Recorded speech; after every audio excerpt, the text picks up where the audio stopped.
Ladies and gentlemen, welcome to our semifinals match. We have two very exciting semifinals match ahead of us.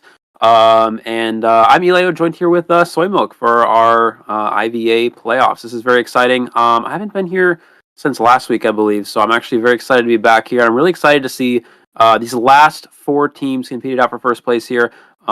Should be a very good matchup. Soy Milk, it's great to be commentating with you today. I think this is the first time we've actually commentated together, so I'm very excited. What do you think about our matchups today? Thanks, Eli. So yeah, today we're gonna see the matches between GL and Little Dragons, NM02, and there's also two more matches coming. And then for the first thing, of course, I'm very excited to cast with you because it's the first time we cast together. But I think that since the matches from yesterday, we've seen that all the teams here are very strong. So really looking forward to see that. Yeah, absolutely. Again, top four teams remaining in this tournament. We've had some very exciting matchups so far. Some very strong teams coming in that we didn't really expect to do as well. I remember, commentating the Bobo matchup that was very good against. I believe that was against either Good Luck or Have Fun, one of those two GH teams. So that was a very close matchup, and they outperformed a lot of expectations there. I don't believe they made it into the top four here, unfortunately. But we are going to have our first matchup, which is Little Dragons versus Good Luck, right? If I believe, Yes. I'm not mistaken. So that's going to be a very good matchup again. Good Luck being, having a lot of those GH members. GH being a very strong team, as we know, always kind of that number one competitor team in the Southeast Asia region, going up against Little Dragons, which is going to be, I believe, Sneaky on the Hunter side, who was the Hunter for Love back in the COA qualifiers. So that's going to be a very good matchup. A very strong Hunter side against a very good Survivor side. And normally when we see these kind of matchups come out, Survivors typically, good Survivors usually can beat good Hunting, but anything's on the table here. We'll have to see how this matchup will play out. Yes, especially because Sneaky, we're gonna go directly to the Good Luck lineup. The first one is going to be the Survivor side, which is Capital Kun, Hatari, Nine Mamos, Skyfall, and Little Boy. And for the Hunter, we will have Crocodile and J, which is very interesting because actually yesterday J, the hunter for GL, was playing as a survivor. So seeing him come back to the hunter side is actually quite interesting because means that he can do both dual faction, either survivor or hunter. So yes, very interesting. Yeah, so this is just the 7 GH players, obviously, just with a bit of a different name here. We do have, Sneaky on the hunter side, as we mentioned, one of the best hunters in the Southeast Asia region as well. On the survivor side, we have names that I'm not going to pronounce very well, but Wasarena, I think? That's not how I say it. Whatever. Lemon, Zai, Seni, and Meow as well. So this is going to be, definitely, it's going to be a really exciting matchup here. I think it's going to come down, again, Sneaky being very... a lot of the teams that she's played on, a lot of the teams have been very dependent on how strong her hunting has been, and it's really been effective for the most part. I mean, taking down a lot of good teams. Look back into COA qualifiers. I remember a Bloody Queen match in which Sneaky was able to get a 4-person elimination against BL on Ever Living Town, one of the worst maps for Bloody Queen. So definitely a really strong hunter coming in. This is going to be a really big uphill battle for her. Again, going against GH, this is probably the best survivor team in Southeast Asia, so it's going to be really difficult, but I think it's really going to come down to how well these hunters can play. And then also on the side of Good Luck, you have Godjay and Crocodile, also known as Last Human, so very well-known hunters as well. Godjay being very effective in COA as well, so this is going to be it's going to be back and forth matchup for sure. Exactly. Also, because yesterday we saw Sneaky hunter in Moonlit River Park, and she was able to get an all kill, and that was very scary. And I think that Sneaky is a very versatile hunter. She plays Dreamwitch, she plays Sculpture, she plays Bloody Queen. So I think that it's going to be interesting which hunter will she choose to play in Arms Factory, because that's going to be our next map coming on. And as you know, Arms Factory is actually one of the best maps for survivors. But on the hunter side, what do you think should be the best hunter for playing in Arms Factory for the first match to try to get the most points? It's probably going to see Dreamwitch here. I'm not sure. Do we know which team picked the map? Actually, I don't recall. Do we see that? But we can check. But I mean, again, Arms Factory, it's very good for Dreamwitch. We should see Sneaky probably play Dreamwitch again. Really isn't a Breaking Wheel player. Always been Sculpted Dreamwitch. Also Bloody Queen in the later rounds. So I think Dreamwitch should definitely be the round 1 option here. For Sneaky. Okay, and then so I think as we said, Dreamwitch is going to be very strong for Sneaky here on round 1 in Arms Factory. This is a very good map for her. I think it's going to be again, it's really kind of brings down Good Luck if you think about it, because again, Godjay, if he's hunting round 1, really likes to go that Breaking Wheel, and Arms Factory probably the worst Breaking Wheel map there is. This is one of those matchups where coin flip is really dependent. It really comes down to which team wins coin flip, because you have a hunter on one side that likes to play Dreamwitch round 1 and one that likes to play Breaking Wheel. So if you win coin flip as the Breaking Wheel team, you more often than not will go Chinatown, because Chinatown could be fairly difficult for Dreamwitch and also is very strong for Breaking Wheel. But if you have the Dreamwitch team win, you just go Arms Factory, weak Breaking Wheel map, good for Dreamwitch, and it puts your team in a really good spot. So Sneaky having the opportunity to go Arms Factory here, putting Godjay on a weak Breaking Wheel map is going to be very good for Little Dragons. Yes, especially talking about Breaking Wheel that you mentioned, it was quite surprising that even yesterday we saw a Breaking Wheel in Arms Factory, and it's not one of the best maps for Breaking Wheel, but it really depends on the hunter and the training that they have done and knowing how to maneuver in some tight spaces and window area. Because I think one of the weakest points for the hunters in this map should be the windows and the pallets that they are around the area that they can loop around. So having a Dreamwitch in here, they can utilize those leeches to sandwich the survivors as well as Patroller or Blink. But here, the most interesting part will be which trait will they have to bring to counter the survivors. And we have seen normally Dreamwitch will bring Patroller and then swiftly change to Blink. But at the same time, sometimes we will see some Dreamwitch, like in Japan, we saw they start with Blink and then they will either change to either Abnormal or Teleport. So what do you think should be the traits that this Dreamwitch should bring? Yeah, of course, it's very team-dependent, reliant. If we see, I remember we saw in one of our COA matches, I think it was the B4U versus AG matchup. We saw, obviously the B4U Hunter back then wanting to go Dream Witch, but it was very hard counter comp with Barmaid and Doctor, and they went with Blink. So Blink is very good for Dream Witch when you're going against a team that has characters that you need to kill quickly, that rely on abilities to recover, recover health, such as Doctor, such as Barmaid, in a certain amount of time. Patroller is a slower kill strategy, but it's more consistent. It's quick because you can just double Patroller, get a kill that way. Whereas with Blink, you have to get a trap hit, a leech trap hit, and then also go for a Blink after that. And it can sometimes even take more time if you have to bring your leech all the way up to the Survivor. Getting into the match here, we are going to see the first Seer ban here from Sneaky. This definitely makes the most sense for a Dream Witch player. We should see the Survivors go any combination of Mercenary Forwards, Psychologist, or Mercenary Psychologist. We're going to see Forward as the first one. The second, okay, there's a Psychologist. We should see Sneaky go with the Mercenary ban as the second one here. And I don't really know what we're going to see after that. Probably Acrobat and one other character. Depends if they want to go more of a tie build with the Mechanic, or play more Rescuers with Gravekeeper, or just more aggressive with kiting characters such as Entomologist. We'll have to see. Right, I think you did very good at saying like Forward and Psychologist. I couldn't have guessed immediately, but Forward definitely we have been seeing him so often. I'm a bit surprised with Psychologist, but like you said, like Psychologist could definitely counter Dream Witch because of those Wi-Fi heals. Could immediately heal the Forward after he takes a body block hit or a rescue hit from the chair. So I think Psychologist will definitely bring a lot to the table. And I think the next Survivor that Sneaky should ban should be either maybe Acrobat or Mechanic. What do you think? I think it should be, I don't know, yeah, we'll have to see what Sneaky goes for. I expect probably Mercenary. Mercenary is very strong for the Dream Witch matchup, especially because it's a character that can go for multiple rescues.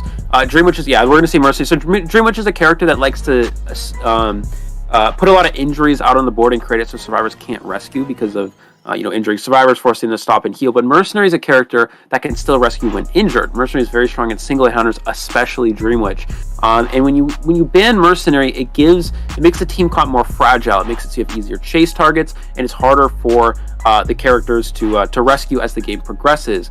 So that's going to be really beneficial for Sneakies to get that Mercenary out of the way. Forward Psychologist, of course, are very strong lock-ins here. I think we're going to see, as you mentioned, so we're going to probably see Acrobat.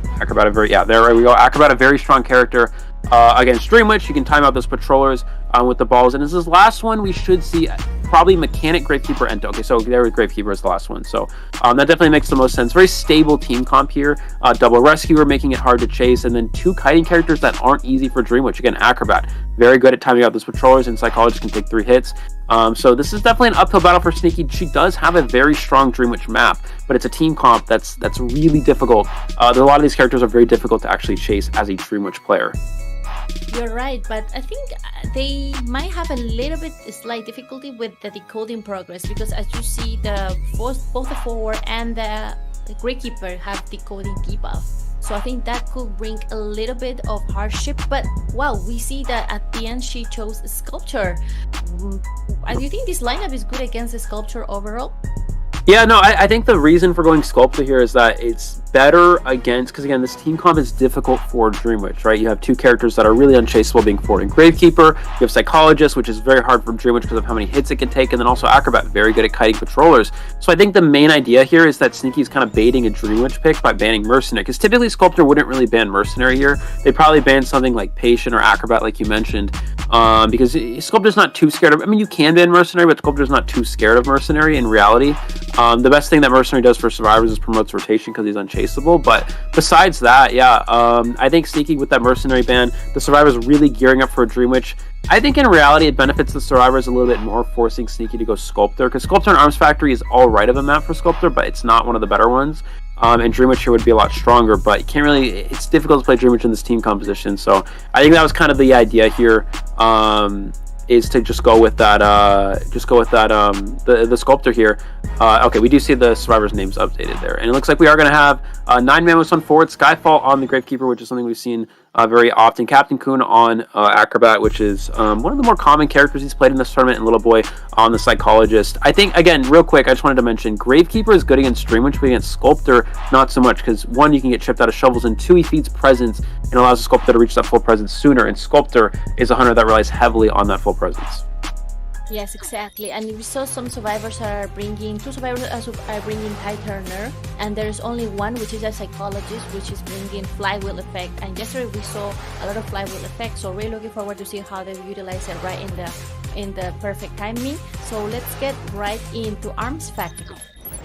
Yeah, going flywheel against sculptor is interesting. Right? Broken windows is typically could be a stronger trade against something like a sculptor. Anything with sort of speed boost are very good against sculptor. It's easier to dodge statues and avoid getting chipped. So flywheel here, I don't know about that, but we'll have to see. Maybe it'll work out perfectly for them in the long run. Also, broken windows is very good on Arms Factory because of the amount of windows here. We're gonna see Sneaky spawn in deep sandbags, which means Survivor spawns over near the dungeon factory area, which is exactly where she's going. She's actually going to commit to a factory chase here, which is interesting. You typically see a lot of hunters go straight to Shack first with this spawn, but it looks like Sneaky's going to take the factory chase, going for that chip on Little Boy. Not able to get any chips there, which is very strong. The goal here for the psychologist, force as many basic hits as possible. Fast pallet breaking speed as well. So I'm not actually sure of the build here for Sneaky, but she does get that first chip, which is going to be very important as this match progresses. Yes, and as you see, Psychologist is looping around this area, trying to buy as much time as possible, while 3 machines are already about to reach 0.5%. So she's buying enough time. It's been already 1 minute of the game, and she only got 1 chip left. So I think Sneaky right now, she really has to have put some pressure on the Psychologist to try to get out from the looping area and get finally the first hit.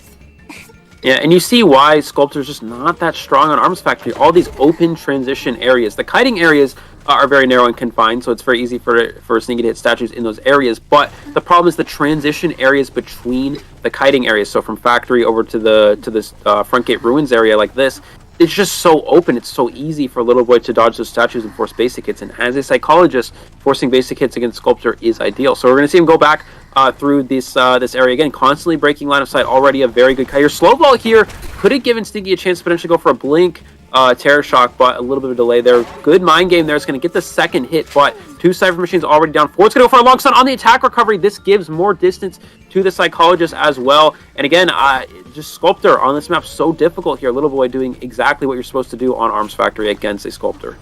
Yes, amazing gameplay from Little Boy. Going back to the factory, Sneaky allowing Little Boy to kite around this looping area, and there's no pallet already, so there's gonna be a little bit more easy for them to transition and follow Psychologist. However, though, there is still 9 mammals around, lurking around, waiting for the right moment to enter and do some support. And still with Blink of Hand, we finally utilize it, and we see 9 mammals coming with the forward stun.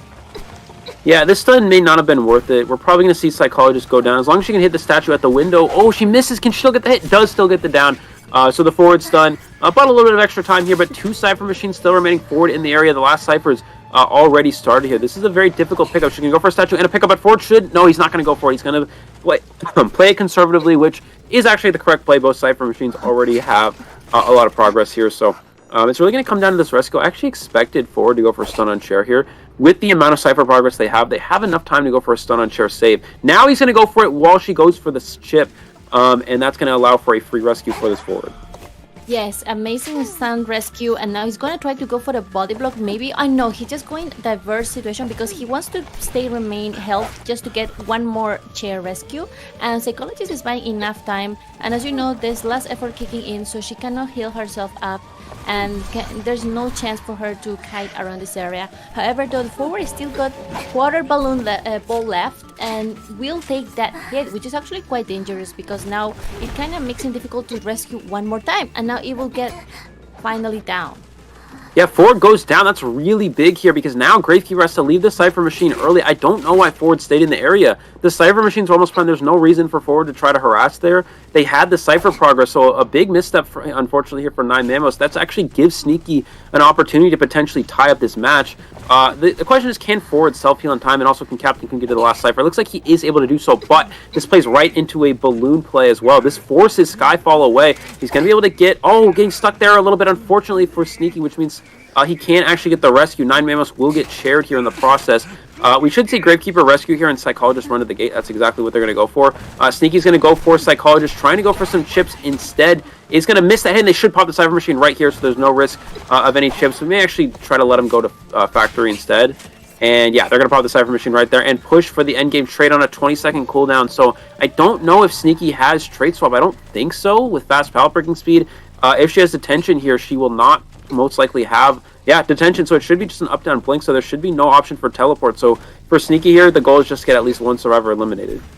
Yes, that was a very close call. There was almost a little opportunity for Sneaky to stop that rescue, but unfortunately the struggle speed for the forward enabled her from getting that balloon hit on the balloon. So that was maybe what made them try to go directly for the Cypher machine pop immediately after the psychologist was rescued, and it's going to be a 3-man escape for GL and 4 points, if I know correctly, going to be for the first match.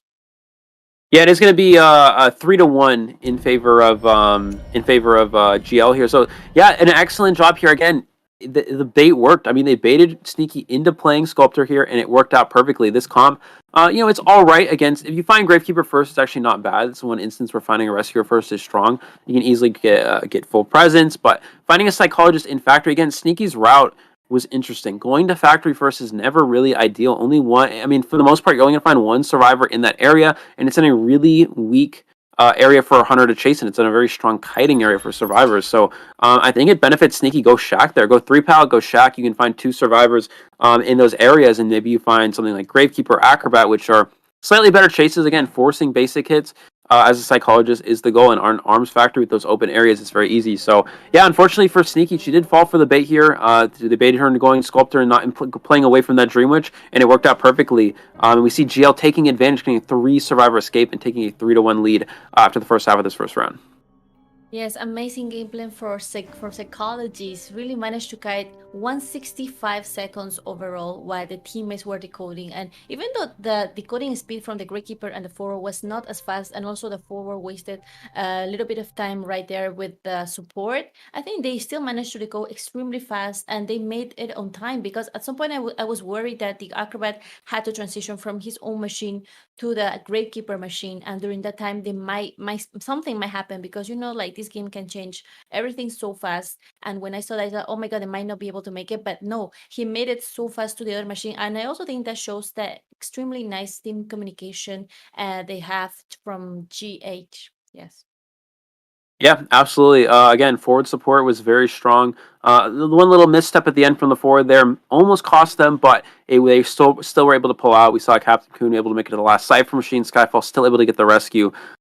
So yeah, again, in a situation where you have your Cypher machines almost primed as a forward, all you really have to do is just go for a regular rescue or go for a stun on share rescue.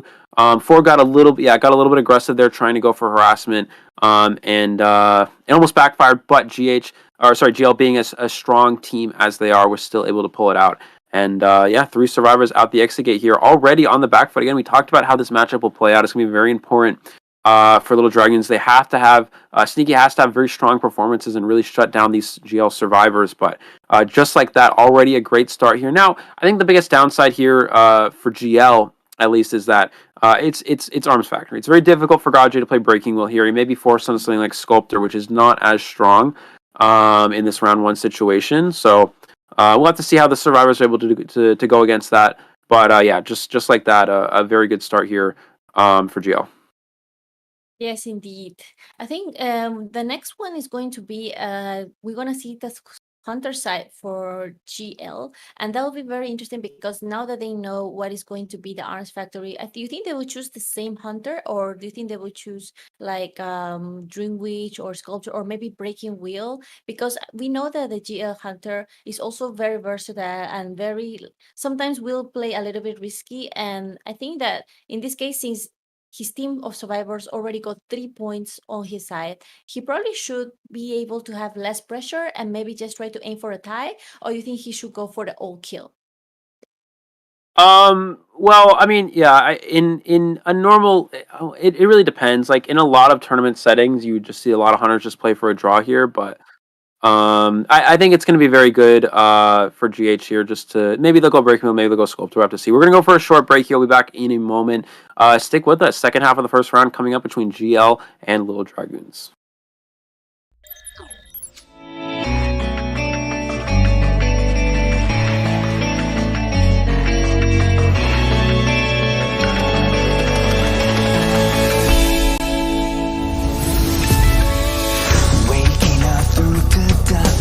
I can see the sun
with steam dense as a veil,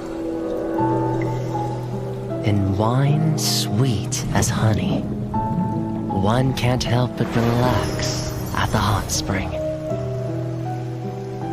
Return to basics. Surrender restraints. Relinquish thyself.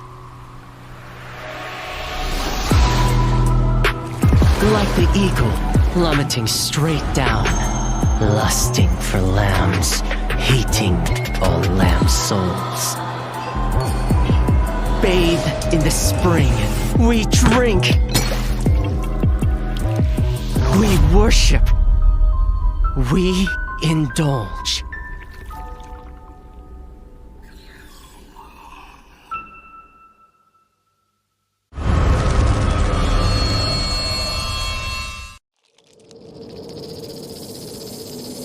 Scales, venom gland, and the vomeral nasal organ. Reptiles' delicate biology is engraved with the mysteries of evolution. Researching them feels like listening to hymns of heaven and tracing the steps left by the Creator. But the end lies in unexpected malice.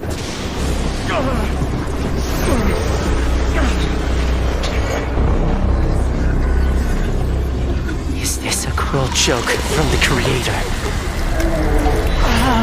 Or the inconvenient truth of evolution?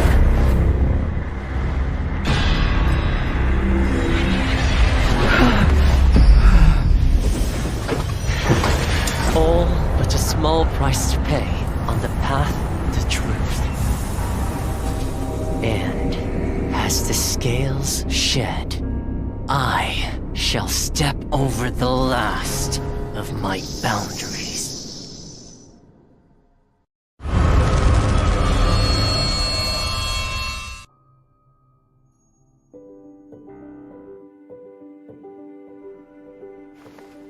Hello， 大家好，第五人格的玩家们，我是浩明。Identity 人格系统的新求生者教授卢基诺已经和大家见面了，我是他的设计者之一，很高兴这个角色能够得到大家的喜爱。今天我就来分享一下这个角色开发幕后的故事。我们呢，在2021年引入了 Identity 人格系统，在这个系统里，所有的角色。All right, welcome back, guys, to the second half of our first round between GL and Little Dragons. We saw a 3 survivor escape for GL here against Sneaky Sculptor. So we were talking about this a little bit during the break, but an interesting pick here from Sneaky. Again, we've seen Sneaky Sculptor be very strong, but on Arms Factory right out the gate is a little bit difficult. I think what a lot of the survivors were doing is they were trying to play a comp that's difficult for Dreamwitch. We saw Acrobat Psychologist, hard for Dreamwitch to chase. Then also Gravekeeper and Forward in the mix, which are also very hard characters, for a Dreamwitch to deal with. So, Sneaky went for the Sculptor, and it worked in the favor of GL here, getting 3 out the gate. So now a lot of pressure on Little Dragon's Survivor here. We're going to have to see what they can do against Godjay. I expect to be the Hunter here. Another question is, what Hunter will Godjay play?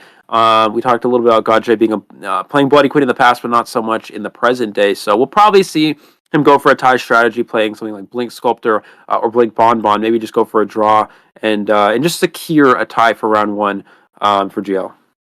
Yes, I agree with you. He definitely wants to play with a hunter that he feels very comfortable. And since Godjay has a big pool of hunters under his sleeve, it's very, very likely that he can actually play many hunters and get the tie. But since this is a map of Arms Factory, I think he definitely will try to go for something he knows that works really well in this map. Like you said, maybe Bonbon will work really well. And of course, like Bloody Queen also plays really well. He was known for his Bloody Queen in Arms Factory as well. But since now the Bonbon seems to be also the most preferable hunter to forget ties nowadays, because he has been nerfed recently. So, and also survivors have been, we have Magician in the mat, and now we have more survivor pool too. So I don't think Bonbon is the correct one for all kill. But if you want to just get a tie and maybe push it for a 3-man kill, I think Bonbon could work, especially if you choose a Bonbon with Which build should be great? I think like maybe Trump card. Trump card should be good for Bombo. Which other persona traits do you think a Bombo should bring to get the tie or maybe aim for a 3 kill? Well, there's difference in both of them. So if you're playing for a tie, the best build for Bonbon for getting ties is just to play Blink Detention. We usually confine space. We see up, down, Blink being very good because you can just get a kill within 60 seconds using your Blink because that's when the Blink cooldown is up. And then we just go for a Detention kill with Blink in the end game. And you're usually able to just secure a draw that way. If you're trying to go for more of a heavy kill, then you'd usually bring Trump card. You usually go confine space Trump card. Fast pallet breaking speed, and that allows you to use a Blink to kill in the early game and then teleport to Cypher Machines or to the exit gates in the late game, and to put yourself in a position where you can kill someone in the end game and push for an extra kill with the teleport and have better map pressure as the match progresses. And then there's also some other builds that we will see sometimes. Hunters will go Insolence, which is very good for reaching that full presence a lot quicker. Full presence Bonbon, very strong. We see the bombs recharge a lot faster with full presence, and the bombs, distance being a lot longer. So that's a little bit less common build, but it's definitely possible. But I expect if Godji's going Bonbon, it would make the most sense for him to just play up, down, Blink. But we might see him go Trump card in the case that he wants to try to go for more than just a draw. Yes, so let's get ready for going to the ban pick phase. I think the first survivor that should be started to ban should be at least Seer, especially if you're gonna play Bonbon. You definitely want to ban Seer at the beginning of the match because you don't want the survivors to have that vision and know your location. And also Seer, even though it is one of the survivors that could get a lot of owls from hunters, we're talking about Bonbon here. Like if he brings the Bonbon, I think Seer could have a little bit difficult time getting those owls. How about you, Ila? You also play Seer, so do you think Seer will be the good survivor to counter Bonbon in this case? Not if he's going Bonbon. Seer usually struggles against Bonbon because it's very easy to chip off the owl. It's hard to farm owls against the Bonbon as well because you're constantly having to pay attention where the bombs are being placed to try to avoid those. So I don't think if he's gonna go Bonbon, I don't expect him to ban Seer first. If he's playing Dream Witch, he probably will ban Seer or Bloody Queen. But yeah, if he's going for Bonbon, we'll probably see. We might actually see Ford get banned first if he's trying to go for that. That would make a lot of sense. And yeah, Forward. Okay, there we go. So I think we're probably going to see him play Bonbon or Sculptor here. That would make the most sense if he's going with that strategy. Now, the survivors probably will lock in, I would say, probably Mercenary and Seer would make the most sense. It depends on what they're trying to prepare for. If they're preparing for Bonbon, then you don't necessarily have to lock in Seer. Maybe you take something like Mechanic, maybe even take something like Embalmer. If you're preparing for Sculptor, then Seer and Mercenary would definitely make the most sense. They could also go something like Acrobat and Patient if they wanted to go more aggressive. So there's the Mercenary. Mechanic is the second one. So they're preparing for Bonbon. Yeah, just as you said, Sway, that's probably what we'll see here from Godjay. Yes, that's right. I think your forward ban was right on point. I think it's also like a focus ban and a respect ban because they know this team has a very good forward as well, and Godjay knows how detrimental can a forward be in this map like Arms Factory, and especially with now there's going to be a psychologist ban. Is that very interesting because I think they just saw the psychologist gameplay from the other team and they don't want to have to deal with a psychologist, especially early game. And like you said, this map is very good for a psychologist to kite around a lot of big areas and a lot of windows palettes to loop around. So Godjay definitely knows that and he will want to get the psychologist out of the map. And I think for the next survivors that will be picked will be either be a support one like maybe Acrobat or maybe Entomologist. Yeah, it's definitely possible. Psychologist ban here is interesting. This could be Sculptor ban. You don't really need to ban Psychologist if you're playing Bonbon because it's very easy to just chip and wear down the Psychologist extra heal effects, but maybe it's something that, again, Psychologist can take a lot of hits, so it can also still be a bit of a challenge for a Bonbon. So maybe this indicates Sculptor from Godjay. I don't know, we'll have to see. Still, Bonbon or Sculptor would make the most sense here, but you typically don't see Psychologist ban if you're going Bonbon, so it could be that he's gearing up to play Sculptor. Yeah, as you mentioned, Acrobat should be a very likely option here. Is Seer still on the table? With Psychologist ban, the survivor should see this and probably expect a potential Sculptor, so taking Seer against Sculptor is fine.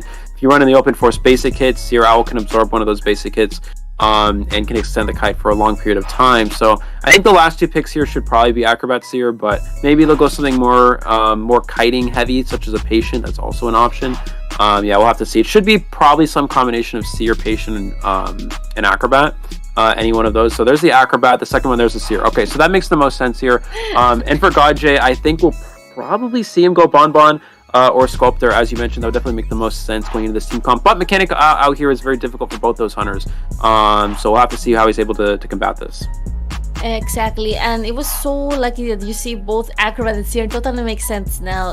But at the same time, you said, Mechanic is not the best survivor to kite these hunters. But at the same time, since she got the robot, it's like having one more team member, one more player in the match. So it's like going against 5 instead of 4. So in that sense, the robot can play a huge role, especially if he doesn't get found. Even the Mechanic will get found, then he can still decode one whole machine.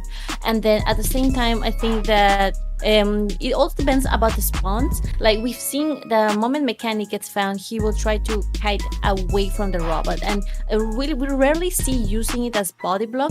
But although we do see sometimes, but in general, you will try to get the robot away as far as possible and try to get as much as a time that you can for the decoding progress to keep going. Yeah, Gotcha really thinking about what he wants to play here. It's tough. I mean, you only need a draw. It's not really too difficult of a situation to get a draw here, but the Mechanic is really a big game changer. He may actually be wishing he banned Mechanic first here, because again, Bonbon struggles against beating a Mechanic. Same with Sculptor. If you're able to keep your bot in play, as you mentioned, kite away from your bot, he's going to go Bonbon. So kiting away from the bot and leaving the bot in play, that's really difficult for a Bonbon to deal with. Even if you're able to throw a control bomb onto the bot cypher, you can't kill it. You got to chip it twice with bombs. So I think that in reality, this is the Mechanic being on the table is very good for survivors. This is actually pretty difficult for Godja. Even if you kill Mechanic quickly, you still have Seer Owl, which can be used for supporting a potential rescue. If you give Seer Owl to the Mercenary, it's very difficult for Bonbon to stuff that because you get an extra hit that you can really work with, and Mercenary can easily make a rescue like that. Acrobat can save as well. You can easily just firebomb the Bonbon. They can't use their bombs, and you can get a save that way. So I think here, this comp it's actually pretty difficult for Godja, but again, he only needs a draw. He could easily just play something like Up Down Blink, try to get a tie with that. And put himself in a position where GL could potentially win round number 1. Yes, and we're gonna talk a little bit about the survivor traits. We see one flywheel effect from the Mechanic, which means that she is expecting to be the one who gets found and use the flywheel right before the hit connects. So that'll be very good. And there's also 2 tie turners here, one from Acrobat and one for Mercenary, which means that they're also expecting to go for that rescue, especially the Acrobat with those balls. He can definitely get a very nice clutch rescue, and of course the Mercenary being the main rescuer of the team. So yeah, we'll see 2 rescues here. So this team is definitely trying to go for as much points as they can. Hopefully they can get 3 men out or even 4, but it is Godj after all, so we'll be heading right into Arms Factory. Godj as Bonbon versus Little Dragons. All right, yeah, here we go again. Godj playing for at least a tie here. We're going to see this is the front gate spawn over at the Factory Gate Ruins area, immediately going towards Shack. 2 survivors spawn in the vicinity, 1 near 3 Paladin, 1 over near the factory area. But Godj knows, yeah, we're going to see the up-down blink. No confined space, but does have pallet breaking speed. And we should just see, does he have blink? Actually, we're not actually sure, but I think he probably does. He's actually going to go towards sandbags first, and he does catch sight of 2 survivors. Does find the Seer. This is a pretty good find for Godj. Again, Seer can struggle against those chips with a Bonbon. It can also be very good because, again, you can chip off the Owl, you can injure the Seer, and you can slow down the Mechanic's decoding. Can he get this bomb hit onto the Seer here? Nope, Seer able to avoid all 3 so far, gets his pallet down, and already has started off a strong kite. Fast pallet breaking speed for Godj is going to help him get to the Seer quicker. The goal for Seer here, kite in the open, try to dodge a bomb and force a basic Owl hit. Does not take a chip. He can actually, he doesn't owl himself though, and just like that he could be down to a blink, so a bit of a misstep for Seer here. He could have actually just owled himself and vaulted that window, but instead he's not going to go for it. He's going to go for this vault here, get this broken window speed boost. I believe maybe he has, maybe he's already used it, and he's just going to keep going to these windows, trying to stay alive as long as possible. Already pretty good start for the Seer here, but he needs to try to utilize this owl without getting it blinked off. Yes, he definitely needs to utilize the owl, but he decides to save it, and Godj will go for the blink. Seer still got 1 owl, which means that he will definitely try to force a rescue here. We see 3 machines are about to reach 50%. It's only been 1 minute since the match started, so it is relatively a good start for Godj. And having that owl there will really make it for maybe when he stands up, unless Godj will start rescuing his the last effort. Yeah, not a bad start here for Godj. It was actually looking good for the survivors. Is Seer Owls that basic hit that Godj first hit him on? Then there's no way he can blink him, because the problem with this is if you don't owl that first hit, the hunter can easily just blink and you're unable to use that owl. So that ends up being a situation where Mercenary has to go for a rescue. This is a good chair for a survivor to rescue from. You can hide behind this chair. Mercenary go for this, right? Goes for the swing on chair, gets the bait there. Excellent rescue from the Mercenary. And now that blink has expired, this Seer still has owl to work with. He's able to dodge the bombs here, trying to push the 3 pallet. Can he make it to this pallet before owls expire? This is going to be very close here. Gets the chip to knock the owl off. Acrobat's going to go for a potential bomb here. No, he's going to throw down the pallet. Godj missing all of these bombs. Seer getting this pallet boost and can transition back around here. Even Acrobat can use another bomb at this area to potentially slow down Godj. Maybe a firebomb, maybe a slow bomb. And the survivors are actually looking pretty good here. Does get 2 chips on the Acrobat though, so that's going to be a little bit of an upside here for this hunter. Yeah, here the Acrobat trying to bring as much support as he can, even risking his own life, because he knows they don't want to go for another rescue. But now, since he's the only one with a tie turner, he will have to either get healed somehow, or maybe make the Mercenary come again, or maybe even the mechanic. But once again, they also could decide to just sell the Seer, because he doesn't even got one more owl. So, and if going for the decoding, look, the decoding process for the Mercenary hasn't finished his machine yet. So even though they don't decide to rescue the Seer, it might not be a bad idea, right? Yeah, absolutely. They have a lot of good cipher progress as well. You see that middle cipher machine about 90% of the way done. I think Mercenary has another cipher almost done. That's about a pop, if I'm not mistaken. And they should be started on their 3rd one. Yeah, looks like no, they're going to go ahead and heal instead. Acrobat does have wanted order, so you have to be careful of that. This is where wanted order is very strong. And the survivors opting not to feed Tinnitus. You really want to feed Tinnitus against a Bonbon. This allows Godj to leave really early. He can actually go look for his next target, and the mechanic here as well. So if Godj can find this mechanic, this could be a potential quick down here with Blink back online. Does find mechanic, so he's found himself a good chase target. Mechanic also kiting near that last cipher machine. Godj so far this match has been a little bit off with the bombs, hasn't really hit a lot of chips, and the survivors have taken advantage of that. She flywheels, but flywheels into the bomb there too early there. Will take a second one. Nope, just going to take a basic hit and keep transitioning away. So the survivors doing their best to just at least tie up this round.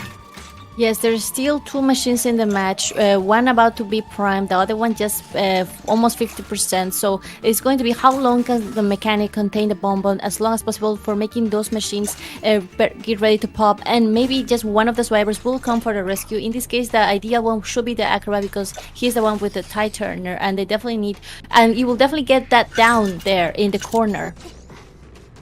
Yeah, excellent job for the mechanic running all the way to the corner. This ensures she dies far enough away from the Acrobat cipher machine, so there's no chance, at the of her dying near that cipher. And we're going to see Mercenary coming for the rescue here. He does have a maybe Acrobat. Are they going to switch off? Looks like they're going to switch off. Mercenary is going to go to the cipher machine. Acrobat's going to be the one making the rescue. Mercenary has an elbow pad and a syringe. I believe he's holding both of them. Just going to go ahead and prime the cipher. Acrobat needs to wait until the cipher machine is primed, so there's no risk of you getting stuff. Mechanic's also going to use her doll, bring it to the exit gate. He's going to take that first chip here. Cipher machine not yet primed, so Acrobat going a bit early, but it hits the flame on the bomb, which means he can't use any bombs, and he's going to take the hit. Excellent job from the Acrobat. That's why Acrobat is a strong rescue against bomb. They're going to pop the cipher, push for the end game here. Godj going to use the blink, as we mentioned, detention blink. This is exactly the instance that we talked about earlier, in which you get a first kill with your blink, then you use a detention blink kill to get your second kill and get the draw, and that's exactly how this match played out, and Godj is going to get the draw from this. There's no reason for the survivors to go for a detention save against Bonbon. It's really just not going to work out. They should just take 2 at the gate, but it secures the win in round number 1 for GL. Godj only needed a draw, and looks like he will be able to do that. Yes, we see the Acrobat still lurking around the area, trying to wait for the gate to be open. I guess, like, even though they just blink, I don't think they're afraid of any teleporting here or trump card going on. So I think definitely it's going to be a tie for Godj. Amazing gameplay from the Bonbon, and also amazing gameplay from the survivors, because sometimes Bonbon can get all kills as well. So they definitely play well, buying extra time for the machines to decode, and they pop it right on time. And it's definitely going to be a tie for both GL and yes. Yeah, just a tie here for GL, which means that they will be winning round number 1. So excellent job here, from Godj getting the job done. But ultimately, the survivors played well. They had a good position. I think the slight misstep there was the Acrobat trying to go for that bomb. I don't really think the Seer needed that support. That Acrobat Cypher Machine was about 90% of the way done. So if Acrobat can pop that Cypher Machine and then go for a rescue, they could have actually, with Tide Turner, because Acrobat did have Tide Turner, if he's able to firebomb on Gajay, preventing him from using those chips, and then getting that rescue with Tide Turner, they may have had enough time to actually prime all those ciphers. Keep in mind, Mechanic decodes slower with 2 people injured. So as soon as Acrobat took that second chip going to half health, it means Mechanic couldn't decode efficiently. And then, Mercenary is only the real the main decoder at that point. So Survivors, again, they had a good position. S3rd did a nice job. Of course, owling that first hit would have been very crucial, but S3rd still did a nice job. But unfortunately, Acrobat taking those chips, trying to harass there, really didn't pay off for them. And that really was able to give Gajay that opportunity to play for that draw, which he was able to get here. And as we mentioned, 5-3 in favor here, round number 1 in favor of GL. But yeah, very close matchup so far between these two teams. Little Dragon's not letting up. Stevie had a difficult first round on the Hunter side, but a tie from the Survivors here is exactly the kind of pace they really need to keep up here if they want to potentially beat this GL team. Yes, a tie is really not bad from the Survivor side, and we'll have to see what Sneaky will bring to the table in the next match, especially because the first match was not the ideal situation. So if Sneaky can get a 3-man kill or even a 4-man, will be great for her team. And at the same time, we just saw the strategy from the Survivors that they literally let the Mechanic decode the whole match, and that is kind of like the ideal for Mechanic to just decode 200%. And then they let the other Survivors do the kiting and support. That's really good. Like, it was really good for the GL team that they got their Mechanic safe from the beginning. And although, like you said, the Acrobat coming in for harassing Bombo was not the. Sometimes he could have gotten killed there too. But since they were aiming for trying to save the Seer, I guess they just wanted to take the most advantage they can, and they really, really tried to save the Seer at that point, like avoid him from getting chair again, and also buying some extra time. But it is a bonbon after all, one of the worst hunters that you can harass because of all those bombs everywhere. He just can place bombs and bomb you down, and it can be really dangerous for the harassers, just like Acrobat or Forward, or even for Enchantress as well. Yeah, absolutely. Bonbon Arms Factory, it's very good. Any of these small maps can be very good for Bonbon. Because again, it's a hunter that struggles against having cipher control. It's definitely a tie hunter, but still was able to get the job done. So yeah, going into the second round here, it's going to be a bit of an uphill battle for Little Dragons. Again, they were on a map that they really wanted in round 1, Arms Factory. Very difficult for Gajay because he can't play Breaking Wheel, and it's very strong for Sneaky because she had the option to go Dream Witch, decided to go Sculptor instead, backfired. GL being able to win round number 1 on a map that isn't really too strong for them. So that's going to be very impactful as we move forward here, because now it gets into a spot where GL is going to be able to start picking maps that they want to work with. So it's just, definitely an uphill battle for them. But yeah, we're not out of it just yet. Only a 2-point deficit. So it's definitely possible for either of these teams to pull out ahead here. Yes, especially because in these maps, like you see, Arms Factory is such a good map for Survivors. But anyway, we're gonna go quickly to a very, very short break. So don't go anywhere, and we'll be back very soon.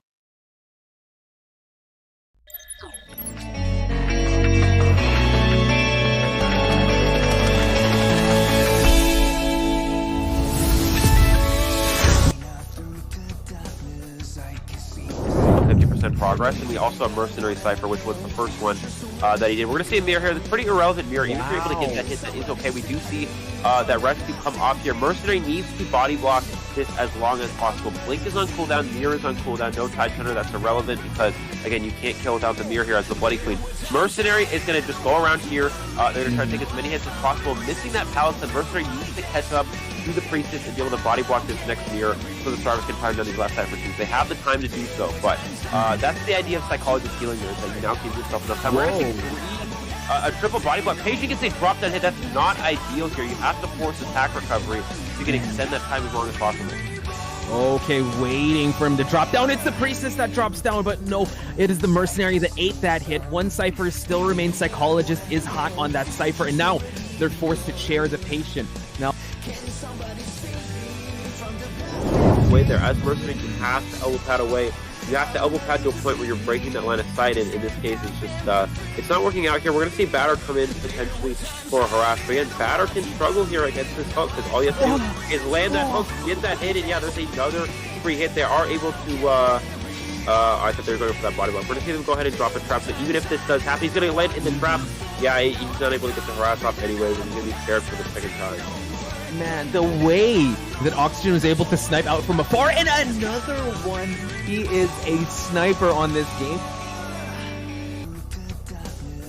Distance to go for that rescue.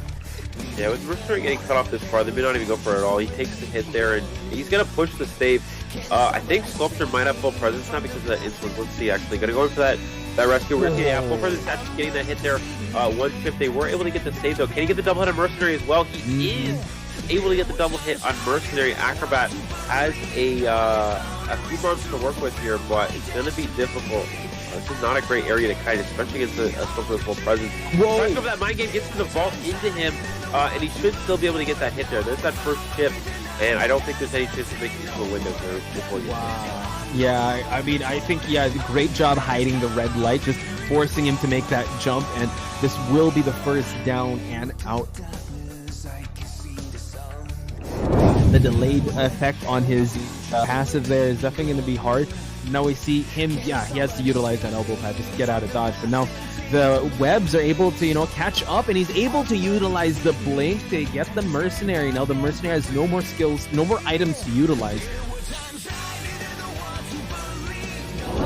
But it seems like the closest one is the Embalmer. He will have to be very careful. The Mercenary already making his rotation towards this rescue. 2 ciphers remaining. We do note that I think they're priming 2 ciphers at once, and the one's at 71%. He's just being very careful.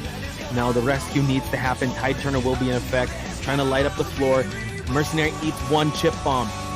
Will eat another one. Oh my god. He's waiting for the last possible second, and now stuffs the rescue. This has turned around. Crocoduck now just needs 3 survivors to get the victory here. Yeah, Mercenary actually could have just waited for that bomb to blow up before going for the chair save there. But instead, yeah, getting a little too greedy there, and this is probably going to be a prime position. The question is, you know, does this Bonbon have the front card? Which the Acrobat coming for this rescue is able to get that first, and he pushes the Acrobat back. The Cypher Machine is primed. Can he potentially go for the blink and get it on the Acrobat? He's going around the chair to try to bait off the blink, but he didn't fall for it. And now all he has to do, there's the blink, and there's the down. Again, he only needs 3 survivors eliminated, and with the tension, that may be enough there. Again, you saw the Acrobat. He knew blink was coming.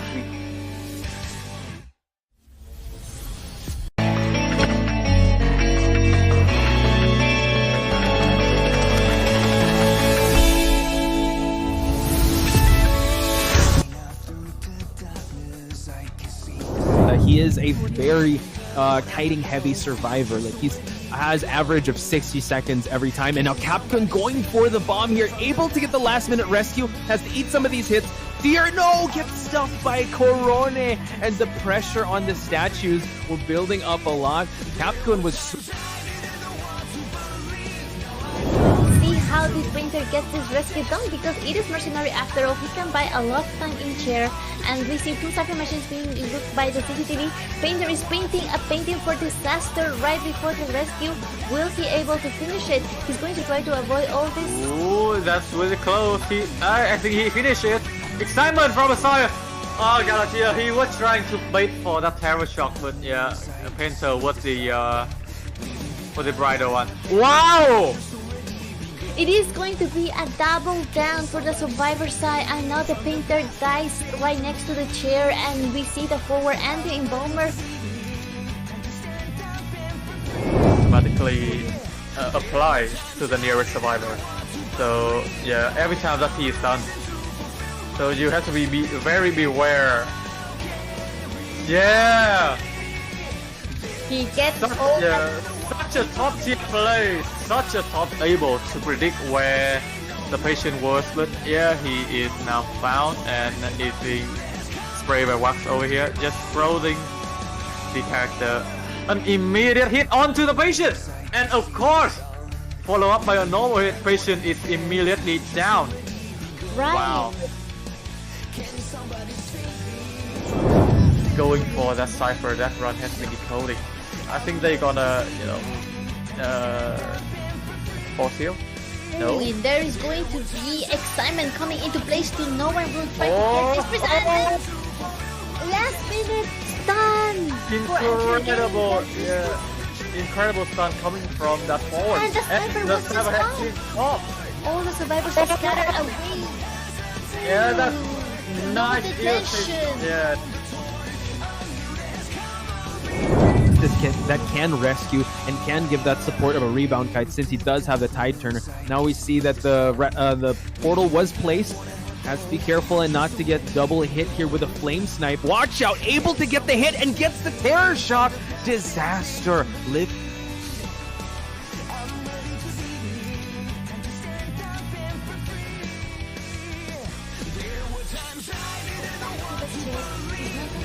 Wow! Okay, that's it. And he gets the flame.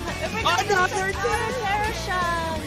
The bees trying to stop the rescue from happening, but able to swipe at the bees. Now Enchantress coming to the mix. So far, the flame snipes have been on point. Very purposeful, gets the hit, and he go for another one. This is an ace. Wow.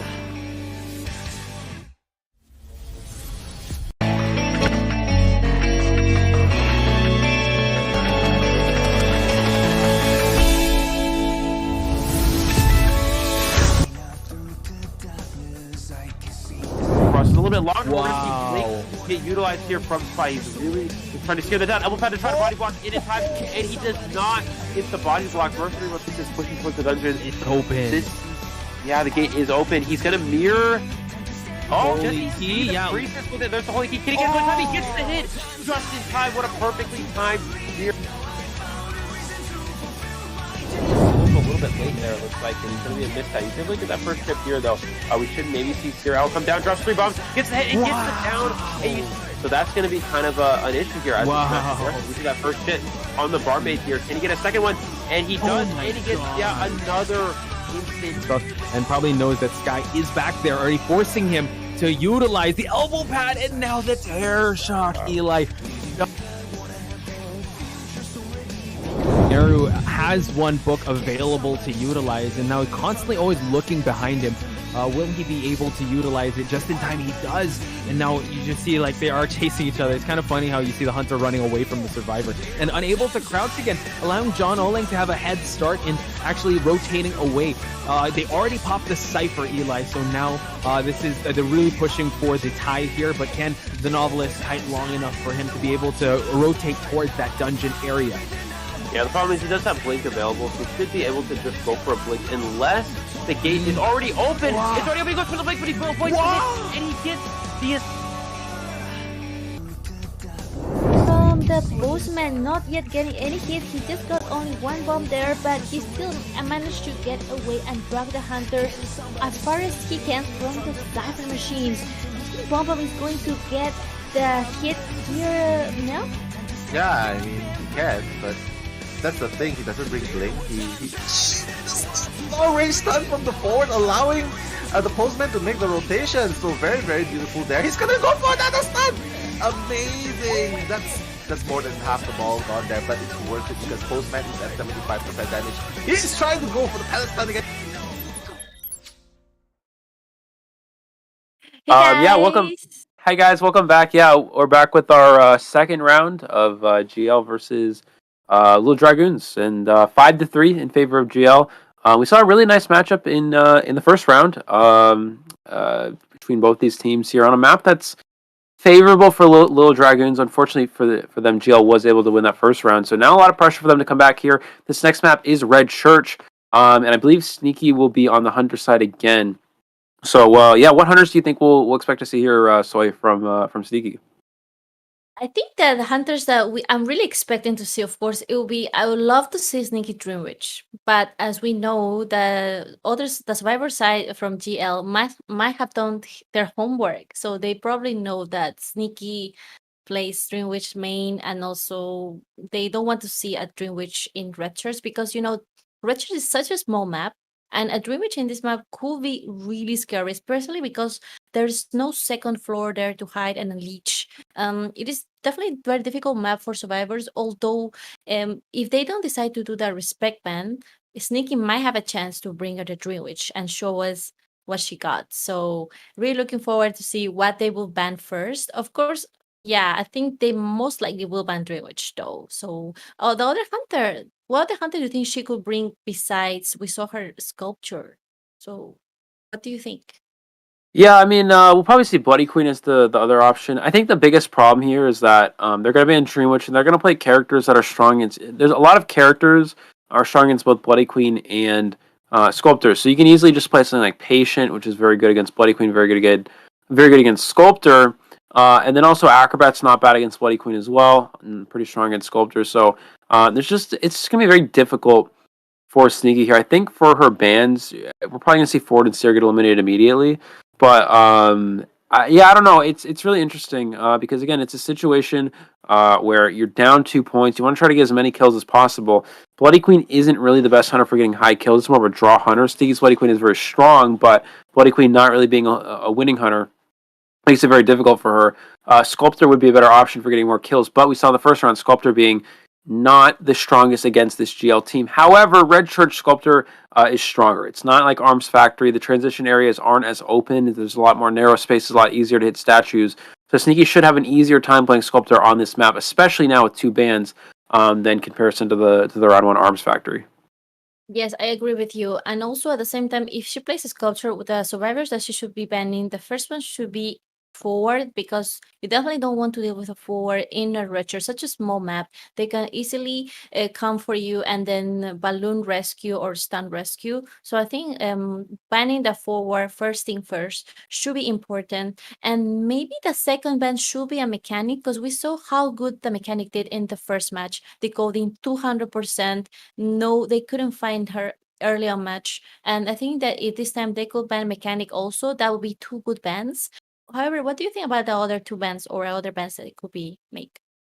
It depends. Well, it depends on what character she wants to play and if she wants to go for a win or if she wants to go for a win or a tie. Again, if you're in a situation where you want to try to go for a win, then it's probably better to ban mechanic. If you only want to go for a draw here and rely on your survivors to win, then giving mechanic is fine.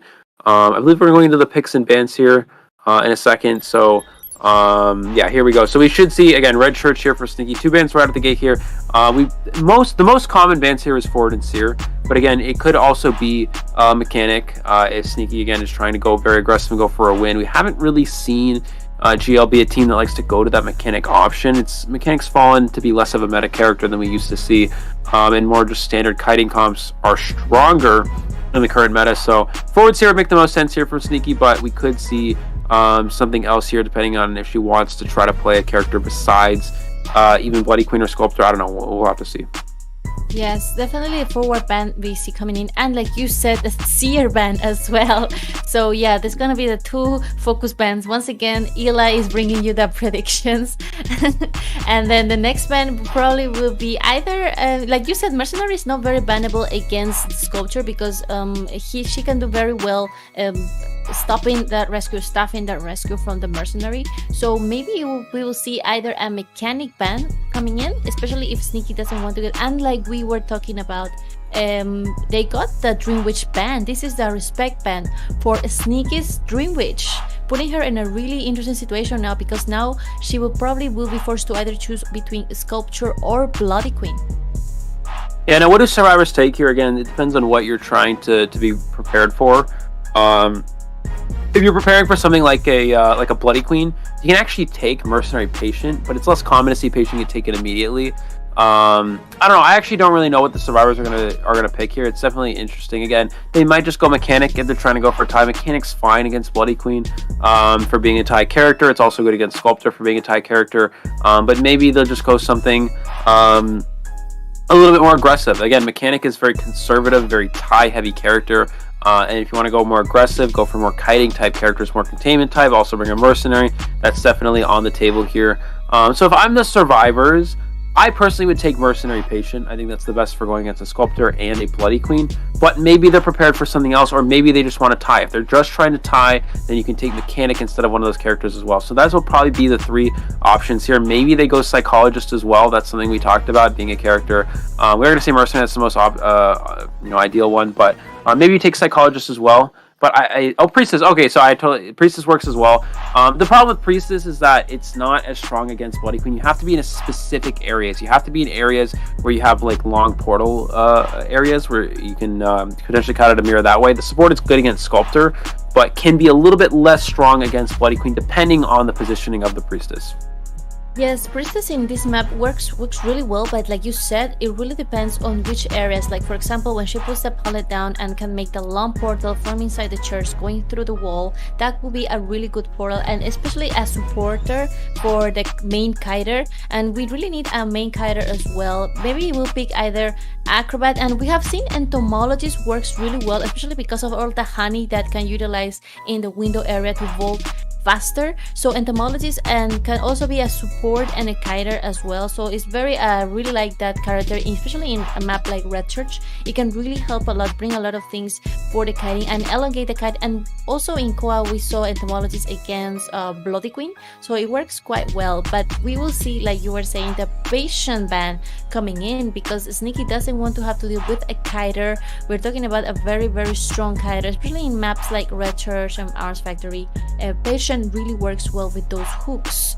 So yeah, we see the patient ban. The last 2 survivors here, yeah, Patient ban very strong. As you mentioned, definitely a character that you want to get off the table. Patient very strong against Bloody Queen. Patient ban here actually indicates a Bloody Queen. The last 2 picks here for the survivors, again, if they're just trying to tie, they're going to go Mechanic, Acrobat. If they're trying to win, they'll probably go Acrobat and some other kiter that's strong against a Bloody Queen and a Sculptor. The problem is Patient would have been a better one. Priestess, obviously the support is better, but Patient's kiting is better against both of those in certain areas of the map. So it really depends here, but we should probably see Acrobat should be taken 100%. And I don't know about the second one here. Again, could be Mechanic if they're just trying to tie. If they're trying to go more aggressive, they're going to go, yeah, Entomologist, that works as well. Good call there, Soy. And it's definitely Entomologist, very good support against a Sculptor. The bees can really help support in a lot of those kiting areas, whether that's behind church, going through the church entrances. Entrances are also other areas of the map. Against a Bloody Queen, it's really dependent on how where the area is, you know, how well the Entomologist can juke. Entomologist is good and bad against Bloody Queen. You're faster on your beast, so it's easier to juke mirrors and potentially kiter to mirror image. But it's also not that strong because you don't really have an ability that's particularly consistent at kiting out of mirror. Acrobat can be good against Bloody Queen because you can ball away, create distance, potentially get out of mirror range. Priestess, depending on where you are on the map, can portal out of mirror range. Patient can hook out of mirror range. Mercenary can elbow pad out of mirror range. But Entomologist relies heavily on just kind of juking and getting a little bit lucky. Oh, Breaking Wheel from Sneaky. This is actually not something that I think any of us expected. This is not how we've seen her play at all for the most part, especially on Red Church. This is, I think, a surprise for both of us. Yes, indeed. I was not expecting a Breaking Wheel from Sneaky, but you know, a Breaking Wheel, especially when you use that zoom to zoom around the area, I've seen Breaking Wheels that once are really well trained, they will just bounce from each wall from another, especially in Red Church. So many walls and so many areas, and kind of like there's also some little big spaces like around between the graveyard and the wedding and the red carpet area. There is a very big space for the Breaking Wheel to try to zoom around and go from one side to the other of the map. So we're definitely really excited to see Sneaky's way of playing Breaking Wheel, because as you know, Breaking Wheel is such a difficult hunter to master, especially when you play mobile. You need to use those fingers to try to like maneuver well the wheel, and that can be a little bit challenging, but it really depends. Maybe Sneaky has been practicing Breaking Wheel a lot, and really excited to see how she will use Breaking Wheel in this small map such as Red Church. Yeah, now the Priestess option for the survivors makes sense here. Priestess, on paper, obviously, Priestess can Breaking Wheel can go through the portals and take down the Priestess portals easily, but Priestess support is actually, if done properly, very good against Breaking Wheel. It doesn't really seem like it, but Breaking Wheel can actually struggle against Priestess because it's very easy. Breaking Wheel is a character that relies on, if you get in a situation where you get 2 spikes on a survivor, then you can easily just go for a trap, try to kill them that way. or you can just go for the blink. And Breaking Wheel is a hunter that if you bring blink, it's a guaranteed kill, because if you get 2 spikes, then all you have to do is get a blink and you can get a 60-second kill easily. But the key to beating Breaking Wheel is delaying the blink, what we call delaying the inevitable, where you try to avoid the blink for as long as possible, keeping distance between you and the hunter. Priestess is very good at doing that, because you can constantly place portals for your survivors to go through. They can keep making distance and getting out of range of the hunter where they can't go for a blink. And that's why Priestess is actually very good against Wheel if done properly. So yeah, we'll have to see here. This comp for the survivors against the Breaking Wheel is actually pretty strong. So sneaky going Breaking Wheel here is interesting. I think Bloody Queen actually would have been good going into this team comp, but yeah, very interesting to see Breaking Wheel here. Entomologist, difficult chase with the bees. Priestess can be difficult with the portals. Acrobat, a good kiter in general. And then also Breaking Wheel on Church. The Church windows are so hard for a Breaking Wheel to deal with. They have to get out of wheel form to go through those windows, because you cannot spike a survivor at those windows. They're just too hard to get a spike on the survivors. Below in our match here we go. Red Church, Sneaky's Breaking Wheel. Spawn at Wedding. This is pretty good for her. 1 survivor does spawn at Graveyard, 2 at Bottom Broken. She's going to go Graveyard first. This is the only hunter that will go Graveyard first with the spawn, because there are no windows at the Graveyard. We see the survivor Acrobat immediately going towards that God window. This is going to be a pretty good spot for the Acrobat to potentially kite out the spikes in. Let's see how good Sneaky's Wheel is. We've never seen it in a tournament setting here. Will she go for the potential window block? Goes for that speed up here. Acrobat able to dodge that and potentially will go for the revolt. No, gets that first spike. Beautiful start here for Sneaky. Is there confined space as well? We'll have to see on this wall. It looks like no, probably a left-right build here. Yeah, slow pallet breaking speed, so trump card and insolence. And let's see what he's able to do, what she's able to do against this Acrobat. Yeah, insolence is very important for Breaking Wheel, especially going against a team like GL that they won't let you get hit easily. So insolence is a very good call from Sneaky. At the same time, we have to take into consideration that the survivors, 3 of them got flywheel effect, and we have seen the flywheel effect will counter a little bit the spike from the Breaking Wheel once he gets to the second presence. So that is a beautiful support from the entomologist we see coming in with the beast, coming in strong, trying to protect the Acrobat and buying some extra time. Luckily though, Sneaky didn't step on the ball, but did have to destroy those bees, and now taking this portal here, support portal for the Priestess, going all the way back into the Red Church. Yeah, and you see what the survivors are doing here. They're just delaying the blink as long as possible. The entomologist bees giving distance so Sneaky can't use blink. The portal giving distance to the Acrobat so they can't use blink. The firebomb there using canceling the blink, slowing it down. Oh, tries to blink through the wall. It's unable to get it. I don't know. Yeah, I don't know why Sneaky blinked there. You can't blink through that wall. It's too thick. There's also the Acrobat wasn't even nearby, so this forces Sneaky to completely change targets. So she had a good start, but I guess maybe a misclick. I'm not really sure. This gives a huge opportunity for GL here. Only 1 spike on Little Boy as well. Doesn't go for the swing, goes for the trap, missing, forcing back into wheel form yet again, and now blink offline here for Sneaky. Able to get quick spikes here, but just not able to get that finish. Oh, Little Boy uses an early portal. You usually want to save your portal until it gets the down just like that, so Sneaky comes back, and you want to save your portal until they get out of wheel form. Save your items until survivors get out of wheel form. That is the key to going against Breaking Wheel. But Little Boy getting a little bit of a premature portal. Maybe just the nerves get into him there, making a little bit of misstep. This gives Sneaky an opportunity to potentially come back now. Yeah, also no use of flywheel effect, but at the same time there is the basement here, and we'll see the entomologist already preparing to come for the rescue. She does have some bees there that could help a little bit, and she immediately drops to the basement trying to get that rescue and avoiding the spike at all costs. She will get one spike eventually and gets the rescue.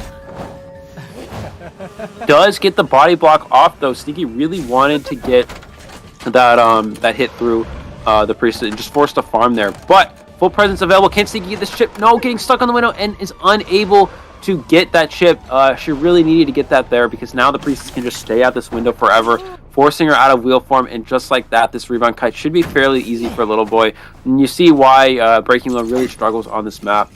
If you're able to get that spike there from Sneaky, you can simply just, get the full presence chip. He is able to get the down here, but a lot of time was wasted. That body block being very important here. Will Sneaky chair immediately? Yeah, looks like it.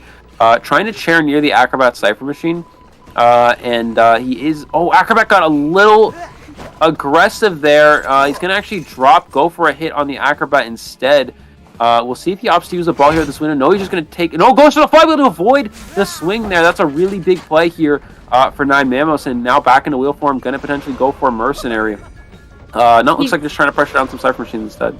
Yeah, he deciding not to chair the priestess right there is actually a little bit dangerous because priestess always gets the sticker one, so she can stand up quite quickly and then go back once again. And now Sneaky is going to go for the Cypher machines, which is really a risky gameplay because we know that there is a lot of space for this area to kite, and entomologists definitely got ready that honey there to prepare for a vault. And Sneaky will get this down. It is a fully fed breaking wheel though, so it can be a little bit dangerous as well. We have to see how the survivors will manage to finish that last Cypher machine. There's only one Cypher machine left. Yeah, Captain Kun actually flywheeled the snap there, but he still ended up going down anyways. So a very nicely timed flywheel, but yeah, Sneaky was still able to get the down with that trap there. Unfortunately, Captain Kun running right into that. We're gonna see them pressure the top broken Cypher. Sneaky needs to be really careful. You cannot go to Shaq here. You have to pressure top broken. No, she's gonna go to Shaq. The top broken Cypher is almost done here. You know, he's able to go for Little Boy here, go for that full presence, go for the snap here, but the Cypher machine should be primed here for 9 Mamos. In a moment here. Oh, did he flywheel? I think he flywheeled that snap as well. Yeah, so just like that, this should be a prime Cypher, and we're going to push for the end game. And already, this is really difficult for Breaking Wheel to come back in this position. Still has Blink, so he's able to get a very fast down. Doesn't even... Oh, has detention, actually, so it's actually detention influence. He's going to go for that Blink, gets the down there, but the survivor should have that exit gate almost open. Yes, it's going to be very dangerous. The gate is only about to be open for the mercenary, and the other gate is also 2%. So the mercenary is the only one here. Everyone is heading back to the other gate, and the mercenary already using all the elbow pads. There's still entomologies going on, and there is a long distance portal open to the acrobat. Yeah, they're going for this force escape, trying to get the pick up there. Can he get the head on the Priestess? Oh, Priestess goes down. Acrobat can self-heal and go through the portal. Is that back gate open? Can Acrobat actually get out? He was Terror Shock, maybe trying to open the gate. Can he, Sneaky, potentially go for that back gate? No. Oh, Sneaky's going to leave here. This is really scary because the dungeon's in the area. Priestess gets up. I actually don't know if Priestess has self-heal. Maybe they don't. Maybe Sneaky knows that Priestess doesn't have self-heal. Goes for the trap. You have to the trap. Captain who can't get the trap. Able to avoid that there, but he should go down. I think Flywheel is on cooldown for Captain who. No, it's back just in time. Keeping him alive. Does get the trap and the down here. Can they get the pickup on Priestess? Sneaky needs to go back into wheel form immediately and try to prevent that heal on Priestess. Again, Priestess does not have self-heal, and he does find the mercenary healing. Priestess is able to get back up. All he needs to do is go for 2 spikes and go for a snap here. Goes for the snap, but it wasn't full presence. Priestess doesn't go down to a snap. Not really sure why Sneaky went for that. Now it's in a situation where Mercenary can potentially body block, able to get the portal off. And yeah, Priestess out the exit gate. So unfortunate misstep there from Sneaky. This gives them an option to get out the gate here. Captain Kun able to get back up as well. Trying to push for the back gate. I don't think he's going to be able to make it. But maybe Sneaky doesn't even know where he is. This could potentially be a forced survivor escape here if Sneaky doesn't see this entomologist in church. But she does see entomologist. So this should at least get her the 1 kill that she does need. To at least keep the survivors, give the survivors a chance to potentially come back in the last round. Yes, at the end, Captain Kun already used a flywheel, so the only one will be that he will get into that trap. And he avoided the trap, and then that's the last spike, last snap that he got on the Captain Kun will be able to. I don't think he can stand up anymore, and the dungeon is a little bit too far, so it looks like it's going to be a 3 kill for a 3 escape for GL team. Looks like they might try to push for this. We're going to see, does have Tinnitus Skyfall in the area. I think Skyfall still is Tide Turner, so maybe this is something they're going to try to push for here. Going to share as far away as possible. The question is, can Entomologist actually make it to the gate with Tide Turner? The answer is probably no. With no broken windows, you do have Flywheel, but it's really difficult to actually make it all the way to the gate here, because Sneaky can constantly just use those traps to slow them down. Anyways, we're going to see the rescue. Oh, doesn't even have Tide Turner. He's going to see them go down. And oh, actually, Mercenary can go down immediately here. He can just blink the she can just blink the Mercenary, and maybe Sneaky can actually tie. Gets the blink on the Mercenary. GL going way too aggressive with their rescue, and just like that, maybe Sneaky can actually win from this. And I actually don't know. They're going to go for the heal here as well. They're going super aggressive. Sneaky really needs to get out here. Priestess is 1 shot to a hit here. Let's see if what's gonna happen. They heal up entomologists. They heal her up, so entomologists can get them. If she gets in the chair right now, she will fly right away. But Sneaky didn't decide to chair because he decides to go before the priestess instead. And entomologist will be up and about and going back to heal the mercenary. Mercenary and entomologist already running away.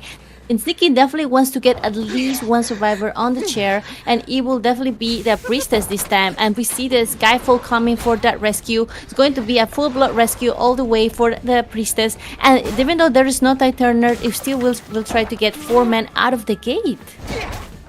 Yeah, we're gonna see them go down. I don't know. Mercenary, I don't think he can make it. I don't know why GL's pushing for this. I mean, this is so risky.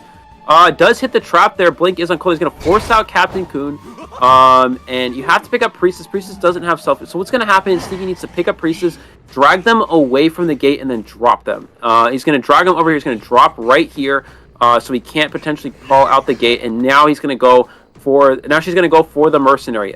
Priestess is gonna try to crawl out because they don't have self heal. Sneaky can just break this pallet. You can just break this pallet. She does have a trap available. Oh, but now it gives too much time for Priestess to crawl. She needed to break that pallet sooner. She's gonna drop.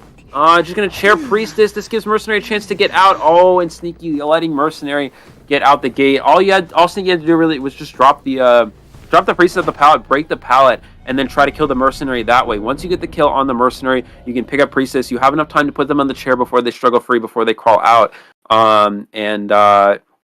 Yeah, so GL really going aggressive for that 4 escape there. Without Tide Turner, it's just not worth it. And you see Sneaky was almost able to clutch up there, but yeah, just a little bit. In that situation as a hunter, it's very difficult to decide what you need to do, kind of the game plan there, because you have to think of it on the fly. You got to think of it immediately. And Sneaky wasn't able to unfortunately put the pieces together there, but was still able to get at least 1 kill. So that was kind of the goal there. And we are going to see another 3-1 for GL here. Yes, we see that kiting containment time was 100, all 3 digits, 125, 113, and 126 seconds. So this team was very aggressive on the kiting side and containment side of the hunter, especially because the priestess, mercenary, and the acrobat did a really, really great time containing Sneaky and distracting her from changing target and forcing Sneaky to leave priestess on the floor on the second kite. And that was really, really difficult for Sneaky to decide to go for the Cypher's machine instead of the survivors at one point, and that definitely affected the late game because they definitely had all the machines pop, and it was at one point it looked like they could have got an all-man escape. I think for the most part, it's I don't know. I think in that situation, there's really no chance of them getting them all 4 out. With no Tide Turner, I mean, you could try to set up Priestess portals and maybe make it. With no Tide Turner and full presence breaking wheel, you can't really get all 4 survivors out there. So I'm not really sure why GL was going for that. I guess maybe they were in a situation where they're already up on points and they're really they know their hunter's going to do well. Godj's always a very strong hunter, so I think maybe they're just having the mindset of, our hunter's going to do strong as it is.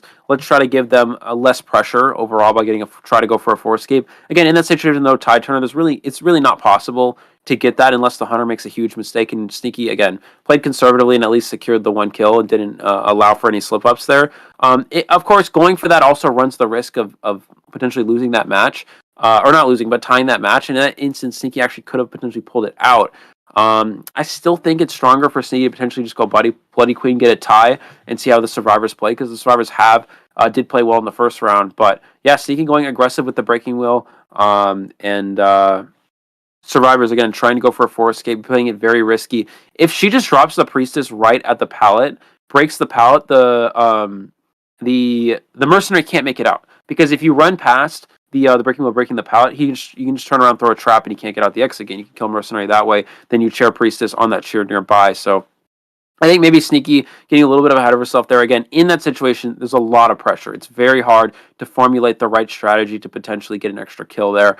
And the survivors playing very, very risky, but were still able to get the minimum of that 3 escape that they really wanted there. Yes, the survivors of GL really, really did all the best to just get they were aiming for all escape, like you said. But at the end, they settled for the 3 men, and that was very, very nice from the survivors, that cooperation. But guys, we'll be going to a 10-minute break, and don't go anywhere.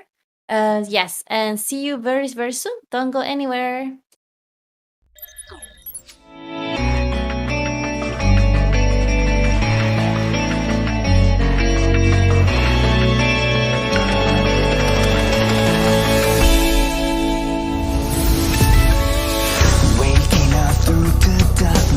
I can see the sun leaving behind what I have built, future's already begun.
with steam dense as a veil,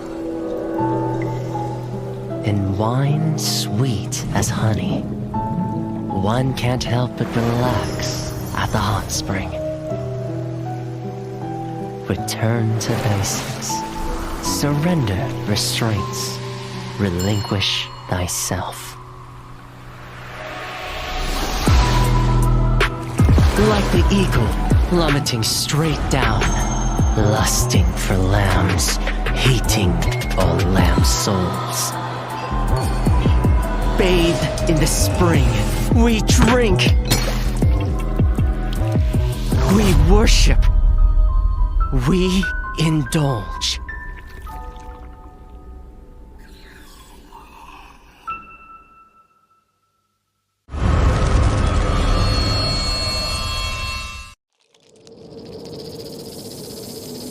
Scales, venom gland, and the vomeronasal organ. Reptiles' delicate biology is engraved with the mysteries of evolution. Researching them feels like listening to hymns of heaven and tracing the steps left by the Creator. But the end lies in unexpected malice.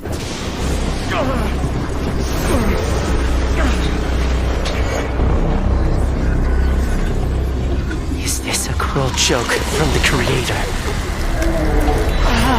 Or the inconvenient truth of evolution?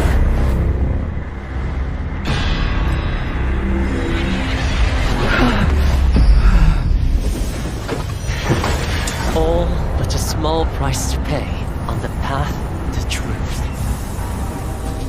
And as the scales shed, I shall step over the last of my boundaries.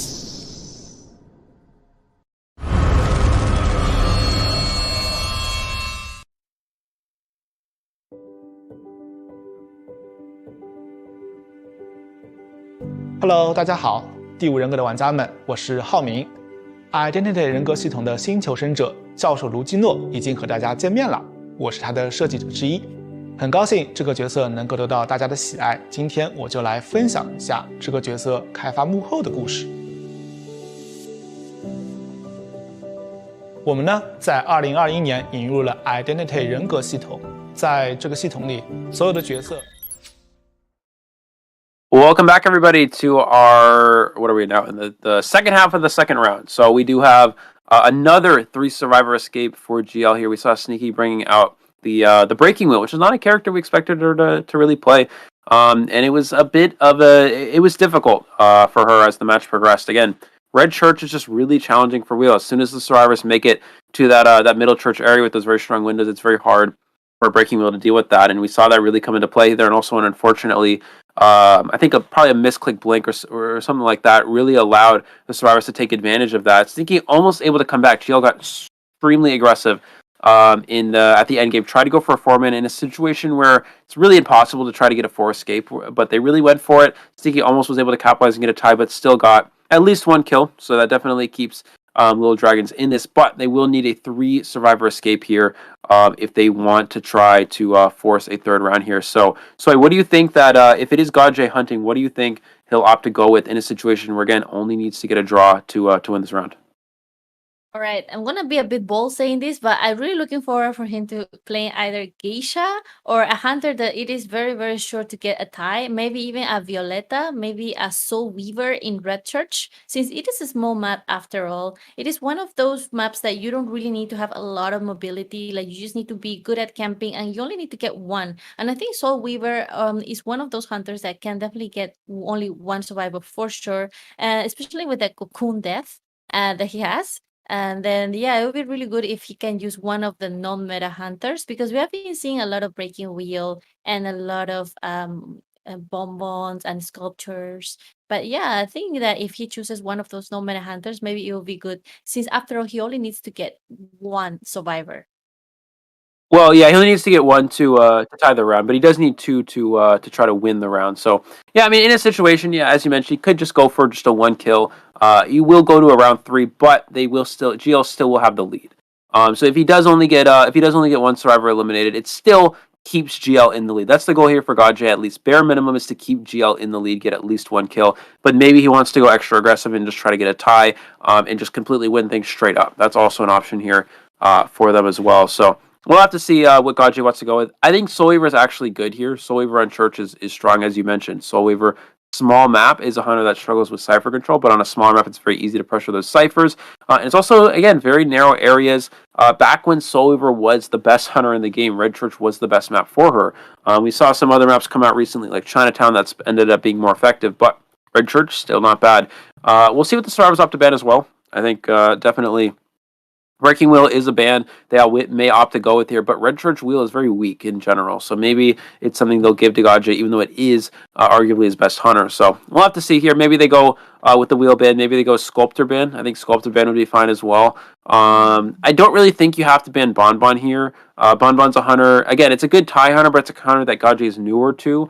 And I think maybe the goal here for them is maybe GodJ goes Bonbon and you're able to get a win against the Bonbon. Of course, Bonbon is difficult. You rely heavily on having good rescues. But in a situation where you're down quite a significant amount of points here, I think you kind of have to take that risk. Maybe just give the Bonbon ban Breaking Wheel or Sculptor and see what you can do against GodJ's Bonbon. Yes, like you said, Bomb would be a good idea because it can get a tie. But at the same time, another hunter that can get a tie, it will be Bloody Queen as well. Bloody Queen is also a strong hunter for GodJ. He has played before in tournaments, so I think that one of the hunters that he could feel very, very comfortable playing with and getting ties could be Bloody Queen, especially in a map like Red Church that he's very familiar with. I have seen hunters even throw mirrors directly at the gates with detention, and they will be able to get even a 3 kill. So even though Bloody Queen is a strong tie hunter, at some points it could be able to reach the 3 kill. So that could be a very, very safe hunter for GodJ to play, really, if he wants to get a tie and not only one survivor out of this map. So yeah, I think Bloody Queen could be a good hunter for him to choose, although the survivors definitely will have to try to ban his mains, which are Sculpture and also Breaking Wheel, because we just saw a Breaking Wheel in Red Church. Sometimes it's not like the best one, but it really depends on the hunters. Like some hunters have a different play style and will bring different traits to the table. I'm really looking forward to see what will be the ban picks for this today's match.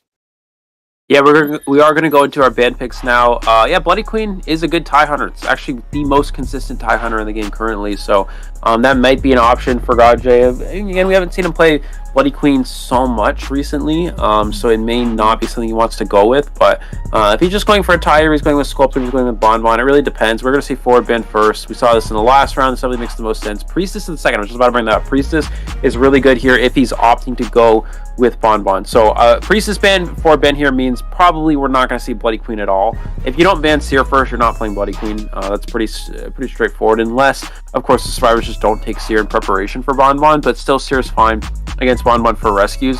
We're going to see Mercenary 100% get taken from the survivors here. Maybe the second one could be Mechanic again. We may see Merc Mechanic just like we saw in the last round. I don't know if it's something they really want to go with though, because Mechanic's a very good tie survivor, but she's not a very consistent winning survivor. Mechanic's Cypher Rush, ever since her nerf, has been significantly decreased. So I don't think we're gonna see Bonbon get banned. I don't know if I agree with this. I mean, it's a good tie hunter, so it definitely makes sense for it to be banned, but it's a character that GodJ is still newer to. He still has Sculptor, still has Breaking Wheel. You give him these options here, it just makes the job a little bit more easier for him, at least in my opinion. With the Bonbon ban here, we should see Mercenary and Seer get locked in, because now Seer isn't scared of the Bonbon anymore, because it's no longer on the table. But maybe they'll go Mechanic, but Seer would definitely make the most sense here as the second option. Yes, and you see they definitely want the strong rescue here, and we see the Mercenary already coming into play, one of the best, and like you said, Seer as well, because Seer is also a very strong survivor, can have that vision, and definitely can counter a lot of hunters, especially in the beginning of the match when you want to transition and find the optimum place for the kiting. So the next survivor that will get, like you said, Mechanic might not be the ideal one, but again, this is a very small map, and you definitely need to want to get to those ciphers faster, and the robot can do that. So if it's not Mechanic as a decoder, I think that the next survivor that could ensure a good three-man escape could be maybe Embalmer, even though this is not the most ideal map, but I think Embalmer is a very solid survivor because we have seen many times when you play the coffin either at the gate or at the dungeon, it can get a clutch three-man escape through the dungeon. So this could be very interesting if they go for that build. And we see the mechanic already being banned by GodJ. Yeah, mechanic ban here is interesting. You don't really need to ban mechanic here if you're GodJ because you only need a tie, and mechanic being a tie survivor, it doesn't really help the survivors at all. I don't think they were going to take mechanic. But yeah, I guess maybe just ban mechanic. Don't want to have to deal with that Cypher Rush anyways. And for the survivors here, the three survivors that are most likely to get taken here are Entomologist, Patient, or Acrobat. But we have seen Patient not really get utilized a lot by the Southeast Asia teams, at least so far in this round. Which is interesting because Patient is a very good character, not too bad in Red Church, but yeah, maybe Psychologist as well. I think some combination of those would make the most sense. Maybe they go Gravekeeper in preparation of a Breaking Wheel, but Gravekeeper is not really good against Sculptor at all, so I don't think that would make sense for them. But I don't know. We'll have to see. Should be Acrobat at least one of the characters, and Entomologist definitely works here as another option. Embalmer is okay, but Embalmer is a very good tie survivor. And in a situation where you need to go for a win, it may not be as beneficial. So and also Embalmer can struggle heavily against Breaking Wheel. So I don't think we're gonna see that come out here.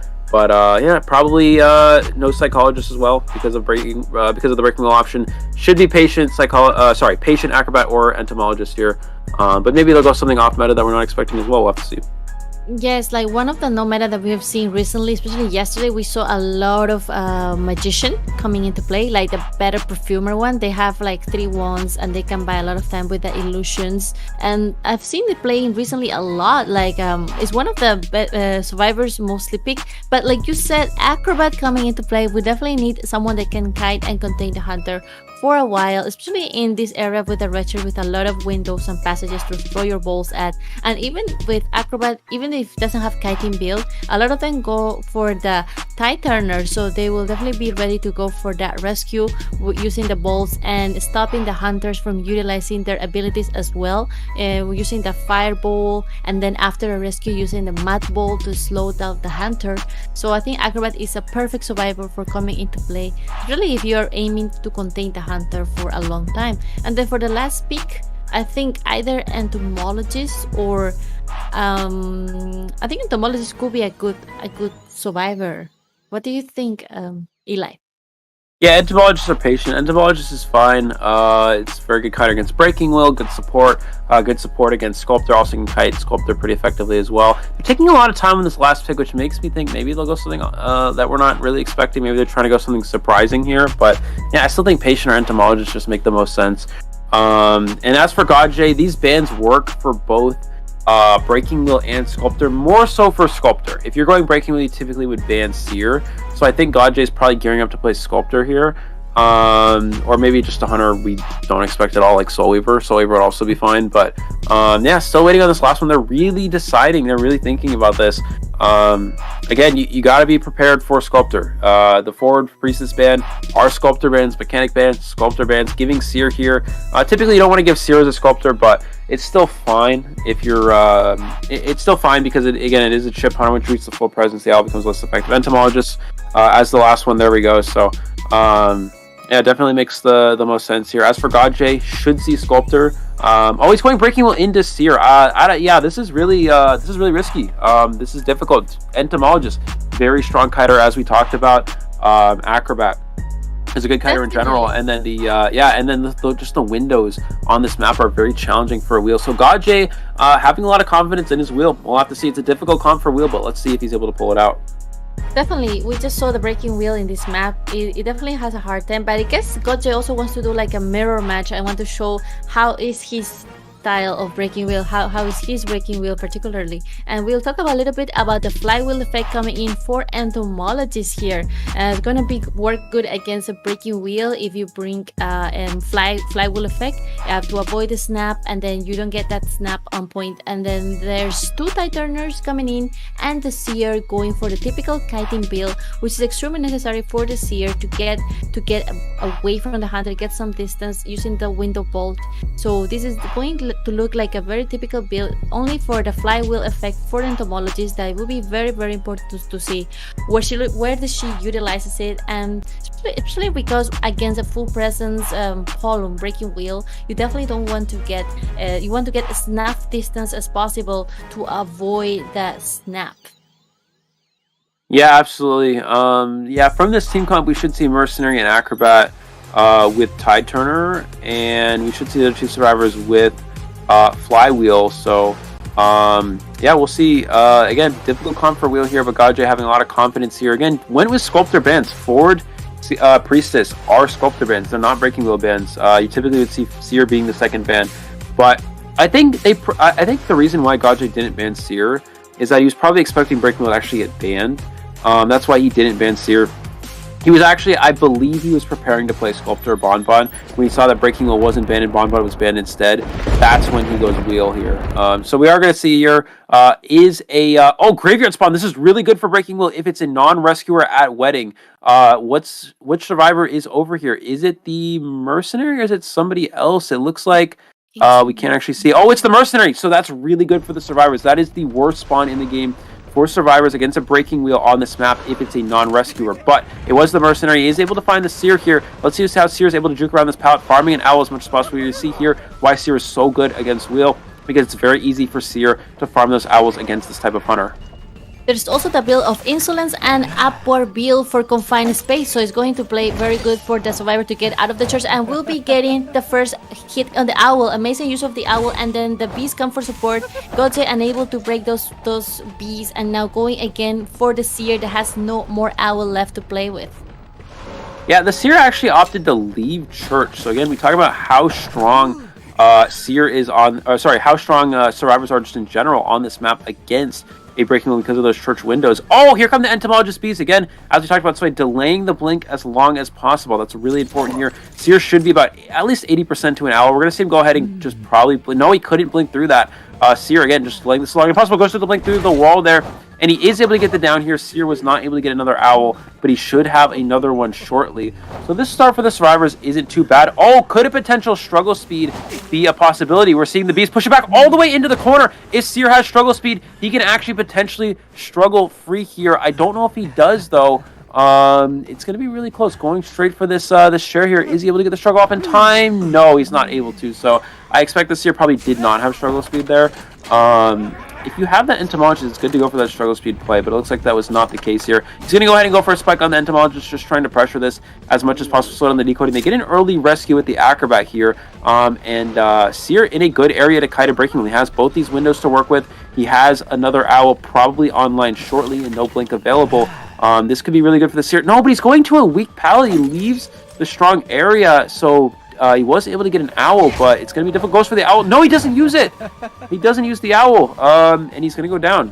Yes, that was not a very good idea for the Seer to go this area. Such a little bit weak area for kitings, but also I think he just wants to protect his teammate Entomologist that he's decoding all the way up there. So I think he doesn't want to get Breaking Wheel too close to the Cypher, because it's about to be prime anyway. So that's why he decided to just go to this area and kite. And now it's going to be the Mercenary who comes for the second rescue. He's going to try to avoid those spikes before getting that rescue, and he's having his 3 elbow pads as well, so he's in a safe position right now for doing a rescue with no injury. It's really about how he can get the rescue before the Seer flies away. He is able to get the save here. Gaje's not going to go for the full presence. He knows that Seer probably has an owl available, so he's going to go for 2 spikes. Yeah, just like that. Now Seer's going to go down to a snap, which means the owl's useless, so he goes down without using the owl. Yeah, he's going to use it. It doesn't matter. He's just going to get snapped. I'm not really sure what... Okay, I'm not really sure what that was, but he's going to go down here. I guess he was trying to bait out the owl, but again, doesn't matter. He's still dead on shares, so... Yeah, again, this again goes to show why interesting decision of Seer not using that owl back when he had it. This allows for the elimination. This makes it so Gaje only needs 1 more survivor eliminated, and GL will advance to the finals. Yeah, there's only, this machine is 50%, but it's only already 2 machines that are about to be primed very soon, especially the Acrobat and the Mercenary one. So now this is one of the strongest kiting area for the Acrobat, and he's going to try to utilize that ball, but the blink comes into effect and the ball was already come out for the Acrobat. deciding not to chair him though. Yeah, this is a correct play from Godjay. You don't really have time to share Acrobat here. If you want to go for extra, I mean, he only needs a draw, so in a situation where you only need a draw here, it's better to just chair there. But he's going to go ahead and go for some extra damage here, breaking that pallet. You see the fast pallet breaking speed probably can find space, and insolence. And this does give the survivors an opportunity to get the Acrobat back up. He should go back into wheel form here, and just go for 2 spikes and a, and a full present snap here. It's really difficult to actually. He's still trying to down the entomologist here. This is really. I think what he's doing is he's kind of just. He knows that he's already in a position to just tie this match. So I think he's kind of just having fun at this point. There's no reason to keep chasing the entomologist in human form there. So he's going to go ahead and go back into wheel form, going towards graveyard. He's going to pick up the site of the mercenary. Goes for that first spike here. Gets that on as well. Can he get the trap? Gets the trap on mercenary. It's not going to matter though. Mercenary has an elbow pad to work with. He actually could have just gone through the pallet, but he's going to use the elbow pad to transition away here. Survivor should opt. He up and hits another trap here. This one will be enough to get the hit there. And now he's going to change targets, go back to the Acrobat, which he knows is probably at bottom broken because he sees that Cypher machine moving. No, he's actually going to check out Graveyard instead. Yeah, actually, he wants to check the graveyard because he heard the machine is already about to be primed, but the survivors know that, so they decided to start to go back to 2 machines at the same time, the Acrobat and the Mercenary as well. But now the Acrobat will go down for a second time, but this time he is deciding to chair him because he wants to stop the decoding progress as well. And now the survivors will have to finish only 1 machine, which is. There are 2 machines already almost 50%, so that will be good. And there's the graveyard there's about to be prime. So if they can come for the rescue, especially the mercenary will need to stand up first to come to the rescue. And it's a little bit difficult situation for the survivor right now, especially with the entomologist injured and a full presence breaking wheel. Yeah, we're going to see him go in wheel from here, trying to get the spike on the entomologist, not able to get it. Excellent job for the entomologist to avoid this. He's going to go around this area, tries to get that spike here, does get that spike on the entomologist. Can she get out of the full presence? No, isn't able to do so, and does connect that snap as well. Going to go ahead and share this entomologist here. Mercenary will be able to make the save. But the question is, how close are these 2 Cypher machines? You have Graveyard with a lot of progress, you have Bottom Broken with a lot of progress, Mercenary having to use an elbow pad to get the save there. So what's going to have to happen here is Acrobat needs to try to push the Cypher and Mercenary go for the rescue. But the problem with doing this is that we're actually going to see Mercenary go for the Cypher. It's only 60%. He gets out in the pallet, but Mercenary doesn't go for the pallet stun. He actually could have gotten that there. He's going to go ahead and go for that elbow pad. Excellent elbow pad to stay alive here, but blink back online for Godjay. He can easily go for this blink here, down this Mercenary, and put himself in a really strong position. Yes, this is going to be the second time Mercenary goes down, and Acrobat is the only survivor that can go for the rescue of the entomologist. And there is a machine in the graveyard that they also could be able to prime on time because it is about 80% over there. But at the same time, Breaking Wheel knows that because he can hear the machine moving, and he will decide to not move from graveyard and try to stuff this entomologist before she decides to go anywhere else. And that's what she does. Full presence Breaking Wheel, very scary, and will be the last share from the entomologist? Yeah, that is the last share for the entomologist, I believe. Or maybe it might have been the Acrobat, actually. Let's see here. Entomologist. Yeah, no, not dead on share just yet. Acrobat's the one that's dead on share. Mercenary is down, though. Mercenary does not have self-heal.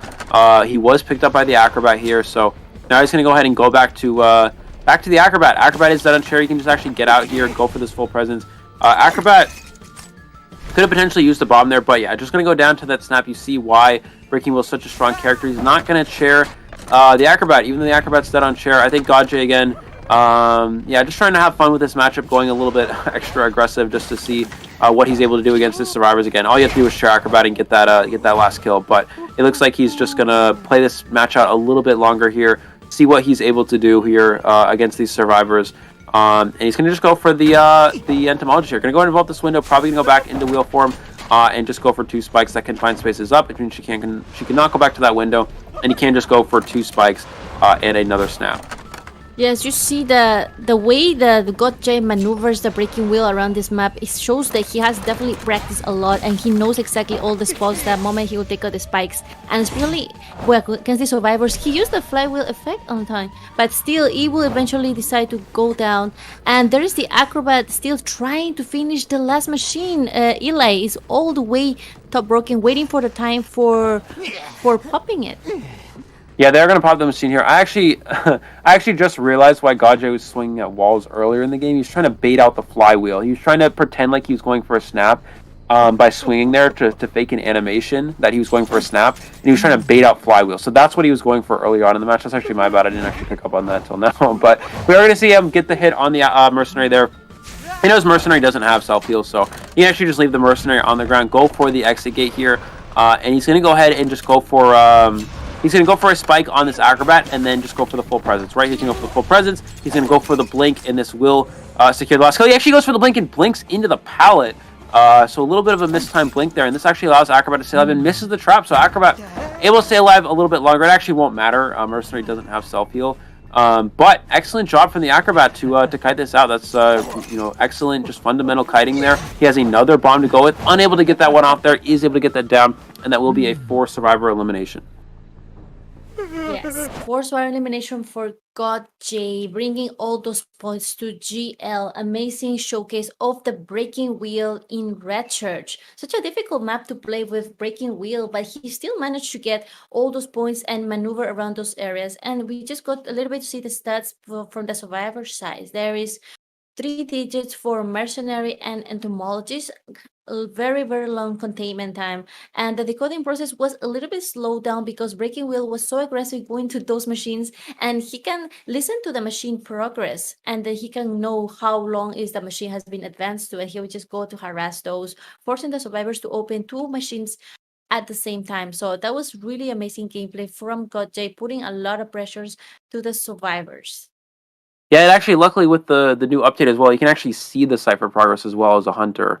That's actually pretty cool addition that they added to Identity 5. So yeah, definitely he's able to see that cipher progress. He's able to know if he has to go back in between these ciphers, how much time he really has to work with. And yeah, really took advantage of that. Survivors were able to push for the end game with that last pop, but as soon as Mercenary takes that extra hit, no longer has self-heal. Actually, I don't think Acrobat had self-heal. Yeah, Acrobat didn't have self-heal either.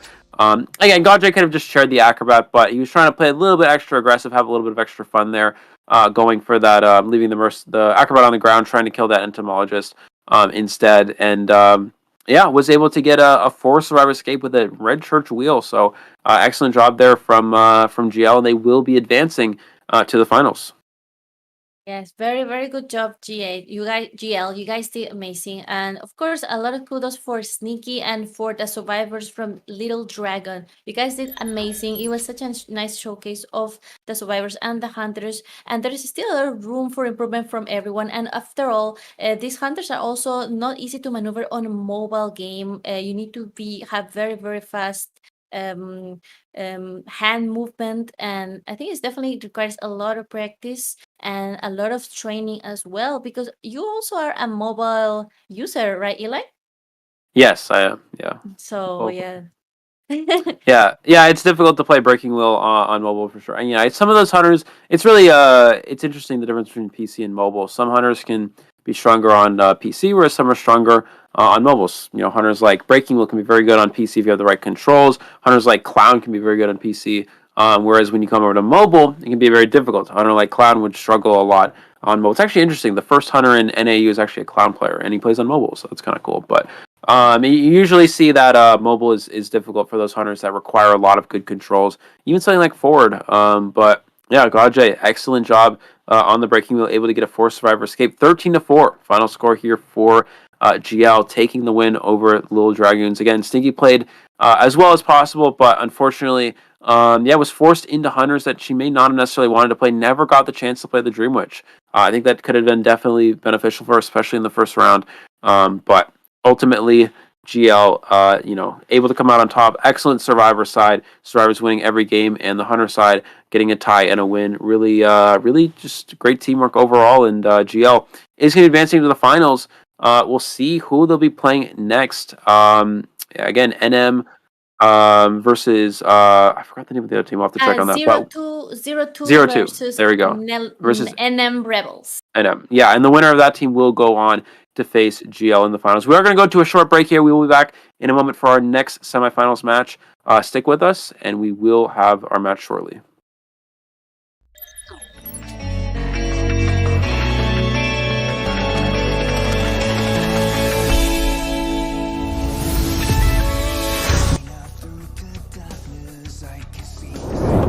Progress, and we also have Mercenary Cypher, which was the first one that he did. We're going to see a mirror here. It's pretty irrelevant mirror. Even if you're able to get that hit, that is okay. We do see that rescue come off here. Mercenary needs to body block this as long as possible. Blink is on cooldown, mirror is on cooldown, no Tide Turner. That's irrelevant because, again, you can't kill without the mirror here as the Bloody Queen.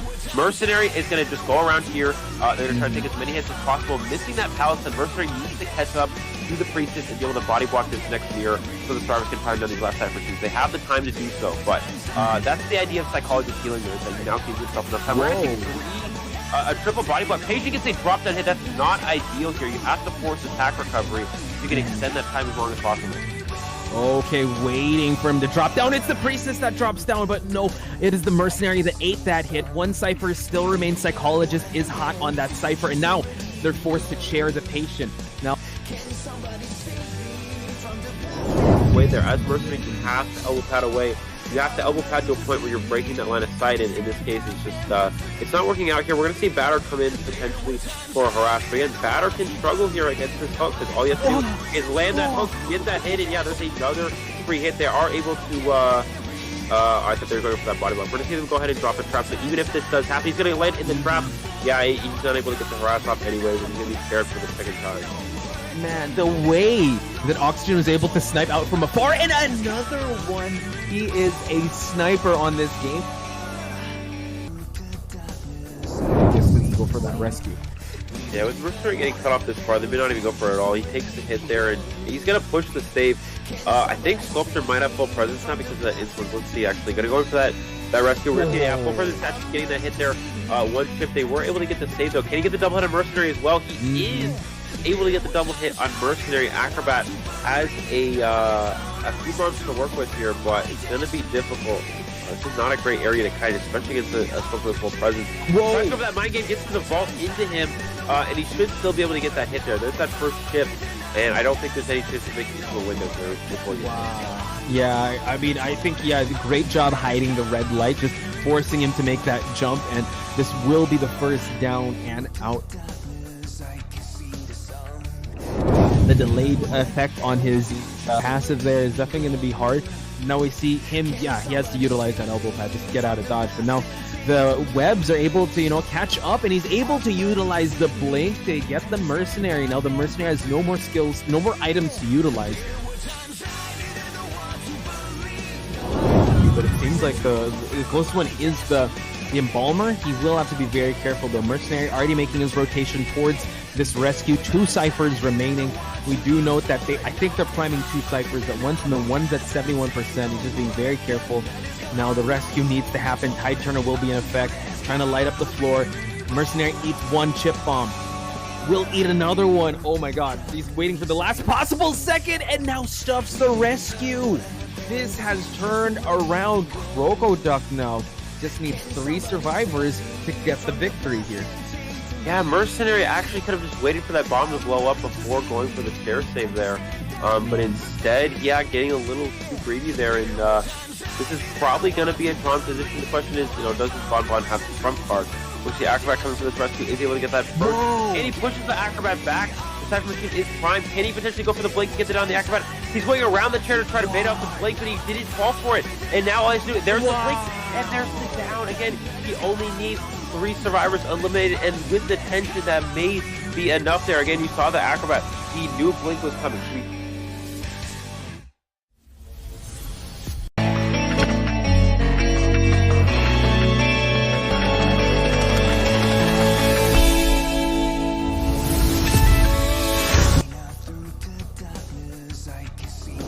He is a very kiting heavy survivor. Like, he has average of 60 seconds every time, and now Capcom going for the bomb here, able to get the last minute rescue, has to eat some of these hits, Fear, no, gets stuffed by Corone, and the pressure on the statues were building up a lot. Capcom was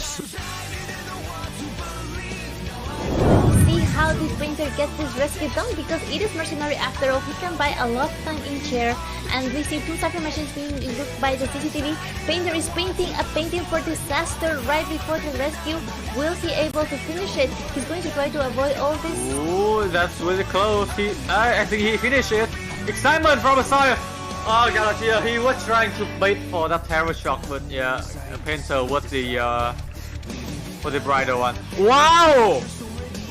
It is going to be a double down for the survivor side, and now the painter dies right next to the chair, and we see the forward and the embomber Automatically apply to the nearest survivor. So yeah, every time that he is done. So you have to be very beware. Yeah! he gets all Such a top tier play, such a top able to predict where the patient was, but yeah, he is now found, and is being sprayed by wax over here, just frozen the character. An immediate hit onto the patient, and of course, follow up by a normal hit. Patient is immediately down. right. Wow. Going for that cipher, that run has been decoding. I think they're gonna,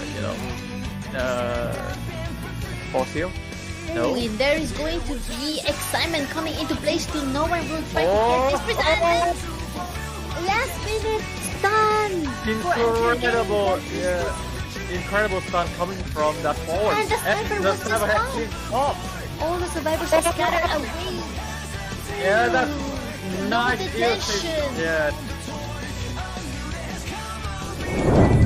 that can rescue and can give that support of a rebound kite, since he does have the tide turner. Now we see that the portal was placed. Has to be careful and not to get double hit here with a flame snipe. Watch out, able to get the hit and gets the terror shock. Disaster. Live.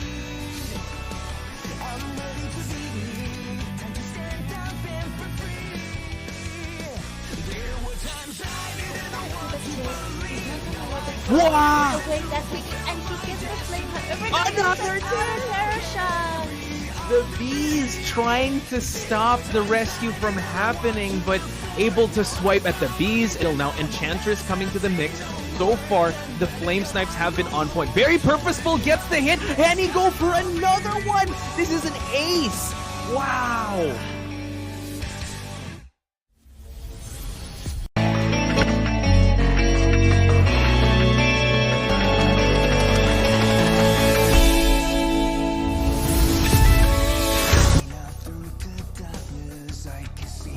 A little bit longer. Wow. We're going to see Blake get utilized here from Spy. He's really trying to scare the down. Elbow pad to try to body block in time, and he does not hit the body block. Mercenary looks like he's pushing towards the dungeon. It's open. Yeah, the gate is open. He's going to mirror. Oh, does he Holy see key, the yeah. priestess with it? There's the holy key. Can he get one time? He gets the hit just in time. What a perfectly timed mirror. A little bit late there, it looks like, and he's going to be a missed. You can look at that first tip here, though. We should maybe see Cyril come down, drops 3 bombs, gets the hit, and gets the down. And so that's going to be kind of an issue here. We see that first hit on the barmaid here. Can he get a second one? And he does, and he gets another instant. And probably knows that Sky is back there, already forcing him to utilize the elbow pad, and now the terror shock. Eli. Naru has one book available to utilize, and now constantly always looking behind him.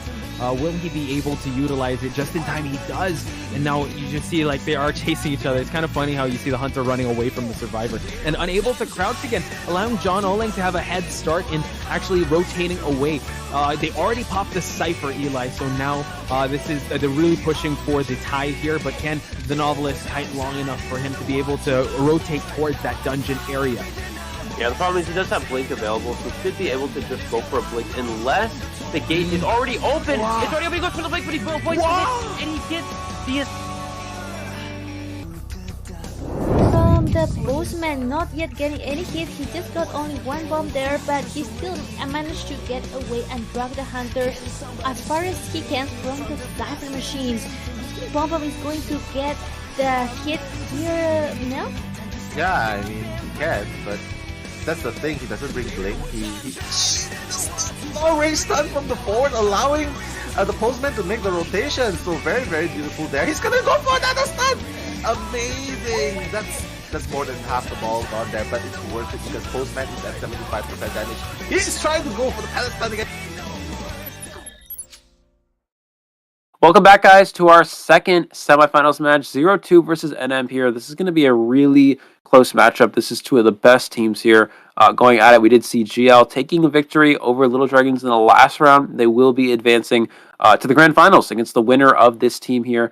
We are seeing Ever Sleeping Town first, so yeah. What do you think? I think we're going to see. I think NM is hunting first, if I'm not mistaken. I'm not actually sure. We'll have to see, but yeah, from NM Hunter side here, Ever Sleeping Town, we're going to see Seichu or Super Chu hunting here.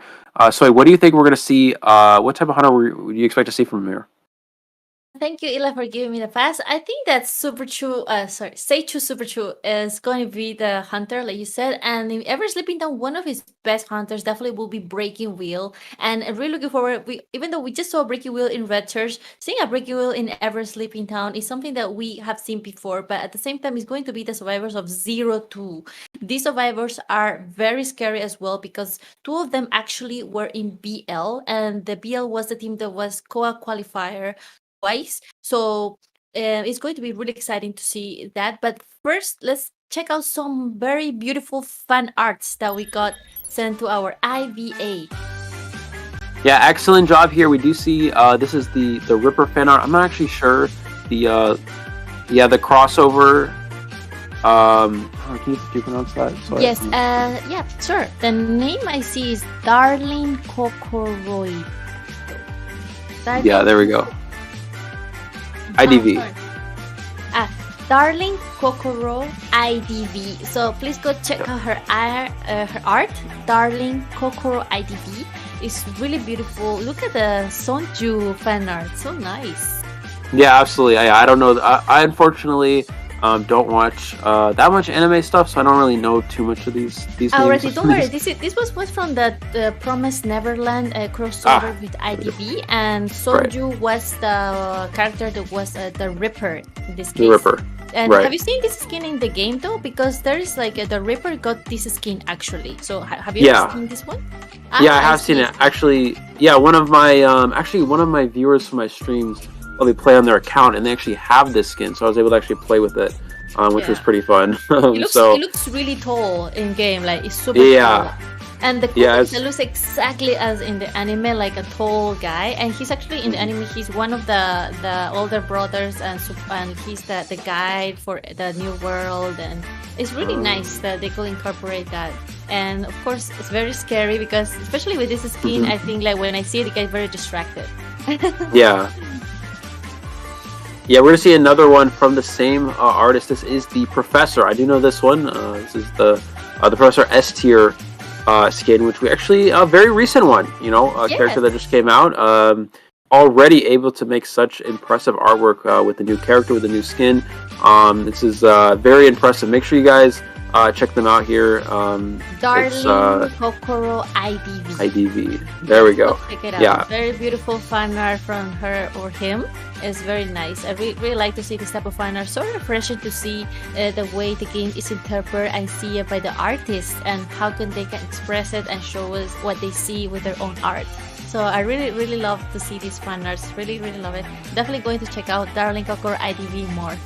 Yes. Yeah, absolutely. Yeah, very impressive art.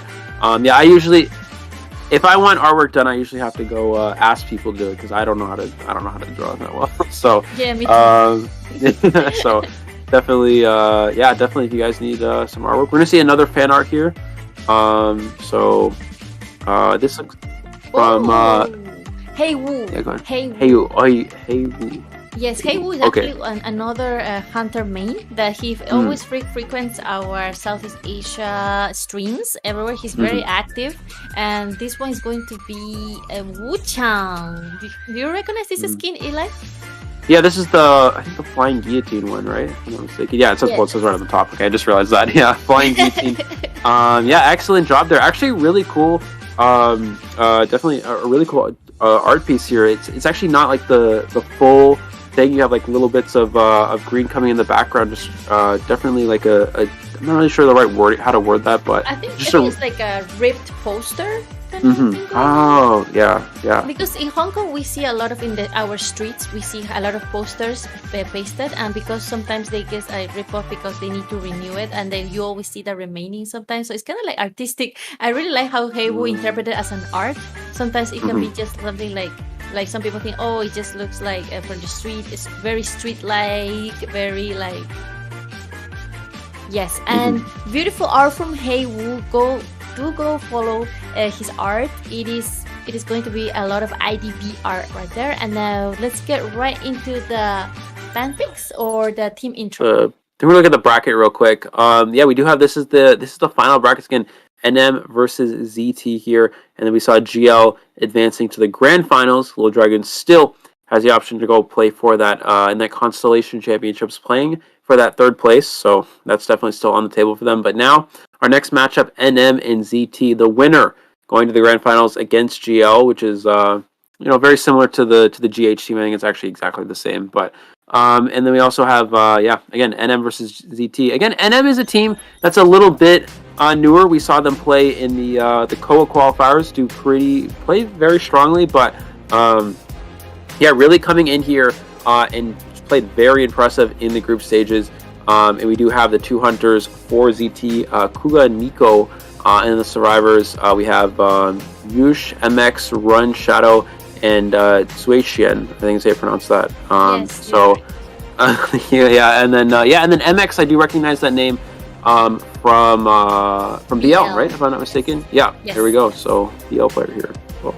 Yes, MX and Run are actually from BL, so very looking forward to see their coordination and Survivor. And also now we're gonna see that Nello, Mello, the NM team as Rebels introduction. Is going to be the survivors are Jalkan, Caradona, Neru, John Olen, and Love. And the hunter will be Super True, which was before Stay True, but now the name is Super True, which means he has evolved and has learned so many other tactics to catch those sneaky survivors. So yeah, really looking forward to see Nello or NM team going against the other players that they have also been in BL before. The 0-2 survivors have also been former champions of the NM tournaments. So really looking forward to see they have a lot of experience. Both teams can bring a lot of things to the table. They're both veterans teams, and they can definitely spice up things up with the new meta, the new persona build, the flywheel effect that we have been seeing earlier. And also about the hunter side, which one do you think will be super true in this map, whichever Sleeping Town? I think it will be Breaking Wheel, but how about you? What is your thoughts about this map? Yeah, it should be Breaking Wheel. I think that's probably why Ever Sleeping was picked. It's one of the best Breaking Wheel maps in the game. So I think it's definitely an option. This is really an uphill battle. We saw Seichu play, or Super Chu playing very effectively in this tournament so far, and has just been really strong overall, getting, for the most part, winning and tying every round as Hunter. But now you're going against a team like 0-2. Again, we talked about a lot of these players on 0-2 are very... 0-2 is kind of a team, a lot of, underage players that have now aged up to be able to play in this competitive scene. We are going to go to our picks and bans now. It's just going to be a really big uphill battle for Seichu to play against this really strong team. I'm very excited to see 0-2 play. Again, just a newer team with younger players who have, I've been told, very, very strong team overall. The first ban here for Super Chu, we'll have to see, it's going to be either forward or seer. If he's playing Breaking Wheel, it's either forward or seer. So it is forward, which means the survivors will most likely lock in Priestess and Seer, and then we are probably going to see either Mercenary or Patient be the second ban. I don't know if we're going to see him ban Mechanic. It's definitely an option if he wants to go for a heavy kill. We've seen Southeast Asia region like to ban Mechanic a lot, but if Mechanic's not going to be the ban here, it is going to be Mercenary or Patient instead. Maybe we'll go Acrobat, actually, because also Patient's not a character that's used a lot here in this region as well.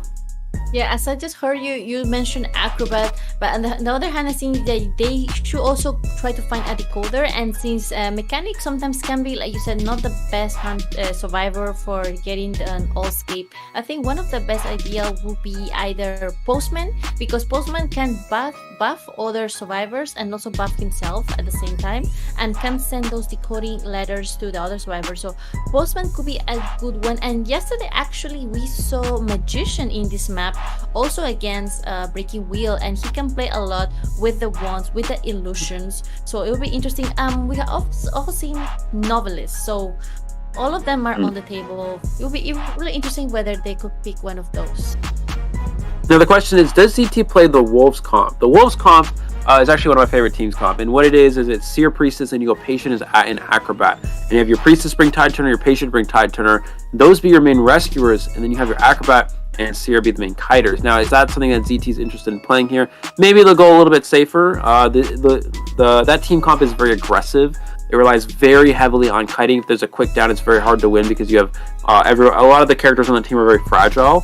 But it's very aggressive in terms of decoding, in terms of kiting. Batter here from run. Okay, so this is fine. This is a good, and we are going to see Patient. Okay, so Batter is a good replacement to forward when going against the Breaking Wheel. It's a good harassing character, and not opting to go Acrobat, which is really interesting. Acrobat very strong, but they really want to play the aggressive way here with Batter, having that harasser with Batter, having that Seer support as well.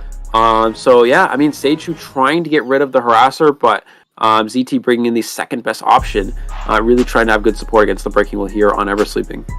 Yes, with the harasser on point, they definitely want to get for the aggressive, like you said. But at the same time, the Patient here will also buy a lot of time with those hooks. And Priestess definitely will put a lot of portal and support. Then we see the Seer with the best decoder. I think could be that is the best target for trying to go after at the beginning of the match. Especially because if he gets found first, and then the Owl, probably some Seers will try to hold dear onto the Owl and not utilize it, but sometimes you just have to use the Owl early on to avoid getting hit. And then also, like you said, a lot of trying to bait the blink going on. Like you want to bait the blink, I mean you want to delay the blink as much as you can. So if Super Chu decides to bring blink first, which is what most hunters do, I think that will be the strategy. Try to delay the blink as much as possible and buy extra time for the decoding progress. Yeah, absolutely. Yeah, Batter and Seer are actually very good in combination. The reason why is because when you see a Batter on a team comp, you typically want to go Excitement, so you can deal with that Batter a lot easier as a Breaking Wheel. But if you have a Seer, now you really want to bring Blink, because Seer is a character that forces an extra hit, and Blink is very crucial for dealing with that extra hit. If you're able to get 2 spikes on a Survivor and go for a Blink, it's very hard to actually Seer Owl that. And then yeah, just Batter in general is a character that's just really good at harassing. If you use Blink, that means you don't have Excitement to counter the Batter, which means the harassment is going to be an issue for the Breaking Wheel player. So Seichu is going Breaking Wheel here, but the question is, does he go Blink or Excitement? I think with Seer on the team, you probably have to go Blink, but the problem is, again, you play right into the Batter harassment with no Excitement, so it's going to be difficult for Seichu. We've seen him be very strong with the Breaking Wheel throughout the majority of this tournament, but going against a very good Survivor team, a very anti-wheel team comp, it's definitely an uphill battle for him on in this first round. Yeah, I like to say anti-wheel team comp. That is actually quite exact, precise to see this team composition here. We have the harasser that could harass the moment he gets out of wheel form, throw those balls onto him, and then Patient by some extra distance away from the Breaking Wheel using those hooks, and even Priestess here around here. So I think the ideal way to start this match for Super Chu will be either go for the Seer or for the Patient, because sometimes the Batter could really buy you a lot of time with those balls, and definitely with Excitement on hand, some hunters decide to play it safe and they don't bring Excitement because they think that after going to wheel form you won't really get stunned. So that could be quite interesting, because Breaking Wheel is quite a difficult hunter to stun when he's in wheel form. So it will be really interesting to see how does the Batter time his balls and whether he goes for the stun right after he breaks out wheel form. So I'm really looking forward to see that happen. But let's get right into Ever Sleeping Town. It is Super Chu Breaking Wheel against the City Survivors on Ever Sleeping Town. Yeah, absolutely. Again, this team comp is difficult. Seer, very strong against wheel. Priestess on this map, very strong kiter in general. The Priestess support can be very important. Patience really good against wheel because it's very good at delaying the inevitable. Hopefully we have our match. Okay, there we go. We have our matchup here. And yeah, we are going to get into the match here. Seichu immediately going towards the fake area. He is having confined space and insolence, so no trump card at all. He does find, this is the Patient, so not a bad find, but Patient is a really good character, especially in this area of the map. Excellent jukes here from the Patient. What's going to happen here? Stage is going to go for this one spike, and the Patient's going to hook himself up the 2-story area. He's able to get the first one here. Patient should immediately hook himself up the 2-story. No, he's not. He's actually going to transition away towards middle instead. He's going to go for that hook and is able to get it off. And it could be that they have a Priestess portal set up somewhere as well. Yes, yeah, Priestess is definitely coming in for the support and definitely told the Patient there's a portal there, but the Patient will have to take that normal hit, and it definitely gives a lot of room for Super Chu to go back into breaking wheel form and go to harass him in the 2nd story area. He need to utilize the hook quite soon, but there's another Cypher machine here, so I'm not sure whether this was the best decision for the survivor, but we'll see how does he manage to get around this wheel, and the spikes will come out. Yeah, he's going to break line of sight here. He's actually going to go up here using the hook to transition away here. There was a portal. Can he potentially go around? No, he's actually going to break it first. Batter was actually waiting up there to potentially get that. Oh, but S3rd goes back in the wheel. He could have just snapped him right there. I think he didn't see where the Patient went. And now the Batter's in to harass as well. This is actually still okay for S3rd. It means that survivors aren't decoding. He actually snapped this. Oh, he needs to be careful that Batter's a candle. No, he does time that perfectly. Able to dodge that there. Batter's coming in for the harass. Going for that early swing there. You got to be careful here. He gets the ball out, which means the ball is now on cooldown. There's no option to support here. Blake's still online. For S3rd here, he also has an extra presence. That snap with 3 spikes feeds extra presence to the breaking wheel, which means that he's a step closer to full here. He's going to go ahead and pressure the Cypher machine. This is kind of a draw pace here for S3rd, but he still has an option to potentially go. It depends on how well he plays the late game here, how well Batter can harass as well. Again, keep in mind, no excitement, so Batter is still open to harass as this match progresses, but it looks like survivors aren't even opting to rescue at all, possibly. Oh no, Batter is coming down now, finally coming down. However, though, he still wants to get the rescue before half. There's the Owl coming in for support, and they will get the rescue done. However, there's Titan. He cannot get into the tramp, and he will get 1 spike from Super Chu. Super Chu blocking the window, avoiding him enter the graveyard area, but he still has some hook that he can utilize. And no more hooks left, and the Batter will come in for the stun, and Blink comes into effect. Yeah, Batter is going in for the stun, but he can just blink through that, go for the snap. Now Batter's ball is on cooldown again, so S3rd doing an excellent job of playing around the Batter. The Batter is trying to play this extremely aggressively, but he's really just not falling for any of his tricks. So, not using the snap too early, having excellent timing there. I believe Patient probably has Tide Turner. That's why we haven't seen him use Flywheel yet. And he's going to go ahead and put up that confined space. Batter's coming in for a second rescue, but with full presence and no Tide Turner from Batter, this could be a potential farm here. But what Batter's going to do is he's going to tap the chair over and over. S3rd needs to actually get out of wheel form. Yeah, he's going to get out of wheel form because Batter can actually cancel the full presence. He's going to go for that swing there, pushes back, doesn't get him anywhere, gets the hit on Batter, but it may not actually matter anyways. He can actually just go back into wheel form, but there's actually a elevator portal here, so he's actually forced to break this first before he goes back after the Patient. Going for the elevator portal, get him to finish the Cypher machine. However, they both get out of the window and they're trying to fly away from the breaking wheel. Will he be able to go to the graveyard and get another ball on the breaking wheel? Not yet. He's still trying to aim. He didn't get the ball on the break. Oh, he did get it through the window. Amazing ball from the Batter. Eli, this is awesome. Yeah, this is awesome, but unfortunately, actually what that Batter did, that's actually really smart. He actually cancels the confined space. If you're at L, Batter misses this one, unfortunately, but he actually cancels the confined space. We're going to see Batter try to go for another, he's just going to actually snap him down here. The question is, how much is the last Cypher machine? 40%. That's not enough just yet. He should have enough time to potentially down this Patient. Patient has no hooks. There's the second one, but Snap is on cooldown, so he can't instantly get him down. There is a portal, though, that's going to keep him alive here. He's going to go through the portal after the Patient here. Priestess trying to body block Cypher, 70% of the way done. When is the Snap cooldown up? It's up at 10 seconds. Gets no drop down hit here on the Patient. This is going to be really close. Gets the trap there. Is the Cypher machine prime? They can go for the force heal. Can he get the payoff? No, S3rd, he body blocks the area so the Priestess can't go through and force heal. What a perfect positioning there from the breaking wheel. Priestess could have easily forced heal and prevented him from picking up there and actually forced a winning position for the survivors. But because he was able to body block that area, Priestess could not go through to force heal, and that actually gives NM a chance to get a tie here.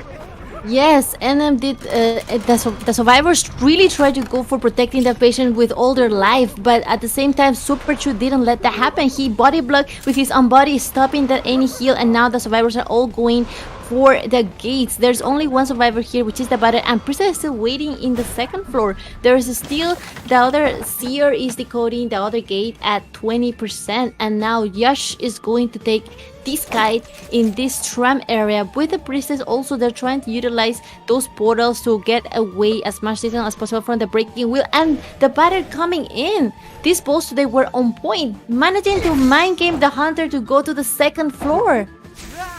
Oh, I think the batter actually might have made a mistake. I think that was a long portal that was actually set up to the exit gate, but the batter accidentally fell downstairs instead of going through it. I'm not actually sure. I have to look back at that, but he's going to go out and get out of wheel form here. Has blink available. He can easily just blink this batter. Goes for the blink, gets the down on the batter. The survivors are really trying to go aggressive here. Seer trying to farm an owl. Priestess trying to come in here for some extra support. Goes for the swing there, but he misses. They get a pout stun because of it.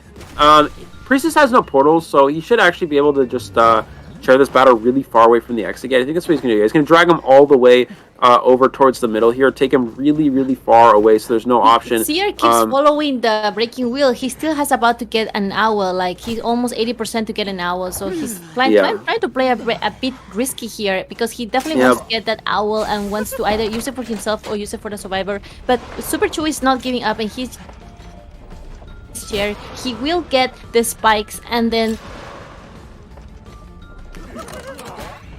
I cannot see right now. It did freeze for a second. Yeah, he's gonna get out there. He can't actually just down this batter. Yeah, so I'm not again, this is the same instance we saw in the last round. The survivors are getting ultra aggressive, but it just doesn't matter. They can't make it without Tide Turner. He can keep just sharing back at this share. At this point, the ZT survivors should just take a draw. There's no reason to push for anything too aggressive here, and we are going to see them, just probably go ahead and escape out the gate, take the tie here. S3rd able to get a draw from a position that looked good for the survivors. Looks like they had a winning position, but the Priestess was unable to get the heal there, and just like that, we see S3rd able to take advantage of that and get a tie from, honestly, a losing position. Yes, that was amazing gameplay for both Survivor and Hunters. Especially Super Chew was at one point, it was really looking, they were trying to save that patient out of the third chair, and the Priestess came all hard trying to cover up and do that healing, but Super Chew stepped in and stepped on that pallet and hold his ground. And we'll see the Hunter containment for the survivors was 178, 109. All the longest containment was from the batter, which really did amazing stance with those balls through the window, like you said, to counter confined space. I think it's one of the first time I've seen batter doing that, and I didn't know it will counter the confined space. Yeah. So basically, what happens is if the hunter hasn't completely finished their vaulting animation and they get stunned, then the confined space won't actually pop up. So they have to completely finish that vaulting animation. And batter took advantage of that, was able to prevent that confined space from happening, allowing the patient to go back to that window. And it's really interesting that S3rd could have banned batter. They took Priestess and Siri, banned forward. He could have banned batter second and given them mercenary. I think that actually would have been safer and actually made more sense. If that's the case, then they probably would have gone. With the mercenary instead of the batter in the same team comp. But yeah, ultimately it worked out for the survivors to get a draw there, almost get a win there. Batter support again being very strong. Him not having confined space was really important as well, very crucial. I think batter ban would have made more sense. But again, this is one of those situations where you can learn from how a match plays out and possibly go for that ban later in the later rounds of this this semifinals match. Yes. So yeah, we will be heading to a short break soon. But in the meantime, I think that it was really interesting to see the batter utilization as well as the stunner. And like you said, it is a perfect team to counter the breaking wheel. And at the same time, it is good to see that these Zeta survivors can definitely, 0-2 survivors can definitely find a way to counter a very scary breaking wheel, especially in one of the best maps for breaking wheel, which is Ever Sleeping Town. And for the next map, we will also be seeing Ever Sleeping Town. And you think that they will also bring out a breaking wheel as well? I'm not sure. I'm not actually sure what Hunter's ZT opts to play. We'll have to see. Again, breaking wheel obviously is incredibly strong in Ever Sleeping Town, but maybe they're a Dream Witch player as well. That could definitely be a possibility. We'll have to see here. NM survivors are really going to need to play well here. Again, S3rd usually able to get a heavy amount of kills with the breaking wheel in the early rounds. but here wasn't able to do so. Again, ZT playing very strong. So NM Survivors are really going to need to clutch up, have a very strong match here. Again, it's really dependent on what the ZT Hunter plays. Are we going to see Sculptor? Are we going to see Dreamwitch? Are we going to see Breaking Wheel? Some combination of those three hunters. But again, yeah, we'll have to see. What they have to play. I'm not really sure. But Breaking will definitely make the most sense if that is a character that these ZT hunters opt to use. Yes, I agree. I don't know that the next hunter we're gonna see from 02 will be Kuga. If you guys know Kuga, and for 02 survivors, do go support those two, as well as the NM survivors, which are going to be Jalkan, Love, Caradona, and Joan Oleg, most likely. So yeah, really looking forward to see what they have to bring for our today IVA finals. It's going to be very exciting to see the four best teams of our tournament this time. And yeah, really looking forward to see that. Yeah, absolutely. Again, the winner of this match will be going to the finals against GL. So we have some very exciting matchups still to come. We're going to go on to a short break here. We will have the second half of the first round coming up shortly. So stick with us, and we'll see you guys soon.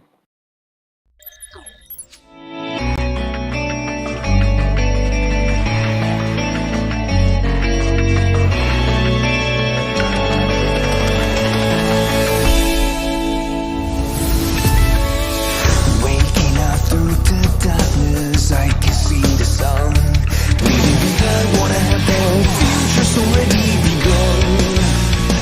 Can somebody save me from the past and take the lead?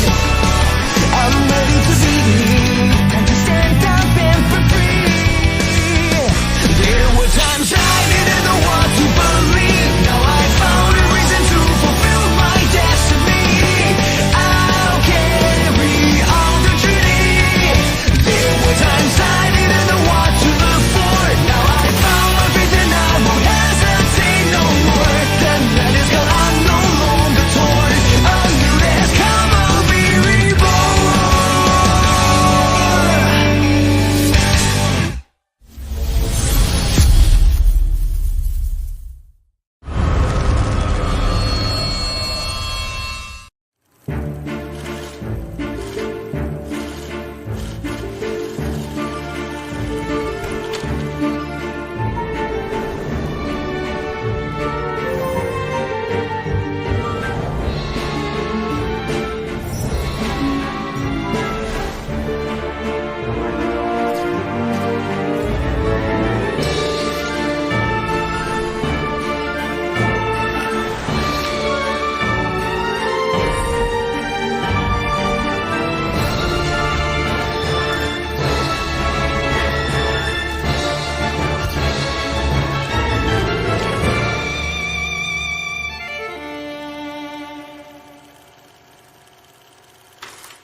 With steam dense as a veil, and wine sweet as honey, one can't help but relax at the hot spring. Return to basics. Surrender restraints. Relinquish thyself. Like the eagle plummeting straight down, lusting for lambs, hating all lamb souls. Bathe in the spring, we drink, we worship, we indulge.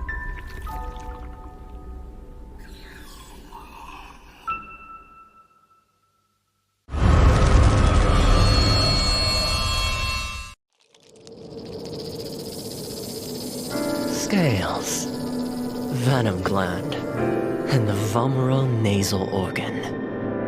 Reptiles' delicate biology is engraved with the mysteries of evolution. Researching them feels like listening to hymns of heaven and tracing the steps left by the Creator. But the end lies in unexpected malice.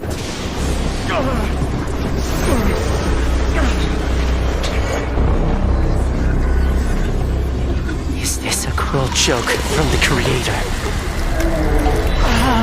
Or the inconvenient truth of evolution?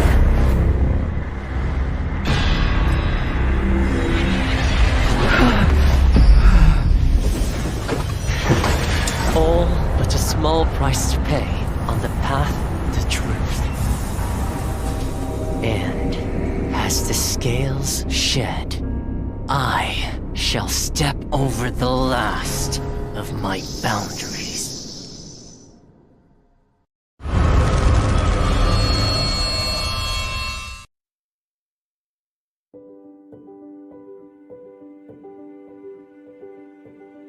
Hello， 大家好，第五人格的玩家们，我是浩明。Identity 人格系统的新求生者教授卢基诺已经和大家见面了，我是他的设计者之一，很高兴这个角色能够得到大家的喜爱。今天我就来分享一下这个角色开发幕后的故事。我们呢，在2021年引入了 Identity 人格系统，在这个系统里，所有的角色。All right, welcome back, guys, to our second half of the first round, ZT versus NM. We saw a tie in the first round for S3rd against the ZT survivors. And it's actually a winning position. They had multiple chances to win the match, whether that was on the force heal and then the cipher pop. But we saw, S3rd able to block off that way for the to prevent the force heal. And then we also saw the instance in which they had a priestess portal, the long portal set up in the upstairs middle 2-story that connected to the open exit gate. However, the batter accidentally fell down the hole instead of going through the portal. And that actually allowed for S3rd to get an extra kill. We saw the survivors try to push for an extra escape, but they weren't able to get it. And yeah, just like that, we saw, S3rd getting a clutch tie. Again, in this situation, ZT had the momentum. The survivors were playing very, very strong. So they're looking really good. ZT survivors looking very good here. So now the ZT hunting. We'll see how they do against NM survivors. We saw NM be very strong in the past, especially with John Oling, Nello with very good kiting. So we'll see, again, how they're able to do against... I don't know... Again, we don't really know what ZT is going to bring out here. I'm not really sure, but we should see some very impressive games. If the survivors are able to play that well, I think the hunting side should be very strong as well here. Yes, like you said, if the survivors of Nello and them should have less pressure because S3rd did really well, and at the same time, of course, it was definitely a little bit of a pity that they couldn't get the batter couldn't get through that long distance portal. But at the same time, we will see how it goes because the hunter from 0-2 will be hunting this time. It is going to be Kuga.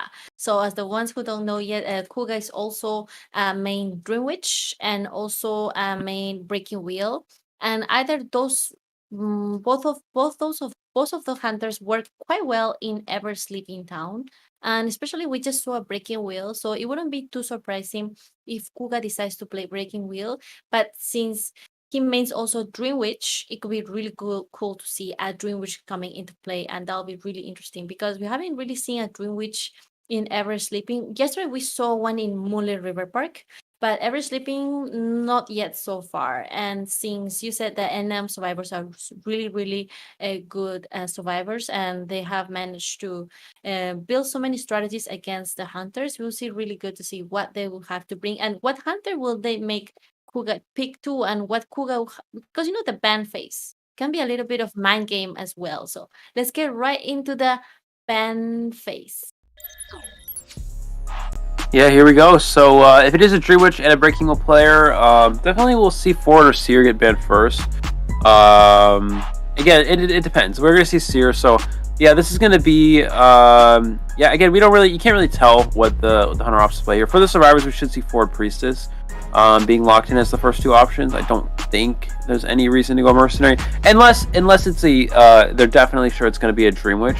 The problem here with going Psychologist is that you play right into Breaking Wheel, so you can't really afford to do that. So I think we'll probably see S3rd and Priestess be the two survivors taken, and then if that is the case here, Kuga probably will go Mercenary as the second ban, but I'm not sure. Maybe they opt to go with something. The survivors opt to go with something else. Again, depends on what they're preparing for. If they're preparing for Dream Witch, you can take Mercenary. But no, Priestess is definitely the more standard lock in here. It makes more sense for Breaking Wheel, makes more sense for Dream Witch as well. Now, as a second man for Kuga here, again, it depends on what you're trying to play, but I think Mercenary definitely would make the most sense. If it is Mercenary ban, the survivors probably will go Patient and Acrobat, possibly Entomologist as well.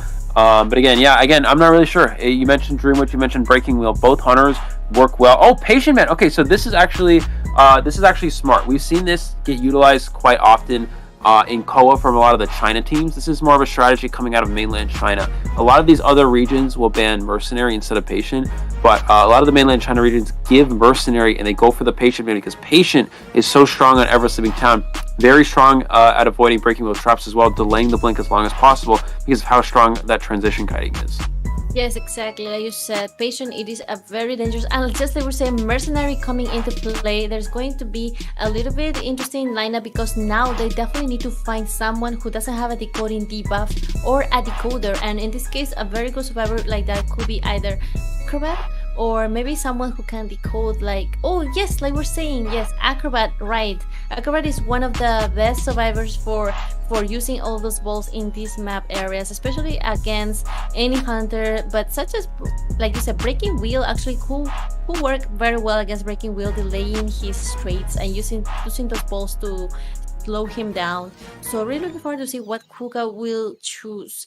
Seeing this lineup, it is not the strongest at decoding because we see the decoding divas from the Mercenary, the Forward, and the Priestess, but we will be seeing another Breaking Wheel in Ever Sleeping Town, but this time is coming from Kuga. It's the first time we're going to see Kuga's Breaking Wheel in this map, especially against the NM survivors. Very strong survivors. They have known for playing in together for a very long time, so very, very steady, very, very strong lineup. I think, what do you think would be one of the best survivors to catch first for the Breaking Wheel?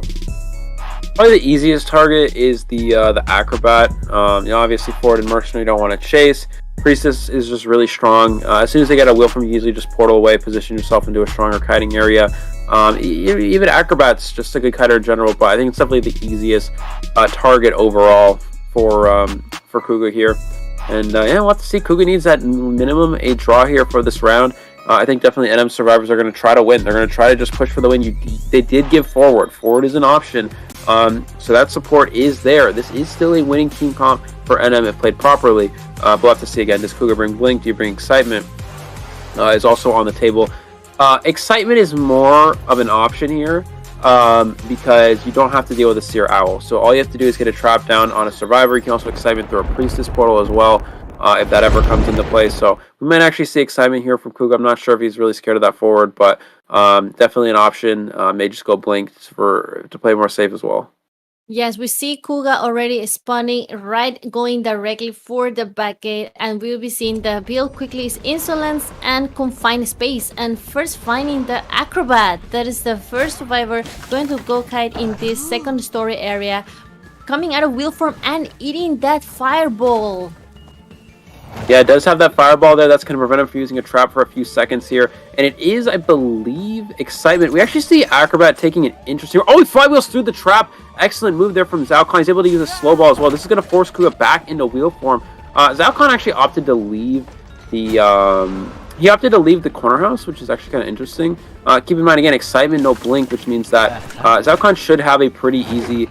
kiting option here, fast pallet breaking speed as well. He's going to go for, uses an interesting, I guess the rest of his bombs aren't available. He actually able to take a portal, but the portal doesn't go anywhere. So a missed portal there, but then he actually misses the trap as well. So Zalcon is able to make it to the upstairs 2-story here. My apologies, that was actually his last ball. So he's going to go ahead and drop down here, try to stay alive as long as possible, but a bit of a tough position here as one more firebomb now available. Can he time this properly? He needs to avoid this trap. Goes for the firebomb and forward stun as well. Excellent job from John Oling here. This is going to force him back into wheel form to catch up here. So already a strong kite here from Zalcon. extremely amazing stand from the forward coming to support Jalkan's kite, and now going all the way to this big area around the tram. Maybe waiting for the tram to do his magic, but no, going to try to smash this pallet down, and no, get the first hit on Jalkan is going to be almost 2-minute kite, which really buys a lot of time for the survivors to pop those cipher machines. They're all about to prime their 3 cipher machines, and now it's going to be the forward who will be going for the rescue of the acrobat.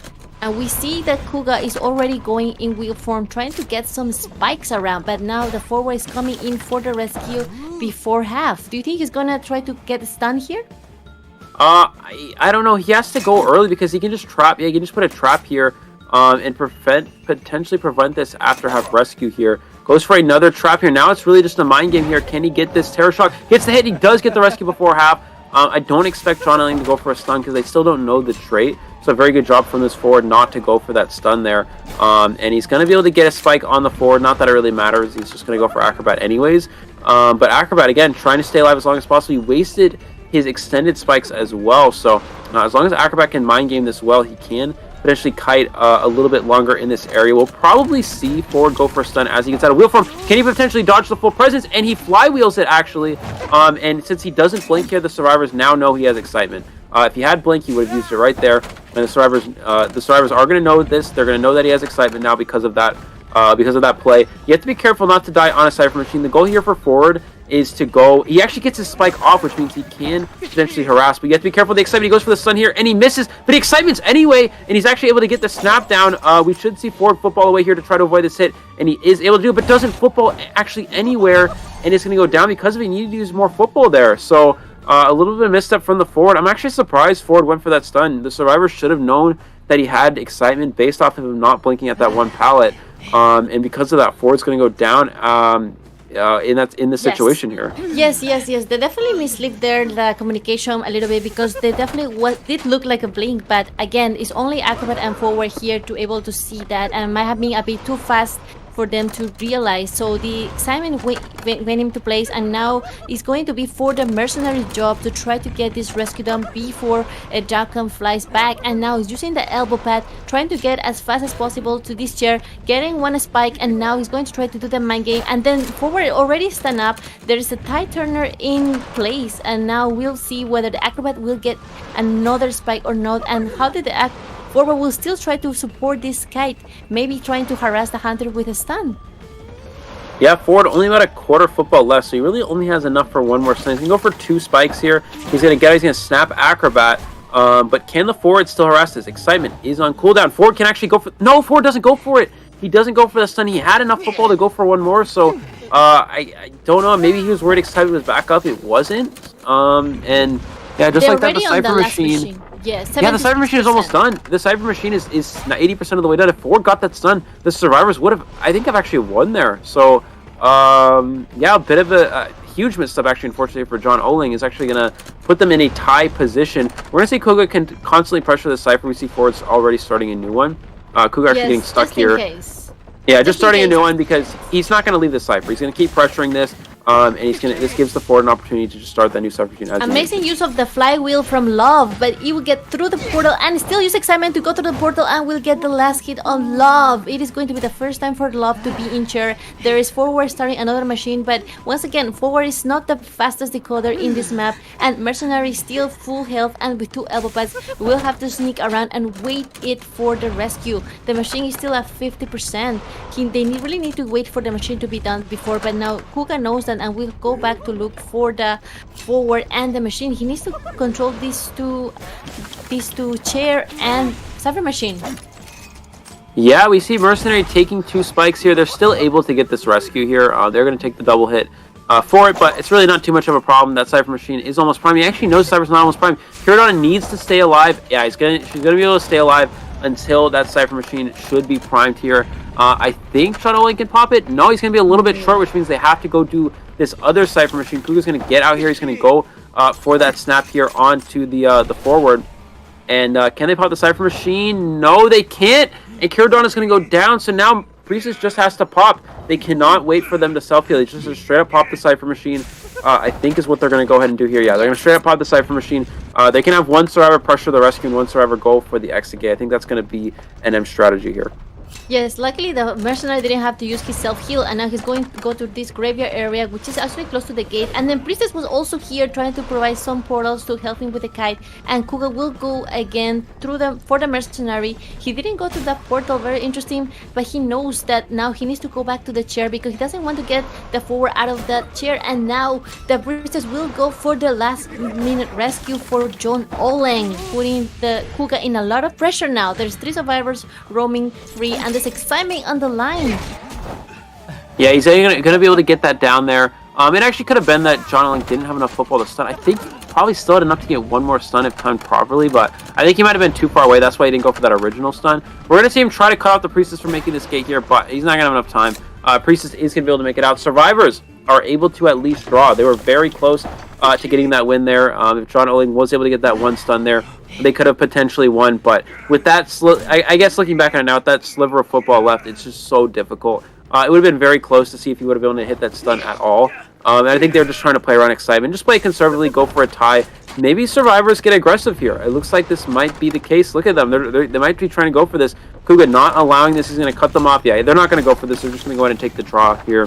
And that will be a tied round number 1. Yes, it's going to be a tie for Kuga and for NM survivors. Narrow victory.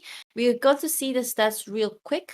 I think the one that they did the most containment was definitely the Acrobat with 162 seconds of containment, followed up by the mercenary. Followed up by the forward with 150. Both of them were really contained the hunter for a long time, and I was surprised that actually they didn't affect the decoding process. Those machines were popped on time, and they even managed to prime 2 machines almost, right? And also forcing the breaking wheel to go from one machine to the other and to the chair. So actually putting a lot of pressure on the Kuga hunter as well. So that was really well played for the survivors, although they could only get a tie, but still it is good enough because at this point they're really trying to just not lose much points and try to get as much points as they can. And with Breaking Wheel, one of the best hunters in ever Sleeping Town, it was really a difficult match for both sides. Yeah, absolutely. Back and forth. Tied round number 1 here. But I think it's really definitely looking strong for ZT here. Again, ZT only barely tied that first round. As survivors, they almost won, whereas the survivors here barely tied, they almost lost. So while it's still maybe a tie for this round number 1, ZT is looking strong in this matchup against NM. NM's still a very strong team though. Seichu's really need to turn things around. He's really need to step it up, try to have a probably sculptor. We're going to see in the second round, probably have a good sculptor round. That's kind of be the goal here for him. See if he can potentially get a win here. I mean, again, this matchup is just really difficult. These survivors are so strong here for ZT. So it's gonna be definitely an uphill battle for NM, but it's still tied up. It's still 4-4. So no one's ahead, no one's behind. It's just looking that ZT currently has the momentum by how well they played so far. Yes. We will be going to round number 2 very soon, but in the meantime, let's talk about what do you think is going to be the next strategy for the ZT survivors now that you seen that NM survivors right now they're trying to play very aggressive. Do you think ZT will also come in as aggressive and bring another batter, or do you think they will just go for a little bit more conservative lineup? Yeah, I don't know. Again, we'll have to see. Maybe Seichu actually just goes for a batter ban as well. I think the next map is going to be really important. If ZT has an option to pick map, we might see them go for a map that's bad for Breaking Wheel and actually just ban Seichu's Sculptor. That's definitely an option. But then if you go something like Arms Factory, then you play into Bonbon as well. So I don't really know. It depends because Kuga also plays, as you mentioned, Dream Witch and Breaking Wheel. So maybe you want to go a good Breaking Wheel map, have the survivors be forced to ban Breaking Wheel, and then Kuga can play Dream Witch. I don't know. We'll have to see, but we'll see after. We're gonna go to a short break here. We'll see, what these 2 teams are able to do. Tied up 4-4. I think this is so far just a really great match between these 2 teams, and we will see a full 3 rounds. We'll be going to a short break. We'll be back in a minute. See you guys then.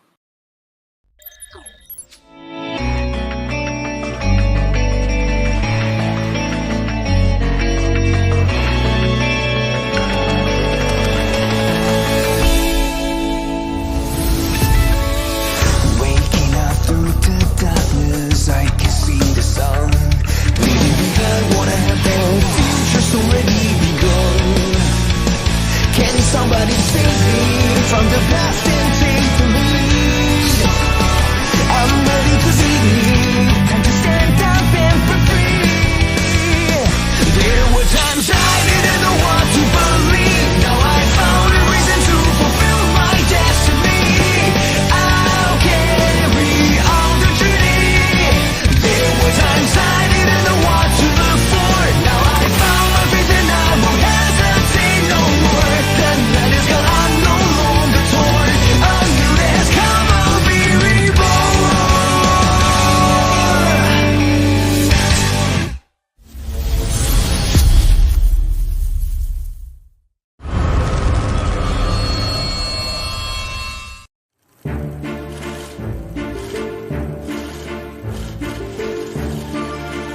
with steam dense as a veil, and wine sweet as honey. One can't help but relax at the hot spring. Return to basics. Surrender restraints. Relinquish thyself. Like the eagle plummeting straight down, lusting for lambs, hating all lamb souls. Bathe in the spring, we drink, we worship, we indulge.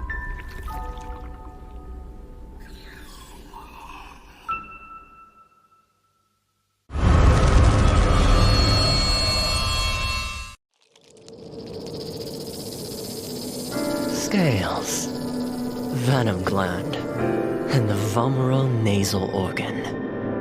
Reptiles' delicate biology is engraved with the mysteries of evolution. Researching them feels like listening to hymns of heaven and tracing the steps left by the Creator. But the end lies in unexpected malice.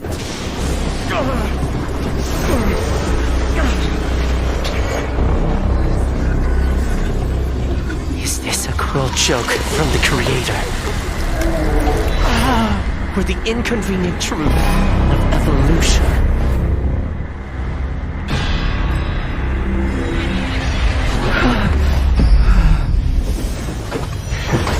All but a small price to pay on the path to truth. And as the scales shed, I shall step over the last of my boundaries.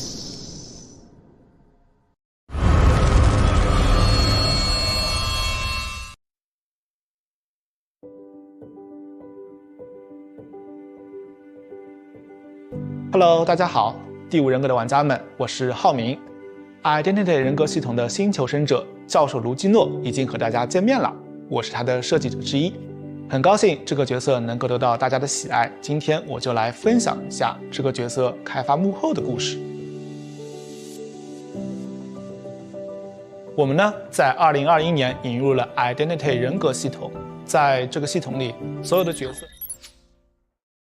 All right, guys, welcome back to our second round of NM versus ZT. Very close, round number 1, 4-4.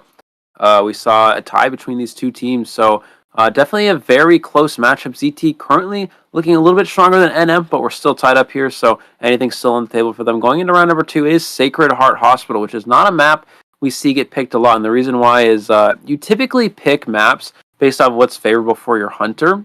And, as I like to say, what hunter wants to play on Sacred? None of them, because it's really bad for hunters. So, I really think this is an interesting pick here. We'll see how it works out for both these teams, though. I think the reason they picked this map is because they definitely rely on the survivor side. Will try to bring things up and then putting a little bit of hardship on the opponent's hunter. But once again, it really depends on the hunter, because I heard like some hunters can do well in this map, like particularly like maybe Soul Weaver could go well in this map, I heard. And also one of the meta, right? Like recently I've seen like Bloody Queen is decent in this map, to be honest, but I've seen a lot of Bonbon being utilized in this map, especially during other players. Like for example, PPX really likes using Bonbon in this map, and again, Soul Weaver. But I think like you said, overall this is not like the best map for hunters. So definitely looking forward to see how the survivors take advantage of this map, especially because of the second floor and that area that you can loop for a really long time in the Sacred Heart Hospital, and going all the way from that little statue side. And then there's a lot of areas for good kiting. And especially if you choose Breaking Wheel in this map, I think, or you are forced to choose Breaking Wheel, I've seen that it is going to be very difficult for them to get the survivors, especially at the beginning of the match, if they spawn right at the ruins area. Is quite difficult. So I'm really looking forward to see what hunter could they utilize to bring out to play in this map. Yeah, we'll have to see. Let's get into our picks and bans here. We are going to see what these teams opt to go with. Yeah, as you mentioned as well, Bonbon, very good. Peeper Bonbon can be very strong on this map as well. Any hunter that utilizes Peepers effectively is very strong in the Sacred Heart Hospital. Priestess and Seer ban first, so maybe no Bonbon here from Kuga. This could be Dream Witch bans, actually. If we do see a Breaking Will ban, which I think it's... the thing with Sacred is that Sacred is actually weak for Dream Witch, and then also... Oh, we see Bonbon get banned, so yeah. It looks like the survivors are prepared for this. They know Breaking Wheel and Dream Witch are both pretty weak on this map. Dream Witch is very hard to trap in survivors, especially in the two-story area. And then also Breaking Wheel is very hard to control, as you mentioned, the Ruins area. There's a lot of very strong windows there, and also Hospital is very hard to control in there as well. So I think they're going to go ahead and ban Bonbon, because Keeper Bonbon is very strong on Sacred, so they're getting that out of the way here. And just preparing Forward and Mercenary here in preparation for Dream Witch or a Breaking Wheel. Yeah, they bring out immediately the two strongest men of the survivors, which is the Forward and the Mercenary. Those survivors can take a lot, especially the Mercenary. He can always go for the second rescue, even injured. And the Forward with that fast speed vaulting and harassing containment time. And then we will definitely see the Entomologist ban from Kuga. This is definitely a respect ban, because they know that NM has a very good Entomologist player there, and they will definitely don't want to see Entomologists in this map can be very, very dangerous, especially during the window and entering the Sacred Heart Hospital area. But we will see the first survivor picks, which is from Love, Psychologist, and Caradonna with Acrobat. This is very interesting lineup, Eli, especially with the Acrobat that can kite for a very long time, and the Psychologist that can Wi-Fi heal. So what do you think would be the best hunter to counter this survivor lineup from NM? Yeah, Breaking Wheel would be fine here, but the problem is Sacred Breaking Wheel is not too strong, because you have Psychologists. Psychologists are really weak against a Breaking Wheel hunter, but on Sacred it's actually fine, because Psychologists can just position themselves in an area that's difficult for Breaking Wheel to chase, such as Ruins, maybe such as Hospital, but we'll have to see what Kuga opts to go with. So they are gonna go. Oh, Breaking Wheel, maybe no. Okay, we'll have to see. But yeah, this comp it's kind of, they banned Bonbon, and this is anti Dream Witch. Difficult for Sculptor. Okay, so they're going Sculptor. This comp is difficult for Sculptor. I guess Kuga are just really not wanting to have to deal with playing Breaking Wheel on Sacred again. Forward. The problem with playing Breaking Wheel here is if there's one Rescuer and 3 Kiters or 4 Kiters, then you can play Breaking Wheel on Sacred, because you can chase pretty much any of those characters. But the problem is when you have 2 Rescuers, the 2 Kiters can position themselves in 2 strong kiting areas. That being Ruins is very good, because there's a lot of windows you can't spike survivors at. You can even go into Shack. It's very difficult to spike a survivor in Shack. You can go into Hospital. Very difficult to catch a survivor in Hospital. Even if you do get spikes, they can just loop Hospital for long periods of time. So it's just really hard to play. Really hard to play Breaking Wheel here, especially when 2 of the Kiters, both Kiters, will just go into strong areas against a wheel. Yes, but now with Sculpture on the map, then we'll see that there's a John Ole, which is the Acrobat, will be bringing Flywheel Effect. I think Flywheel Effect could be very good for Acrobat, especially after you use that ball and you want to get the extra speed boost away from the hunter. That could be very interesting, also, as well as right after rescuing. So we see 2 Titurners, one from the Forward and one from the Mercenary going into play. So it means that these survivors definitely want to go for the rescue twice to buy extra time, and also to finish those Cypher machines, because Sculptor could be, even though it's not the best map for Sculptor, she still can do some harassment using that CCTV camera and putting those spikes, status on the Cypher. So let's get right into Sacred Heart Hospital. Is going to be the NM survivors versus 0-2 hunters.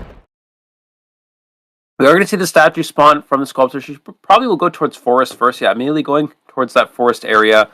This is the location of Caradonna, which I think is the Mercenary. So yeah, not a great find here for the Sculptor. This is a good spawn for the survivors. We're seeing Trump Card and Detention. Probably going to go for the Mercenary just for a few seconds here, trying to waste some elbow pads from Mercenary, maybe try to get a chip hit as well. Yeah, he's actually just going to go after Mercenary. This is actually fine. You can waste elbow pads, you can go for hits, and it actually walks through the pallet, gets a second hit on Kiradana. Kiradana trying not to use an elbow pad there, but it actually doesn't work, and just like that, you can actually chase Mercenary.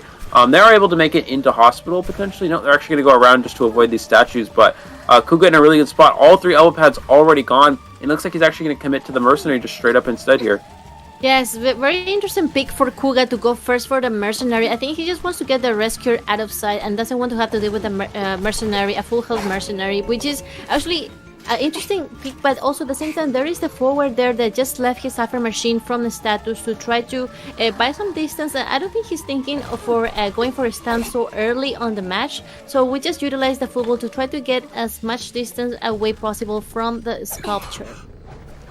Yeah, he's actually not going to go for a stun at all here, it looks like, and you can actually just take the Mercenary to basement, which is pretty good, but there was a pretty decent amount of time wasted here for the survivors. I expect them to probably try to go for 1 rescue here because it is a Mercenary. You typically don't want to leave a Mercenary on chair because Mercenary does have that delayed effect and also on chair for a long period of time, so going for at least 1 rescue is usually worth it, but in basement, maybe not so much. We'll have to see. Going for the Chisel on Zalcon, just trying to slow down that Cypher decoding progress, not giving any free chips here as well. And we see some of the Cypher progress being pushed quite a lot. Entomologist already, I think Entomologist was that already finished the Cypher Machine. It looks like Forward coming in, a Psychologist, yeah, and it looks like Forward is coming for at least 1 rescue here. Maybe just feeding Tinnitus, but maybe we'll try to go for this after half. We'll have to see. Yes, I think that with having a lot of ball on his hand, he's just going to utilize to go all the way to the basement and going to try to get that rescue before the Caradona flies away. It is definitely a good call for the forward because he still got some extra time to get that rescue, and here is Kuga trying to get those mind games. He definitely going to try to stop this rescue, and it's all about the timing and to see how can he get this done. I think Cardona is really playing some mind games here on the forward. Forward is gonna go for the last second rescue and still trying to throw those status at the chair of Cardona, stopping the rescue, but Forward did an amazing rescue, amazing guidance, and will get that hit. There is the final presence hit for the Mercenary and will eventually go down. Wow, what a beautiful rescue there from Zalcon. That is not an easy save at all. Let's see if he's able to avoid these full presence statues as well. Is able to avoid them, so not going to take any free hits. What a rescue. Yeah, that's a really hard save to pull off here. I expect Psychologist probably to heal Zalcon here, just so there's no risk of him going down to a full presence chisel. And yeah, looks like Psychologist is using that heal there just to play it safe. Now, the biggest downside for the survivors here is that the Traver Kuga is still available. So he still has Blink, still has an option to switch to Teleport. We do know that it does have Trump card. We also know that Hospital Cypher has some progress as well. So that might be a Cypher machine the survivors will have to go back and do here. Even though there's still 2 machines, even though there's still 2 machines on the map, there's one that is on the statue that is still not yet finished. So they will have to go back, and Kuga is still lingering around in that area. Doesn't want to give in just yet in these Cypher machines because he knows Cypher machine is definitely something he should try to keep control of. And this one is already 90%. Eli is very, very about to be prime very soon. Yeah, this is excellent Cypher progress from the survivors. And you see the downside of chasing a Mercenary first. It's not a good chase target by any means. You know, a Mercenary sits on chair for a long period of time. It allows for a lot of extra decoding progress. We're going to see him go for a spike here onto that, what's the Acrobat? Yeah, onto the Acrobat here. And he's actually caught the Acrobat in a bit of a weak position. Statue's usually bad area, but he's actually just going to leave here, trying to pressure down these Cyphers. But look at this. NM has started another one as well. You see Love already on that extra Cypher. You see Acrobat having a lot of progress on that middle, that Statue Cypher, and also that Birdcage Cypher, 70% of the way down as well. So 3 Cypher machines with a lot of progress here. So it's really going to be difficult for Kuga to pressure all these down. I don't think... Look how much time he's just wasting walking around. The survivors doing an excellent job of rotating, forcing him to keep changing targets and pressure these Cyphers. And another one has popped for free here, which means the survivors have a really good position. This forces him. Yeah, it's already primed, so this actually forces him, and they're going to go straight to the end game. This forces him to change targets again. He has Blink still available for the end game, but if he uses Blink to get this kill, that means there's no teleport to the other exit gate, and the survivors would have a drawn position. But at least there's attention for Kuga, so he can definitely get this hit down, even though with the status not on point. But still, we'll try to focus on the Psychologist and try to get Psychologist down while also surveilling one of the exit gates. We are amazing hit, but no, Blink comes in and wow, we'll get the hit and changes to Teleport. Yeah, it does change to Teleport, but again, it's not really going to matter here because The teleport immediately on cooldown here. We are going to see John Ellen go for that other exit gate. Zalcon should be able to get it open, but he is actually an acrobat opening the gate, so it's going to be quite slower. He actually misses the spike on the gate here, so... oh, sorry, it looks like it is Forward opening the gate. So, yeah, Forward's going to be able to get the gate open here. Misses the spike there, and Acrobat's going to be able to make it out the other exit gate. So another tied match here for the survivors of NM versus Kuga. And just like that, this still, I think, plays into ZT's favor. Because now, you have the very strong ZT survivors on a very good survivor-sided map. So the fact that Kuga was actually able to get a draw on a map that's good for survivors, I think actually ultimately benefits ZT. But NM's still able to get a tie here, and yeah, if Seichu is able to get a draw as well, we're going to have another tied round.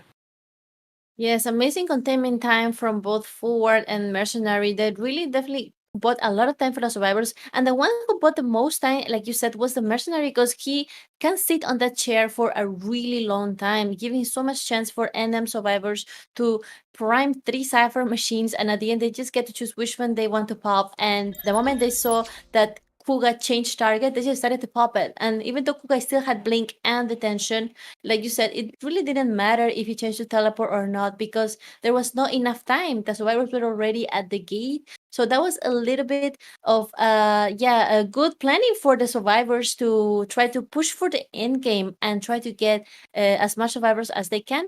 At the end, they did settle for the title, getting it's a very conservative gameplay so far. We have seen nothing too aggressive yet, at least in this match. So what do you think so far about this match? Yeah, I mean, I still think the momentum is slightly in ZT's favor, but it's definitely a close one for sure. Yeah, still tied up 6-6 after the first 3 halves here, so definitely very close. ZT again still having good momentum.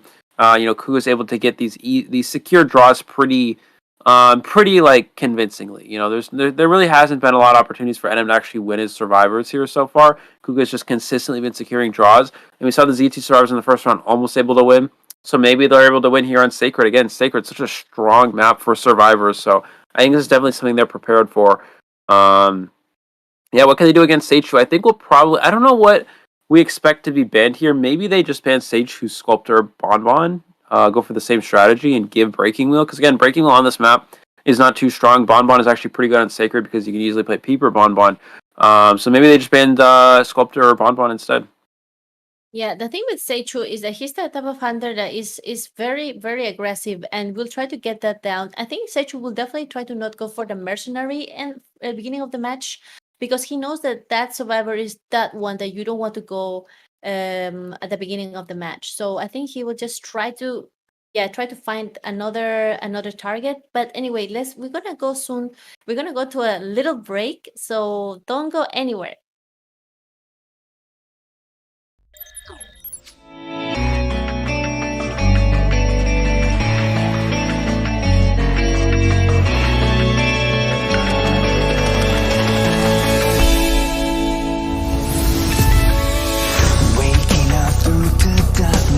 I can see the sun leaving behind what I have done. Future's already begun.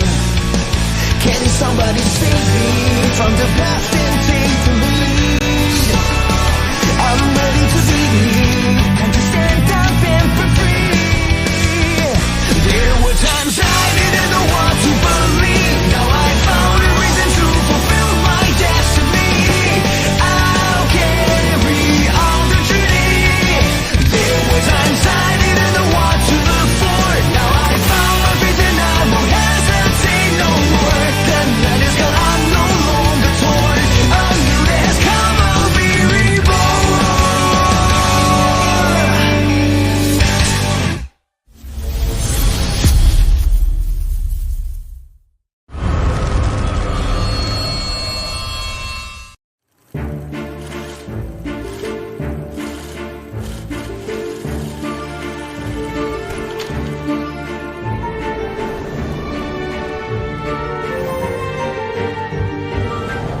with steam dense as a veil,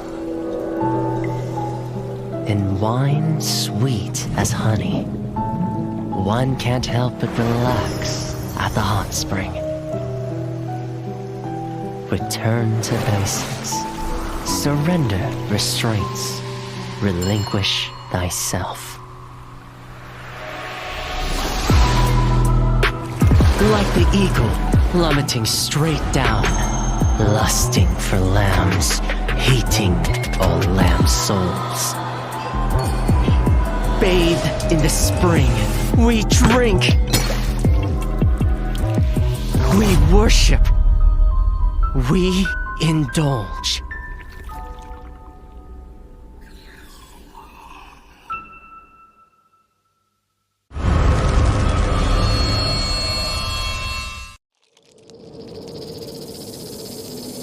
Scales, venom gland, and the vomeronasal nasal organ. Reptiles' delicate biology is engraved with the mysteries of evolution. Researching them feels like listening to hymns of heaven and tracing the steps left by the Creator. But the end lies in unexpected malice.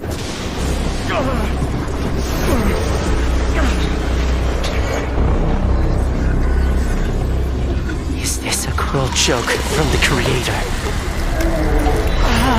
Or the inconvenient truth of evolution?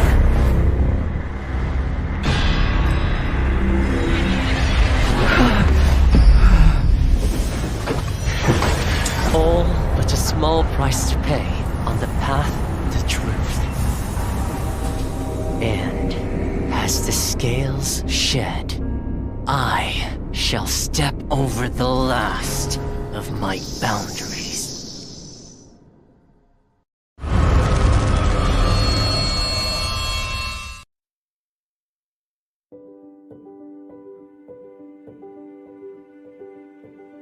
Hello， 大家好，第五人格的玩家们，我是浩明。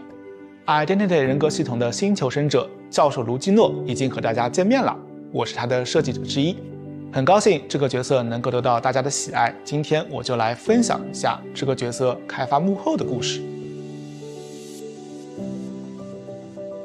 我们呢，在2021年引入了 Identity 人格系统，在这个系统里，所有的角色都是已有角色的一个新的形态。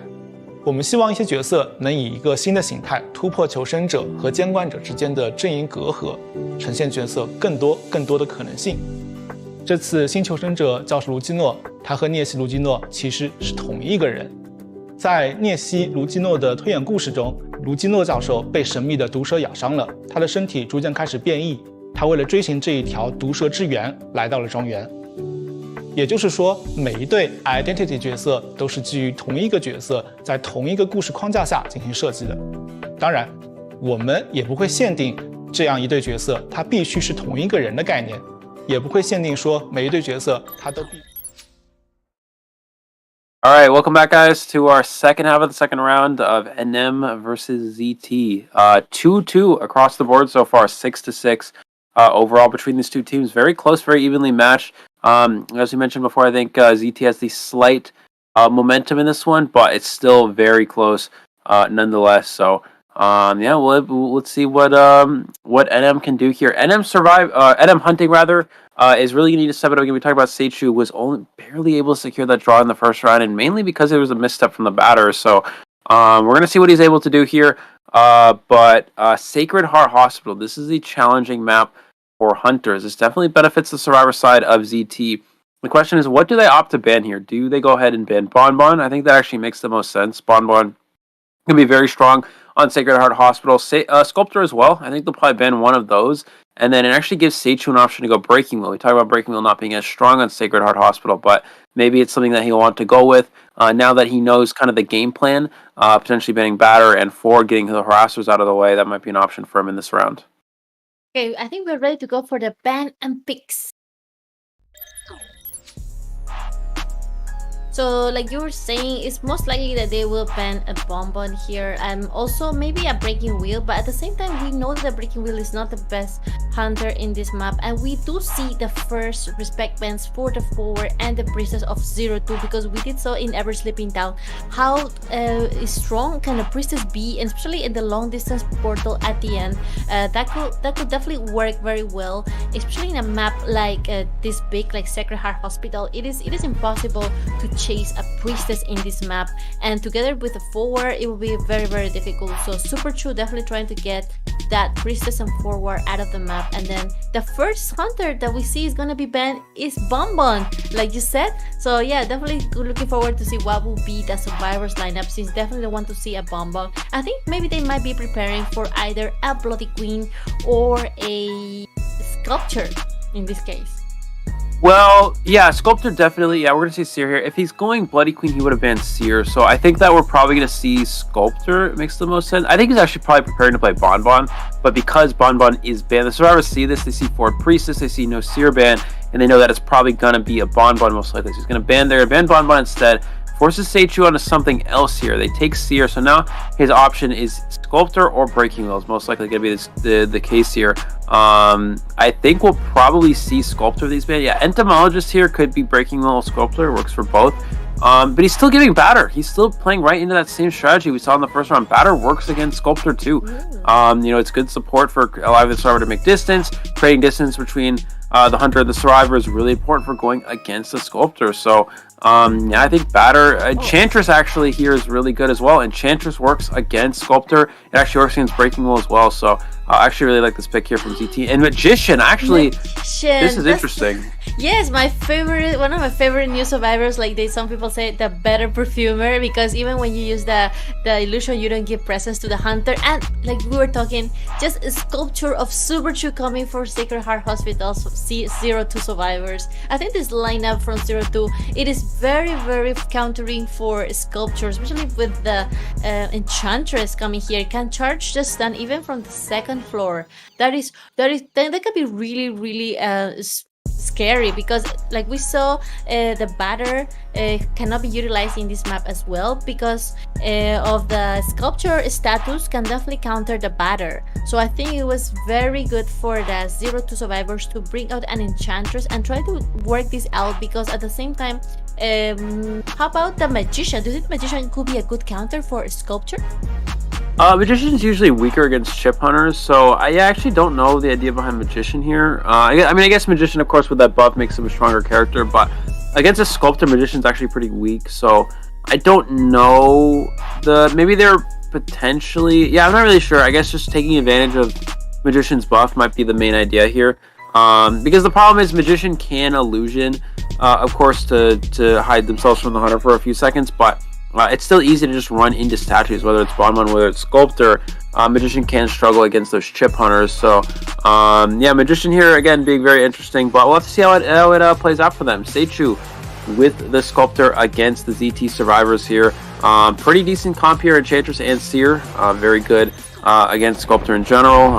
And then the Magician, a little bit of an off-meta pick, a little bit of a surprise for going against the Sculptor. We are going to see the behind ruins near Shack Spawn, immediately going over towards the double doors here. Knows this is the spot location of one survivor, and it looks like it is going to be the Seer. The problem with taking this route is that you run right into the hospital, and you have to take a hospital chase, which is not ideal. Does find the Seer immediately, but notice how he actually goes through double doors into hospital. This forces the Seer out of hospital and around through double doors, which gives him a little bit of extra time to keep him out of hospital, and forces him, just like that, keeping him outside hospital. That's the goal here for Seichu.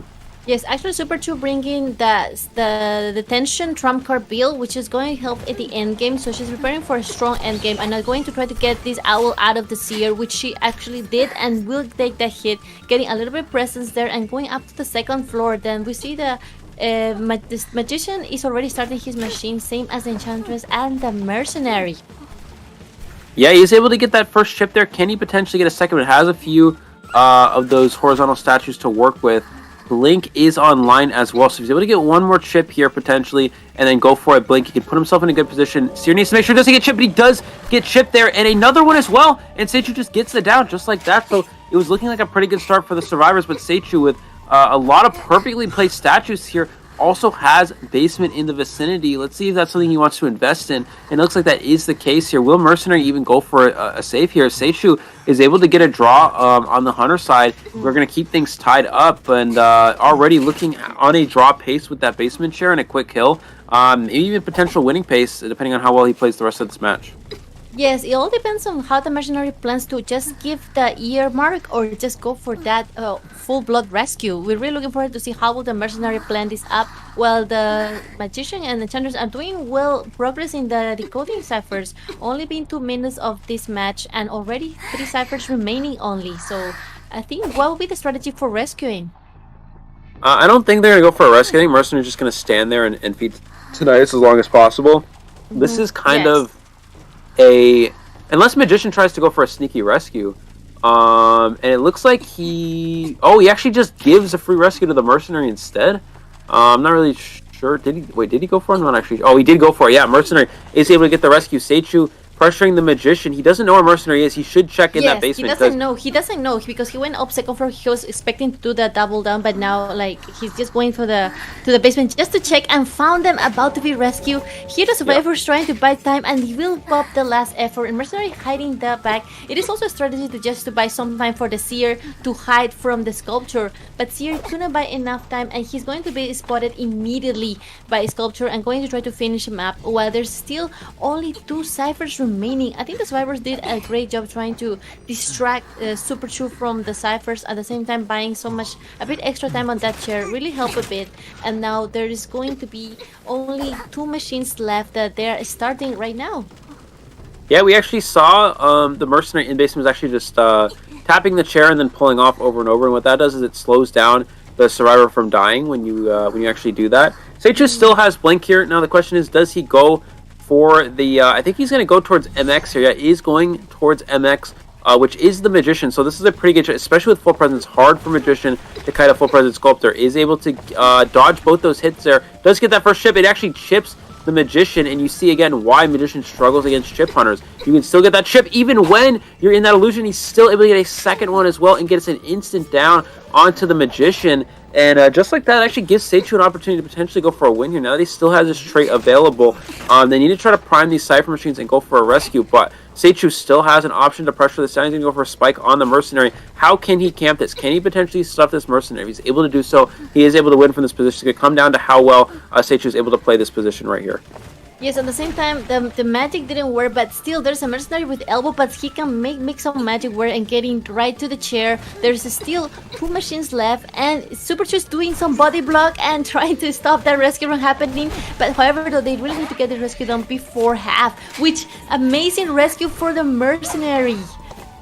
Yeah, that actually hits the chair. I'm actually, that was, pretty lucky for Seichu. Excellent job from the Mercenary to make that. Interesting thing Seichu could have done, he could have actually stood inside the pallet and body blocked the Mercenary from going through. And if Mercenary tries to pallet stun him, he can actually switch to Excitement and then Terror Shock the Mercenary as he vaults into him. I think that would have been a better play for Seichu. I think he was considering that, but might have overlooked it briefly. You have to make sure you don't give a free pop to the Enchantress. You got to pressure this Enchantress. Don't camp this too hard here, but it looks like, yeah, he's just going to go for these... go for this chisel here. Not able to get any of these statues here. Now that the statues are out, this should allow the Enchantress to prime here. So Seichu actually had a position where he could have won with that pallet cam play, but instead did allow that rescue there, and unfortunately no double hit as well. So now we're going to see Mercenary able to get the rescue. Cypher Machine is prime. Seichu's going to try to go for 2 statues. Magician needs to time this probably. He needs to vault this. He needs to get to an area where they can easily just pop the Cypher Machine and knock it down through statues. He's going to go for an illusion, and Seichu loses him for a second, and that allows him to pop. Excellent play from the Magician, and we are going to push for the end game here. And he's actually forced to change targets to Enchantress, which is not a good target to chase. But he does actually spot out the Mercenary, so this is pretty good for Seichu. If he's able to go for this Mercenary, only 1 elbow pad available, he can potentially get this down. A double statue down onto the Mercenary. Excellent job from Seichu. He's going to go ahead and secure the down here and prevent Mercy from opening the exit gate, but this should still be enough for the survivors to draw now. Yes, the other gate is only 2%, so now the Enchantress will have to focus on this gate, and you see there is still a cooldown on the ability, and we see the Magician already approximating to the Enchantress gate. Will the Hunter can able to teleport on time and stuff this gate? Yeah, he needs to teleport instantly. He sees both survivors here. He needs to just teleport straight away. Goes for the teleport. Do they get the open in time? They do, and they are able to just make it out in time. Seichu needed to instantly teleport instead of spiking there, but unfortunately that spike is going to cost him a tie. And just like that, another tied round here. Actually, this actually shifts the momentum a little bit back into NM's favor because, again, it was looking very strong for the side of ZT. They were playing so well. The survivors playing so well. But in that match, Seichu actually had a winning position. In this case, the survivors were able to come back and get a draw. Whereas in the first round, you saw the survivors had a winning position, and Seichu was able to come back and get a draw. So, yeah, just like that, tied up 8-8 here. Excellent job from the ZT survivors. Again, being in a difficult position. Seer getting down quickly, getting into the basement. But they're still able to capitalize on the fact that they had just a really stable team comp overall, played very well with their rotation, and still able to get a draw from a tough position. And yeah, 8-8, all tied up, 2s across the board here. Just really close from both these teams. Yes, extremely exciting match, especially towards the end with that teleport on hand. Just about when the teleport was available, I thought he could immediately teleport to the gate and get the hit because he still had the tension on. So that was really dangerous. But at the same time, I guess he was a little bit worried that somebody could come for the mercenary because mercenary can buy a lot of time in the chair. So it was a little bit of like which guess will work better. So it was also about, like, it's like a gamble, right? You need to wait either at the chair or go directly for that teleport. And as a hunter, you need to just think about what could be the best ideal thing for just getting the tie and not getting more than a 3-man escape. Yeah, absolutely. Again, Seichu had a winning position. There's a few little missteps from him. If he stands in that pallet and he body blocks that pallet, the mercenary cannot make the rescue before half, and that is a win. If he goes for the pallet stun, all you have to do is switch to excitement. Even if he goes for the pallet stun and vaults the pallet and doesn't excitement, he's still probably going to get it after half because of how close it was. So if he stands in the pallet and body blocks that pallet, that rescue's after half, regardless of what happens for the most part. Again, if he switches to excitement, he can potentially even stuff the rescue. The hit on Cher, if he hits the mercenary, gets the double hit, no one can make that second rescue. And Cher can prime the Cypher, but mercenary's on the ground, he can't save. So, yeah, just in that situation, just two little mistakes in that really close instance. If he body blocks the pallet, or if he gets the double hit on mercenary, Seichu probably wins that position, but mercenary is still able to make a very nice rescue there, and still put it in a position where ZT was able to tie. Yes, amazing time from Ty for ZT. The survivor playtime was really good, especially with the enchantress there at the end. She also stunned the sculpture right at the end when they were at the gate. So even if she teleported, there was still the stun was still available. So I don't know when did she build the stun, but she definitely had a stun there that could play for the survivors to give them some extra time to clutch that escape as well. And like you said, the blink on the chair will have been actually very available, but at the same time it's also about the mind games that the mercenary was playing, and amazing mercenary rescue, one from the basement and one from that chair. Like, he managed to go through the sculpture because I did saw the body block coming in. And we'll be going for a quick break. Don't go anywhere, we'll be back very soon.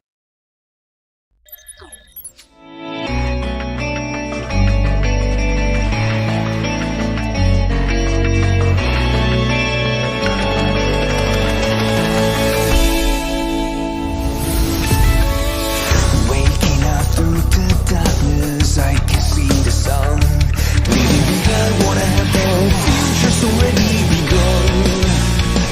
Can somebody save me from the past and take the lead?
steam dense as a veil,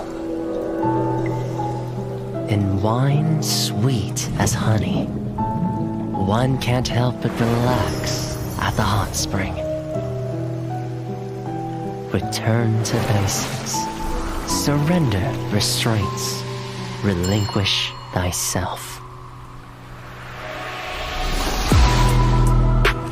Like the eagle plummeting straight down, lusting for lambs, hating all lamb souls. Bathed in the spring, we drink. We worship. We indulge.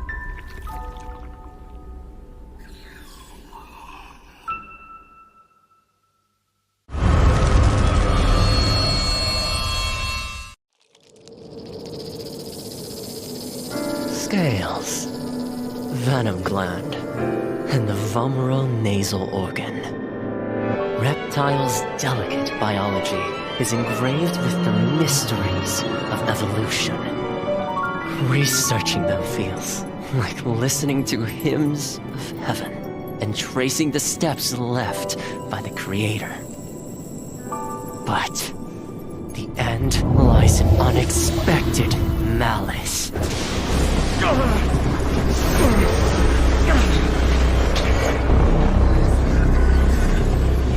Is this a cruel joke from the Creator? Or the inconvenient truth of evolution?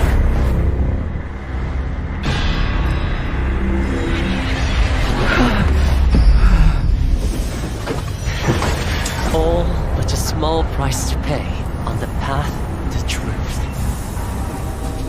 And as the scales shed, I shall step over the last of my boundaries.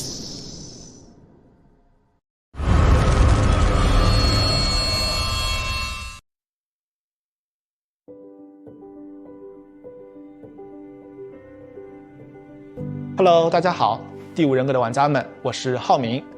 Identity 人格系统的新求生者教授卢基诺已经和大家见面了，我是他的设计者之一，很高兴这个角色能够得到大家的喜爱。今天我就来分享一下这个角色开发幕后的故事。我们呢，在2021年引入了 Identity 人格系统，在这个系统里，所有的角色。Welcome back, guys, to our third round. All ties so far. I mean, this has been a really close matchup between these two teams. No Survivor team has won. No Hunter side has won. Only ties. So going into our third round, I don't know. I'm not sure who has map pick. It's going to be really important to see which team is able to do that. But yeah, it's just it's really comes down to this. So I back and forth between these two teams, ties all around. Who can jump ahead? Yes, wow, so hard because actually the map I heard is going to be the Red Church. We haven't seen this map too often, but of course we just saw it in the one before. But now we see it again, and I think it's going to be a better map than Sacred Heart Hospital. You know what I mean? Because it is smaller. It's going to be a little bit faster, I guess. Of course, depending on the hunter, unless you pick up a photographer.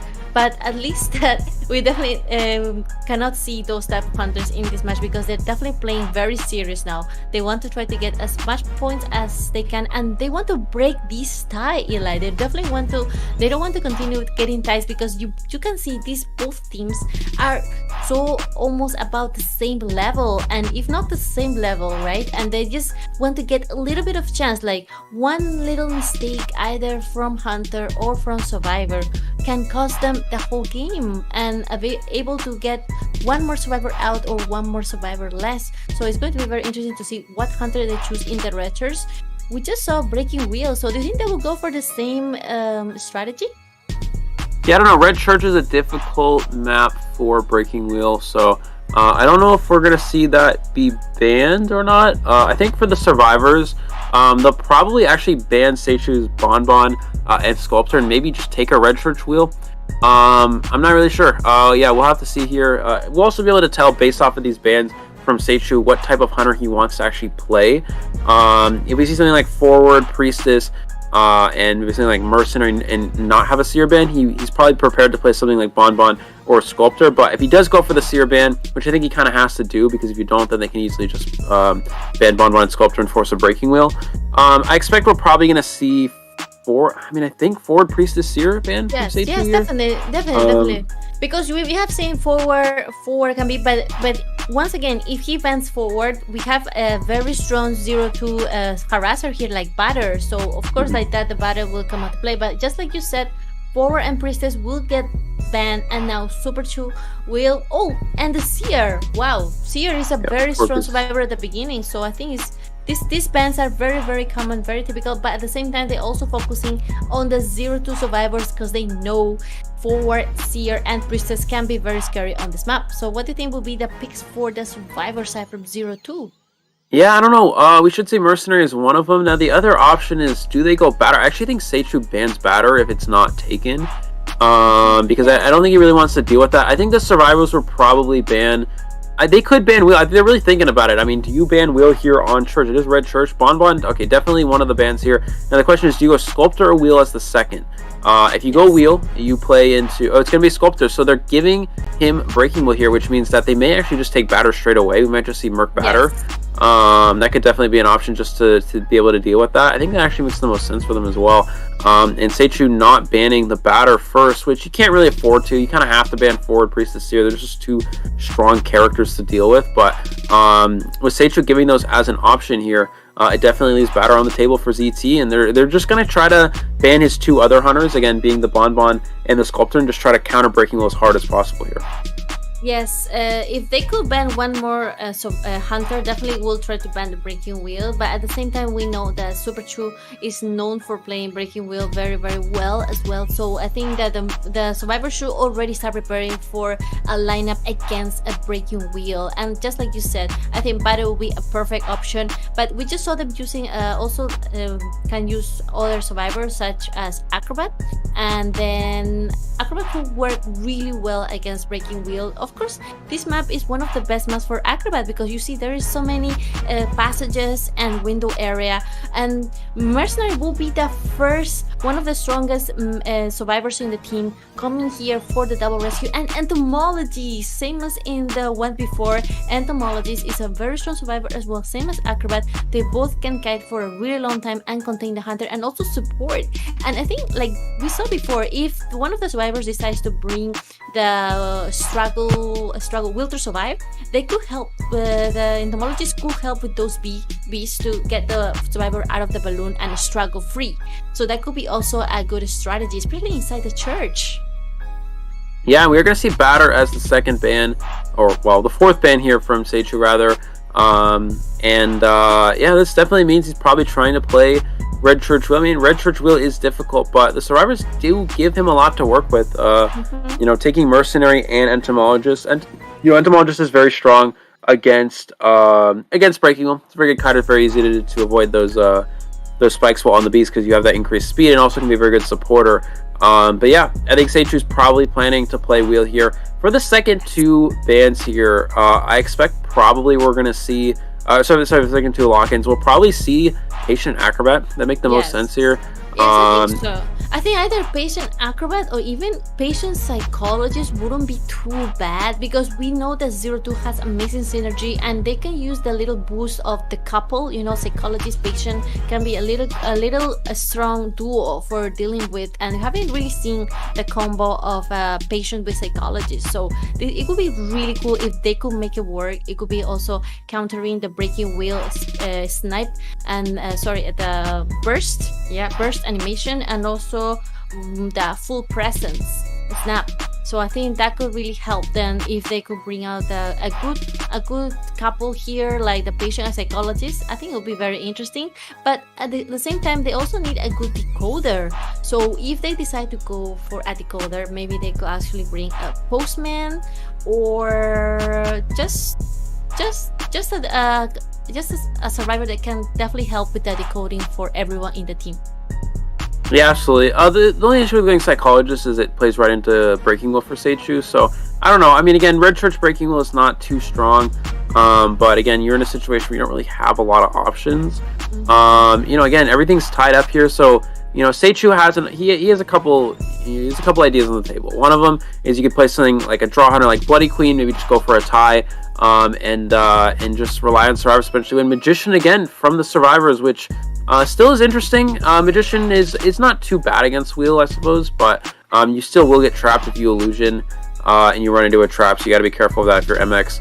So I think that here, Seichu has two options. You play Breaking Wheel, you go super aggressive. It's very risky because it's Red Church Wheel, but you can also go very aggressive and just try to win, and maybe the survivors can draw from there, and you can win that way. Or Seichu can go play it safe, play something like Bloody Queen, play a Draw Hunter, and then try on the survivors to try to win in the last round. Anything's still on the table here. Again, everything's tied up across the board here. NM, a lot of pressure against this ZT team.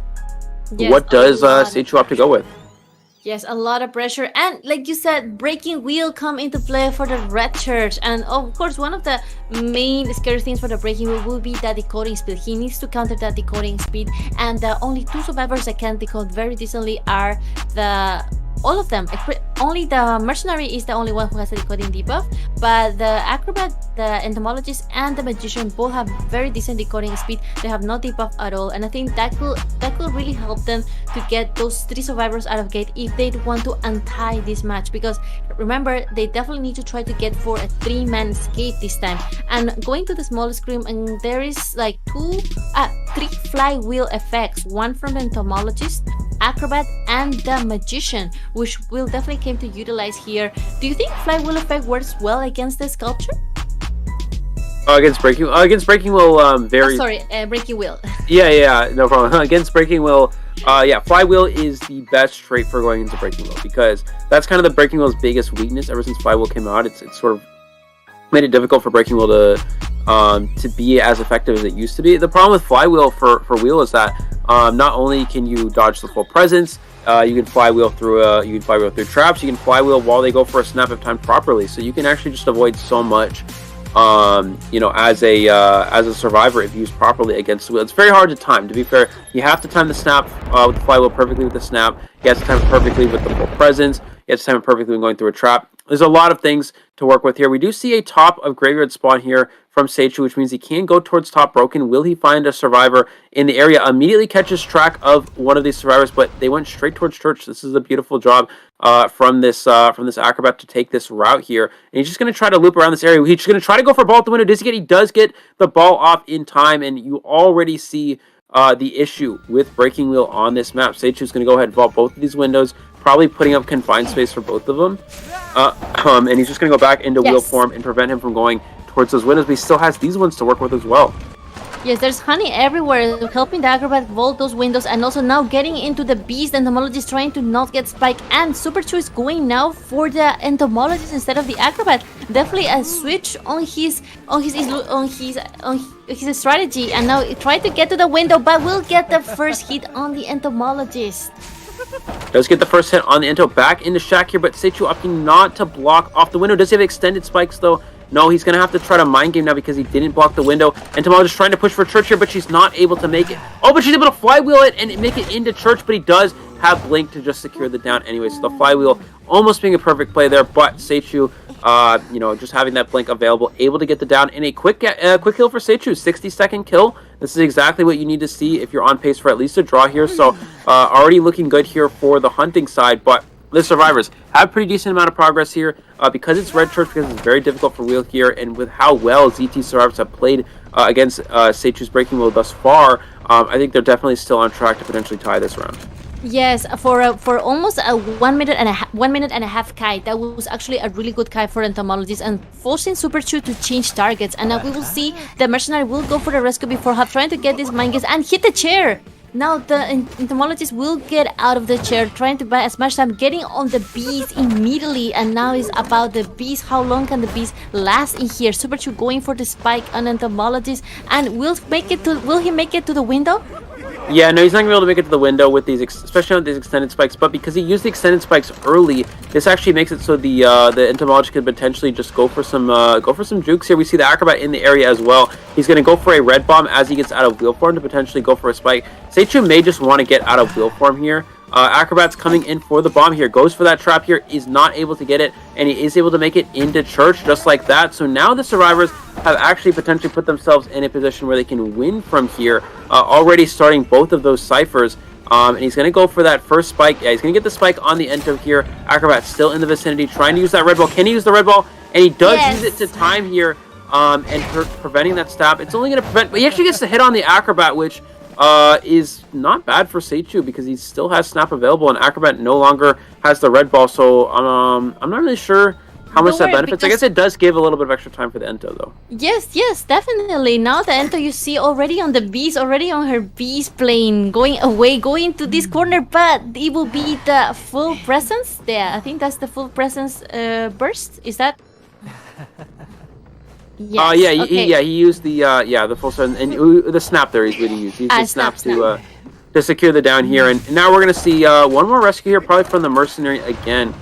And, it really goes to show the downside. Again, Seichu, getting that chair hit was really important. He actually needs to get out and just kill this kill the Acrobat. Yeah, he's going to get out. He's going to snap the Acrobat here once it comes online in about 2 seconds. Or he can actually just go for the swing. Gets the down here, and he needs to go back to the Entomologist quickly. They're healing the Entomologist right there, and now Super 2 forced to get this Acrobat. And now I think that is a little bit strategy coming here for the survivors, pushing Super 2 to change targets right at the very end when Entomologist was already about to expire in the chair. And this is going to be the first chair for the Acrobat. And now Super 2 is in a very difficult situation because this machine is prime. Eli? Yeah, it is prime, and they are going to go for the pop just like that. They know no detention, so you can just kind of go ahead and go straight for the Cypher pop.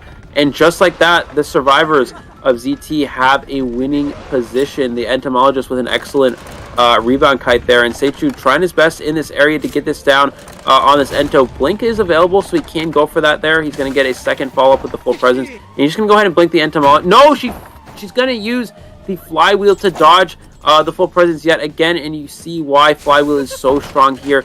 Pushing for that dungeon as well. The X-Gate has just been started. Seichu should have enough time to just go to this outer window and kill this Entomologist, but no, he needs to hurry. She got stuck a little bit. He needs to go to the outer window here so they don't get to dungeon. Seichu needs to get at least one kill. And look at that. He's going to trap the window. He's probably going to blink right through this here. He's going to go for that blink here. Entomologist has a little bit of bees left. Can she use this to her advantage? Goes for the trap, and she's not going to be able to get to the dungeon. Seichu is able to get at least one kill here, which is kind of the bare minimum. But the survivors of ZT, a 3-survivor escape here. And just like that, putting themselves in a really good position here. The tie streak is broken, and now NM survivors have to win here. So excellent job from ZT. Yes, indeed. Excellent job from ZT survivors. Getting that last Entomologist rescue was really clutch. And also you can see 150-second containment time from Entomologists. And that's really a long time, especially for a breaking wheel that you are afraid of the spikes and everything. But at the last minute, when Seichu saw the Cypher machine was primed in the red church, he had no choice but to go after the Acrobat. And at the same time, giving so much time for the survivor side to go and get that rescue done, because it just seemed that they were not going to rescue at one point, and I think he believed so too. That's why he decided to go for the Acrobat instead. Yeah, absolutely. And just again, it was a position where he had a pretty reasonably fast kill on the Entomologist. But yeah, was forced to use that blink to get the first kill, and then the Entomologist was such a strong rebound. Again, you see why Church is so weak for breaking wheel. All the Entomologist had to do was run. As soon as she got rescued, she ran towards those Church windows, and it was just really hard for them, for Seichu to get a kill from there. So just like that, an extra 2 points here for ZT, breaking the tie streak. They're going to go up by 2 now. It's now 11-9, I believe, is the score. So NM survivors will need 3 escape here to at least tie things up. A lot of pressure for them. If you're NM survivors, what hunters are you gonna ban here? I don't know if they actually will ban Breaking Wheel. They'll probably ban Sculptor. Maybe go for something like a Bonbon Dream Witch ban. I'm not really sure, but they need to put themselves in a position where they can win. Because again, currently on the back foot here, needs to get 3 survivors out. Yes, and now the pressure will go to 0-2 Hunter. He will also have to get a very good score against NM. And then, yes, definitely will be a very big stake for both sides. Because even though they get some advantage, then at the same time, the other team will also see that advantage and will be able to push forward and then get more points as well. So it is going to be very excited. we will be going soon to a break. So yeah, don't go anywhere, and we'll be bringing you more 02 versus NM action very soon.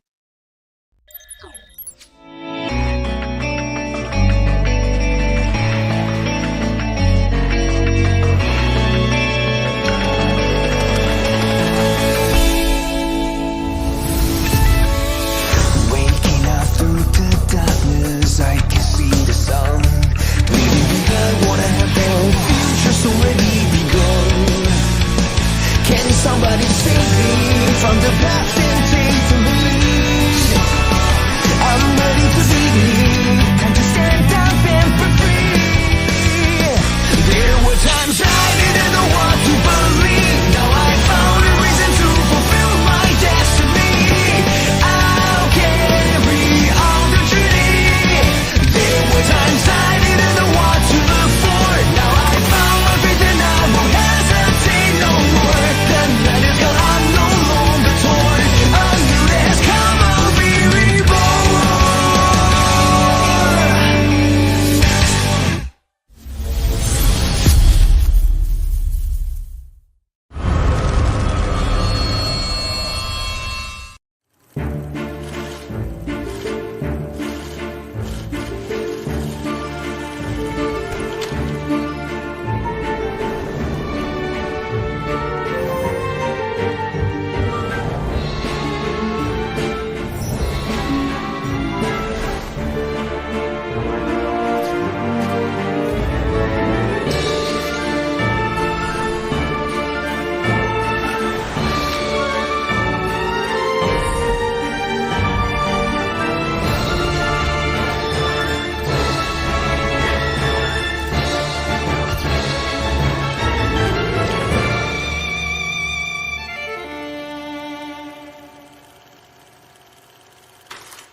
With steam dense as a veil,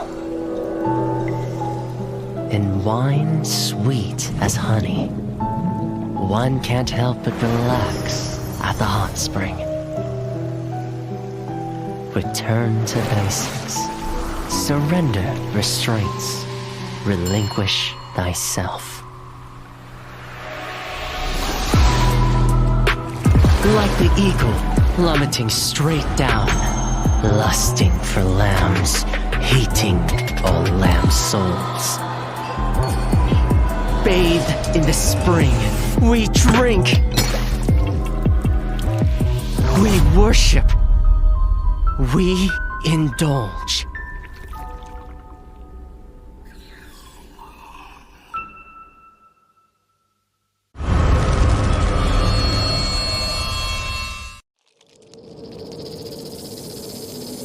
Scales, venom gland, and the vomeronasal organ.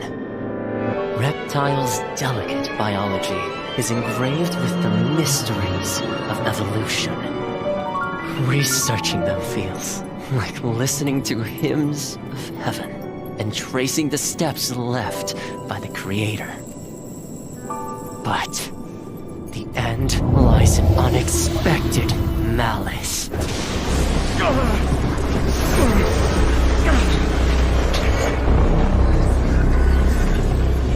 Is this a cruel joke from the Creator? Or the inconvenient truth of evolution?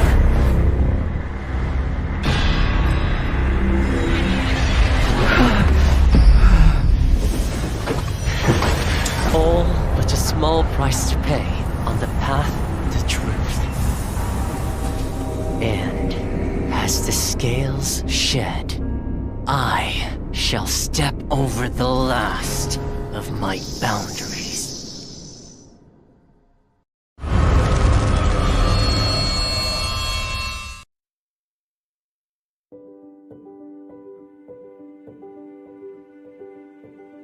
Hello， 大家好，第五人格的玩家们，我是浩明。Identity 人格系统的新求生者教授卢基诺已经和大家见面了，我是他的设计者之一。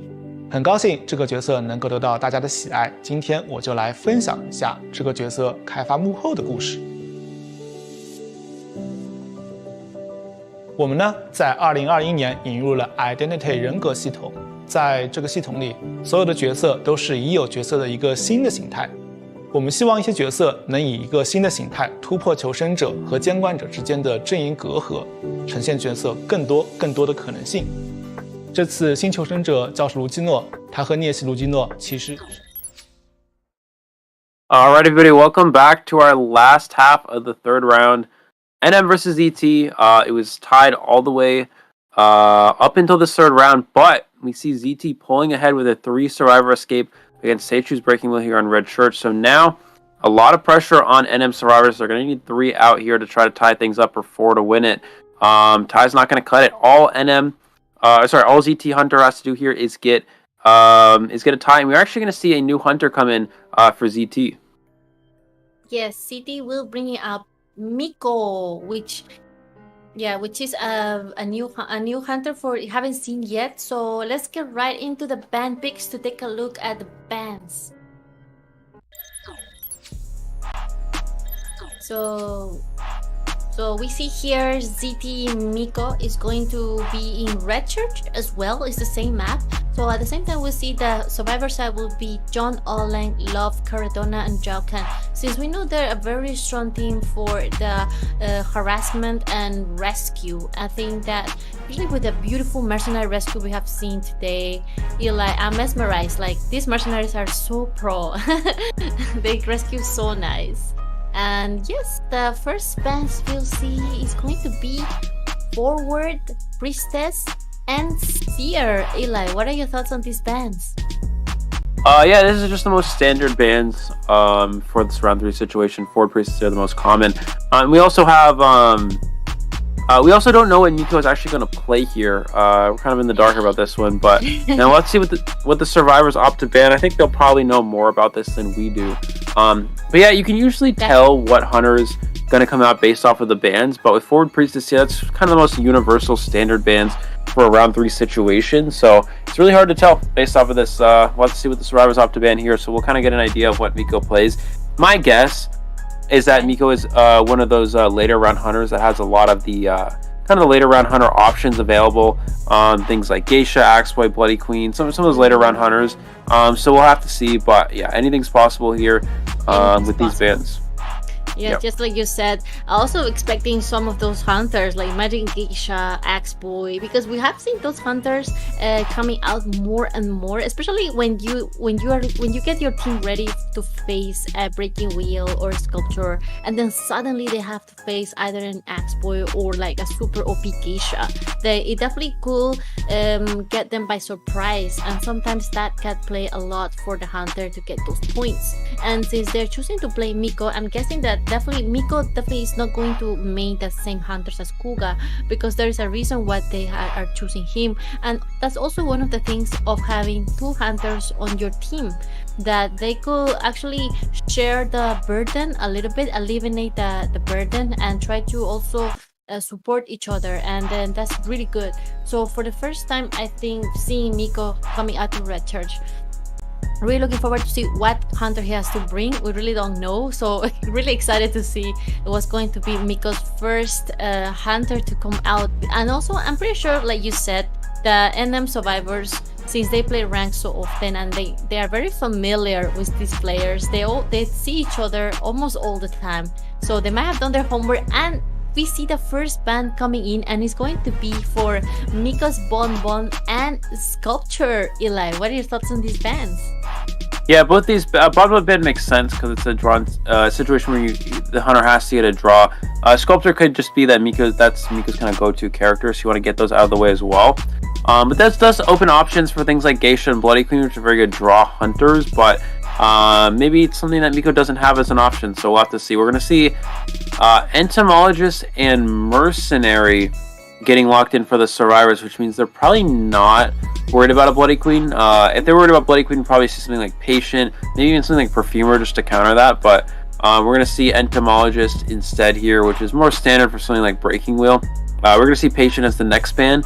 So maybe Patient Band works for Breaking Wheel, also works for Bloody Queen, so maybe that's something Miko will have to play here. But yeah, again, the last 2 picks here from the survivors, with Patient being off the table, we're going to see Novelist actually get picked here. This is something that NM used earlier in the tournament, so we'll probably see John Oling using that Novelist, and then also the Standard Acrobat being the last pick here.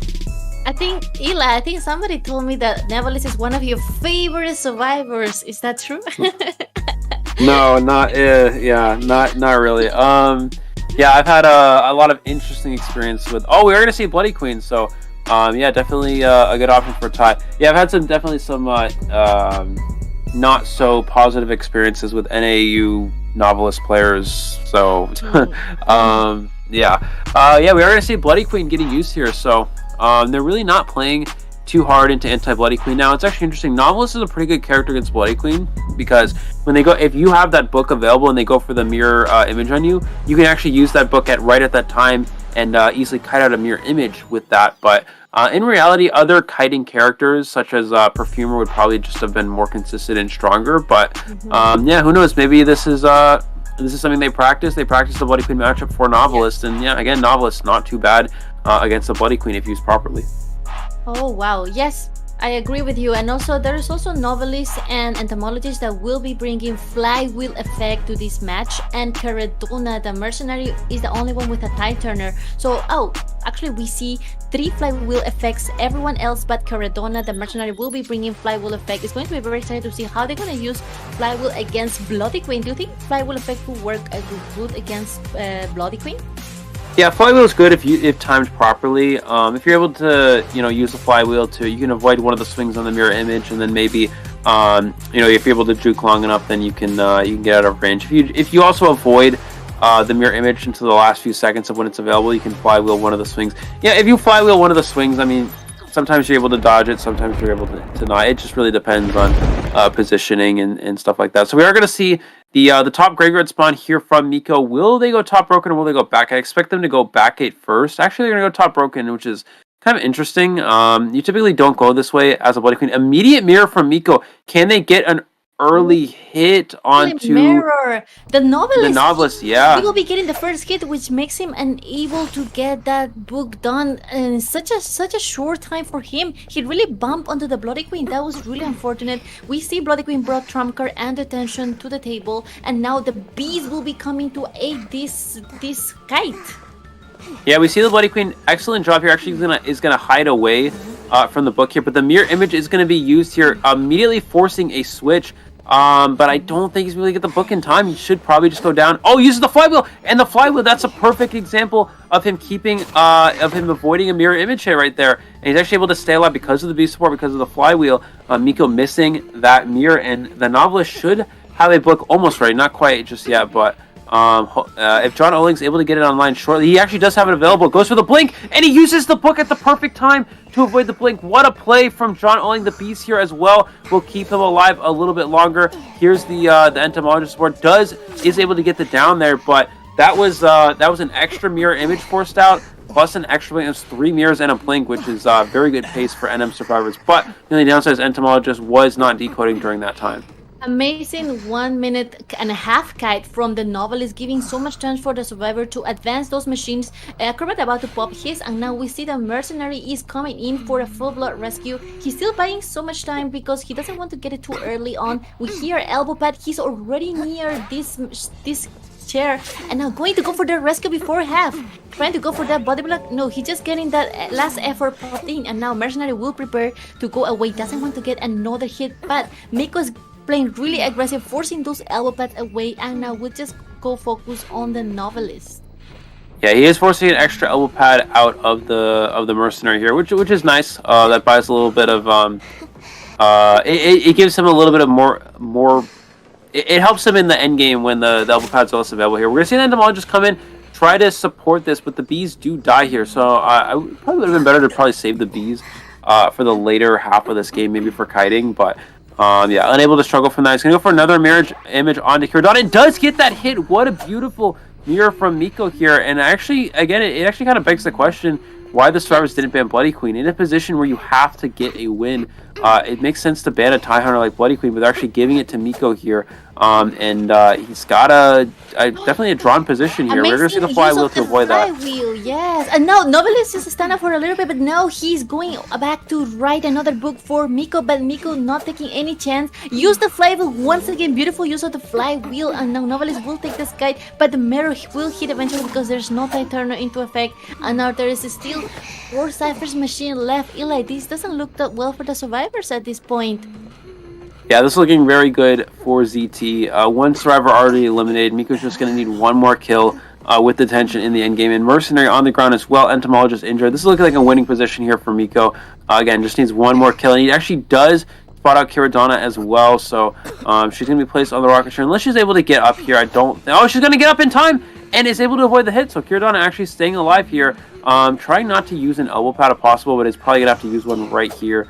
To get away here. Nice elbow pad. We're actually going to see a pause of the deduction here just to make sure nobody's lagging, playing at the best possible conditions here. And yeah, but right now it's looking really good for ZT here. Miko has 2 people injured, still 2 ciphers remaining, and just will need to get one more kill here, and that would advance the ZT team on to the finals. Yes, what a nerve-wracking match. Seriously, all those flywheels on point, Eli. That was really good utilization of the flywheels right when they needed it, especially from the Novelist. He used 2 flywheels, one for writing the book and the other one to run away from the terror shock. So I think that was really amazing. Although the last effort did hit in and he did go farm, but at the end he definitely showed us 2 textbook flywheels, how to utilize it. Guys, you should take notes from that Novelist. Really, really nice. What do you think about this Novelist gameplay so far, Eli? Yeah, I still think obviously that's something like Perfumer would be definitely a lot stronger, because if you think about it, as soon as Novelist gets mirrored, that first mirror image, if you're a Perfumer there, you can easily just perfume off that hit there. And then as a Novelist, still not a bad character for going against a Bloody Queen. It could be that they were worried about going against other hunters as well. But yeah, Novelist just really not a very strong character in general. So an interesting choice there. We're going to see the mirror image onto Kiradana here, and we are going to see Miko able to get that hit there. Probably will just leave Mercenary on the ground and change targets to somebody else. He knew, Miko does know that Mercenary doesn't have elbow pads after using that last one. So he's free to down the Mercenary with that mirror image and change targets to, it looks like, Love the Acrobat potentially. Yes, and we see only one machine that is being worked right now, which is Entomologist with 70%. And now Miko will focus on this Acrobat, which missed the blink, but will get that Fireball on Miko and getting this guide. And now Miko has no more blink on hand. Will have to focus. Will she focus in this Acrobat? Amazing use of the Flywheel, Eli. Once again, Flywheel comes to the rescue. Yeah, Flywheel definitely coming to the rescue there. He's going to be able to use another bomb here. He's able to avoid the mirror image completely. And again, you see why Flywheel can be a strong ability against a Bloody Queen. We're going to see Love go in this area, tries to... Oh, able to avoid this hit. Does he go for the vault? Oh, he gets Terror Shocked on the vault. He took a huge risk on that one, and it did not pay off. Terror Shock onto the Acrobat, and just like that, that should secure things here for Miko. I think in a situation where you need to get a win here, taking risks like that is probably worth it here for NM, but yeah, it just did not pay off at all for Love here. Terror Shock without even a mirror image, and just like that, this puts Miko in an incredible position. Yes, Miko now has the upper hand of this game, and now immediately spots where the Mercenary was healing, and now trying to mirror them, trying to get the hit on the closest survivor, but still camping this chair strongly. She knows there's 2 Cypher machines about to be popped, but doesn't want to take the chance and still doesn't want to leave this chair. And especially now they're trying to heal up the Mercenary real quick. They've made it! They finally heal up the Mercenary, and maybe one of them, Mercenary, will be coming for the rescue of the Acrobat. Yeah, we're going to see Miko probably just use a mirror onto the Entomologist here. And again, you see Entomologist has no beast. Is able to use another Flywheel. It's going to keep him alive a little bit longer. But, yeah, still able to avoid all these. Excellent job here. Goes for that hit. Trying to get a double hit on both survivors here. Was unable to get the hit on the Entomologist. We're going to see Kiradana coming for the rescue. Miko's going to go for the hit there. I would have expected him to try to just go for a farm because he only needs 1 kill. But, yeah, here we go. Acrobat's going to need to try to kite this out as long as possible. Does not drop that pallet too soon here. Walks through this. It's going to drop this one here. Needs to try to use a bomb to potentially avoid this mirror. Uses that ball to create distance. Miko's mirror slightly off here as well. Goes for that swing. It's a little bit short. And, yeah, he should be able to kite out this mirror image. So... Excellent job here from Love. Oh, but Love actually runs away from the pallet, so he may just go down anyways. He needs to mind game out this pallet. He goes for the swing, able to avoid it. He is able to stay alive a little bit longer here. Last Cypher Machine almost primed. They need to try to body block until it's primed and then hope that Acrobat can kite to dungeon. I mean, that's kind of the game plan here. He's actually just going to go for Mir onto Zhao Khan and gets the down on the Entomologist, so it may not even matter anyways. Excellent job from Miko. Still has Trade Swap available, which means he can actually just go for a Blink onto this character to secure the down as well. Yeah, with Blink on hand, it's gonna be difficult, but now Blink empty, and now he's still going to try to get for a flyable effect and will bolt that pallet on time right before getting the Terror Shock. So now the Mercenary will go back to the Entomologist trying to get the heal up, but now immediately spotted by Miko, which will be following and mirroring the Mercenary to ultimately downing him. Now the Entomologist, and will she able to be healed? Yes, she just got healed, and now is the Acrobat the one starting another machine from zero, Eli. This is not looking very good for the survivors at this point.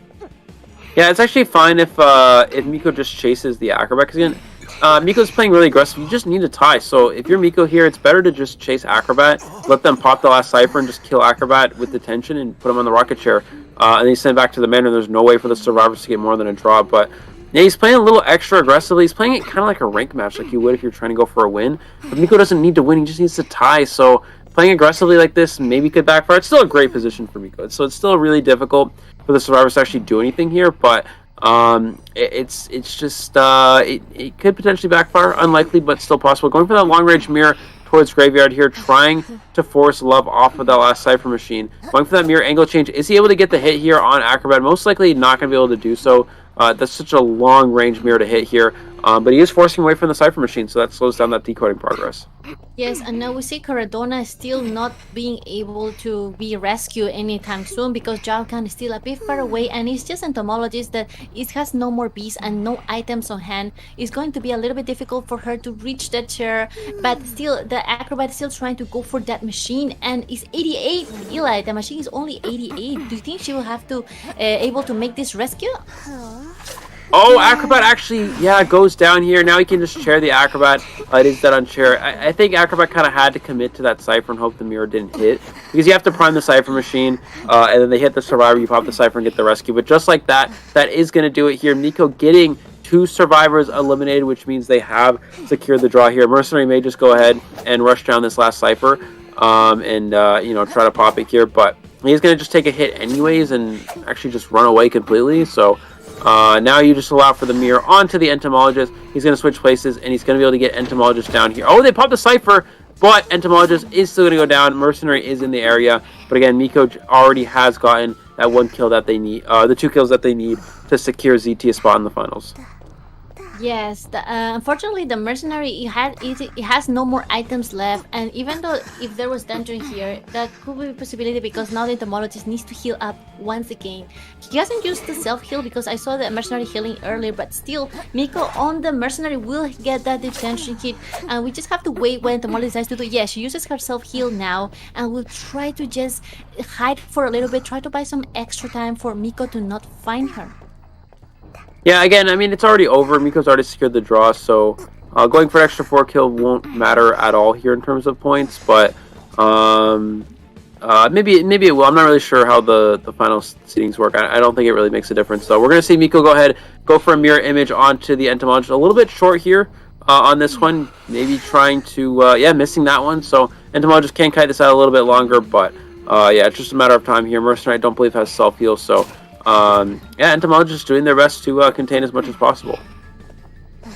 Yeah, at the same time we see that Mercenary already used the self-heal, so we need to just really wait to see what's going to happen and how he's going to kite this Miko for a bit longer, and maybe trying to heal the Mercenary if he can, but no, Mirror Image will come into play and we'll try to hit with attention, missing the Mirror Image and finally getting the hit on Entomologist. It will be a 4 kill for 0-2 Miko. Amazing gameplay from a Bloody Queen. Yeah, that will be 5-0 points here. So that means it was kind of just a situation where NM had to go. It was just do or die, go all out. Yeah, it looks like Miko is from what we saw there, S5th Bloody Queen player. So again, very curious why NM didn't ban Bloody Queen. A situation where you have to win, you cannot afford to give Bloody Queen there, especially to a Bloody Queen player.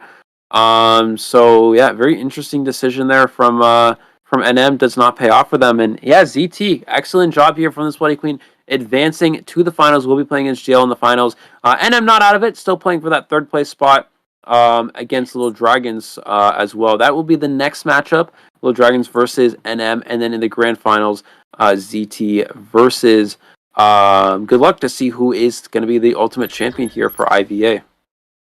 Yes, amazing match from both survivors and hunters so far. It really kept me on my nerves watching all these flywheels, all these jukes. It was really nice to see. Really well use of flywheels, Eli. Very nice, like you said. Flywheel does counter a little bit some of the Bloody Queen hits. Especially we saw some empty blinks there and some mind games going on. Unfortunately, the Bloody Queen also could get some terror shocks as well, which definitely benefited her, especially at the end game when they really needed to get those machines popped. That was really difficult, especially with a full presence Bloody Queen and such a small map like Red Church that they can literally mirror from one side to the other of the map.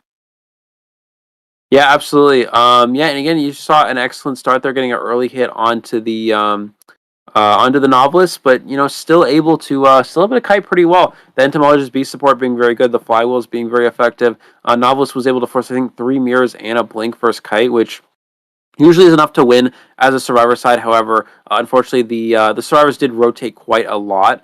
The acrobat, of course, being a little bit behind in the decoding because of that over rotation, and the entomologist having to support that first kite, which means that the Cypher progress was partially behind, and that gave Miko an opening to really just push for an aggressive win there, even in a situation we only needed to draw. The first kite was strong, but yeah, just the decoding a little bit behind. And again, not betting Bloody Queen really worked out in favor of ZT here, and they are able to ultimately win here and advance to the grand finals.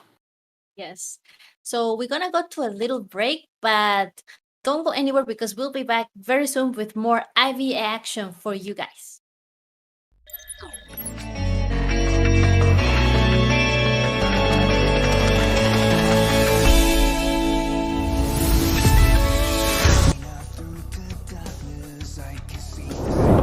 Progress, and we also have Mercenary Cypher, which was the first one that he did. We're going to see a mirror here. That's pretty irrelevant mirror. Even if you're able to get that hit, that is okay. We do see that rescue come off here. Mercenary needs to body block this as long as possible. Blink is on cooldown, mirror is on cooldown, no Tide Shunner. That's irrelevant because, again, you can't kill without the mirror here as the Bloody Queen.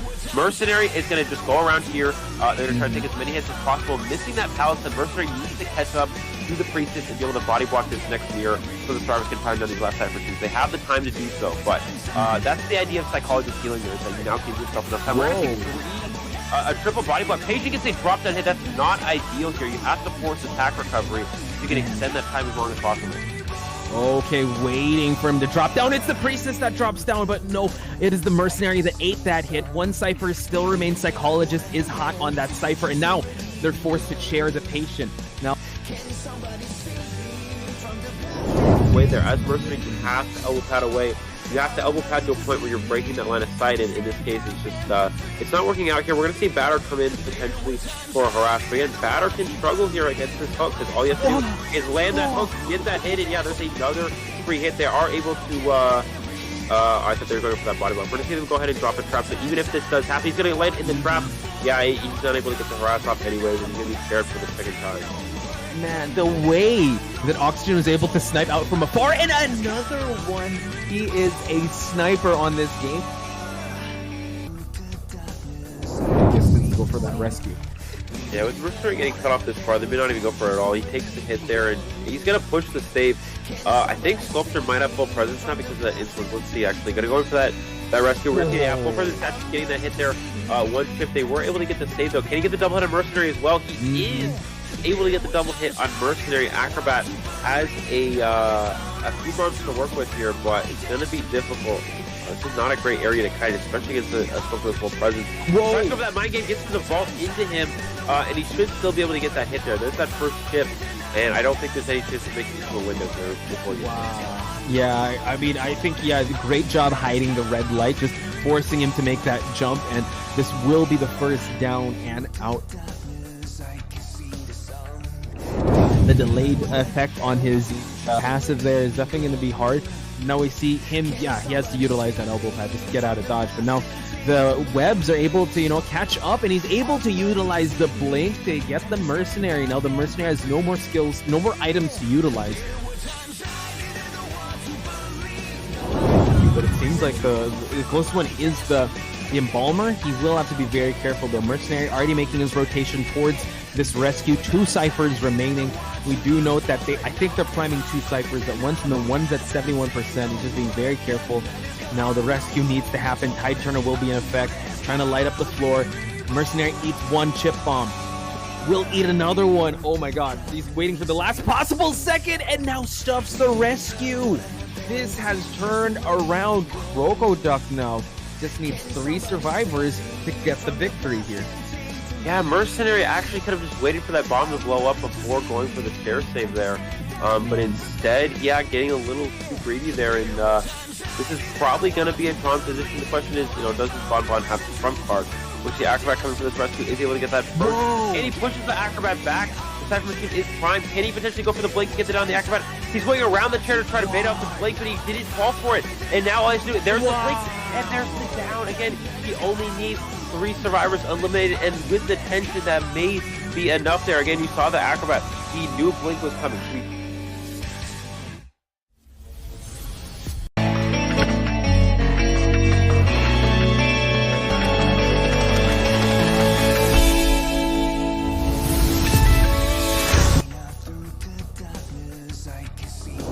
He is a very kiting heavy survivor. Like he has average of 60 seconds every time. And now Capcom going for the bomb here, able to get the last minute rescue, has to eat some of these hits. Fear, no, gets stuffed by Corone, and the pressure on the statues were building up a lot. Capcom was how this painter gets this rescue done, because it is Mercenary after all. He can buy a lot of time in chair, and we see 2 cypher machines being looked by the CCTV. Painter is painting a painting for disaster right before the rescue. Will he able to finish it? He's going to try to avoid all this. Ooh, that's really close. I think he finished it. Excitement from Messiah. Oh, Galatia, he was trying to bait for that terror shock, but yeah, Painter was the brighter one. Wow! It is going to be a double down for the survivor side, and now the Painter dies right next to the chair, and we see the forward and the Embalmer automatically apply to the nearest survivor. So yeah, every time that he is done. So you have to be very beware. Yeah! He gets all such a top tier play, such a top able to predict where the patient was, but yeah, he is now found and is being sprayed by wax over here, just frozen the character. An immediate hit onto the patient, and of course, follow up by a normal hit. Patient is immediately down. Right. Wow. Going for that cipher, that run has been decoding. I think they're gonna, force heal. No. There is going to be excitement coming into place to no one will try to get this present. Last minute stun! Incredible, yeah. Incredible stun coming from that forward. And the sniper was just off. All the survivors are scattered away. Yeah, that's nice. Yeah. That can rescue and can give that support of a rebound kite, since he does have the Tide Turner. Now we see that the portal was placed. Has to be careful and not to get double hit here with a flame snipe. Watch out, able to get the hit and gets the terror shock. Disaster. Live.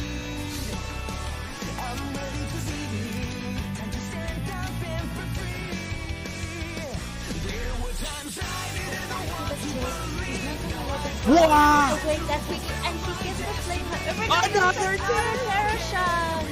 The bees trying to stop the rescue from happening, but able to swipe at the bees. Now Enchantress coming to the mix. So far, the flame snipes have been on point. Very purposeful, gets the hit, and he go for another one. This is an ace. Wow.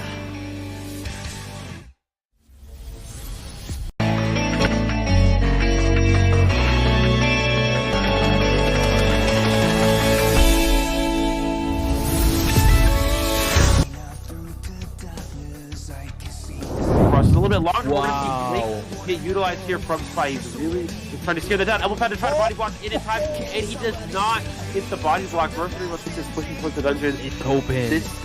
Yeah, the gate is open. He's gonna mirror. Oh, holy key, yeah. Priestess with it. There's the holy key. Can he get it in time? He gets the hit just in time. What a perfectly timed mirror. A little bit late there, it looks like, and it's going to be a mistime. You can look at that first trip here, though. We should maybe see Cyril come down, drops 3 bombs, gets the hit, and gets the down. So that's going to be kind of an issue here. As we see that first hit on the barmaid here. Can he get a second one? And he does, and he gets another instant. And probably knows that Sky is back there, already forcing him to utilize the elbow pad, and now the terror shock, Eli. Naru has one book available to utilize, and now constantly always looking behind him.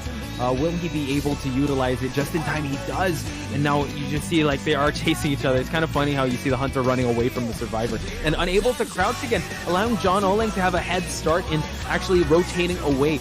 They already popped the Cypher, Eli, so now this is they're really pushing for the tie here, but can the novelist kite long enough for him to be able to rotate towards that dungeon area? Yeah, the problem is he does have Blink available, so he should be able to just go for a Blink unless the gate is already open. Wow. It's already open, he goes for the Blink, but he avoids the hit, and he gets the... From the Postman not yet getting any hit, he just got only 1 bomb there, but he still managed to get away and drag the hunter as far as he can from the Cypher machines. Do you think Bomb is going to get the hit here now? Yeah, I mean, he can, but that's the thing, he doesn't bring Blink. He long-range stun from the forward, allowing the Postman to make the rotation. So very, very beautiful there. He's gonna go for another stun! Amazing! That's more than half the ball gone there, but it's worth it because Postman is at 75% damage. He's trying to go for the pallet stun again. The gate is open. I think they know that there's definitely no detention. They can go for the second save since Mercenary still hasn't used a rescue. So Mercenary, if he's able to get the rescue and elbow pad away, they could definitely get this from happening because he has Tide Turner. Now last effort's gonna get popped. Can they make it in time? Yes, the last effort pops on, and now John Oleg is just waiting for the dungeon to be open right on Morus, but Morus not giving up. Moru chasing him away. Can he? Yeah, can they get out in time? And they're able to get it. The Tide Turner once again.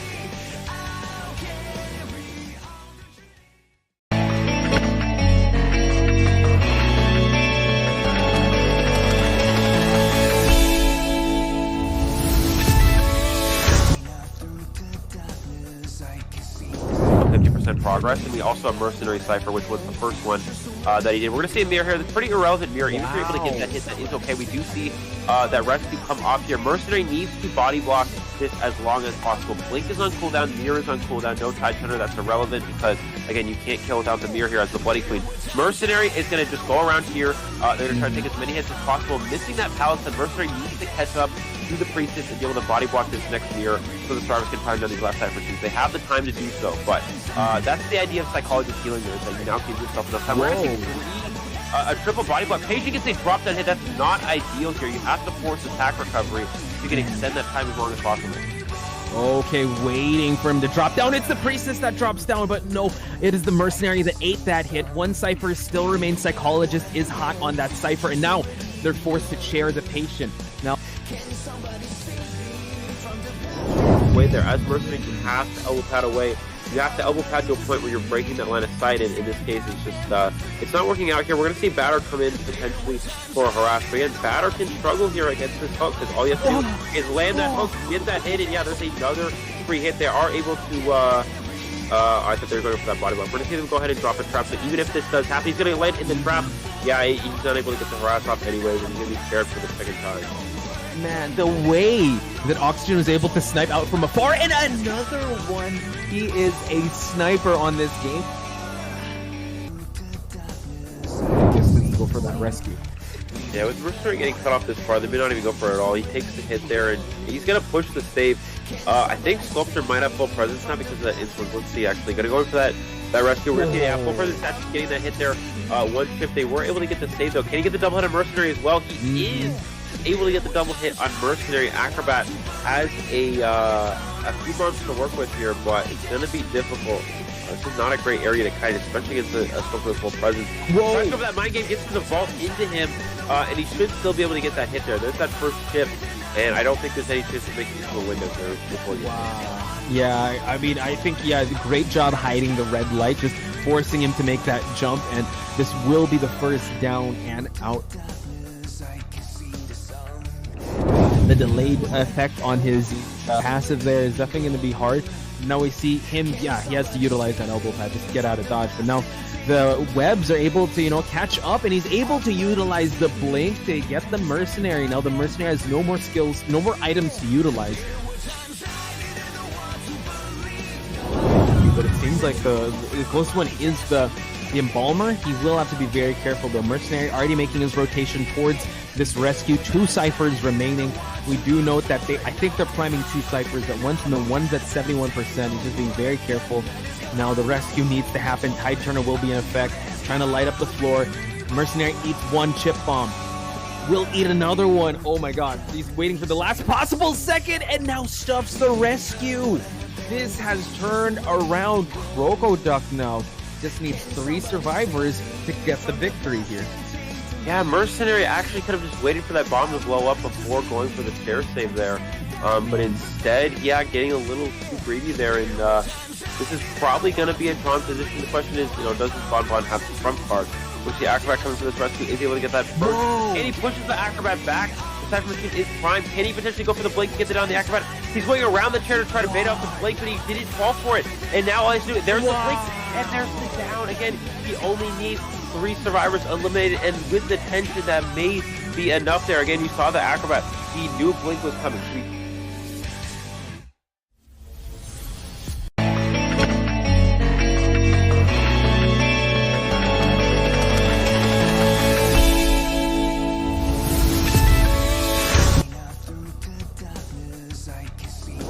He is a very kiting heavy survivor. Like, he's has average of 60 seconds every time, and now Capcom going for the bomb here, able to get the last minute rescue, has to eat some of these hits.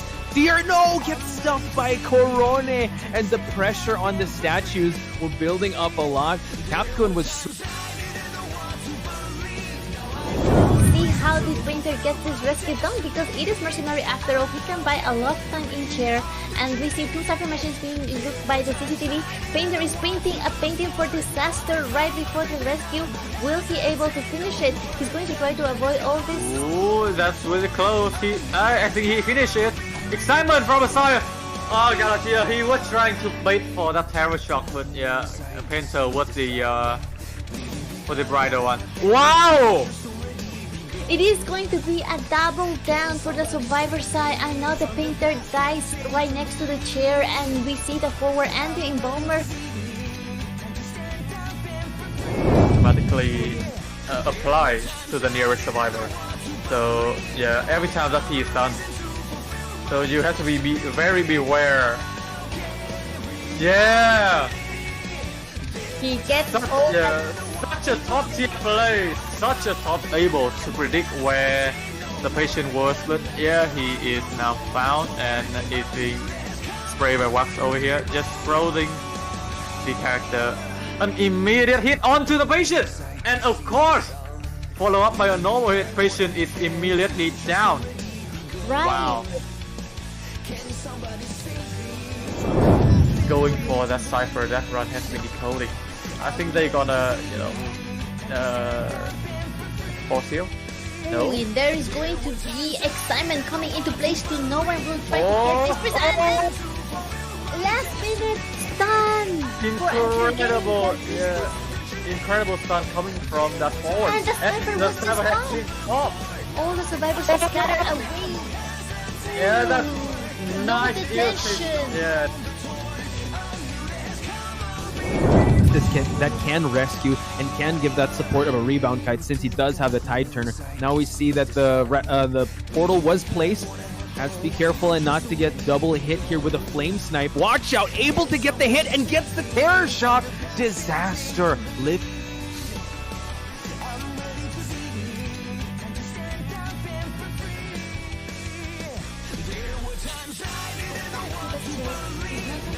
Wow! away that quickly, and he gets the flame. However, Another terror shot.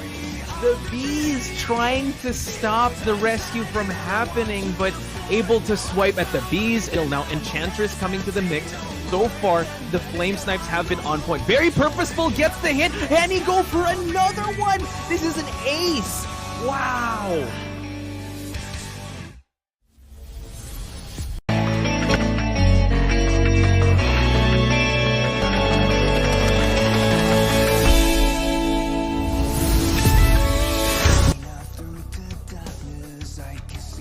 Cross is a little bit longer. Wow. Get utilized here from Spy. He's really trying to steer that down. Elbow pad to try to body block it in time, and he does not hit the body block. Mercenary looks like just pushing towards the dungeon. It's open. Yeah, the gate is open. He's gonna mirror.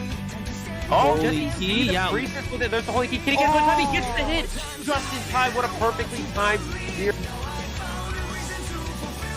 A little bit late there, it looks like, and he's going to be a mistime. He's able to get that first trip here, though. We should maybe see Zero come down, drops 3 bombs, gets the hit, and gets the down. And so that's going to be kind of an issue here. As we see that first hit on the barmaid here. Can he get a second one? And he does, and he gets another instant. And probably knows that Sky is back there, already forcing him to utilize the elbow pad, and now the terror shock, Eli. Naru has one book available to utilize, and now constantly always looking behind him.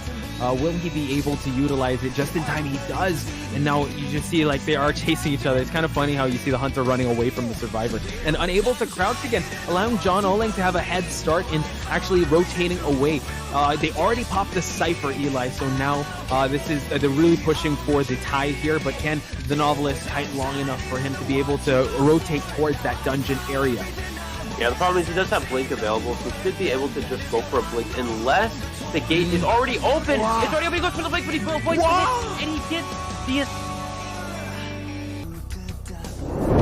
The Postman not yet getting any hit. He just got only 1 bomb there, but he still managed to get away and drag the hunter as far as he can from the Cypher machines. The bomb is going to get the hit here now. Yeah, I mean, he can, but that's the thing, he doesn't bring Blink. He no range stun from the forward, allowing the Postman to make the rotation. So very, very beautiful there. He's gonna go for that!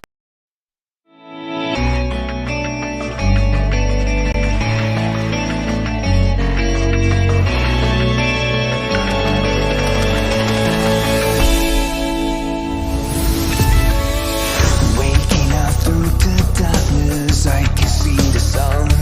Leaving behind what I have built, future's already begun. Can somebody save me from the past and take the lead? I'm ready to be time to stand up and for free.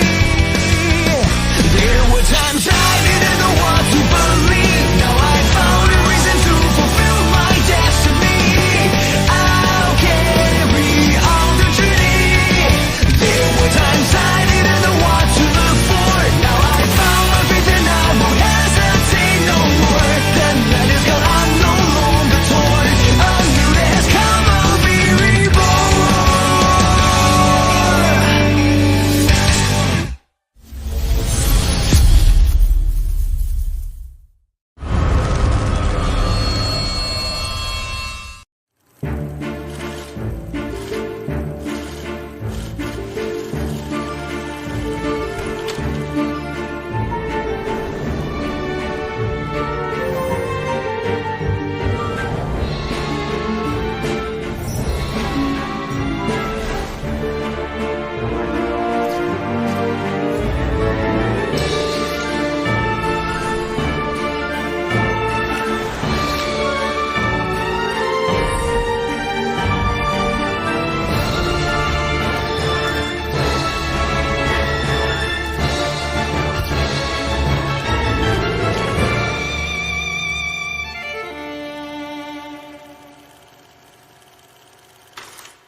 With steam dense as a veil,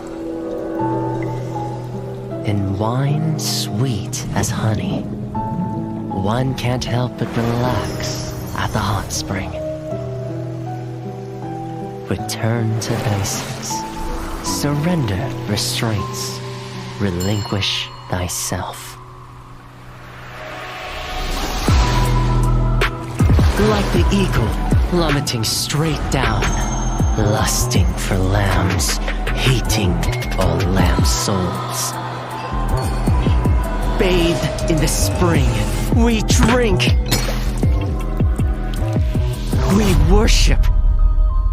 We indulge.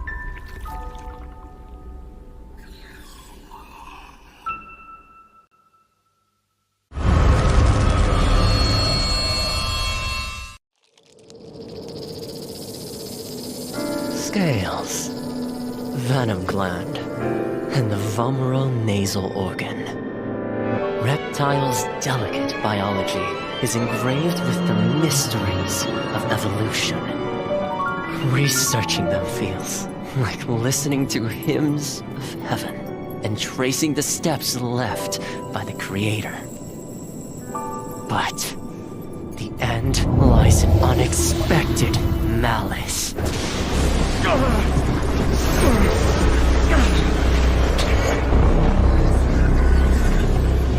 Is this a cruel joke from the Creator? Or the inconvenient truth of evolution?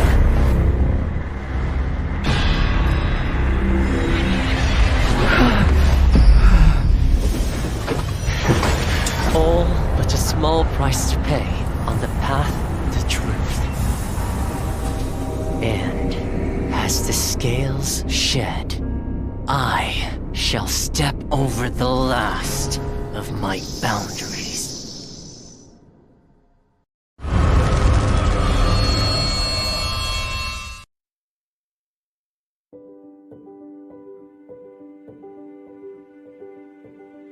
Hello， 大家好，第5人格的玩家们，我是浩明。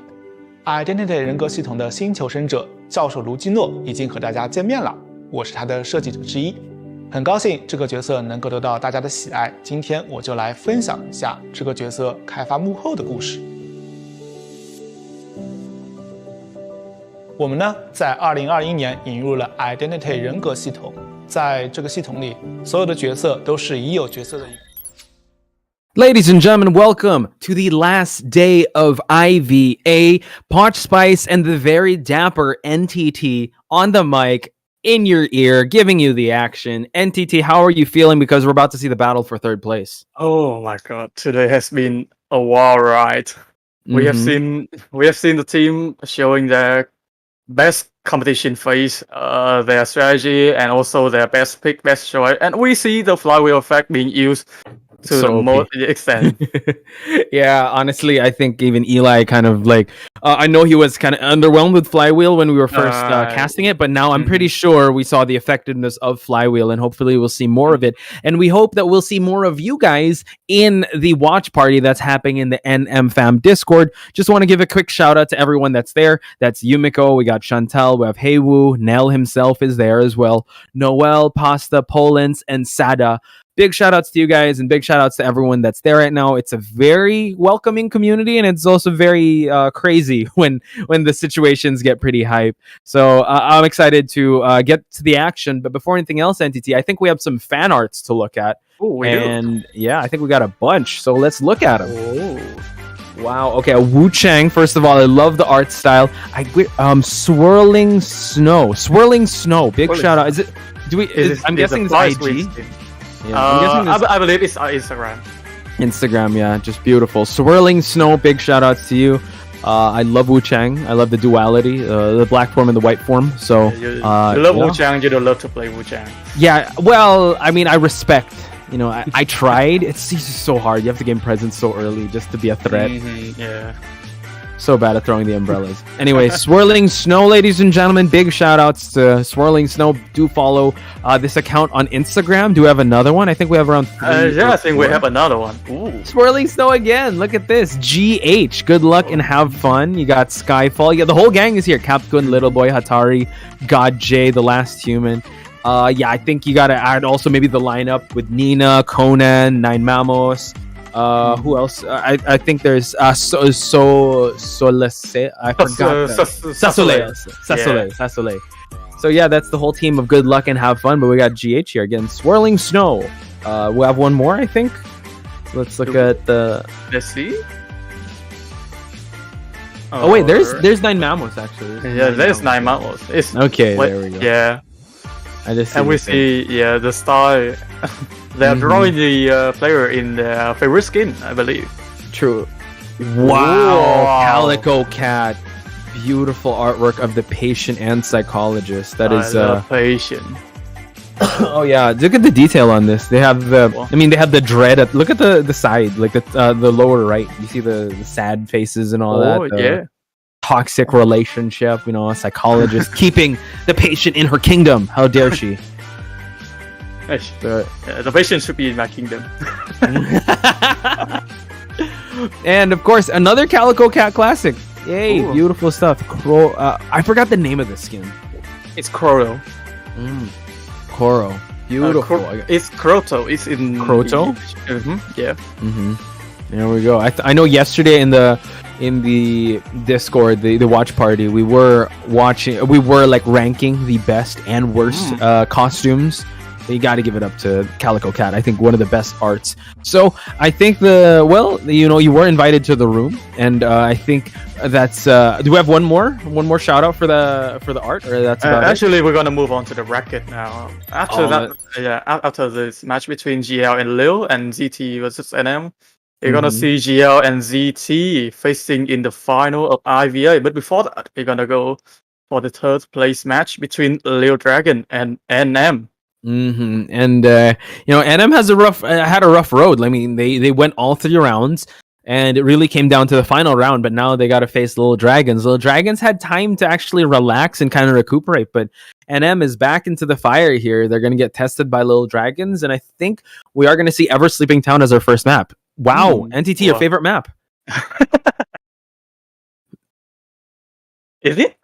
I think it is. Yeah, I see you in the background with your bicycle, man. You're just hanging around, never sleeping down beside the tram. So, so now I want about my life. I want to ask you, who do you think has the advantage, or what do you think they'd prefer more? Would you think like it's better to actually rest first before a big match like this, or do you think I'm already warmed up, let's jump right into the match? I mean, they are in the moment. I think they have the fire in them to continue fighting for this matchup. We see NM with their ability to maneuver, and it's Ever Sleeping Town. It's a very good map for both the Survivor and the Hunter.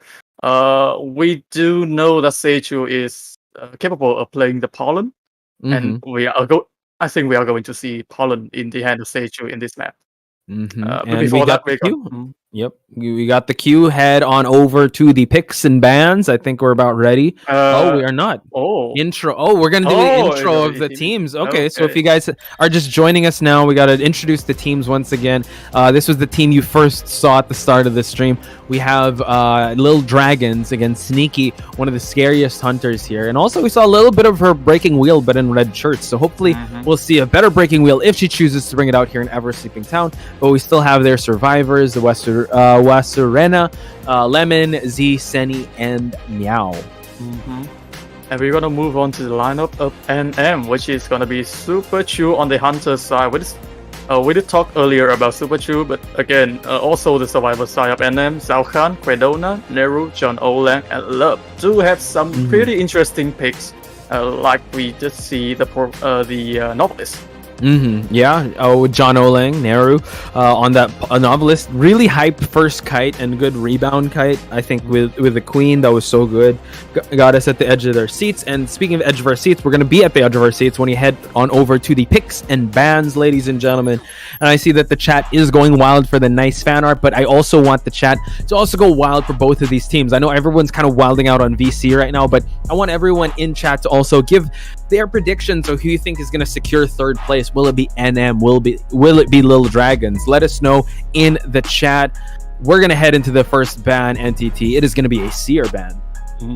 I mean, banning the Seer is good, but I believe the survival side are going to take right away the Christis and also the forward. Yeah, it's a very standard, right? But which makes me think if Sneaky's actually kind of opting for if it's going to be a breaking wheel, or she could go for her Dream Witch. But Dream Witch, Galatea. Yeah, that's another one. But I mean, Galatea, she's actually kind of okay with the owl. Like, they don't have the hard relationship against each other. She doesn't care. She just keeps spamming the statues, and Sneaky's really good with those statues. So really up in the air. But now, obviously, you got to ban the mercenary. Right.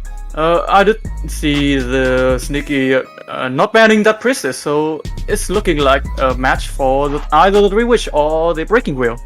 Because especially the Breaking Wheel, that hunter is not afraid of the portal anyways. Yeah.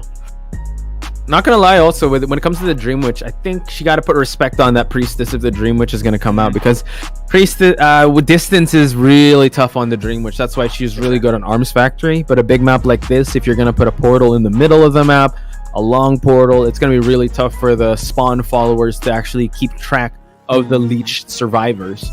So it's still up in the air. However, I'm kind of liking your thought process, either Breaking Wheel or that or the Dream Witch, especially ban the Seer, ban the Mercenary. Now it really depends.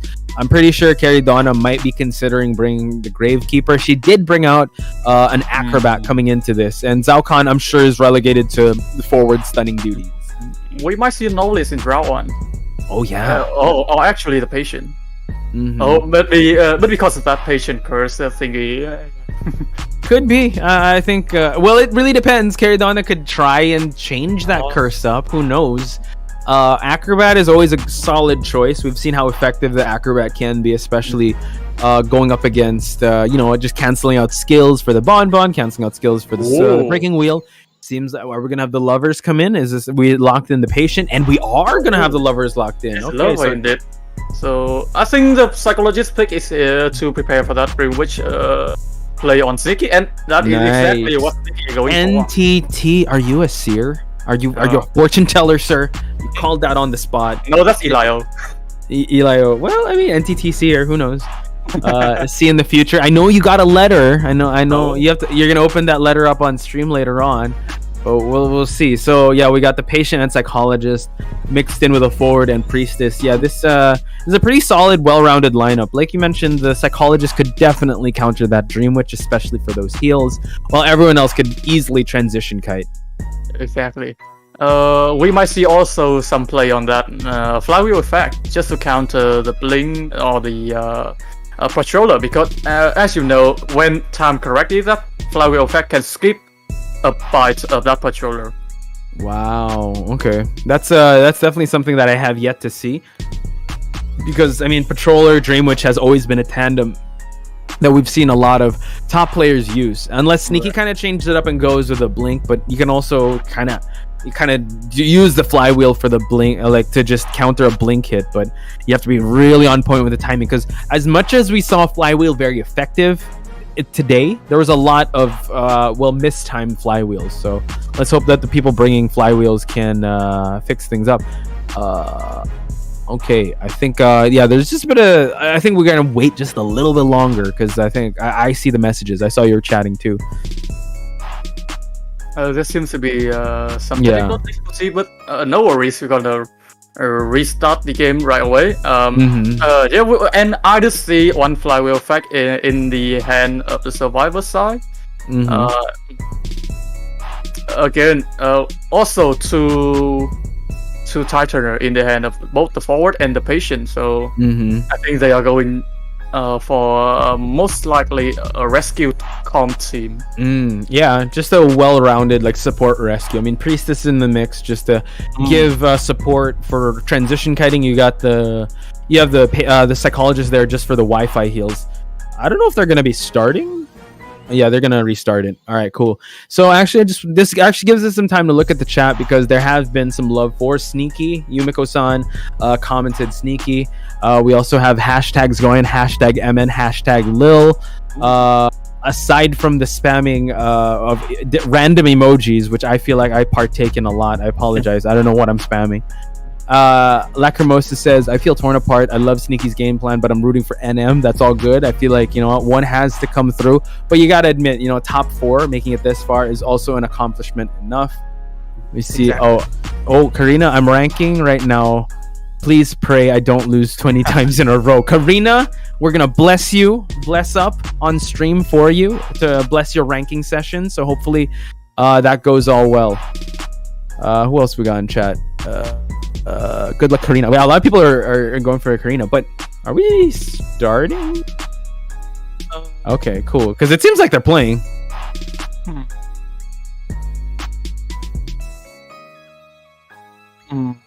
All right. Yeah, they just like dancing. They're testing the ping and whatnot. Red is the captain of this ship is not happy, sir. Stop dancing. Stop dancing. We need a tight stream. Sorry for dancing. No, that's okay. That's okay, NTT. We didn't know the camera's on us, but yeah. Dr. Zara says good luck to both teams. So big shout outs to Dr. Zara of Team Scouts. Can't wait to see them compete once again. Yeah, a lot of good lucks being spammed with Princess Pasta and Chantel. Yumiko-san greeting Karina, good luck. Hope you get your win streak in rank. So we'll see. I think a lot of people, if you guys can in chat, please wish a good luck to Karina in her ranks, and also good luck to all the teams here, and good luck and ZT towards the finals. And we will see a remake of the match. Again, we have to make sure that the game is up to the standard, and no player is facing difficulties. Playing Dreamwitch against this Team Calm. Ooh. We'll see. I don't know if we're gonna see that blink come in. Well, it was. I think I saw the chat. It said Sneaky was stuck, so I'm not sure if she was able to build or pick the trait that she wanted. Who knows? We'll just find out and see. I think you're being invited, sir. There we go. I am invited to the party, and I have a letter. Oh, wait. Can we get the camera on us if ever we're gonna see this letter of yours? Oh, I think we're just gonna. Are we gonna see it from Red? Yes. Yeah. Okay, there we go. All right, let's see this letter. A letter. It's probably gonna tell you how to kite Dreamwitch. Here's some tips to kite Dreamwitch. This letter has the winner. The winner. And I'm gonna hand it to you. For you to keep it, so I won't be able to change it. All right, cool. I got the letter. I will hold on to said letter, sir. Thank you so much. I have it with me right here. Right there. That's the letter. See, that was the letter. So I'm gonna give it back to you when the stream is done. So I think we're just waiting. You know what's interesting? So I was talking to the chat, right? And we were talking about how like the barmaid can only serve drinks can't serve drinks to minors. So that's Martha. Okay. She can't serve drinks to little girl. And Mind's Eye. And the patient and psychologist have that buff where they have that connection thing.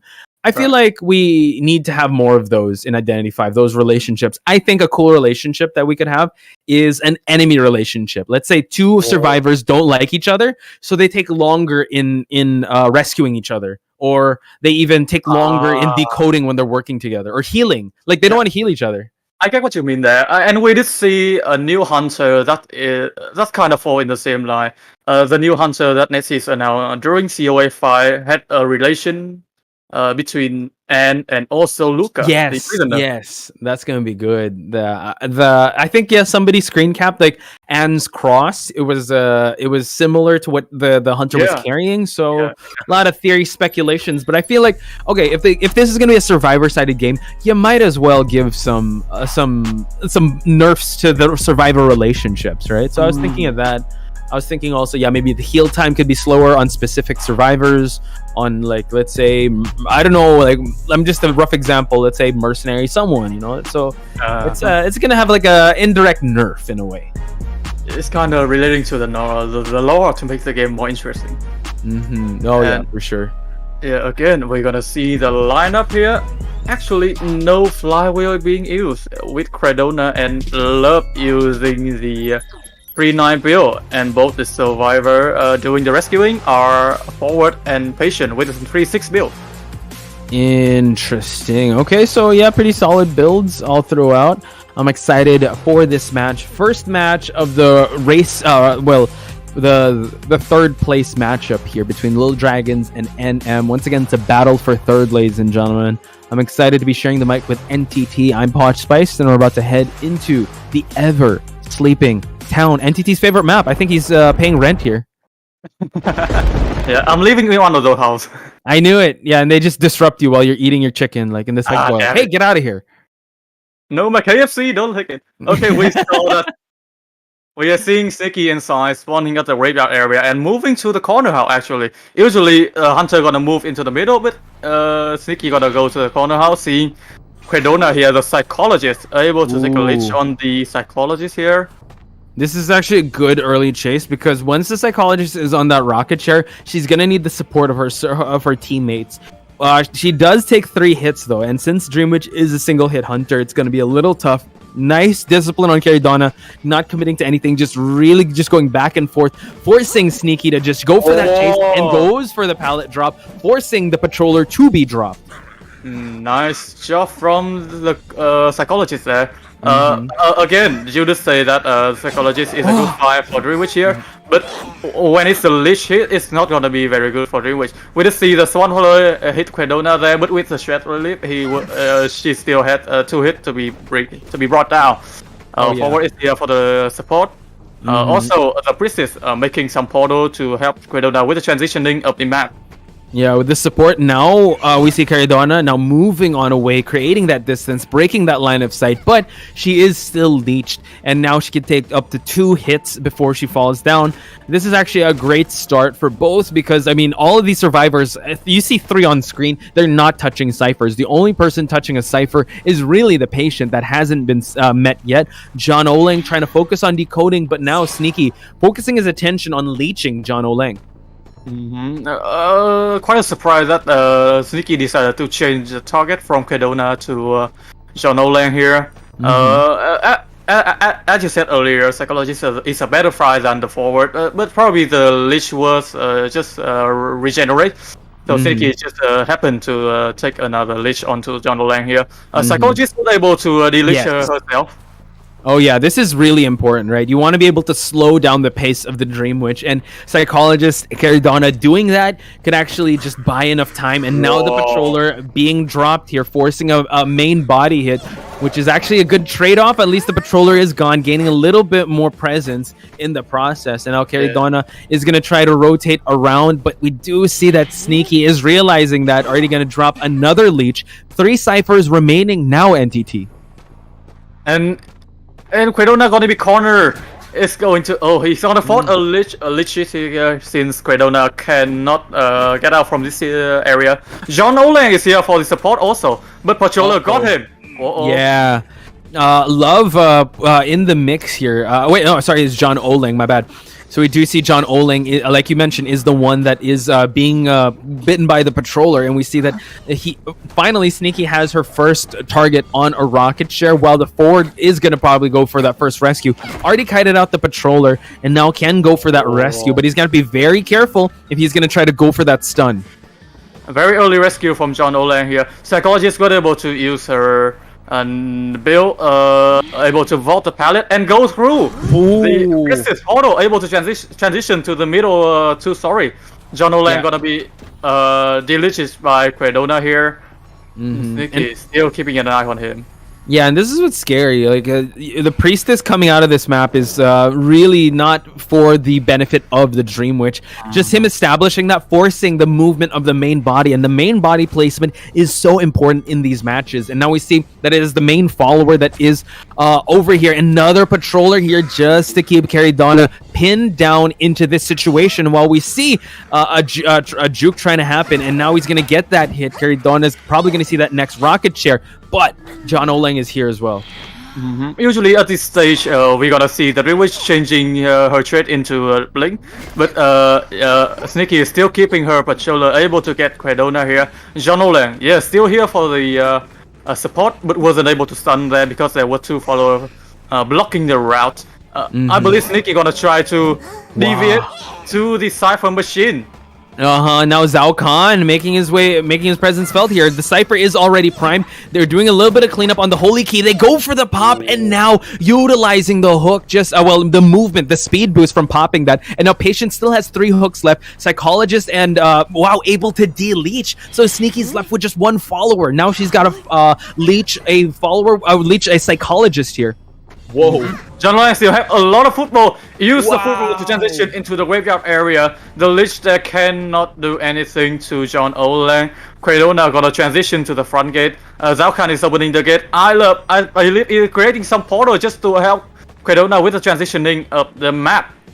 John Oling, is he gonna ride the train? It's a stare down. Who's gonna come on the train? Oh no, he's not. He's gonna have to utilize that football to head on over to the dungeon if he can. No, he's gonna try to buy a little more time over here at the graveyard area while everyone is trying to open up that exit gate.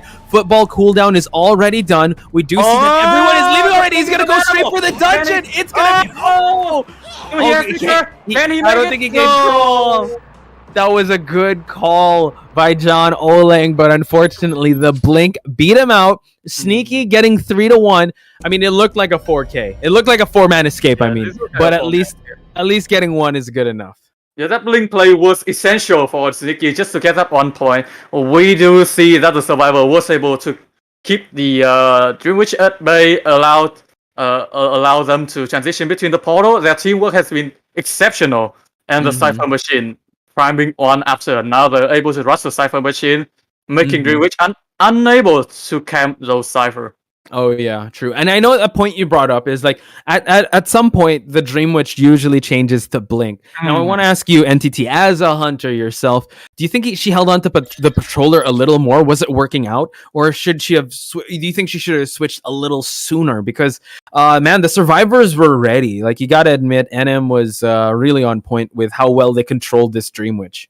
Yeah, exactly. I believe she should have changed to abnormal there just to kick the Cypher at the fake gate. I believe the Cypher has been around 90% when she was trying to camp that Cypher. If he changed to abnormal earlier, she would have been able to keep the survivor at bay, able to keep the pressure onto the map.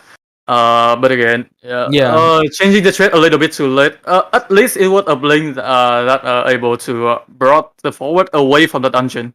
Yeah, I would have to admit, the heat of the moment, it's really microseconds that we're dealing with, ladies and gentlemen. So Sneaky had to make a call there, went for the blink, and the blink ultimately paid off at the end. That was really one of the moments that really sealed the deal for her to get at least 1 survivor. But you know what, NM, they got 3-1. I think that's definitely something that they really were eyeing for and gunning for. And GG's. This was the first half of round number 1. We still got potentially until round number 3. But we're going to take a very short break, ladies and gentlemen. When we return, it is going to be the second half of round number 1.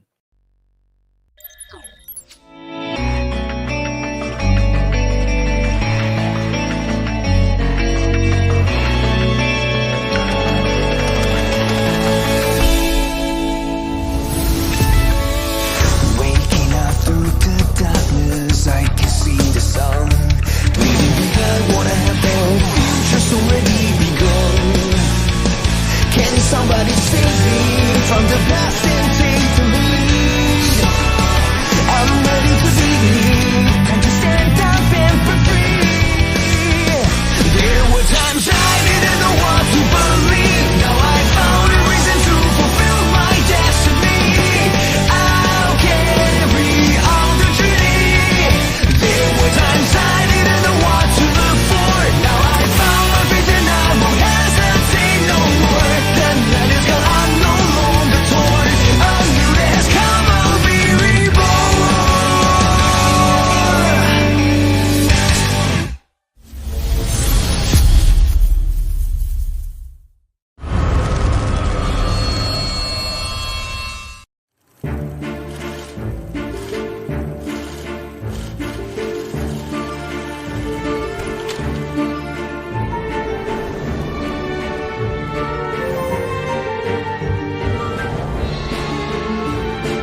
with steam dense as a veil,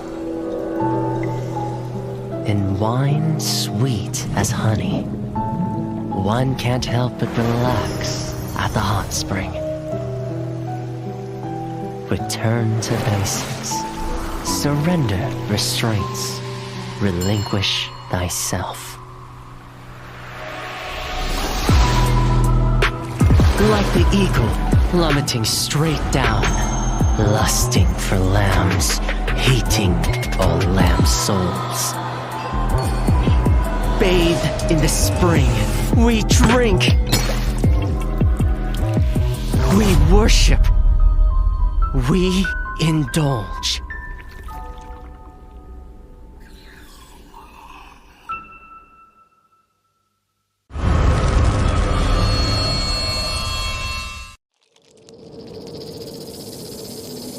Scales, venom gland, and the vomeronasal organ.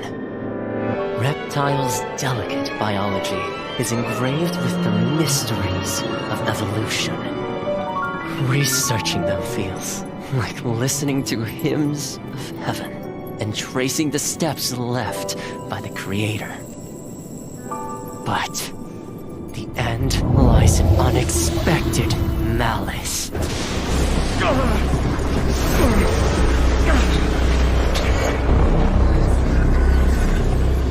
Is this a cruel joke from the Creator?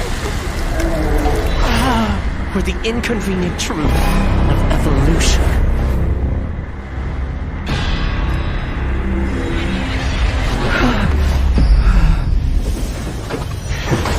All but a small price to pay on the path to truth.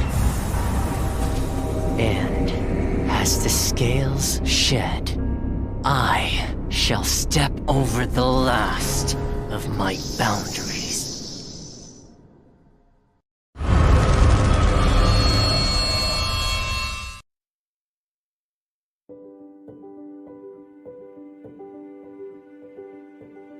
Hello， 大家好，第五人格的玩家们，我是浩明。Identity 人格系统的新求生者教授卢基诺已经和大家见面了，我是他的设计者之一。很高兴这个角色能够得到大家的喜爱，今天我就来分享一下这个角色开发幕后的故事。我们呢，在2021年引入了 Identity 人格系统，在这个系统里，所有的角色。Welcome back to IVT. We just witnessed the first half of round 1 between Little Dragon and NM. An exciting match that is with the survivor of NM getting the upper hand. Posh, do you have any insight on the last match? Well, I just want to say to everyone in chat, yes, the teams are all they've all been stepping up and leveling up, because honestly, Little Dragons versus NM seems like a grand finals, but this is just a battle for third. And speaking of how well they performed, I mean, you got to give it up to Sneaky, Dream Witch Patroller, you know, the effective bread and butter meta. And Sneaky has been a very terrifying Dream Witch. I think it's just NM really was just a step ahead in this match, starting with Carrie Donna with that amazing kite on that psychologist, and you had John Oleng with the support. You didn't really see much of Zhao Khan. Just towards the end, where John Oleng had to really run for the dungeon. It could have been a 4-man escape, but it's a 3-1. Now we're going to head into the second half of this round 1, and we're going to see Super Chu trying to continue the streak that NM has established. Yeah, I have to agree with you there. NM have been learning their opponent very precisely and able to know what is the sneaky weaknesses. But now we're gonna see Super Chu on the side of the Hunter for NM with 3-point deficits on their side. I think it's the advantages on NM right at the moment. Banning the Seer, so letting the Priestess available for the Survivor side to pick there. Yeah, Super Chu could go for the Breaking Wheel, but we also brought it up in the watch party if you guys aren't there yet. If you're gonna go, Breaking Wheel he's not really scared of the Seer, or some Breaking Wheels would actually don't mind. Maybe ban the Mercenary, ban Forward, but now you can opt to ban the Mercenary since that's actually the next best thing to ban. Yeah, and if the Poland men are able to ban the flywheel effect, they would ban immediately.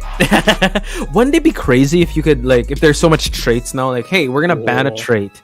We're gonna ban borrowed time. Wow, that's gonna be so bad. That would be game changing. But we did see that ban on the mercenary here, opening up the picks onto the acrobat.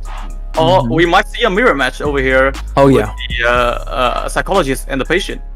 could be. But we also know the strengths of an acrobat, right? So it's really up to the team of Little Dragons if they want to bring that out and what they're expecting Super Chew to bring out, because Super Chew has a really feared breaking wheel, and I wouldn't be surprised if they want to lock in an acrobat and a patient just to be able to counter that.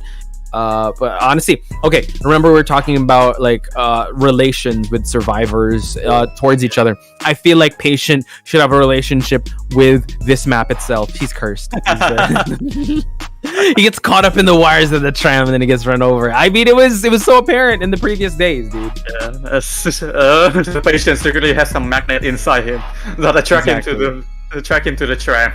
Right? I feel like there should be also a buff in the maps, if ever. Who knows? We'll see. I mean, the game's still evolving. Maybe more warning. Yeah, I know Siler's watching. What's up, Sir Siler? Thank you for having us and giving us an amazing game, Sir Siler. Oh my god. Yes, we are still waiting on the picks here. We are predicting to be acrobat and patient, as we said. We did see those pick a lot in COA 5 as also. Whoa! We're gonna see the mechanic. Interesting pick that they go for mechanic here, because they do want to try to duplicate that same type of. Oh! Wow. Okay, so this is very interesting here. Little Dragons kind of steering into, I think, their strengths, because if we look at here, Enchantress, I think Steny is an Enchantress. Like, I think she has a B badge or a badge. I'm not quite sure. I actually met her or him in rank. They used to have a first Enchantress match, so it's kind of scary to go against. It's a 10 year, but we do see some flywheel effect from the survivor side here. Rightly so, because that could definitely counter the area of effect when Breaking Wheel gets out of wheel form. But this lineup is making me think that they're just leaning heavily towards their preference than they are with the meta. Because I mean, mechanic can help out with the Cypher Rush. Steny on this Enchantress, A badge, mind you, could be pretty hard, especially if you're not ready for it. So let's see how this one, and a forward too. So you gotta think if they're gonna put respect on excitement here. Yeah, exactly. We are seeing also 2 Tide Turner and 2 Flywheel Effect. So they're gonna use the Flywheel Effect to, as you said, dodge from the Breaking Wheel AoE. Yeah, so I just want to give a shout out once again to everyone watching. Yo, NTT, the Watch Party Gang is actually predicting how many times NTT will change his outfit. That's what Nello says. I don't know how many times. I'm just glad I'm sharing the mic with you. It's really getting hot, man. So corner house spawn, really strong spawn here, just so he can try and cut people out of this corner house. Might try to find someone before they can reach that graveyard window. And it seems like an earmark is already being triggered for Super Chew. And I just see that Super Chew is bringing the insulin and the confined space build, also with wanted order and some stun reduction. Yes. Trait. I think that's definitely a good build to have, especially if you're facing 2 stunners. Enchantress already has her first curse, and now forcing him to go back into wheel form. Steny buying some time here, and even in an isolated spot, so at least she's not bothering anyone while they go for decoding Enchantress out. It can be really tough to chase. Able to get the spike onto Senier there. Super Chew actually bringing himself an excitement. Can he get to me? He goes with an excitement. Excellent. Wow. And the thing is, was unable to body block for the Senier. The mechanics also in this area. Now we're gonna see a little bit of cleanup on the side of Super Chew here. So yeah, bringing excitement there and going through that portal. Good call there, because you thought you're kind of safe. You had some time to work with, and now he's actually shifting his attention towards this mechanic. Actually going for the mechanic. Yeah. Whoa! The flywheel through the trap. Nice play for the mechanic. Beautiful stuff. Now we see another trap, and now a hit. Enchantress pops back up. but this just buys them a lot of time. No, the forward's here though. Oh my god. Oh, drops him able in to drop the time. mechanic, though. Still buying some time here and also expended a little bit of that resource, 1/4 that is, and it seems like Super Chew wants to chase up this forward. Mechanic is down, bot is still in play, so now this forward has to be very careful because he's the one that's probably going to go for that rescue. Full presence, by the way. Yeah.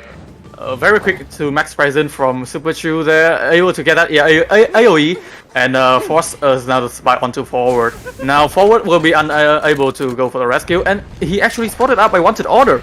Yeah, that's very unlucky for Wanted Order to spot him out real close while he was unspiking. Now it's going to be hard for him to go for this rescue, forcing the Priestess to come in. AoE is going to give... no AoE, my bad. No AoE. Now we see the last effort does get popped. Mechanic will be falling down. Yeah, the team is now all kind of weak at hell here, and I don't think anyone can go for the rescue here unless the forward is able to pull out all the spike that Super Chew had put on him. That's true, and it seems like he's doing just that. What we see on the lower left side of the screen, and Mechanic will be sitting on that rocket chair again. 4 ciphers still remaining, but honestly, the relentless pace of this breaking wheel is really drowning the survivors just to go on defense. Now the forward is able to go for this rescue, but he's really far, so he's gonna have to make haste and make it all the way to that corner house. He still have a lot of football left, so he can just dash right into that chair, but he's not in any bit of a rush here. Super Chew coming back just to cam this chair, able to get a spike onto the forward. AoE affecting the forward. Oh my god. Unable to stop the rescue. Yeah, just the dropping the trap there just to make sure he wasn't trying to body block, and now this Mechanic will just die in this corner just so she won't be able to like at least contain him for at this corner, so he won't be bothering them. 2 ciphers still remaining. Forward still hanging out in this area, giving that tonight as well, removing that spike, but Super Chew has his first survivor down. And knowing that Super Chew having that excitement, forward one there to go for the stun rescue, or for the stun support. Going into wheel form right away by Super Chew, going into the middle, I believe, and he's probably gonna find out where Senier is with 4 stun, mind you. Ooh, yeah, he's got to be careful of that, but excitement is ready for him to utilize. We do see that the Priestess will take this next kite, cancels out the portal, but cancel! Oh my god, that is huge. Super Chew, that should be illegal. Now we see, but stuns him right back. All right, you cancel my portals, I give you a stun. Fair trade, he snaps her back, and now Priestess is still containing this Hunter. Oh my god, a series of unfortunate event there. But Back the Priestess Priestess was able to get away from Super Chew. Super Chew actually changed it to another target. Wow, okay, now locking his attention in with this forward at corner house, about 1/4 done. We do see the AoE try to affect the forward, and forward is down. Seni is in the area though, so has to be very careful. He's gonna try to go for that stun. Can he go for it? Oh, okay, nice. Okay. She knows that the excitement is available for the Hunter. Again, only 1 cipher remaining for the survivor side. Priestess is decoding one at 20%. I believe the Pollen gonna go there and harass this cipher, harass the Priestess, and probably bringing the Priestess onto the chair. But again, that cipher at the corner house is the one that forward has been working on. Okay, she was able to get a holy key, tried to do a portal trick to go back in there, but the snap is just gonna bring her down, and now the Priestess will be next on the rocket chair. Well, Enchantress is the roaming survivor here. Forward is the one on cipher popping duties over at corner house. So it seems like he's just going to go back and forth here. He's not even going to concern himself with this rescue. Yeah. He's going to try and stop the progress here. And forward doing the right thing here, going to the 2nd floor, just buying some time. While I think the Priestess and Enchantress will try to pop that cipher at that side of the map. I think it's better for them to heal each other first. But again, Enchantress has been the rescuer for this section of the game. Priestess coming back to the cipher, decoding on a 30%. And forward has been dodging all the spike from Super Chew. Oh, now going back to the Priestess here. Yeah, didn't want to waste too much time in the 2nd floor. Priestess, able to move on away from the AoE, but the Priestess is kind of moving closer to the corner house here. So this might actually kind of give attention to the survivors that are trying to pop this cipher. There's no holy key up just yet. He's going to try to drop another trap. The 3-point trap shot for Super Chew, and now the Priestess is down, and we see that he's going back to wheel form, trying to pressure the cipher, while the Enchantress is the one decoding now. Well, Enchantress is not going for the rescue anytime again, since Poland is now leaving the priestess to be down. Able to snap the forward down also. This kind of put Enchantress into the situation where she can't go for the pop. Oh, actually, the priestess self-heal. Yeah, but now she's in a good spot here, forcing him to go back into wheel form, second floor. Oh, she's going to start pressuring the Enchantress now, forcing the Cypher pop to happen. And now we see that the forward is saved, and they go for the pop. Immediately pop the Cypher, allowing the Survivor to have some time maneuvering through the map. Forward is now the target for Super Chu. Oh! Beautiful vault there, just canceling out the excitement. That could have been the down of that forward. It looks like this might be a tied game, but it's all good because that is one of the win conditions of Super Chu. He needs to get one down. Priestess wants to go on this tram for Ticket to Ride, but no, Senny is now the focus of Super Chu. Super Chu is actually focusing on not allowing the Survivor side to opening these gates. This is only at 20%, so I think Super Chu is able to do that, but yeah, harassing Senny here, I think gonna be a 5-star. Oh, able to get the Palestine onto Super Chu there.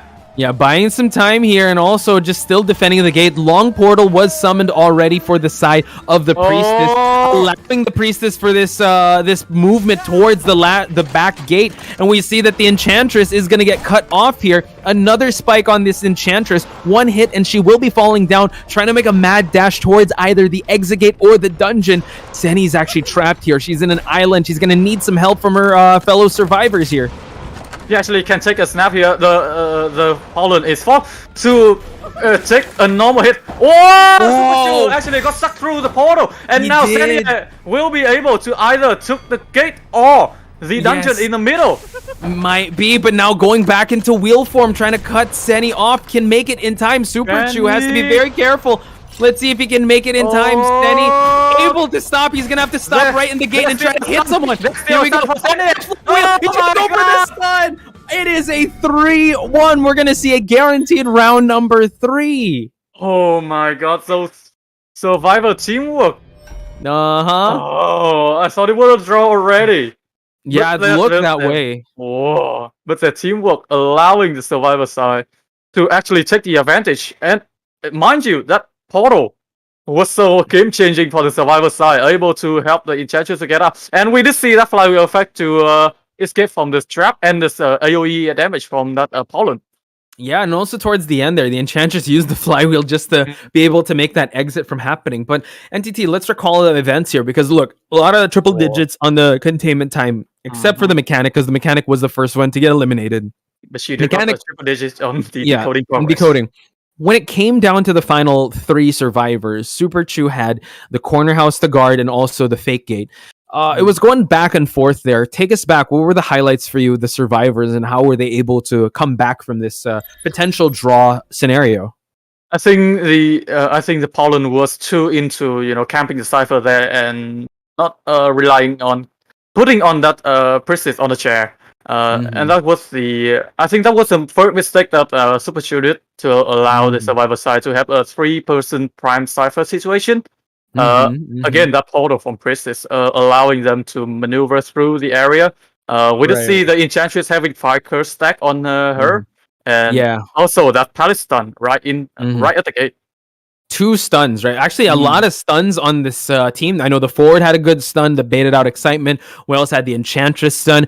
Priestess also, she got kind of frustrated. You're not allowing me to use my holy keys. I'm going to stun you at least once. So this is definitely a close competition between NM and Little Dragons, the showcase of the survivors, ladies and gentlemen. So I'm super excited to head on over to round number 2 and round number 3, because it's a tight battle here in the battle for 3rd place. So ladies and gentlemen, we're going to take a short break. When we come back, it is going to be the first half of round number 2 between Little Dragons and NM.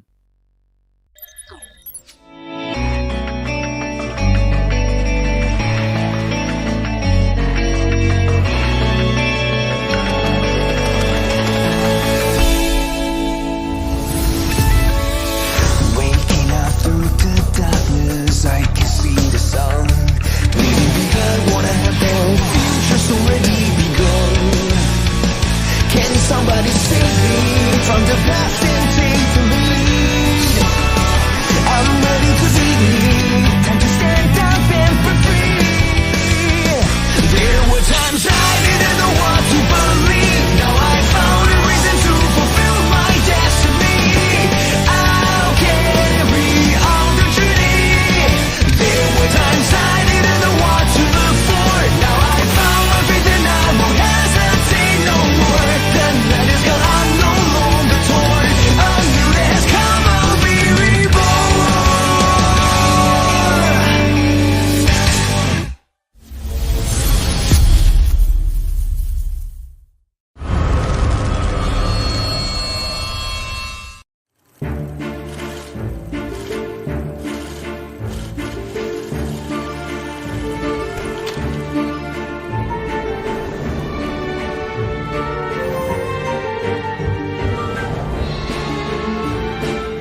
with steam dense as a veil,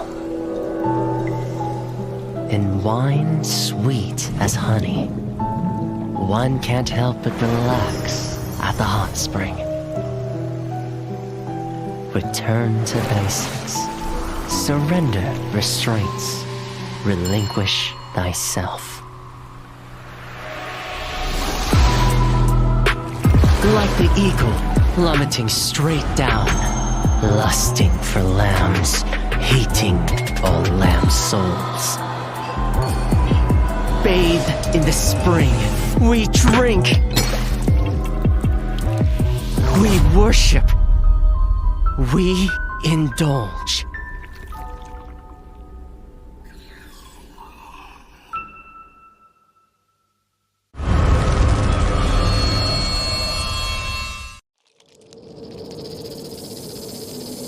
Scales, venom gland, and the vomeronasal organ. Reptiles' delicate biology is engraved with the mysteries of evolution. Researching them feels like listening to hymns of heaven and tracing the steps left by the Creator. But the end lies in unexpected malice.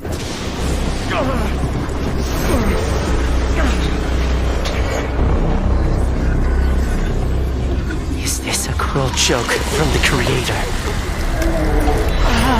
Or the inconvenient truth of evolution?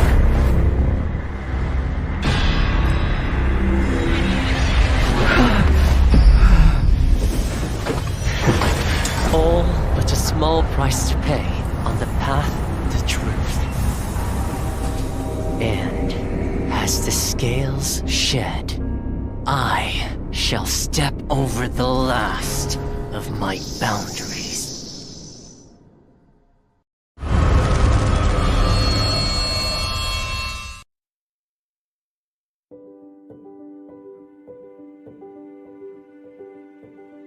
Hello， 大家好，第五人格的玩家们，我是浩明。Identity 人格系统的新求生者教授卢基诺已经和大家见面了，我是他的设计者之一。很高兴这个角色能够得到大家的喜爱，今天我就来分享一下这个角色开发幕后的故事。我们呢，在2021年引入了 Identity 人格系统，在这个系统里，所有的角色。Welcome back, ladies and lads, to the battle for third place between Little Dragons and NM. And honestly, we're going to see a round number 3 with that amazing Survivor Showcase. NTT and Podspice here on the mic in your ear, giving you the Identity 5 action. NTT, what can we expect in round number 2? Because I think you know where we're going to go. I think you know. Ooh, I think we haven't seen this map yet. Does this map exist? Apparently, what is this? What is this map? I hope I remember the callouts to this map. China To N. What is this map? I think it reads Chinatown. I don't know. I don't know. We barely see this map in IVA, but we're gonna see it now. So I'm excited because we've been starving for new maps. I mean, we haven't seen Leo's Memory. I don't even know if that exists here in Southeast Asia. But Chinatown, this is gonna be huge. What are your thoughts on Chinatown as a map? I think Chinatown is kind of similar to Ever Sleeping, kind of the holy grail for priestess. And we also gonna see that man on the forward if the hunter try to do well there. We just see in COA 5, this map is kind of like the favorite pick of the Chinese team. But it's their hometown. It's Chinatown. That's definitely something they go for. A lot of other. It opens up, Spider. It opens up a lot more hunters. Not as I would say a little bit restricting as Ever Sleeping Town. But I think are the picks and bans ready? Can we transition? We're on a tight schedule here, ladies and gentlemen. We still got to head to the grand finals. Here we go. Is it another town? Wait a second here. It's an Ever Sleeping Town. What? Oh, no, with umbrellas? With umbrellas. I just bought some umbrella and put it on Ever Sleeping Town. I knew it. We're never escaping this town, dude. You gotta pay rent, bro. The tram's gonna get mad. I'm the owner. Yeah, you're not, dude. We're paying rent, man. Don't say that. And yeah, we own did see everything that he does. ban on Priestess and the forward there. Yeah, maybe respecting that forward from the survivor side of NM is a great choice here. Oh, NM not respecting the Dream Witch here and banning the Sculptor instead. Yeah, I think they're tempting Sneaky to go Breaking Wheel or Dream Witch. Like you said, Sneaky did bring out the Breaking Wheel in Red Church. Didn't really work out in her favor, so maybe she wants to roll the dice there. You were saying NTT? Yeah, I kind of bait the Sneaky into the Dream Witch, and then I know that they can do well with a Sneaky Dream Witch, as the previous match indicate. But yeah, again, we have to see what the first two picks of the survivor sides are. I'm kind of expecting a Seer because it's available on the table, and maybe also a Mercenary. Yeah, Seer Mercenary is pretty good unless they kind of want to go for something. Yeah, no, they want to go to conventional. They don't want to really risk anything. So, securing the Seer, the Mercenary 4 carry Donna most probably, John Olang probably on that Seer. He's been so good on it so far. Or Zhao Khan, really up to them. When it goes to stunners though, do you think that they should prioritize getting a stunner, maybe like a batter or anything else? They might go for the batter if they are planning to go up against Pollen, but banning the Psychologist. I think Sneaky is trying to go for another Bewitched match over here. Yeah, it looks that way, but he's got to worry about the oh my god, Seer Barmaid combo. Yeah, they're hard calling that Dream Witch out, because this is a great synergy that they have with that Barmaid Seer combo. So let's see how Sneaky responds to that. And we also see the Toy Merchant from the survivor side of NM, so we're gonna see some new tactic being used, being utilized here. Again, this is a new map. Whoa! Okay, so they didn't call for the Dream Witch, raised them up. Like, I see your Dream Witch, I'm gonna raise a Breaking Wheel here. The ban on the Psychologist is kind of a bait for us. I think so. However, like you said, maybe they wanted her to use Breaking Wheel because in Sneaky's repertoire, she in group stage at least, she hasn't brought out a Breaking Wheel until today. Now this is the second time we're seeing her Breaking Wheel, so it's not as battle tested as her other hunters. Yeah, exactly. And us looking at the NM's survival side right now, we are seeing a lot of flywheel effect trying to counter Pollen here with the flywheel effect again, bringing up that prospect of banning the trade. I think Pollen gotta ban that flywheel effect if it is available. I feel like when we reach that point where we can ban traits, we can ban hunter traits too. If you can ban survivor traits, no detention. Cool. No, sorry, traits. Yeah, no, traits is in like no blink. no blink. Stop. Oh, I can't blink. Oh no, red light, green light. It's a Squid Game. Let's head on over to Chinatown, ladies and gentlemen. Yes, this is a map that does exist in competitive IBA. We rarely see it, but now we're seeing it now, and we're seeing Sneaky's Breaking Wheel with the Seer, Barmaid. We have a Toy Merchant and a Mercenary on NM side again. This is a battle for third place here in the IVA May Edition. Okay, we're gonna head into the match here. Pollen spawning behind the Taylor's house here. Immediately go to the wheel form, and I think it's going to go into the middle. Probably gonna spot out I Love here.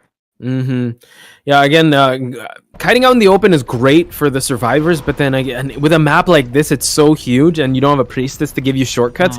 It's a little hard, and it seems like Love will have to take this first kite. Barmaid, not a bad first find. You could just really bait her out. She really just has her drinks to help her accelerate, but if you're able to catch her out while it's cooling down, that's definitely a win on you. And we see Love eating that first spike. Has also the Seer's Owl as support if ever it comes to that. Exactly, and we just see Toy Merchant from Zhao Khan placing a catapult just to help I Love near the hotel.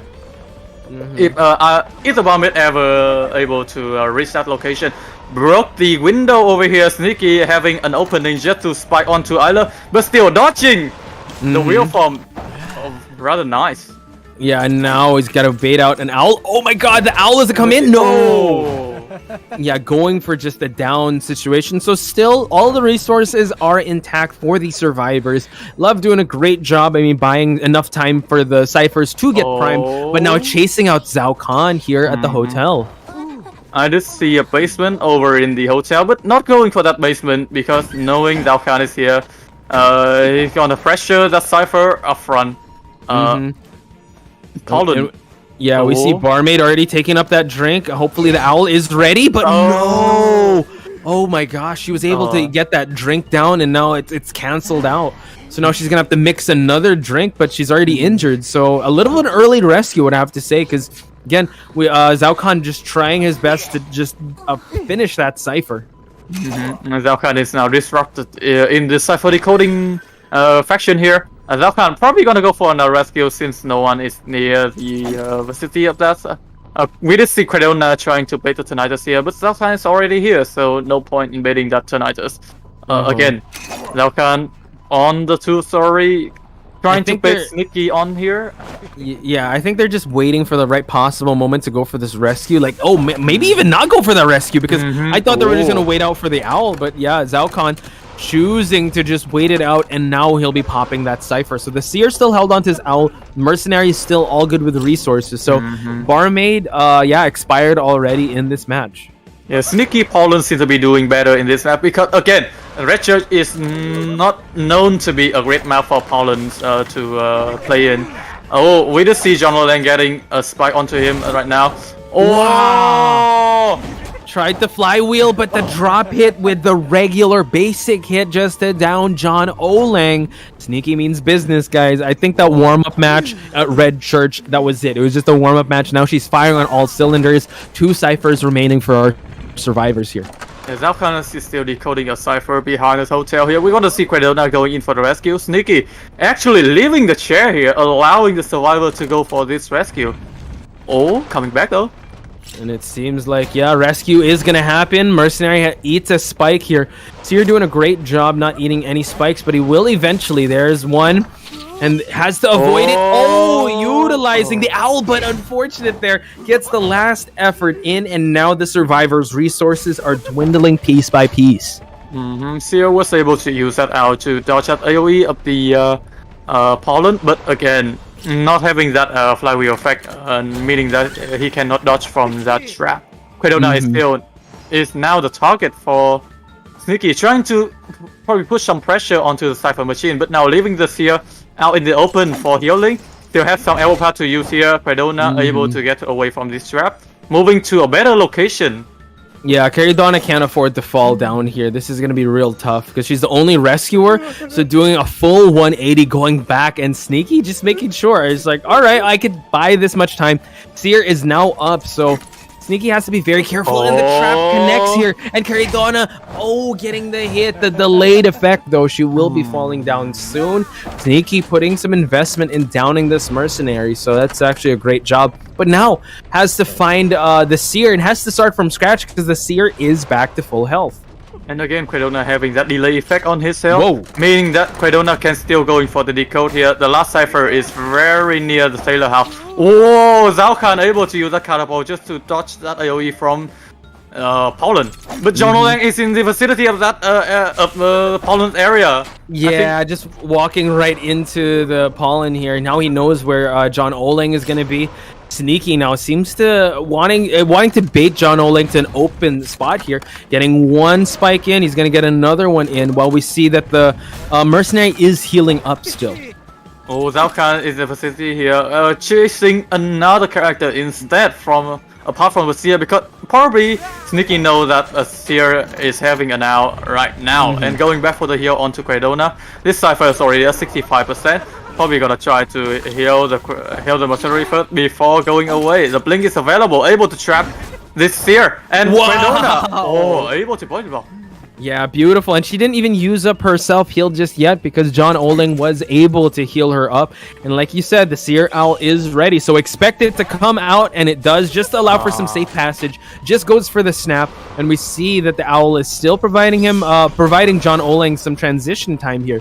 Now we know that the Cypher over on the other side of the map is about to be primed. But now, oh my gosh, the Seer able to change levels. The snap would bring him down, but goes for a regular hit. It's kind of forced Credona into a sticky situation situation here. Quedona is forced to self-heal and go for the rescue, since Toy Merchant is the only one decoding right now at 95%. Oh, it's his prime. So they're just waiting on Quedona self-healing and go for the rescue here. Actually, like good for NM because they know that the Cypher here is being camped. Oh, hitting the Mercenary here right away. I think it's a mistake from the Hunter side, allowing the rescue to happen. That's true. Also, Sneaky does have a blink. Cardona will be falling down. They just choose to pop the Cypher and now forcing Sneaky back into wheel form. So this is a great counter. Tempo that the survivors have put the Hunter in. Great call from the survivor side. Now we're gonna see Zhao Khan moving into the hotel gate, the umbrella gate that is, and Sia being thrown by the trap. There is detention on this. Wow! Whoa! Beautiful owl, right when the blink happened, and now John Olang buying so much time for his team, and we see that he's transitioning levels.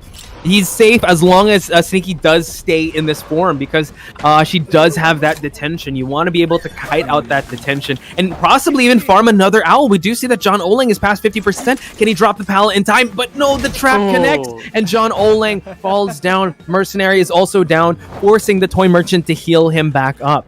This is the last time on the chair from Sia, so Zhao Khan has to be quick on healing this Mercenary.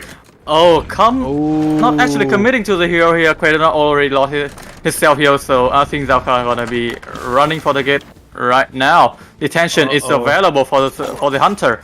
This is scary. It could be a 4K. Oh my god! Zhao Khan tried to just break some ankles, but Sneaky having the foresight to know that the Mercenary isn't going to get up. We're going to focus on this Toy Merchant, and then we'll deal with the Mercenary. Sneaky bringing up a breaking wheel here. It didn't come to full effect in Red Church, but now NTT in Chinatown, a map that we rarely see. For great reason, because the breaking wheel is so dominant here. What a surprise from Sneaky here, able to use Pollen and get that 4K. Wait to see. Yeah, I didn't bring up that in the Red Church, Sneaky wasn't doing so well. It's probably the design of the map that caused the result to be so. But in Chinatown, she seemed to be popping off with this breaking wheel.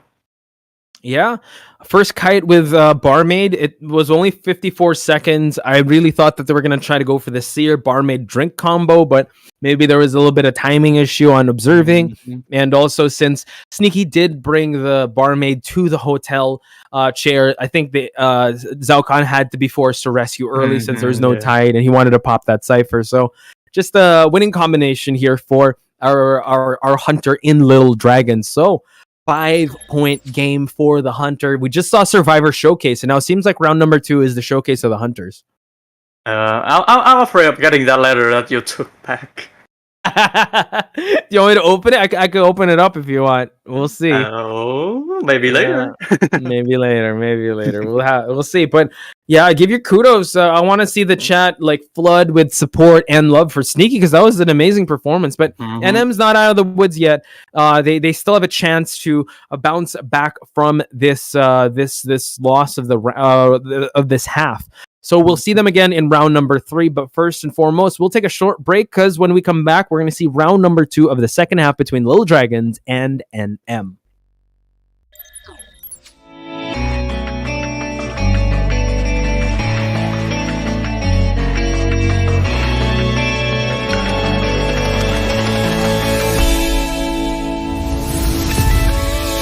Waking up through the darkness, I can see the sun.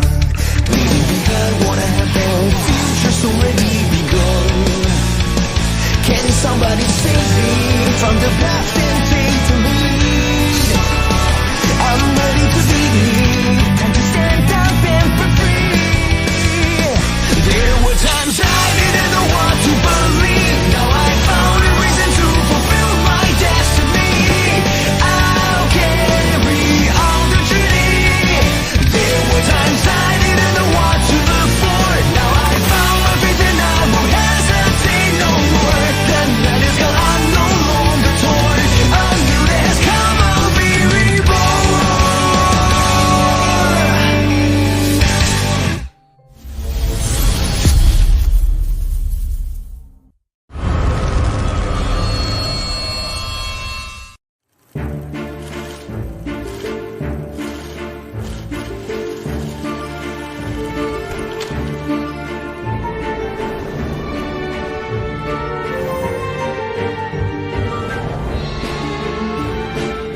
its steam dense as a veil,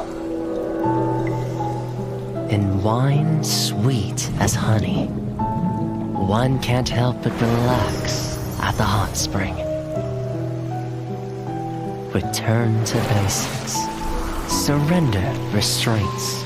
Relinquish thyself. Like the eagle plummeting straight down, lusting for lambs, hating all lamb souls. Bathe in the spring, we drink, we worship, we indulge.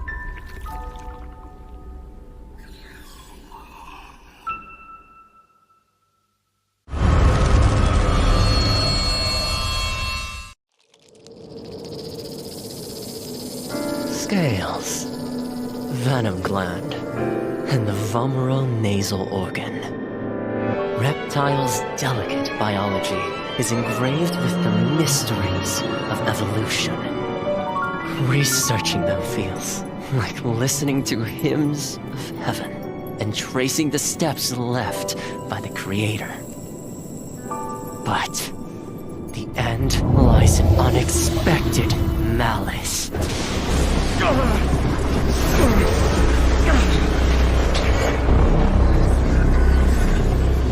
Is this a cruel joke from the Creator? Or the inconvenient truth of evolution?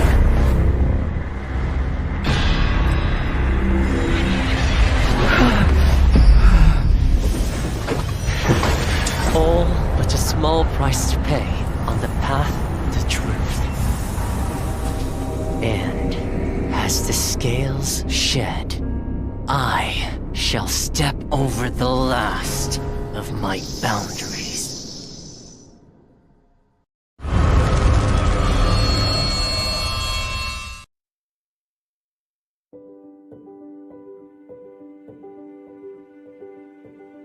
Hello， 大家好，第五人格的玩家们，我是浩明。Identity 人格系统的新求生者教授卢基诺已经和大家见面了，我是他的设计者之一，很高兴这个角色能够得到大家的喜爱。今天我就来分享一下这个角色开发幕后的故事。我们呢，在2021年引入了 Identity 人格系统，在这个系统里，所有的角色都是已有角色。Welcome back to IVA Finals Day today. We have just witnessed Sneaky being a menace without pollen with the survivor side of NM. We're adding a 5-0. Whoa.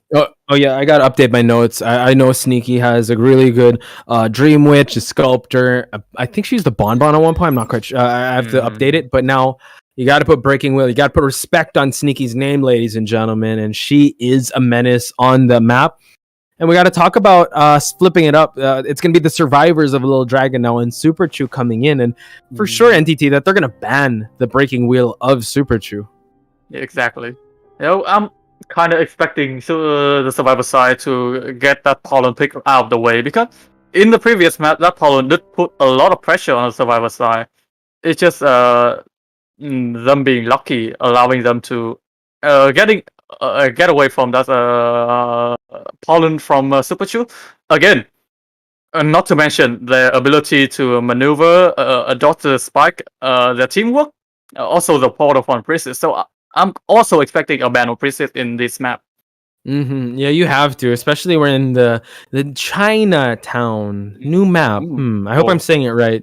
Like, I don't know, it's the new map, ladies and gentlemen. You have to excuse me for I don't know the call outs right now, but Chinatown Priestess, we didn't see how effective Toy Merchant was in this map, which is quite unfortunate because a lot of good jump spots, especially at the second story, and also good spots for you to be able to kite away from the said hunter, and the hunter may be Sculptor, so if you're able to plant the catapult in a good spot, you can lose sight of that Sculptor, and Sculptor doesn't have the same mobility. Yes, sure, she has a chisel, but in this map, it's really the Breaking Wheel that tends to shine when it comes to the mobility. So we just have to wait. It is kind of playing in the favor of Sneaky there because she was kind of bait as a survivor into thinking that she was going to play Dream Witch again with that for psychologist ban. forcing the survivor side to pick that bomb, which is a drill witch counter. But then, the pollen picks surprise everyone, me and you included. Oh yeah. Well, I think also that Sneaky didn't want to like go with a hard Dream Witch counter pick, so she was kind of also. I mean, they forced her also to go with full pollen there, and she obliged. Then she passed with flying colors. So I think, well, they haven't invited yet to the room, so we're just waiting on that, ladies and gentlemen. And while we're waiting on that, band pick already? Ooh. Yes. Okay. It seems like the band pick already is ready. I'm not invited to the party then. Oh no! NTT's all dressed up. He's got a tie on. There we go. There we go. You're fashionably late, NTT. So it's all good. I just want to give shout out to everyone in the chat: Chantel, Pollens, Agnia. Hey, Agnia's in the chat. One of the artists that we featured. Princess Pasta. Yep. Any shout outs you want to give out before we head into the pick? We talk about the picks and bends. NTT. Shout out to everyone in the chat. Nick, Kiara, Pollens, and Nello is also participating in the chat also. Yeah, they're just spamming random emotes. I should also spam some. IVA identify animals. Yeah, just animals all throughout. Oh, okay, animals. I gotta change that up. But we, like you said, Priestess and Forward Band coming out of the survivors, and now for sure, I think Little Dragons know they gotta only ban the breaking wheel here because Super Chew's breaking wheel is pretty scary. And that is indeed what will we ban for the survivor side here. We're gonna see the first two pick. I'm quite surprised that the survivor side of NM didn't pick either the patient or the acrobat. But now, even more surprising, not picking the Seer from the survivor side. Okay, Mercenary and Mechanic, very defensive starting lineup. It's clear with this lineup that they just want to go for a tie. They want to be able to cipher rush. They want to prioritize decoding. Just get out of the game, get in, get out, and just collect the points that Sneaky has already established because they just need to duplicate that same type of performance. And now, kind of adding that extra pressure on Super True, especially early game, to find this mechanic. And also a ban on the Seer. Not picking the Seer meaning that the survivor side gonna lose access to it also. But again, there are a lot of other characters that they can also like in this map. And a Time Machine again with the Enchantress. Senny on this Enchantress has been really good. So I mean, we highlighted her in the previous match. Senny doing an amazing job just containing the Hunter. And Toy Merchant, yeah, it could be a substitute also for transportation when the Priestess is banned. Yeah, just use the Catapult. Exactly. Banning the Priestess meaning that the Catapult gonna be put into good. As I expected, it's gonna be a Sculptor on the side of Super Chew here. So actually, I know some of my friends that main Enchantress, and they actually like the Sculptor match because if she gets chip damage, that's already that's already a curse for her. So same go for 1/1. Oh yeah, true. So I think Senny is just a sucker for pain, and she just wants to be able to get that stack, just so she'll be able to get that curse going on. So NTT, talk to me about the survivors' personas though, because I think the lobby is ready. Yeah. It's ready right now, and we are seeing one flywheel on the side of the mechanic here. The Mercenary gonna bring a Time Turner. Meanwhile, Senier and also the Enchantress and also the Time Merchant gonna have the casual 3-9 build. Okay, so yeah, I think they're giving all the resources to the mechanic because obviously Super Chew wants to down the mechanic first and foremost. All the rest of the survivors would just like decode. With a map like this and also with the limited mobility of a Sculptor, I mean, she's actually pretty okay with mobility. It's just not the same as a breaking wheel. I think that, yeah, they want to just go for a 2-person escape at the most. Actually, heck, even 1-person escape would be good for them. Because again, the win condition, ladies and gentlemen, for Little Dragons to win this round is just to get one survivor out of the game. Exactly, and we're gonna head on to the match between Little Dragon Survivor versus NM Hunter in Chinatown.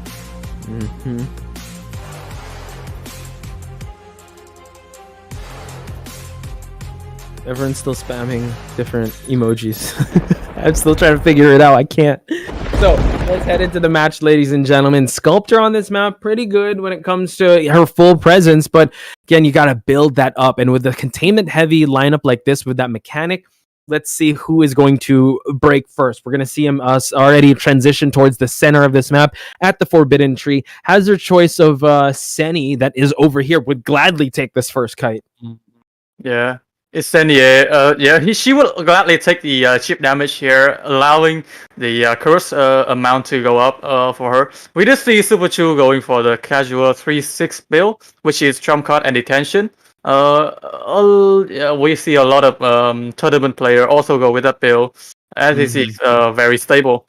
We actually is seeing the Toy Merchant being the main character in the story between Super Chu and look at that, just changing levels, and it's gonna allow him to actually utilize the fly, what do you call it, the jet glider? I forgot. The glider, yes, the glider, and he's gonna keep doing that. That's a rinse and repeat for her to do, but then it seems like he's just going to drop down for the next one and to continue to rotate around, since he does have window boost, broken windows here. And actually, the mechanic has been hiding very near both of them. Why? So it's actually kind of a win for the survivor to keep the mechanic away from the hunter. Okay, now spotting out Seni in the process here, the Enchantress. Toy Merchant doing still a great job. Still holding on to her. Catapult, slow fault, and now Terror shocking her in the process. Kind of went for a blink hit there, expending the blink. A little bit expensive, but still able to get a lot of presence in this chase. Exactly. That blink was spot on for Super Chu there. Allow her to get a lot of presence in the par set. Now she's just one chip damage and one hit away from being a full-fed Galatea. We just see that Senie very near the vicinity of the hunter. Super Chu probably spotting out the second cipher near her, and we also see that Mercenary is coming in for the rescue. And Seni would gladly just be around this area just to farm that curse. Note that the chisel was dropped in the mechanics bot cipher. So the mechanics bot already popping a cipher, that's already a win. The bot is still unharmed, did get one chip damage, but that's still half health of on the battery life of this bot. So the bot can pop one more cipher here. Now Seni is just being in this area just to distract, while the mercenary is gonna try to go for this rescue. Nice elbow pad from the mercenary here, able to get very near to the chair. Oh, a matrix of statue being dropped right at the chair. I think there's still one more set of statue that Super Chu keeping for herself. Hitting! Oh, unlucky for Super Chu.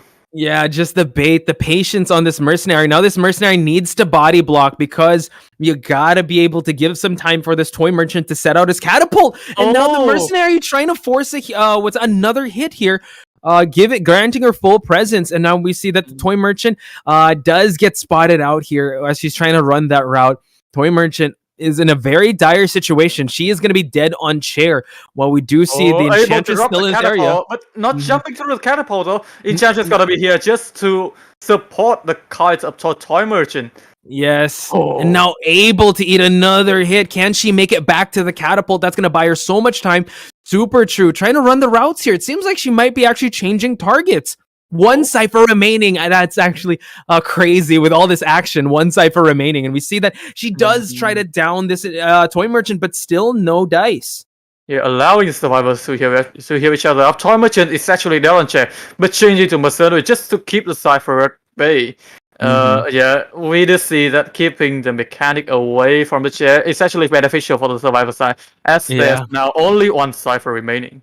And that one cipher that is primed is right next to the mercenary. Mercenary can actually buy some time, but it is the mechanic that has to go for this rescue, because I think she did bring she did bring flywheels. So I think everyone's just trying to go for this rescue except the Toy Merchant. She is dead on chair. The game still can go on the survivor on the hunter side. Since, Mechanic has fallen down, and now we see Seni does have a little bit of a stack and uses it just to buy a little more time while the Toy Merchant is priming that cipher. Will Super Chu choose to share this or try to go for the hit on the Enchantress? Wow. 2 people down for the hunter side.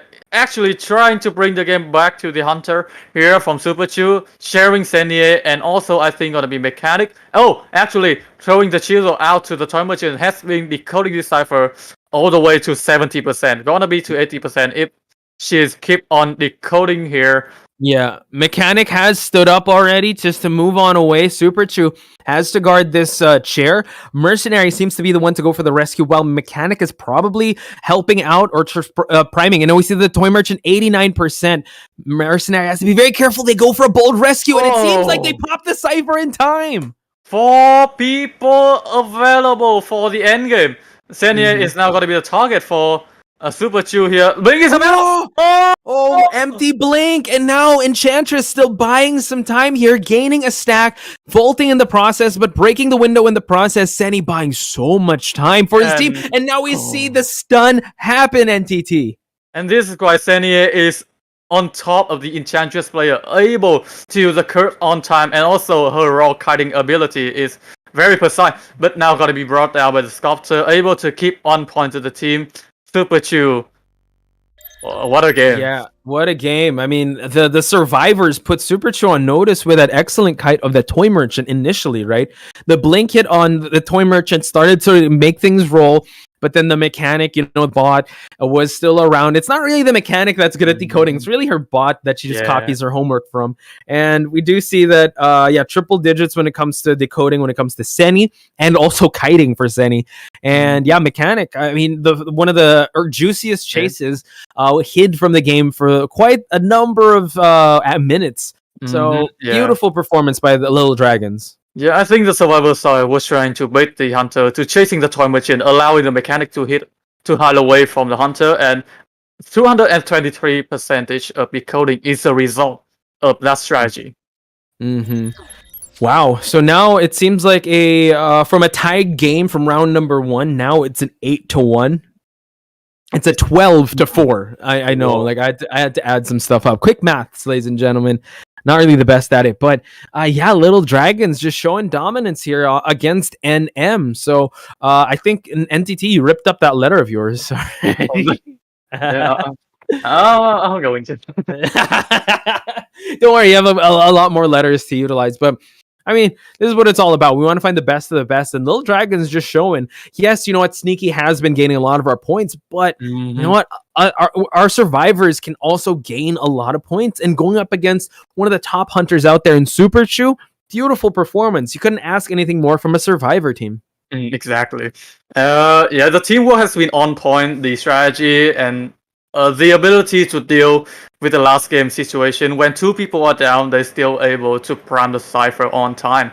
A top-notch gameplay from the survivor side. I think we're going to go into the break here because that was an exciting match, and I just have to get a rest here. We're going to move on. I need to lie down. I need to shred my header. So give us some time, ladies and gentlemen. We'll be right back after this short break.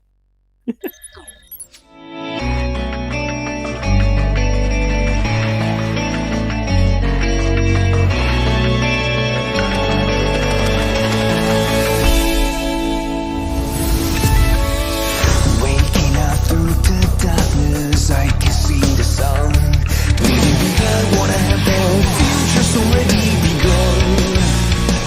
Can somebody save me from the past and take the lead? I'm ready to be. Time to stand up and be free. There were times I didn't know what to believe. Now I found a reason to fulfill my destiny. I'll carry on the journey. There were times I didn't know what to look for. Now I found my faith and I won't hesitate no more. The night is gone, I'm no longer torn.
with steam dense as a veil,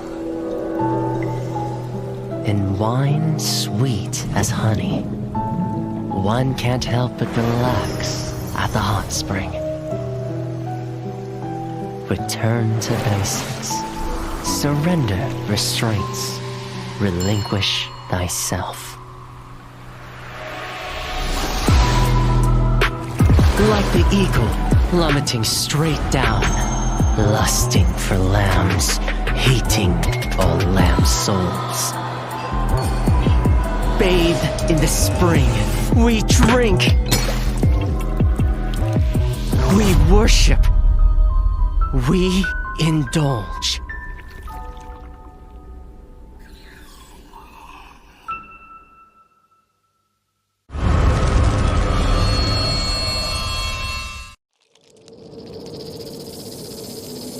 Scales, venom gland, and the vomeral nasal organ. Reptiles' delicate biology is engraved with the mysteries of evolution. Researching them feels like listening to hymns of heaven and tracing the steps left by the Creator. But the end lies in unexpected malice.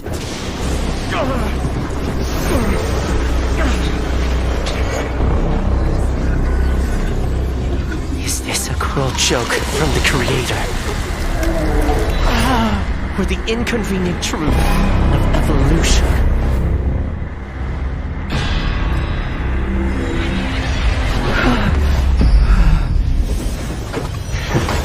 All but a small price to pay on the path to truth. And as the scales shed, I shall step over the last of my boundaries.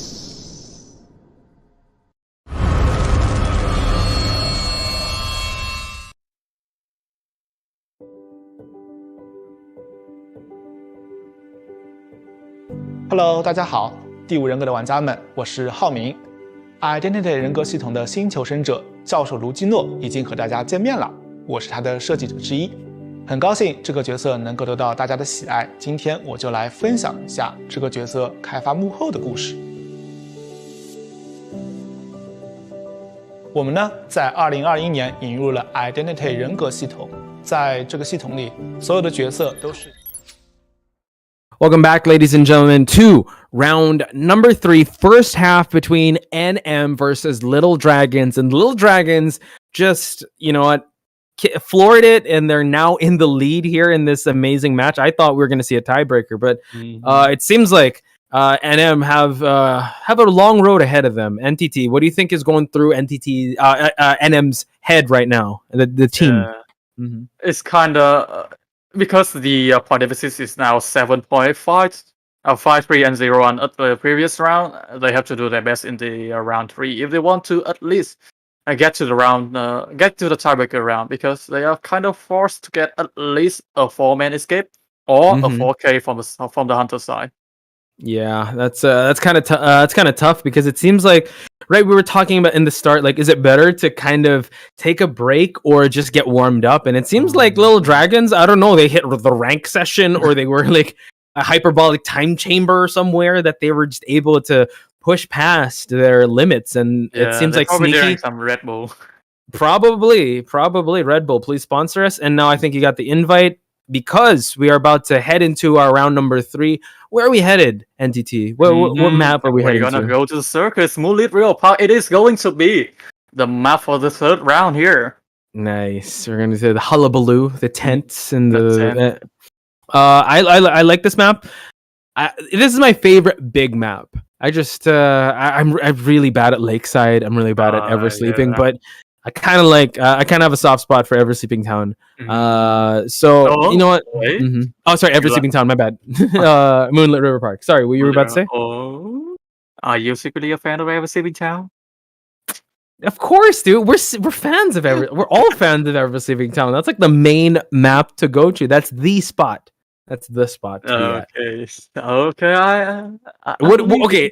Well, yeah, you're a fan of. I don't want to out you now, but you said you're a fan of White Sand Asylum. Yeah, I'm a fan of White Sand Asylum. Would you defend that map, or would you be like, it's just like a? I just like it. I just like it. Okay. It's Honestly, mainly because of the lore. Aesthetically, yes, it's a great map, but I don't know. There's just too much areas. I don't know. It's really tough. Like there's the center, then there's the other center at the side. There's the reception exit. There's also the beds. I really don't know where the strong spots to kite there are, and I get lost. I need a map. I need to hit the switch just so I know where the ciphers are at. I'm like, oh, okay.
laughing, I cannot hear the joke. Uh-oh. Oh. Are we muted now? Are we good? Are we good? We're good now. We're good now. Yeah, we're good now. NTT. We shared an inside joke without letting everyone know. Oh no. But thank you. I'm not to gonna be everyone. Yeah, I'm not going to be cancelled. We are not going to be cancelled. Yeah, no, don't worry, we're good. Last we were talking were the different maps, so we were giving a shout out to Kaiser that said his favorite map was Ever Sleeping. Oh no, it was Dark Woods. And we see, Now but speaking in, Paul is saying why Nello is so handsome. oh, that is I did not say that, and but then he said Nello is too handsome. oh man. So I think we're good now. So I think there's a little bit of delay. We just see that man on Pollen and Bonbon. Whoa. Okay. Pollen and the Bonbon here. Yeah, one of the known hunters of Super Chew. So that kind of leaves open a sculptor to come out for Super Chew. So it's still a little tough call here. I mean, we've seen how he performs with that sculptor, so it really depends if he'll be bringing it out. I'm looking at his stats here. Yeah, those are the 3 hunters he's mainly brought out. So we'll definitely see. And Nell just graced us with his presence because he's checking if we're muted, but we are not anymore. So hi, handsome Nell. Yeah, we were just joking in the chat. Handsome Nell, what's up? Yeah, we were talking about how handsome you are. How did you know? Yeah, I can read lips. I knew it. Oh, how did you know? I was like, how do we get our hair like Nell's? It's so good, right? No, it's my hair. Yeah. Good luck, guys. Good luck. All right, have fun. Have fun. And on Toy Merchant. Whoa! Wow, big ban on. Oh, sorry, Nell, we're spoiling it for you now. Sorry, go back to the group. Yeah. So, Toy Merchant coming in. Whoa. I think Super Chew had enough. He's like, no more Toy Merchant, no more loops. Let's just cut it off here. But NTT, this leaves open Acrobat. This leaves open Patient. There's a lot of options. And Enchantress. Yeah. Oh my god. This might actually play into Little Dragon's hands because honestly, they could just continue to tie this, and when we go by points, actually we're gonna go with the rounds. So if they just tie this game and tie the next one, they immediately win. Exactly. Actually, if they win, actually they tie this match, it's gonna be a win for Little Dragon also, because if Mello, if NM manage to get a 5 point, it's gonna be 7-2. Still, still a smaller gap than 8-1 with the previous match. So Lil would still take the cake for the matchup. Again, I think the survival side gonna still play that hide and seek game with the mechanic like the previous match that we see. Yeah, honestly, I think now Super Chew knows the risk of having the mechanic loose like that. You saw how fast the decoding was. Once the Toy Merchant was down on that chair, I think 2 ciphers remained or 3 ciphers remained. So the cipher rush is definitely needed. You need to respect the cipher rush of the mechanic, even though it's just really the bot. If you're not able to find the mechanic, find the bot at least. Just eliminate that extra body in the map.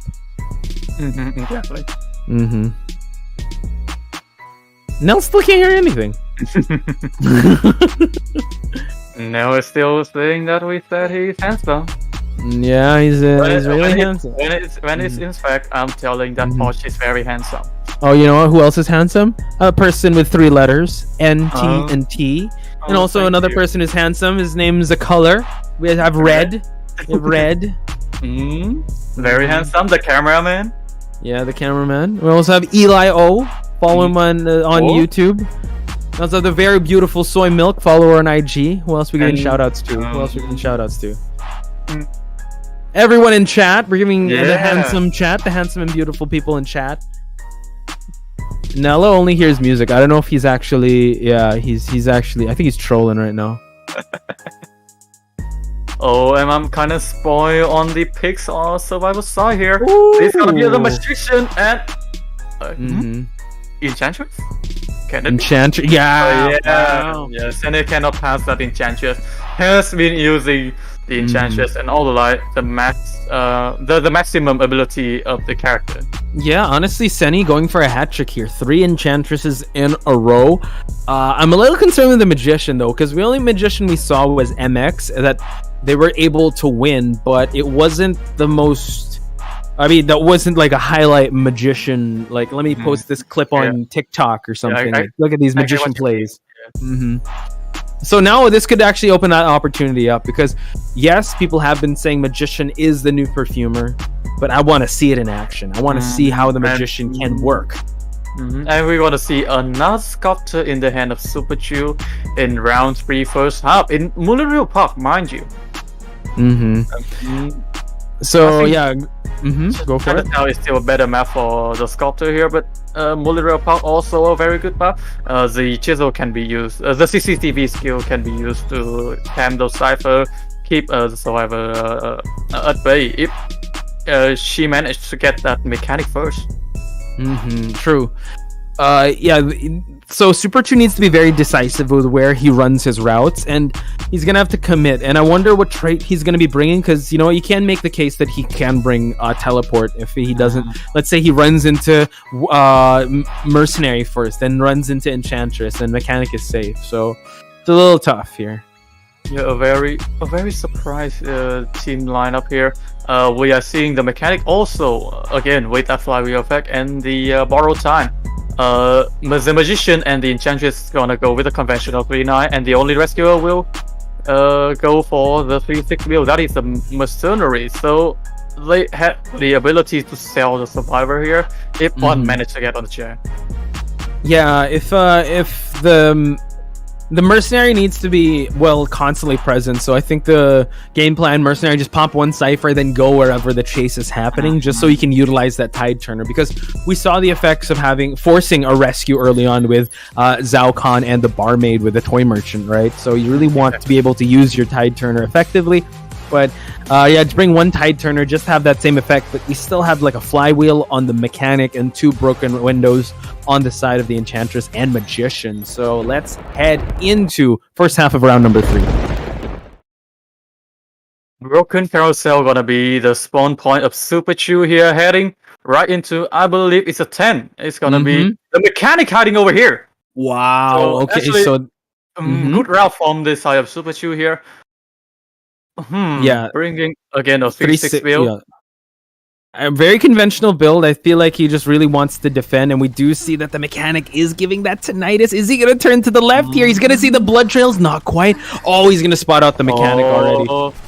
And now this is actually, this is actually kind of good for the survivors, because at least the bot is safe. So again, the best case scenario was what happened in the previous match. Here, at least they can just go for opt for a tie. If they don't want to risk anything. Wow! Super Chew in 3 seconds. He's mad. What a play! Super Chew, Super Saiyan. Exactly right. He's going that plus ultra instinct, whatever you might call it, and we see that the mercenary is over there at the bridge cipher while the mechanic is doing her job right now, like just utilizing that bot. And I feel like they're gonna go for a full blood rescue, just allowing the mechanic just to finish that cipher near that in the tent. Yeah. Either they are planning for a 99% rescue, or they are just gonna sell the mechanic here, because the robot is decoding the cipher in the tent right now. The magician did get a little bit of harass there from Super Chew, but still able to decode that cipher. Enchantress, got a chip from the sculptor there, so that's welcome. The enchantress would gladly like a chip hit, and now the bot is being chased away from the tent, allowing the mercenary to try and come for the save. We do see that the mercenary already expended an elbow pad here. Mechanic's bot gets downed, and can the mercenary make it in time? Super Chew will have to. A little too far of the chisel, and now the expiry of the mechanic. So 3 ciphers still remain. Super Chew at a pretty good pace now. And the blink is still available, so the next target for him is the blink is going to be utilized just to catch that next target. We are seeing the magician rotating to behind the 2-story, I believe, and Senya is also decoding that cipher behind the 2-story. Mercenary actually rotating back to the working carousel and back to the cipher in the middle. So yeah, just really taking the attention away from that cipher, and now we see that the magic wand was spent here just to try and block it out, while Super Chew might have to choose between the two evils here, and seems like he's gonna try to commit towards this enchantress that is building up another stack. Oh, God! And a blink! Beautiful sequence by Super Chew. Yeah, I'll take that one stack stun, but you're gonna have to take this blink hit as well as a chip, and now the enchantress has fallen. 3 ciphers still remain. Magician at 2-story, and we do see that the mercenary is just hanging out at the bridge cipher. And mind you, Super Chew is now officially Super Saiyan with that max present. Now it's gonna be very easy for him to stop the rescue here. Super Chew still at the chair, being able to see where the magician is. You will try to play some statue or using the wand though. Got a hit onto the magician. Fully fed sculptor here with the tier 2 statues. Able to get the rescue here, but no tide turn. And now the magician using another magic wand here, trying to just swing at the air, and magician able to buy some time for this enchantress to break line of sight. Now it's gonna be the magician, gonna be the target for Super Chew. Enchantress able to get away, but again, magician already got a lot of damage onto him, and now only one chip hit just to bring him down. Oh my god. Yeah, just making it rain statues. 2 ciphers still remain. Mercenary is probably signaling to the enchantress to take over while he goes for that rescue, since tide turner is still in effect. Enchantress already at the tent area of this map, so Enchantress will pop the mechanic cipher and then move on over to another cipher. Another chisel just for some monitoring, but now mercenary will be going for the rescue. Exactly. Able to get into the chair location. The Super Chew coming back very quick. Force the rescue to happen.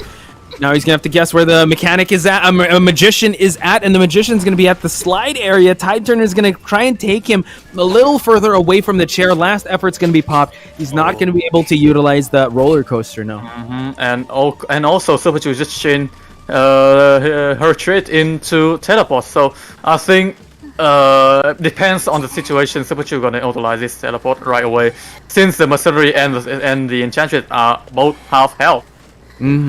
But one cipher remains, and it seems like that last cipher might be the one at God Kiting, where the mercenary is at. So let's see where he's going to choose to commit to. He does see some blood trails here at the God Kiting area. He might opt to just go to the 2-story building. We see as really monitoring this area, while Super Chew might camp it out, wait for the magician to expire, then commit to another survivor. Exactly. And now trying to block the way from the mercenary. Mercenary already used all these elbow pads, so he's kind of forced to look for something in the chest right now, or either going for that decode right. Oh my god! Oh my god! Wow! The enchantress behind the wall was spotted, and Super Chew doesn't even need to use the teleport. Just reminding everyone why he's one of the why he's the scariest hunters out here competing. Oh, trying to fake the red light here. Yeah. Moonwalking just to give that false sense of security, and now it's only the mercenary that is up. Enchantress has to use up her self-heal to try and go for it, but no more resources to utilize, and Super Chew looking like he's gonna get 5 points out of this game. Teleporting to the Enchantress here. Enchantress having 4 stun, but getting that one statue onto Enchantress. He might not be stunned here because only one statue left to bring Senie down.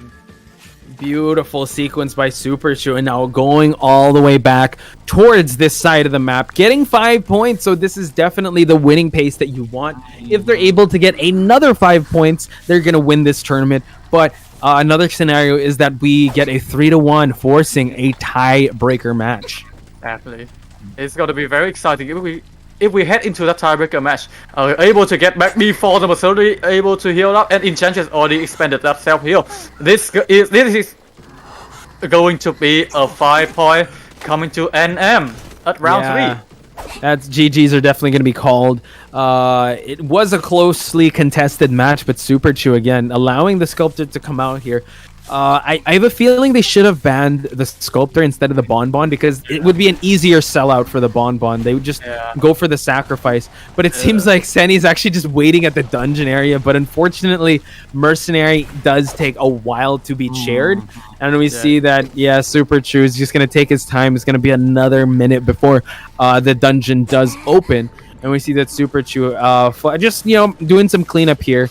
And kind of popping off, we are going to see a 4K 5-point game for NM Super Chew.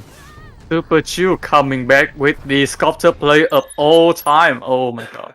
What a play for the statue. As you said earlier, the ban on the Bonbon was kind of there because the ban on Sculptor would have been better. Sculptor had the ability to monitor the area with meanwhile the Bonbon doesn't have that. So I think we kind of got caught up in us being muted and talking about Nell being handsome and your hair care. We kind of forgot to bring up. You know what? I don't not necessarily agree with the Bonbon being banned.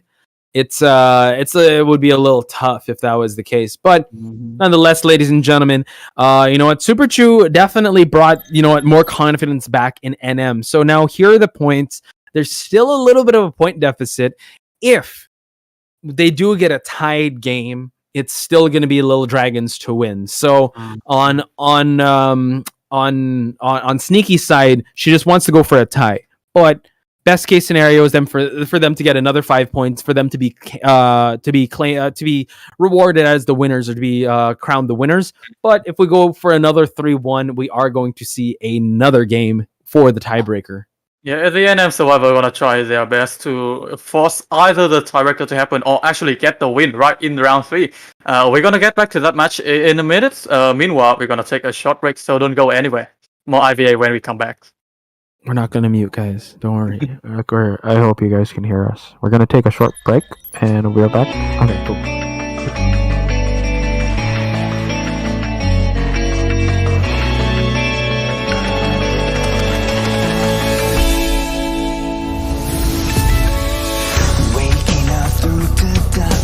I can see the sun leaving behind what I have been. Future's already begun. Can somebody save me from the past and take the lead? I'm ready to be and to stand up and for free. There were times I didn't know what to believe. Now I found a reason to fulfill my destiny. I'll carry all the journey. There were times I didn't know what to look for. Now I found my faith and I won't hesitate no more. The night is gone, I'm no longer torn. A new day has come, I'll be reborn.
With steam dense as a veil, and wine sweet as honey, one can't help but relax at the hot spring. Return to basics, surrender restraints, relinquish thyself. Like the eagle plummeting straight down, lusting for lambs, hating all lamb souls. bathe in the spring. We drink. We worship. We indulge.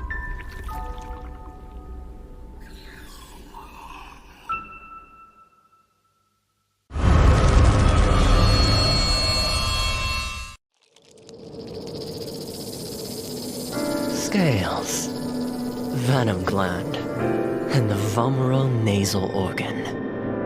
Reptiles' delicate biology is engraved with the mysteries of evolution. Researching them feels like listening to hymns of heaven and tracing the steps left by the Creator. But the end lies in unexpected malice.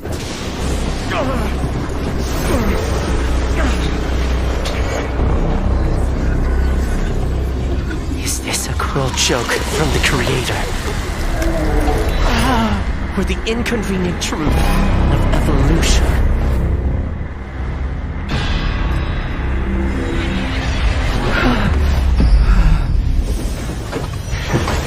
All but a small price to pay on the path to truth.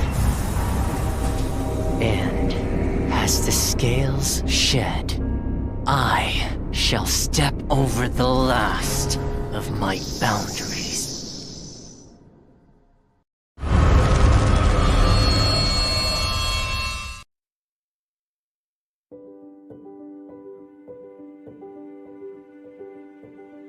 Hello， 大家好，第五人格的玩家们，我是浩明。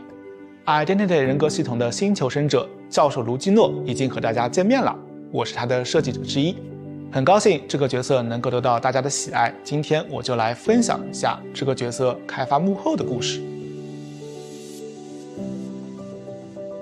我们呢，在2021年引入了 Identity 人格系统，在这个系统里，所有的角色。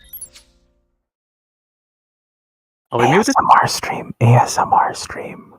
Hello, Welcome back to IVA May 2022. We are just heading into the second half of round 3 between Little Dragon and NM, and we are just witnessed Super Chu going Super Saiyan on the survivor side of Little Dragon. What are your thoughts, Posh? Bro, that wasn't Super Saiyan. What's the ultimate Ultra Instinct? Yeah, there's another form higher. I think he was able to find the power of All for One and just like, yeah. Super Mario. There we go. Yeah, that's another one. He got the star, dude. That was insane. That was the most you can ask for him, and he went above and beyond performing there. And now, you know what? The victory for NM is actually on the horizon right now. Definitely not out of the woods. It has to come down to the survivors and Sneaky. So Sneaky has a lot of pressure, not as much pressure as she faced in the past, but still she needs to get that tie for them to be victorious in this match. Yeah, and also that pressure is applied to the survivor side of NM, as they are required to get at least 3 survivors out the gate or the dungeon to move on to at least a tiebreaker or get the win for this matchup. Oh yeah, for sure. That's a hard feat, but we will have to kind of talk about how the picks and bans might go, because Sneaky again has very feared hunters. Are you gonna allow her to bring out that breaking wheel? Of course you're gonna have to ban it. But are you gonna allow her to bring out the Dream Witch? She's really good with that Dream Witch. She's also really good on the Bonbon. Her Bonbon in the group stage, 4K. Bonbon BQ. She's really good on her BQ. She's a 4K BQ queen, so I'm a little concerned now. That Sculptor, a lot of hunters that she can use in the tournament. You're right, yeah, Sculptor. Oh my god, I'm just computing everything right now. Whoa. Okay. That was my little brother. Oh, okay. You want him to say hi? Ask your little brother. Maybe he can give us a prediction. I'm kidding. As if he can speak English. Oh, okay. That's all good.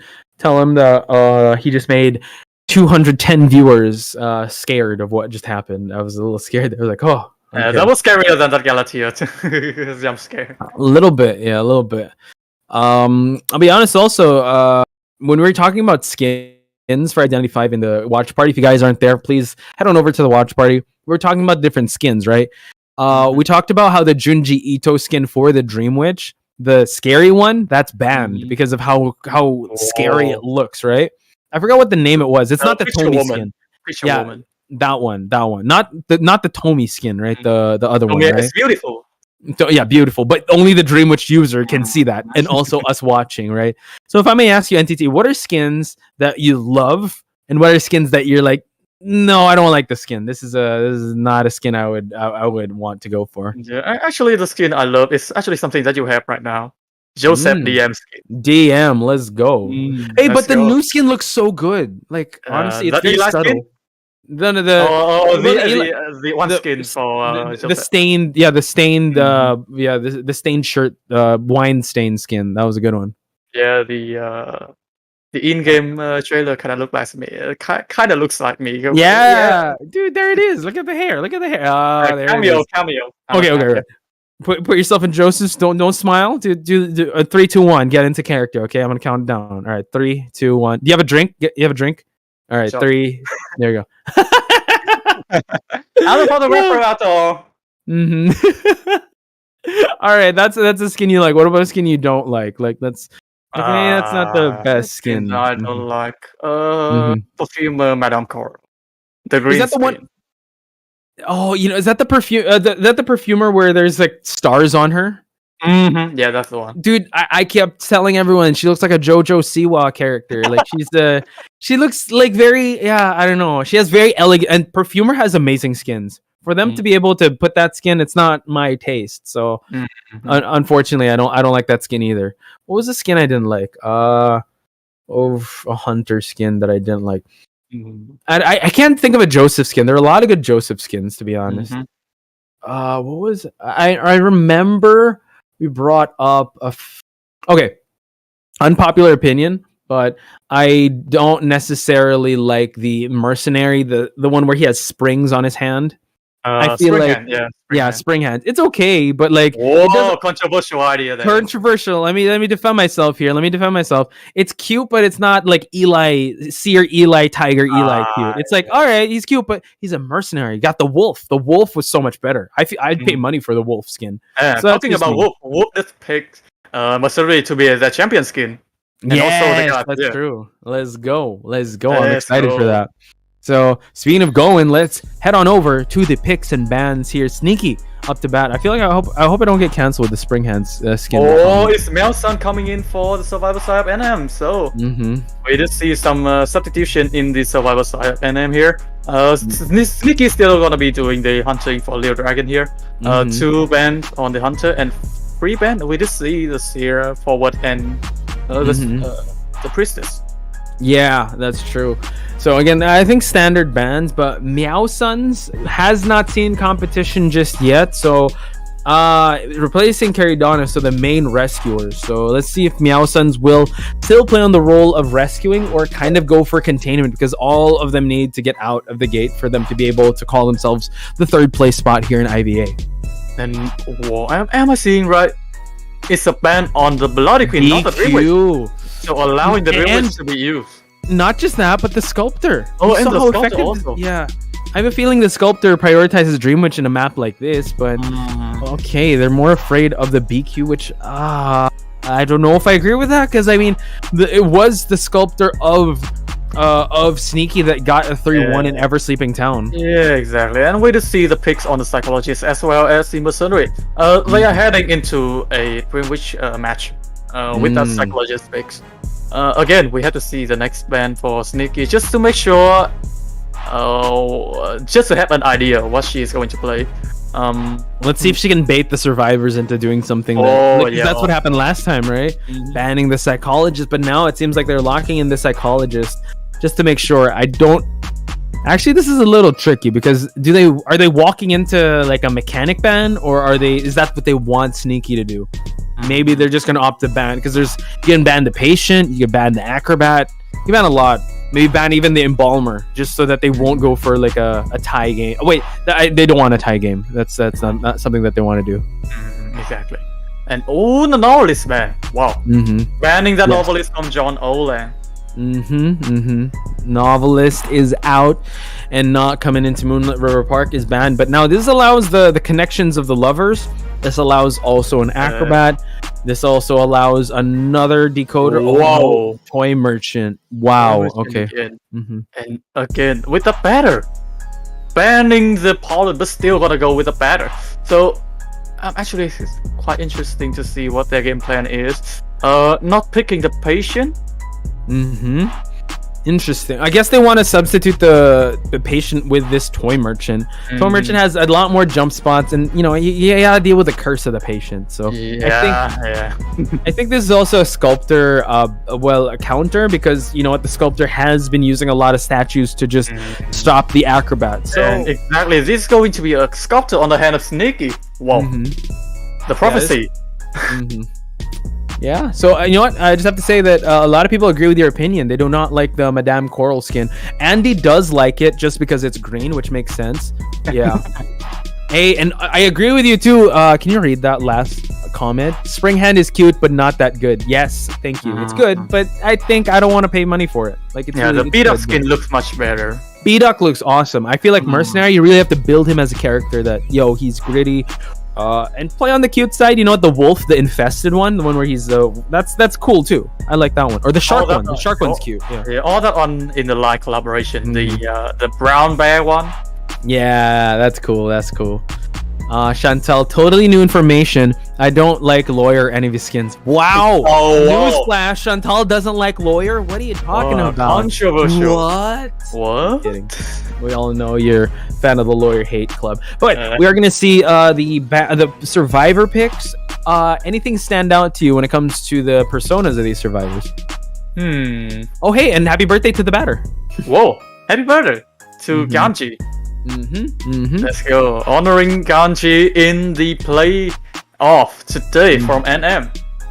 Yeah, so I think I saw one flywheel. I'm not quite sure. Yeah, I just see one flywheel there. Probably from the batter. I'm not sure there. But everyone else gonna go with the conventional 3-9 or 3-6. We're gonna head on to the match between the survival side of NM and the hunter side of Little Dragon.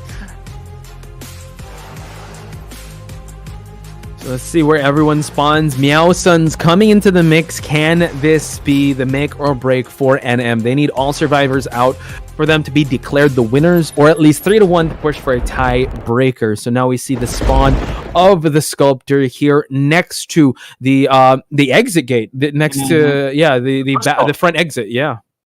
John O'Lang spawning at the God Kiting here. John O'Lang gonna do very fine if he happened to be the first target being chased. Zhao Khan in the two-story, Mel Sun, third stop, and I Love in the middle of the bridge. Oh my God. Whoa.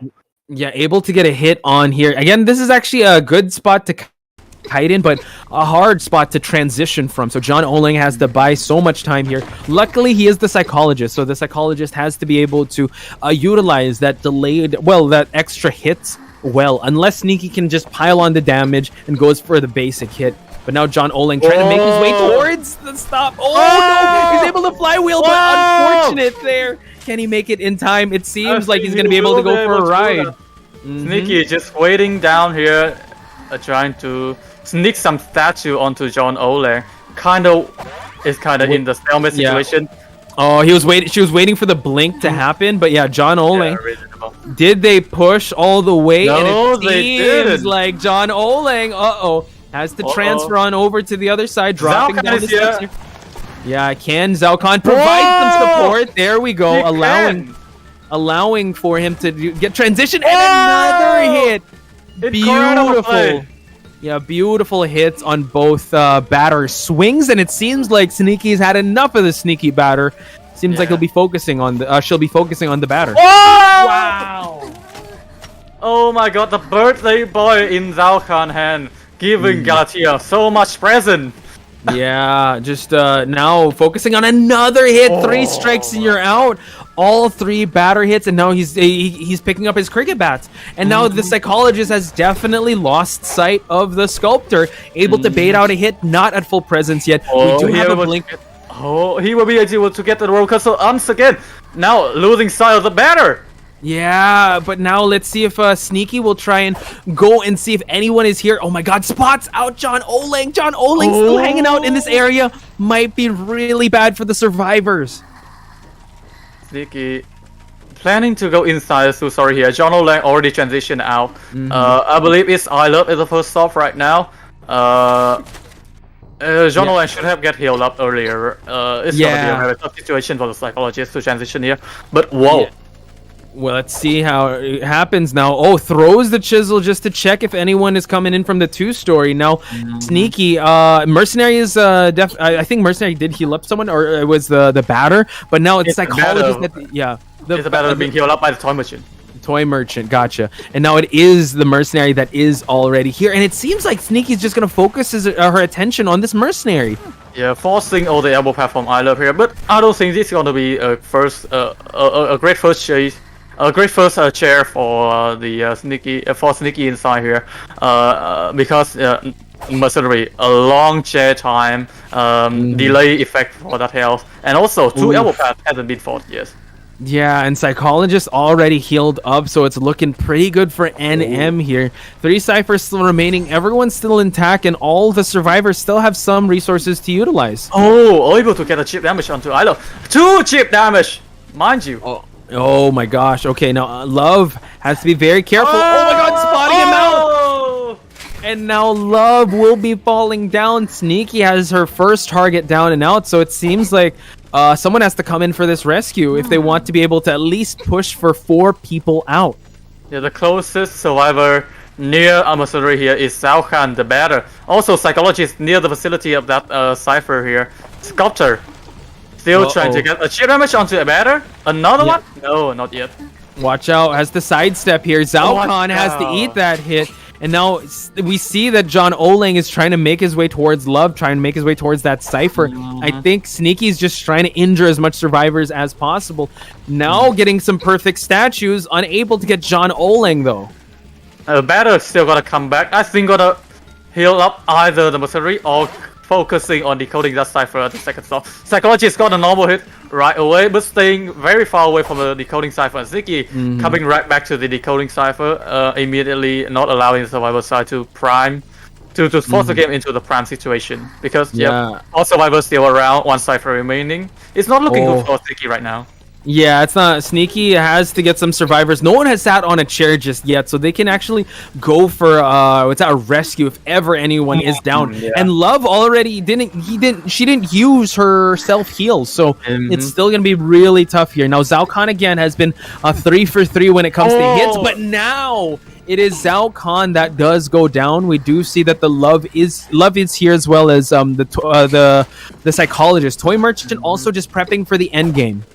I have a feeling that Toy Merchant is gonna be the one coming for the rescue, since Mercenary is already 1 chip hit away from being down. But no, Melson still focusing on the decoding, and Sneaky trying to force the hit onto the Mercenary, but batter allowing the batter to be rescued, and now chasing away the Mercenary away from this cipher, knowing that this might be the last cipher, and now changing targets now to the Toy Merchant.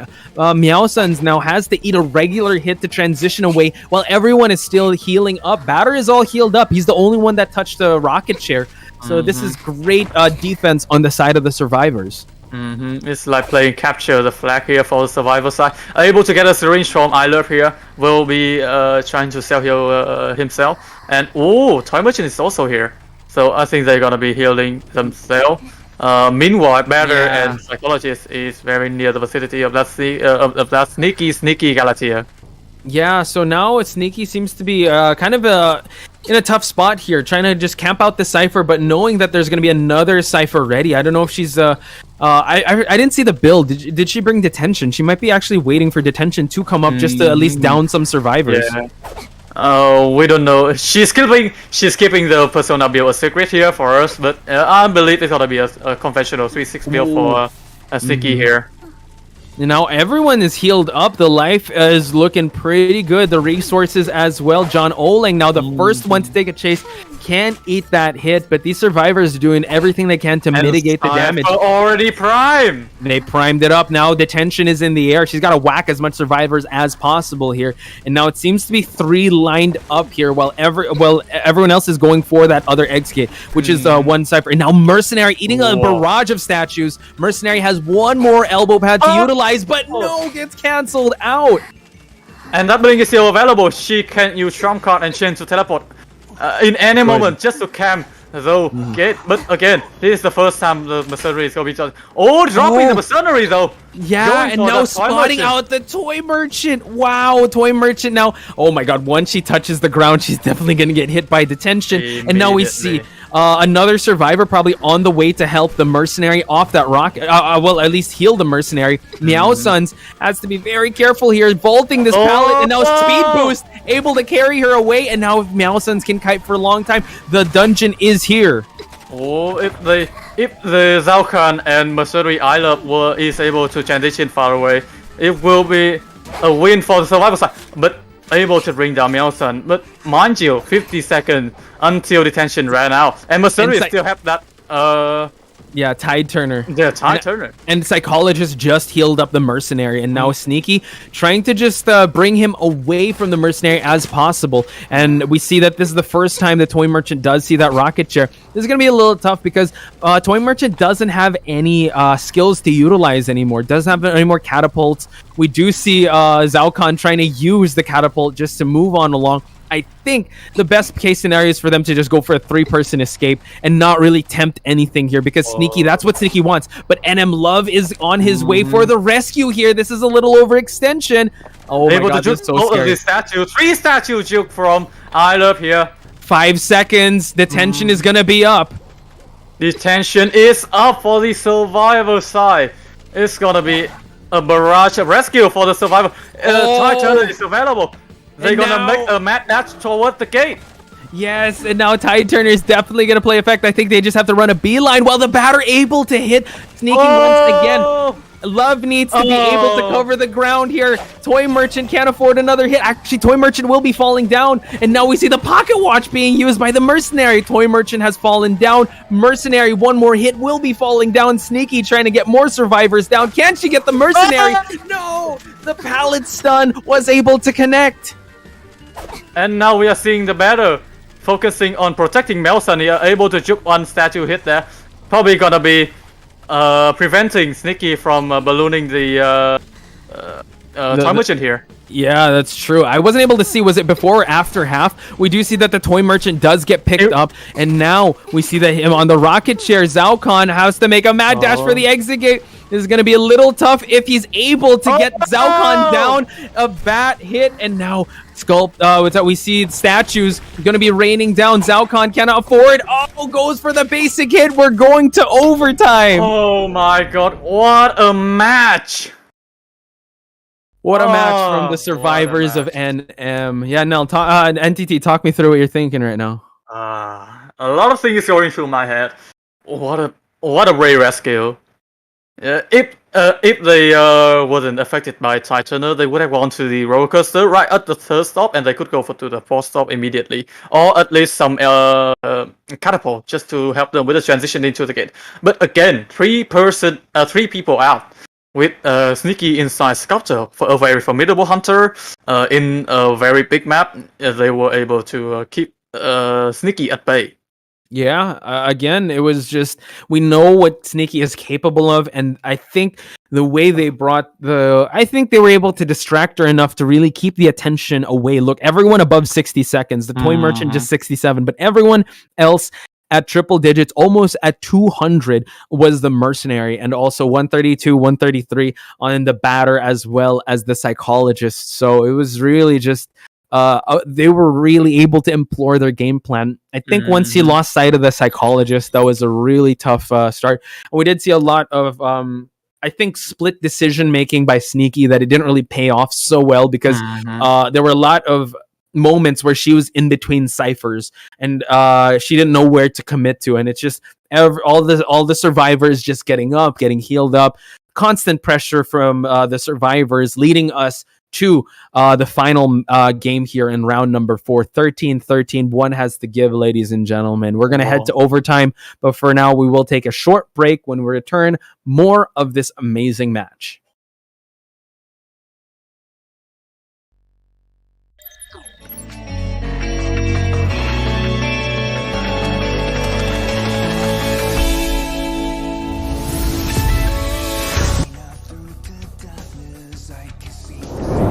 Progress, and we also have Mercenary Cypher, which was the first one that he did. We're going to see a mirror here. That's pretty irrelevant mirror. Even if you're able to get that hit, that is okay. We do see that rescue come off here. Mercenary needs to body block this as long as possible. Blink is on cooldown, mirror is on cooldown, no Tide Turner. That's irrelevant because, again, you can't kill without the mirror here as the Bloody Queen. Mercenary is going to just go around here. They're going to try to take as many hits as possible. Missing that Palisade, Mercenary needs to catch up to the Priestess and be able to body block this next mirror so the survivors can fire down these last Cypher teams. They have the time to do so, but that's the idea of psychologist healing there, is that you now give yourself enough time. We're going to see a triple body block. Paging gets a drop down hit. That's not ideal here. You have to force attack recovery so you can extend that time as long as possible. Okay, waiting for him to drop down. It's the Priestess that drops down, but no, it is the Mercenary that ate that hit. One Cypher still remains. Psychologist is hot on that Cypher, and now they're forced to chair the patient. Now, way there, as Mercenary, you have to elbow pad away. You have to elbow pad to a point where you're breaking that line of sight, and in this case, it's just, it's not working out here. We're going to see Batter come in potentially for a harass, but again, Batter can struggle here against this hook, because all you have to do is land that hook, get that hit, and yeah, there's another free hit. They are able to, I thought they were going for that body block. We're going to see them go ahead and drop a trap, so even if this does happen, he's going to land in the trap. Yeah, he's not able to get the harass off anyways, and he's going to be scared for the second time. man, the way that Oxygen was able to snipe out from afar, and another one. He is a sniper on this game. Distance to go for that rescue.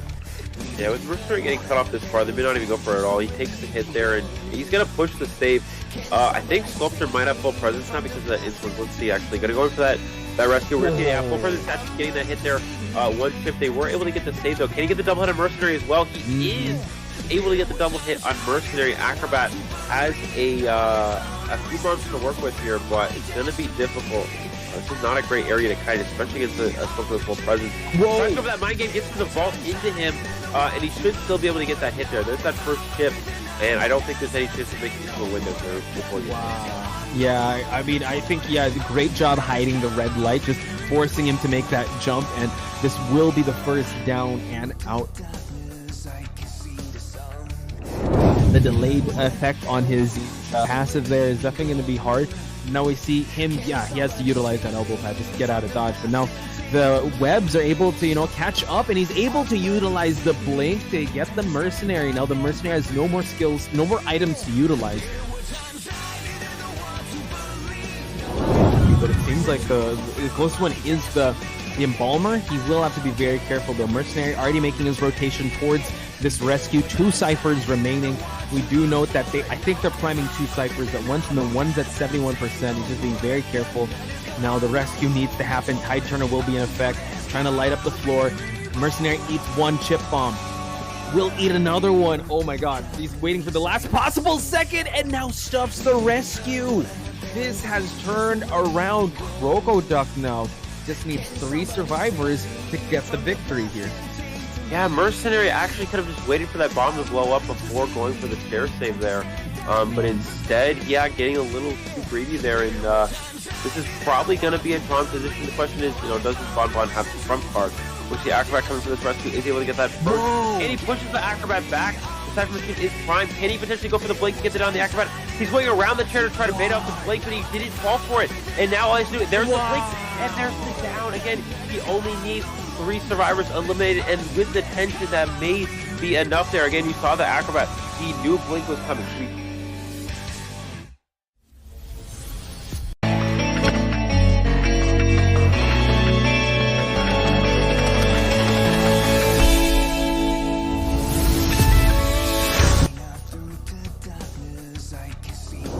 He is a very kiting heavy survivor. Like he has average of 60 seconds every time. And now Capcom going for the bomb here, able to get the last minute rescue, has to eat some of these hits. Fear, no, gets stuffed by Corone, and the pressure on the statues were building up a lot. Capcom was how this painter gets this rescue done, because it is mercenary after all. He can buy a lot of time in chair, and we see 2 cypher machines being looked by the CCTV. Painter is painting a painting for disaster right before the rescue.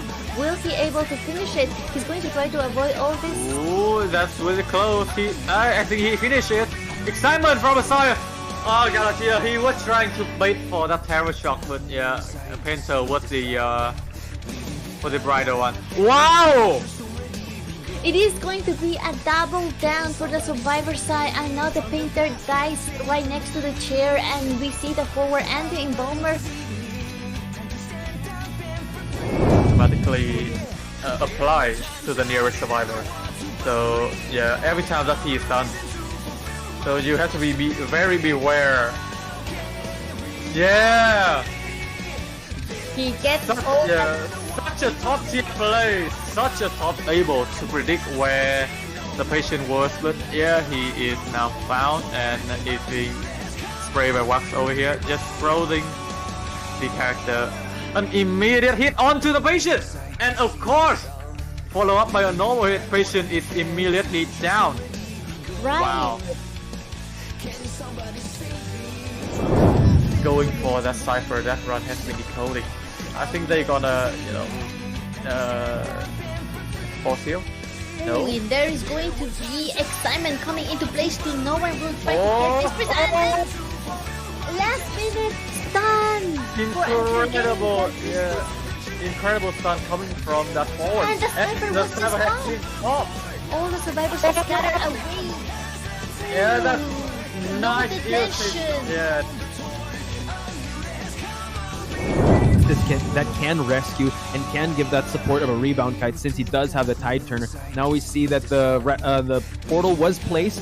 Has to be careful and not to get double hit here with a flame snipe. Watch out, able to get the hit and gets the terror shock. Disaster. Live.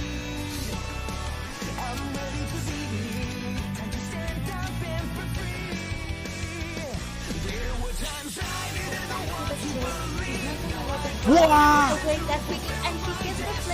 Another terror shot! The bees trying to stop the rescue from happening, but able to swipe at the bees. Now Enchantress coming to the mix. So far, the flame snipes have been on point. Very purposeful, gets the hit, and he go for another one! This is an ace! Wow!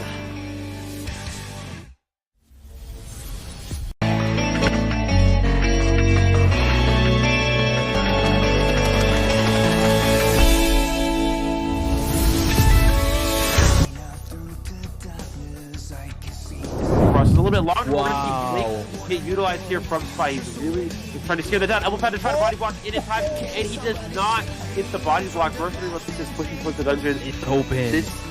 Yeah, the gate is open. He's going to mirror.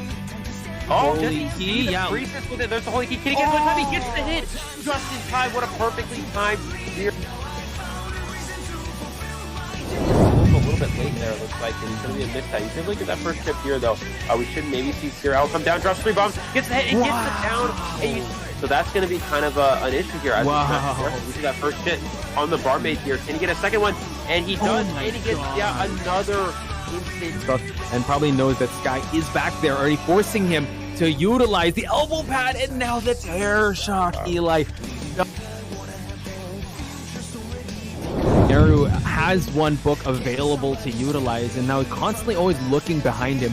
Will he be able to utilize it just in time? He does, and now you just see like they are chasing each other. It's kind of funny how you see the hunter running away from the survivor and unable to crouch again, allowing John Oling to have a head start in actually rotating away. They already popped the cipher, Eli, so now this is they're really pushing for the tie here, but can the novelist kite long enough for him to be able to rotate towards that dungeon area? Yeah, the problem is he does have Blink available, so he should be able to just go for a Blink unless the gate is already open. Wow. It's already open, he goes for the Blink, but he avoids the hit, and he gets the... the Postman not yet getting any hit. He just got only one bomb there, but he still managed to get away and drag the Hunter as far as he can from the Cypher machine. I think Bomb Bomb is going to get the hit here now. Yeah, I mean, he can, but that's the thing, he doesn't bring blink. He no range stun from the forward, allowing the Postman to make the rotation. So very, very beautiful there. He's gonna go for another stun! Amazing! That's more than half the ball gone there, but it's worth it because Postman is at 75% damage. He's trying to go for the pallet stun again. The gate is open. I think they know that there's definitely no detention. They can go for the second save since Mercenary still hasn't used a rescue. So Mercenary, if he's able to get the rescue and elbow pad away, they could definitely get this from happening because he has Tide Turner. Now last effort's gonna get popped. Can they make it in time? Yes, the last effort pops on, and now John Oleg is just waiting for the dungeon to be open right on Morus. But Morus not giving up. He's Moru chasing him away. Can they get out in time? And they're able to get it. The Tide Turner once again.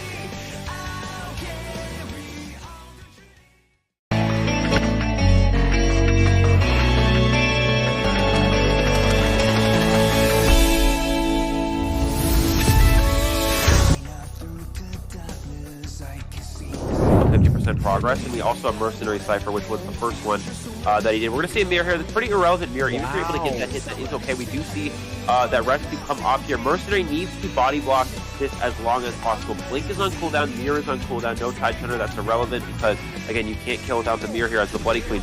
Mercenary is going to just go around here. They're going to try to take as many hits as possible. Missing that Palisade, Mercenary needs to catch up to the Priestess and be able to body block this next mirror so the Starvers can prime down these last Cypher twos. They have the time to do so, but that's the idea of Psychologist healing there, is that you now give yourself enough time. We're going to see a triple body block. Patient gets a drop that hit. That's not ideal here. You have to force attack recovery so you can extend that time as long as possible.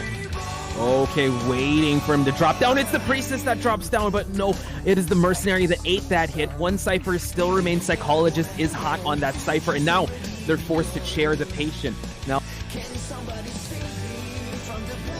way there, as Mercenary, you have to elbow pad away.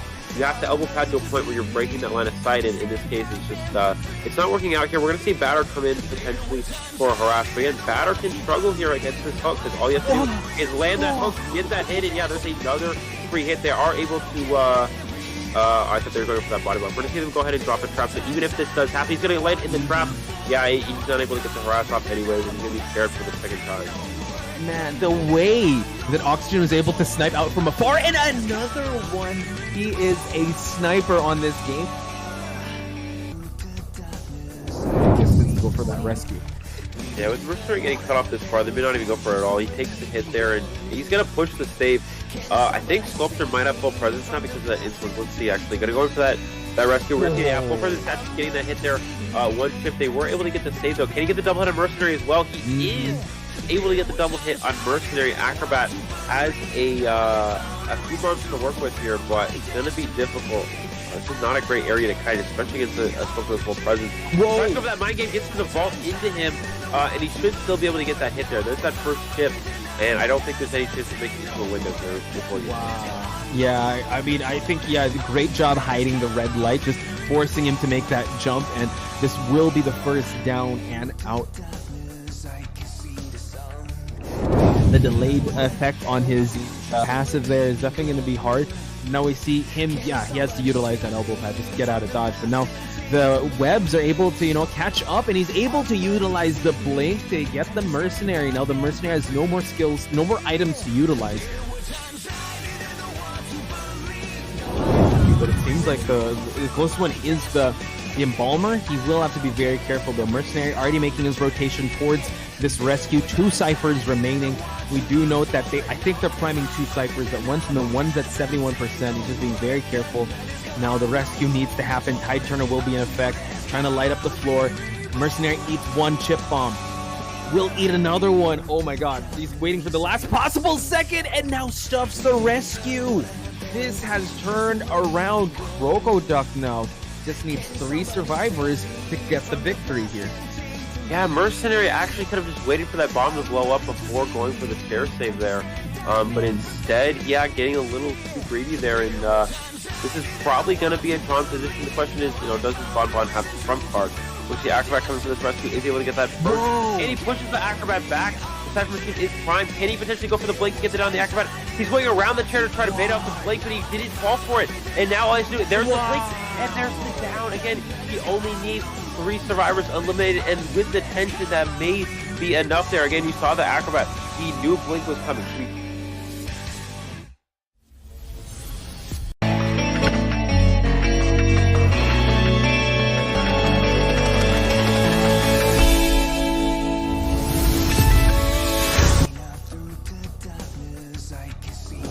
He is a very kiting heavy survivor. Like he has average of 60 seconds every time, and now Capcom going for the bomb here, able to get the last minute rescue, has to eat some of these hits. Fear gets stuffed by Corone, and the pressure on the statues were building up a lot. Capcom was see, and that's why Feaster is like a top tier hunter. Oh, welcome back, guys. We didn't see you there. We were just discussing the game, chit chatting. Me, NTT. Hope you guys have gotten your drinks, gotten your like a little snack. We are going. Yeah, see, there's the Feaster. Yeah, that's why Feaster is one of the greatest hunters out there. Anyway, NTT tiebreaker time. Where are we headed? What is at stake? What's going on? Give us the context for people that are joining us now. So I'm just gonna give some information about the tiebreaker round. We're gonna see that band on the hospital map, and the map that we are going to is the Arms Factory, which is, I believe, is a very survivor-sided map. But again, there are some hunters that can pop up with in this kind of map. And we're gonna see the hunter of NM Super Saiyan Chu go first against the survivor of Little Dragon. Okay, so now we're in tiebreaker rules. There's not more bans, right? It's the same amount of bans, same amount of obviously there's no more picks, but like same amount of bans on the survivor and hunter side. So Super Chu is going first. We've seen his sculptor. We know his breaking wheel is crazy, and he's not afraid to bring it out in crazy maps like this. We know his Bonbon's also really good. Who do you think would be the top priority bans of hunters for Super Chu? Again, this map is like a shadow ban for that pollen, so we might see that ban on the sculptor with that with the previous match of the sculptor getting 05 point, and we actually might see a ban on the Bonbon. Oh yeah, you're right. So sculptor Bonbon forcing him to play breaking wheel, and I think they just got to counter that wheel in really good parts of the map. I'm also thinking he might go BQ. And BQ early on with a lot of bans on the survivor does pretty well too. Same goes for Sneaky also. I mean, the same, we can copy paste this type of conversation for Sneaky. Even though Sneaky didn't really perform to what she was expected to for her team in the previous match, she's still a very feared hunter on her sculptor. And she did, I forgot which team she went up against, where she brought out a Bloody Queen instead of the Dream Witch. Actually, that's another thing I gotta ask. Super Chu, does he have a Dream Witch? That I actually don't have any information on. Super Chu might have some hunter that he kept up his sleeve. He might, be secretly training Master. What? I'm gonna ask the chat right now because there's a bit of a delay, right? Dream Witch, but yeah, honestly, if he has a Dream Witch, that could be a very game-changing thing, because now you gotta pick either, are you gonna allow the Bonbon to come through, or are you gonna allow the Sculptor, which did get the 4K, or a Dream Witch, which this is a Dream Witch's playground with how contained everything is. So I'm excited. We're about to see the picks and bans in just a bit. Just want to thank everyone once again who is joining us. 211 people watching on YouTube alone. I know on Facebook as well there are people watching. So really excited to see everyone just participating and still being able. And I see Dr. Zara in chat. Why am I sus, Dr. Zara? Why? I'm a mere MC here, just calling the action and calling the bans. We are seeing Mercenary, Seer, and Forwardman. Not needing to ban that Priestess since this map is also a shadow ban on the Priestess. Again, bringing up that Dream Witch. That Dream Witch can be a counter to Senia Enchantress. Oh yeah, that's true. Yeah.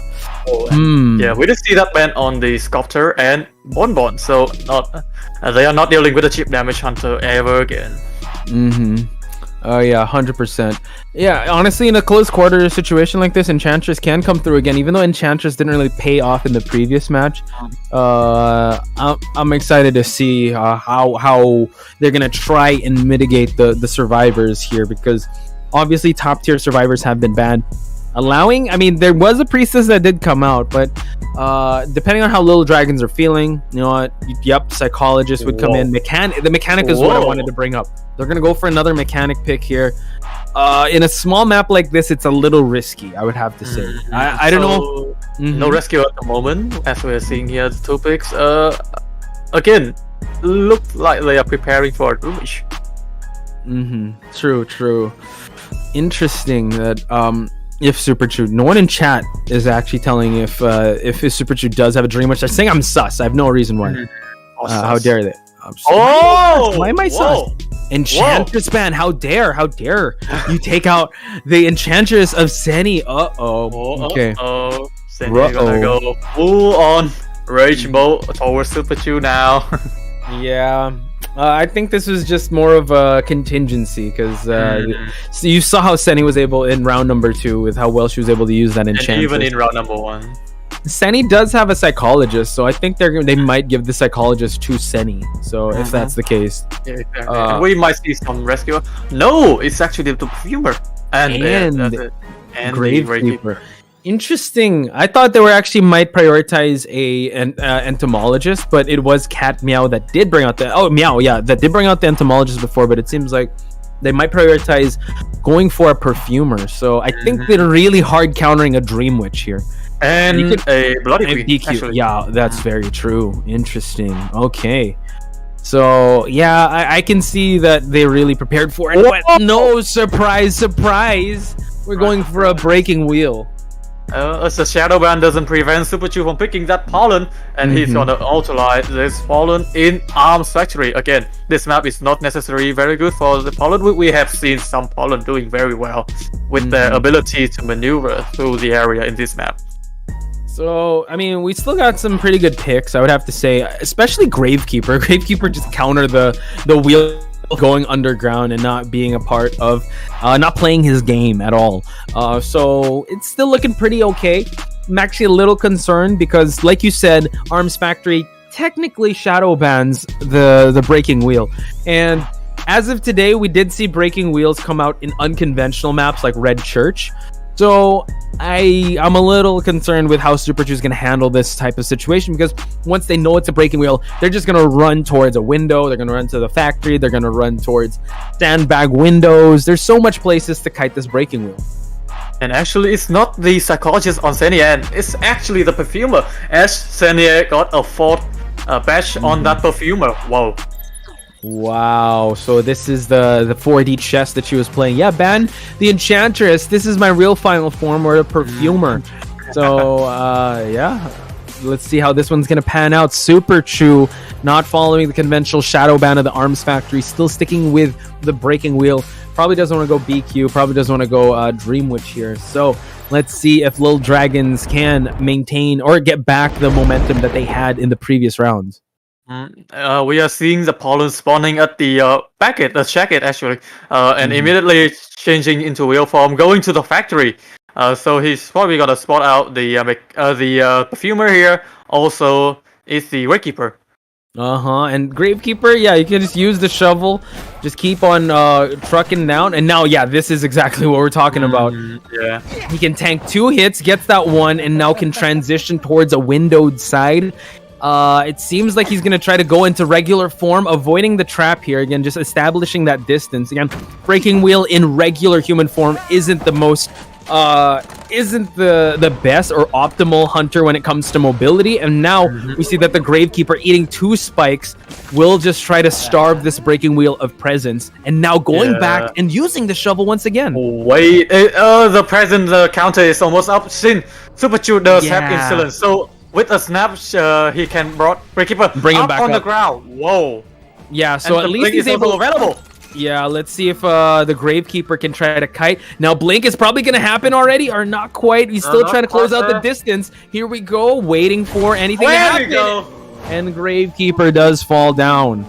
Oh, but mind you, Mechanic is roaming around the map, so the decoding progress got to be very quick for the survivor side. They might go for the sale on the Gravekeeper here, since there are no rescuer available for the team. But we are seeing S3rd coming for the rescue, or maybe just the Tinnitus.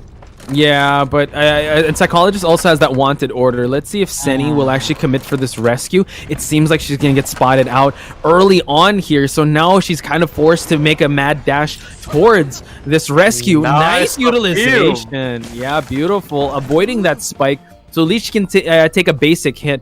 So now she has to be able to make it before the half, but no, Gravekeeper is about to expire. Going for another hit here. Able to get the rescue before half. Beautiful clutch rescue. Play from S3rd right there. That's why S3rd is the 4th perfumer in Southeast Asia right now. But again, we gotta come back to the Wakekeeper. Still kiting Super Chew in the area behind the sandbag. Wow. That was close. Honestly, that if that trap hit, that would have been an end for that kite. Goes for the hit, made the vault happen though. So now Super Chew will have to vault once again, just buying a little bit of time.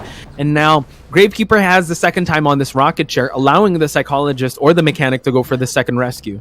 We are getting closer to the late game. The late game situation here. S3rd gonna come back into the rescue. Mechanic is decoding to Cypher. Just pop one by the robot, and another one probably gonna be popped right away. Psychologist on a Cypher at 80%. So they are preparing for that prime situation. And look at, do you see that? The perfume able to cancel out the spike, and now S3rd is buying some time. Oh, beautiful rescue. Well, the robots here. Able to eat a spike here. Now waiting for the right optimum time to go for this rescue. And now Robot is just having so much spikes. Able to just prime it and wait for the right possible moment. One Cypher still remains, NTT. Oh, and the rescue has happened. I think the burst gonna happen also. He has to force the snap to happen. And I think the rifle gonna be primed right away. Force heal, Terror Shock, that's fine. Is it enough? Oh, they're gonna try to force? Is it enough? Perfumer gets picked up! Oh no! Perfumer doesn't get picked up. It is the Gravekeeper, so everyone has to rush towards the gate. And we're using the whistle for Perfumer here. Unfortunately, the... Oh no, the wanted order spotted out S3rd here. Super Chew. Is he going for S3rd over here? No, it's actually the Mechanic that's going to be Super Chew next target. Interesting. Okay, just going for the Mechanic. And nice flywheel, but no, runs right into the trap here, but that's all good. The flywheel able to negate the spike, while we see that the Perfumer is also in this area, spots him out, and now the Mechanic has to be very careful. Snap is ready. Super Chew already spiked the Mechanic, and it seems like this might be a drawing pace, but can he stop him right before the dungeon? The dungeon's about to open, and now it just snaps him away, and no, the gate isn't opened just yet. It seems like they might go for the tie. And we are seeing the Mechanic ought to be chair pretty far away from the front gate, but S3rd probably not gonna risk the rescue again. They just gonna take that 2 point between NM and Little Dragon. What a match! Yeah, incredible pace. Gravekeeper utilizing the shovels early on, I think was kind of forced to.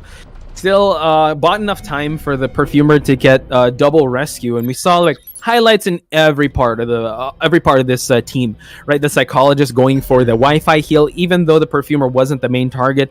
I really think one of the MVPs here was the Perfumer. Double saves, and also with the help of the Mechanic bot on the second save, awesome. And just ultimately, not getting getting Terror Shock at the force heal, but I think they really had to play that kind of risky there, since it was the last Cypher that was about to be popped. Yeah, and throughout the whole match, Paulo never met the Psychologist, allowing her to decode 210%. Again, the Gatekeeper was spotted out first, never got a chance to also touch a Cypher, but again, 92 seconds of kiting, using the area, the sandbag area, to make the best of the kiting situation here. And we just see if the last situation they were able to force the heal to happen, it would have been, I think, a 4-man prime situation. Could have been, yeah, for sure. But at least it's the tied game. Again, that's the best you can possibly ask for. Now, all pressure is on the survivor side of NM and also Sneaky, which I think in this map, Sneaky has performed really well, even though there are going to be those bans. What are you going to be banning? You're going to be banning her Dream Witch. You're going to be banning her Sculptor, leaving open a Bloody Queen. It really depends on what they're going to roll the dice with and what they're prepared for, because NM did bring in a new survivor. So, ladies and gentlemen, we're going to take a short break, but when we return, it's going to be the conclusion of this epic showdown.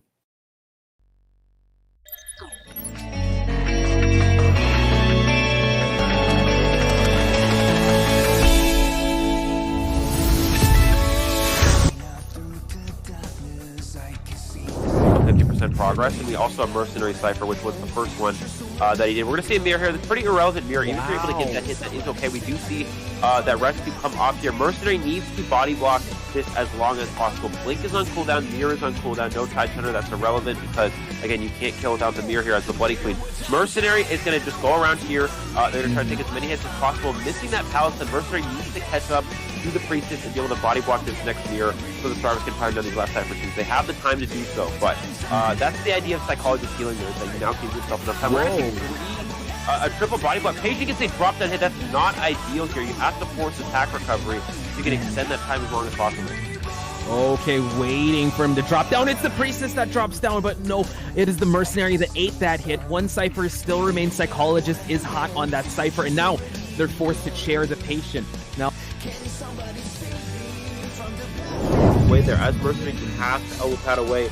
You have to elbow pad to a point where you're breaking that line of sight, and in this case, it's just, it's not working out here. We're going to see Batter come in potentially for a harass, but again, Batter can struggle here against this hook, because all you have to do is land that hook, get that hit, and yeah, there's another free hit. They are able to, I thought they were going for that body block. We're going to see them go ahead and drop a trap, so even if this does happen, he's going to land in the trap. Yeah, he's not able to get the harass off anyways, and he's going to be scared for the second time. man, the way that Oxygen was able to snipe out from afar, and another one. He is a sniper on this game. I guess let's go for that rescue. Yeah, with Mercenary getting cut off this far, they may not even go for it at all. He takes the hit there, and he's going to push the save. I think Sculptor might have full presence now because of that influence. Let's see, actually. Going to go in for that rescue. We're going to see full presence actually getting that hit there. One chip. They were able to get the save, though. Can he get the double hit on Mercenary as well? He is able to get the double hit on Mercenary. Acrobat has a few bumps to work with here, but it's going to be difficult. This is not a great area to kite, especially against a Sculptor with full presence. Trying to go for that mind game, gets to the vault into him, and he should still be able to get that hit there. There's that first chip, and I don't think there's any chance to make it to a window there before you. Wow. Yeah, I mean, I think, yeah, great job hiding the red light, just forcing him to make that jump, and this will be the first down and out. The delayed effect on his passive there is definitely going to be hard. Now we see him, yeah, he has to utilize that elbow pad just to get out of dodge, but now the webs are able to, you know, catch up, and he's able to utilize the blink to get the Mercenary. Now the Mercenary has no more skills, no more items to utilize. But it seems like the closest one is the Embalmer. He will have to be very careful. The Mercenary already making his rotation towards this rescue. 2 ciphers remaining. We do note that I think they're priming 2 ciphers at once, and the one's at 71%. He's just being very careful. Now the rescue needs to happen. Tide Turner will be in effect, trying to light up the floor. Mercenary eats 1 chip bomb. Will eat another one. Oh my god. He's waiting for the last possible second, and now stuffs the rescue. This has turned around. Crocoduck now just needs 3 survivors to get the victory here. Yeah, Mercenary actually could have just waited for that bomb to blow up before going for the chair save there. But instead, yeah, getting a little too greedy there, and this is probably going to be a drawn position. The question is, you know, does this Bonbon have the trump card?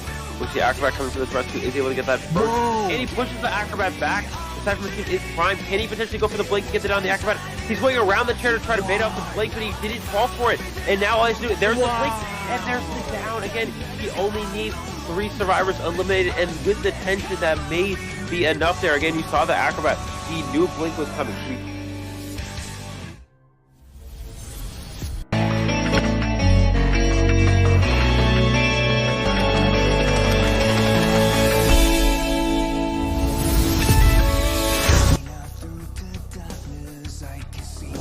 He is a very kiting heavy survivor. Like, he's has average of 60 seconds every time. And now Capcom going for the bomb here, able to get the last minute rescue, has to eat some of these hits. Deer, no, gets stuffed by Corone, and the pressure on the statues were building up a lot.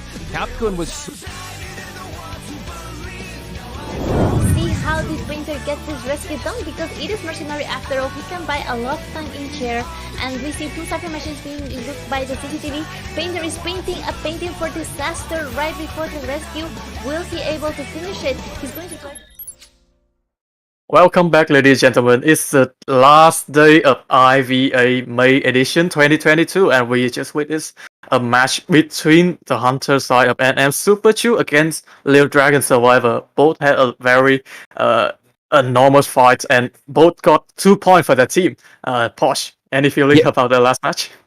4 minutes and how many? 4 minutes 4 minutes and 47 seconds. 47 seconds. Honestly, I felt like maybe the survivors of Little Dragons could have exited sooner because they did wait a little bit. Because honestly, I feel like these two teams are destined to like be neck and neck with each other. Honestly, I wouldn't be surprised if it went down to time.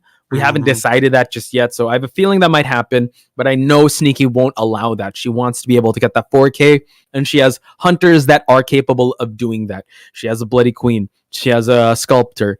If she could bring out a Dream Witch. Those are 3 amazing hunters on this map, and she's proven her worth in the group stage and also today that she can get that 4K from happening. So on the flip side, though, NM Survivors added a little extra ingredient, a secret sauce, if you would, in the Meowson coming in. We haven't seen Meowson really shine just yet, so I'm excited to see how that's going to play out. So we're going to head into the picks and bans, I believe, because Director Red says Let's so. go. That's why. Okay, we're gonna see also 4 ban on Survivor side and 2 ban on the Hunter side. Immediately banning that mechanic, the forward, and also the Seer. Sneaky not really caring too much for the mercenary, so kind of giving a hint that she might go with a chip damage hunter like Sculptor. So yeah, let's see how they're gonna try to counter this by maybe banning that Sculptor. The Sculptor actually makes sense in this map, but yeah, we have to see the Survivor ban to make sure that they are not letting that Sculptor go, or maybe even that Dream Witch. Yeah, so I have a feeling that they might be okay allowing the BQ to come through, because yes, saying what's up to NTT Junior there, NTT brother NTT. Yeah, BQ could be very good in this map too. Well, for the NM Survivors, because they just need to tie in a faster time. Yeah, actually. Oh, the ban on. Whoa! Banning the Bloody Queen and Dream Witch right away. So opening up the Sculptor picks for the side of Sneaky here. Honestly, I feel like if they don't secure the batter, Sneaky's gonna ban the batter. Go back to the Sculptor matchup. This is what's scary, and I've always tried to find a trend. If you allow a hunter to use the hunter again, they do better. Even though they don't do worse, they go for it. They got the gist of it after the match. This is like a warm up, and then they're gonna go with the real thing. Immediately locking on that Novelist. Whoa. But yeah, I feel like this kid. We saw how a Novelist doesn't really counter the Sculptor because she just look away, go for chip damage, and look away. So yeah, you just don't want to look into the Novelist's eyes, ladies and gentlemen. Do not. Those charming eyes. That's where it all starts. Okay, don't let him fool you. He's gonna control you with his beauty. Exactly. Toxic relationships. Moving back to the psychologist and spaceship. Actually, most of the character can be utilized in this R-Factory. Yeah. For sure. But I feel like because the batter really messed with the tempo. I feel like Sneaky might be considering banning the batter.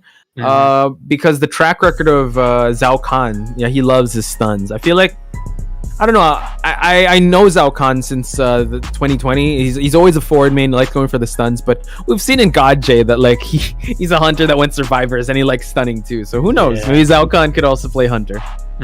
Yeah, we might see that in later IVA.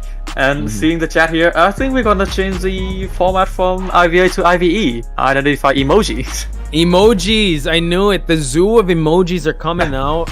All right, chat. While we're waiting, see, the batter gets banned. Whoa. While we're waiting, what are the emojis we haven't used yet? Because I see a lot of frogs.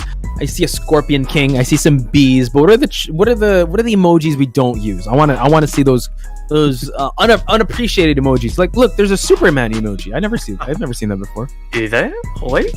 Yeah, I'm gonna spam that right now. See, right there.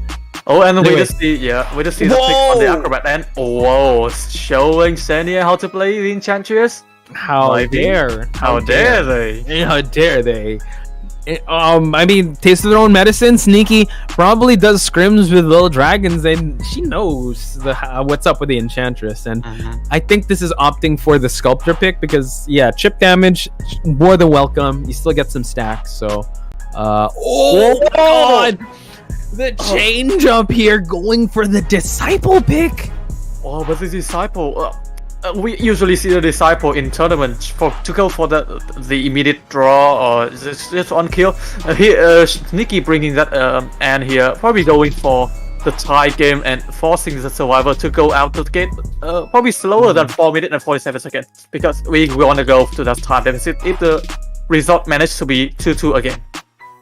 Okay, so yeah, Sneaky leaning heavily on the tie, or I mean, I guess you know what. Maybe she felt like the Sculptor was really a bad matchup with the Survivors, and that's why she goes for the Anne. Very solid, very stable, and honestly, her mechanics, she's really mechanically gifted with how well she plays the Sculptor. Translating that to Anne with her cat placements and the cross, and playing around the cooldowns of her skills, I think this is going to be a pretty tough matchups nonetheless. Really, you can counter Enchantress with this. You can just not allow her to stun you if you stun her first. Yeah, technically that is the case, and also the flywheel effect can be used to prevent Anne from stunning the Survivor if they manage to use it right on time. We just see 2 flywheel effect on John Olang and the Enchantress right here. Everyone else just gotta go with the conventional 3-9 and 3-6. We're gonna head on to the match between the Survivor side of Little Dragon and the Hunter side of Little Dragon and the Survivor side of Anne. In round 4, second half, in Sector 3. Let's go. And a Disciple, the first Disciple I think of the day of. We don't see Disciple that much. Actually, of the week. Of the week. Oh yeah, for sure. Of the week, WEEK, or of the week, WEAK. We'll find out. All right, here we go. Spawning. I don't. Yeah. Okay. Already at the exit side, we do see him a shack gate, and we see him just rotating towards the center to see if anybody is a triple pallet. Again, you want to really cut people off from entering the factory, and let's see. It's John Olang and Love that are on this side of that map, and we do see that he spots out John Olang. Will he be able to take a hit here? I think it's gotta be. Wow! Mercenary going the body block. So interesting. What a play. They don't really have a healer here, so they still have to heal up the Mercenary. John Olang now being able to take this guy. Oh my God! Able to utilize the flywheel. Unable to get that hit.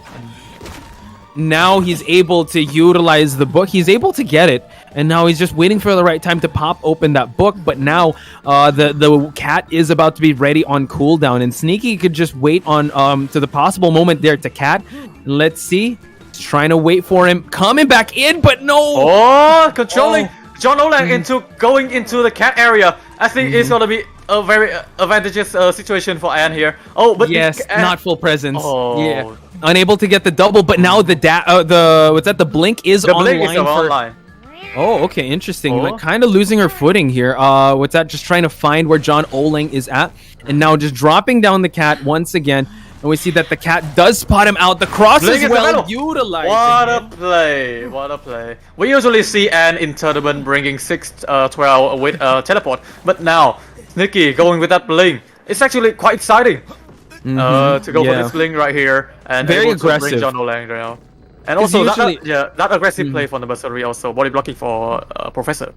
Yeah, so now the Mercenary was healed, so that actually bought a little bit of time for Sneaky to actually pick up the pace here and almost get at full presence. Now dropping a cat here, she's going to drop the cross right next to the Novelist here. Tries to go for the Terror Shock. Wow, that's going to be huge, and John Olang is hit. Double down situation for Sneaky. This looking more like over a tie for Sneaky right here, getting this double down. 3 Cypher remaining, 2 survival decoding right now. They gotta be short at 1 Cypher if they go to rescue John O'Lang right here. But, yeah. Now we're seeing the cross being planted here at the water tank cipher, and Anne's camping is really top notch here. It seems like they're gonna go for the Acrobat seems to be like he's gonna go for the rescue here. The cats are still on cooldown, so this allows Zhao Khan to try and go for the rescue.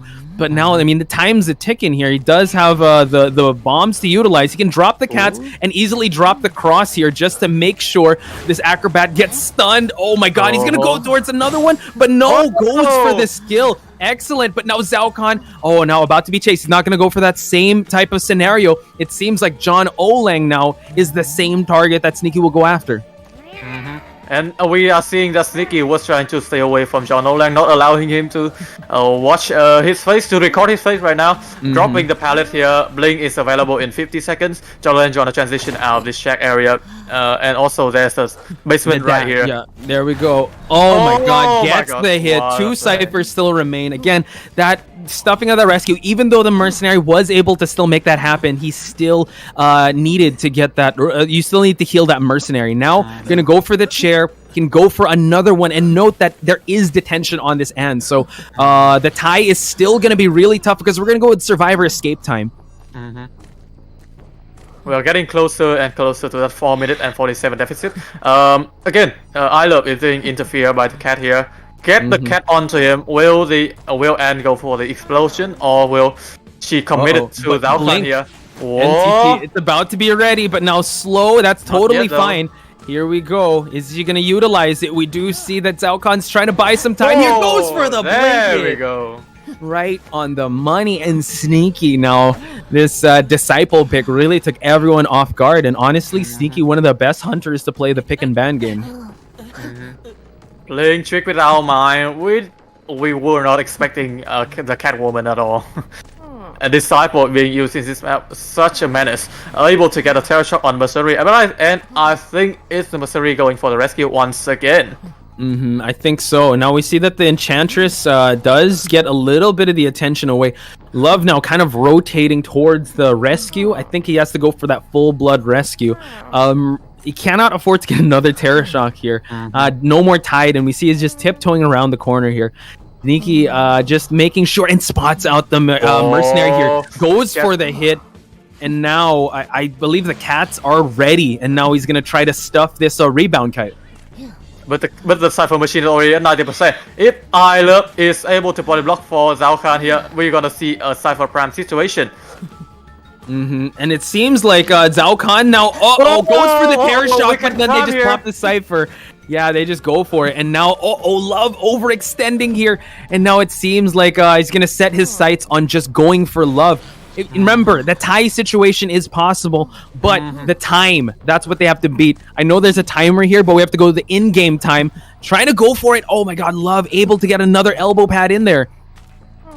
3-man escape. Whoa. Watch out. Yeah, able to get the hit here. Oh my god. Oh my god. Not able to avoid that hit onto this is so smart. She's actually waiting for them to escape. This is buying so much time, not sharing right away. These guys, they have to escape here, and now I think once they escape, they go for the surrender. I think they might go for the rescue here. I think so. I think they know that the time is not enough, and they're just waiting. I think that maybe Sneaky has to chair here, or at least try to start hitting the survivors and making the most out of that detention, because we saw last time they were able to wait out the detention, and now they're going for these heals. It's going to be really important for them to go for this rescue. Again, that factory gate hasn't been opened yet, so they might have to go for the factory gate first before they go for that rescue. Zhao Khan here, alerting the cat, checking the cat also. Probably just trying to take the attention of Sneaky here. Nice usage. Blink is ready. Here. He needs to step on. Oh my god, able to kite out the cat. Nice and now the blink hit. But then this is the second time on the chair for the Acrobat, so they'd gladly trade it off. So this is going to be a little tough now. Again, Sneaky just wants to go for this tie. But there. Oh no! Last chair. Okay. Wow. So GG's. I mean, again, they need to get 2 survivors out. Mercenary is up and running. We do see that the Enchantress is out. Detention is about to be finished. So again, we want to be able to come up. But then again, they need to escape as fast as possible, right? And we're already at the 7-minute mark. Yeah, we just see that the survivor are making a mad dash toward the gate here, and Melson gonna go for that dungeon. They're still gonna go for that tie, but again, I think the time isn't enough for the survivor right here. Yeah, we could actually check in the in-game time. I think that's something we could look at right now, but I think, yeah, that was definitely a longer match in my book of how that was played out. So, incredible performance. But looking at, at just the stats here again, Enchantress, you don't really see I didn't see Meowsons really do that much because, again, she wasn't seen that much. So, it was really the John Olang, you got the Mercenary as well as Zhao Khan, but the Terror Shock was just chef's kisses go out to that. Yeah, the Terror Shock was kind of like the turning point in this game. Oh, but the Enchantress, 332nd percentage of decoding. Whoa. Yeah. She definitely had to play her role. It was a decoder. She wanted to stun, but that didn't happen. So, ladies and gentlemen, I guess we just have to wait for it to be official. We're going to wait for the mods to give us the final time for us to crown the winner here. But yeah, Sneaky with I really think that was a big gamble on the Disciple. Again, she really just wanted to go for that tie. And there we have it. It is going to be Little Dragons for the win. Would we happen to know the final time, Red, on the last match? Just waiting. But the previous match, it was 4 minutes, 20-something seconds. 4 minutes. 40 minutes and 47 seconds, if I remember 47 correctly. seconds. Almost 5 minutes. If we went with the timer to our left, again, that doesn't really give the actual thing, but I mean, that was already like 7 minutes, so it wasn't too close. So can you ask if anyone the mods know? So I have already tell the mod to fetch a time here, but I think we are confident that our time is... Director Red did put it on screen, W and L. It's Little Dragons for the win, and I'm just going to say, congratulations to Little Dragons. A hard-fought battle here. I would say the underdogs of this match, really taking NM to their limits and really showing everyone that they are a team to look forward to watching in future tournaments. We are excited to see them again in the next month, IVA June 2020. 2022, sorry. Yeah, I'm going back in time here. Oh, yeah, we're going back in time. We got to Avengers it, right? The time heist. To see more IVA, but yeah, I think we're going to take a break, but it's good to just call Little Dragons the winner. When we come back from the break, we're going to see the grand finals and also give you the final time on Little Dragons versus NM. But I just want everyone in the chat to give their shout outs, and I do want everyone in chat to actually give their love and support to NM. And I'll give some shout outs actually to Agnia. We also have Chantel, Nell also just being in the chat, Carla the Goose, Samuel Rosales, Estuero San, Princess Pasta, all you guys, big shout outs to you. We'll take a short break, but when we return, it is going to be the grand finals of IVA. So don't go anywhere. We'll be back after this.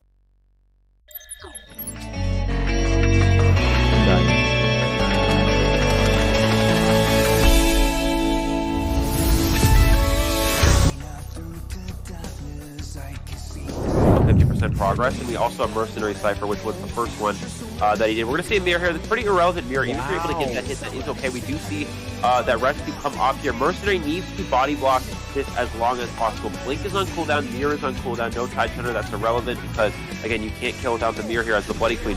Mercenary is going to just go around here. They're going to try to take as many hits as possible. Missing that Palisade, Mercenary needs to catch up to the Priestess and be able to body block this next mirror so the survivors can find on these last Cypher teams. They have the time to do so, but that's the idea of psychologist healing there, is that you now give yourself enough time. We're going to see a triple body block. Patient gets a drop that hit. That's not ideal here. You have to force attack recovery so you can extend that time as long as possible. Okay, waiting for him to drop down. It's the Priestess that drops down, but no, it is the Mercenary that ate that hit. One Cypher still remains. Psychologist is hot on that Cypher, and now they're forced to chair the Patient. Now, way there, as Mercenary, you have to elbow pad away. You have to elbow pad to a point where you're breaking that line of sight, and in this case, it's just, it's not working out here. We're going to see Batter come in potentially for a harass, but again, Batter can struggle here against this hook, because all you have to do is land that hook, get that hit, and yeah, there's another free hit. They are able to I thought they were going for that body block. We're going to see them go ahead and drop a trap. So even if this does happen, he's going to land in the trap. Yeah, he's not able to get the harass off anyways, and he's going to be scared for the second time. Man, the way that Oxygen was able to snipe out from afar, and another one. He is a sniper on this game. Distance to go for that rescue. Yeah, with Mercenary getting cut off this far, they may not even go for it at all. He takes the hit there, and he's going to push the save. I think Sculptor might have full presence now because of that insulin. Let's see, actually. Going to go in for that rescue. We're going to see full presence actually getting that hit there. One chip. They were able to get the save, though. Can he get the double hit on Mercenary as well? He is able to get the double hit on Mercenary. Acrobat has a few bombs to work with here, but it's going to be difficult. This is not a great area to kite, especially against a Sculptor with full presence. Whoa! Over that mind game gets to the vault into him, and he should still be able to get that hit there. There's that first chip, and I don't think there's any chance to make it to a window there before you. Wow. Yeah, I mean, I think, great job hiding the red light, just forcing him to make that jump, and this will be the first down and out. The delayed effect on his passive there is definitely going to be hard. Now we see him, he has to utilize that elbow pad just to get out of dodge, but now the webs are able to, catch up, and he's able to utilize the blink to get the Mercenary. Now the Mercenary has no more skills, no more items to utilize. But it seems like the closest one is the Embalmer. He will have to be very careful. The Mercenary already making his rotation towards this rescue. 2 Cyphers remaining. We do note that I think they're priming 2 Cyphers at once, and the one's at 71%. He's just being very careful. Now the rescue needs to happen. Tide Turner will be in effect, trying to light up the floor. Mercenary eats 1 chip bomb. Will eat another one. Oh my god. He's waiting for the last possible second, and now stuffs the rescue. This has turned around. Crocoduck now just needs 3 survivors to get the victory here. Yeah, Mercenary actually could have just waited for that bomb to blow up before going for the chair save there. But instead, getting a little too greedy there, and this is probably going to be a drawn position. The question is, does this Bonbon have the front card? Which the Acrobat coming for this rescue is able to get that first. And he pushes the Acrobat back. The Cypher Machine is primed. Can he potentially go for the blink to get it on the Acrobat? He's going around the chair to try to bait off the blink, but he didn't fall for it. And now all he has to do, there's the blink, and there's the down. Again, he only needs 3 survivors eliminated, and with the tension, that may be enough there. Again, you saw the Acrobat. He knew blink was coming.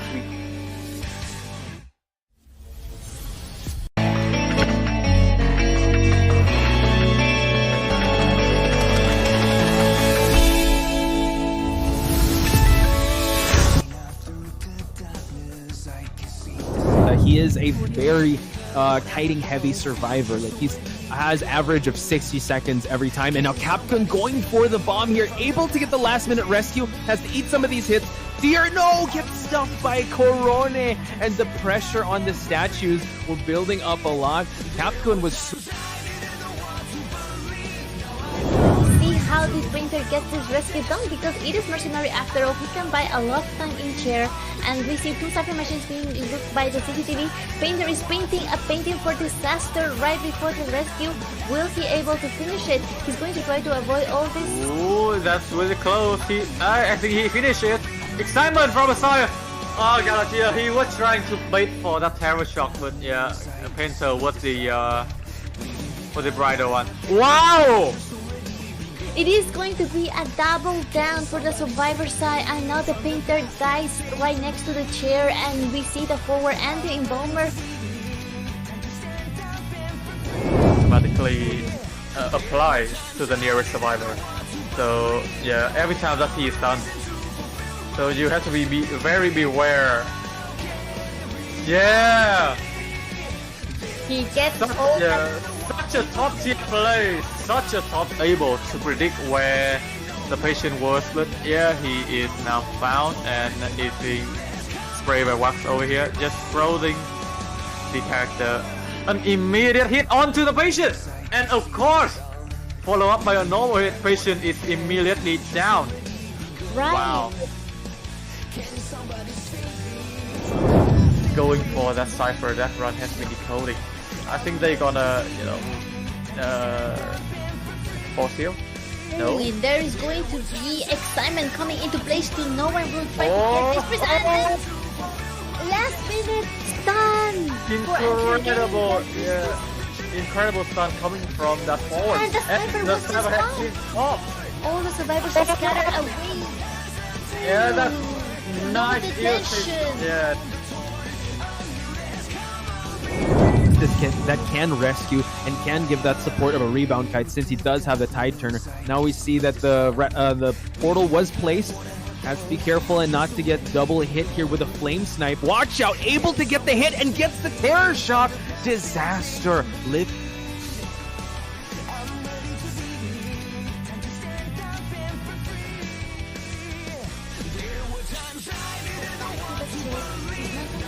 Wow! Away that quickly, and he gets the flame. Another terror shot. The bees trying to stop the rescue from happening, but able to swipe at the bees. Still now Enchantress coming to the mix. So far, the flame snipes have been on point. Very purposeful, gets the hit, and he go for another one. This is an ace. Wow.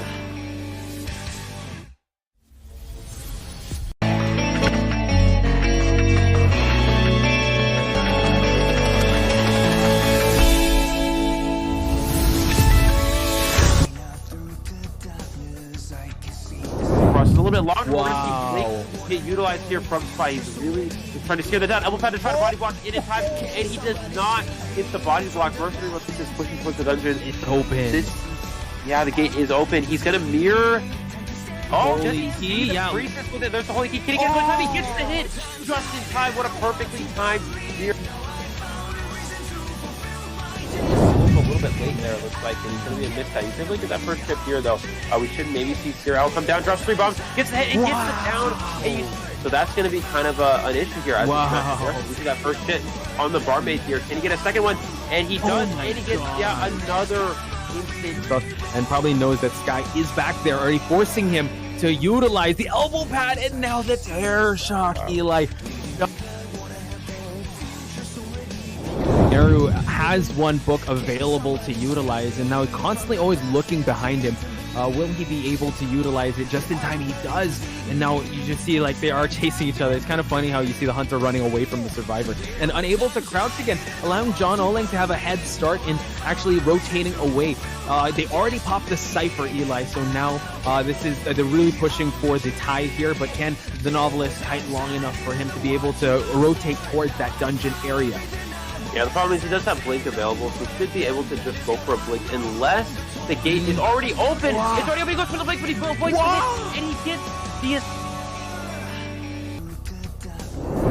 The Postman not yet getting any hit. He just got only 1 bomb there, but he still managed to get away and drag the hunter as far as he can from the Cypher machines. Bomb is going to get the hit here now. Yeah, I mean, he can, but that's the thing, he doesn't bring Blink. He no range stun from the forward, allowing the Postman to make the rotation. So very, very beautiful there. He's gonna go for another stun! Amazing!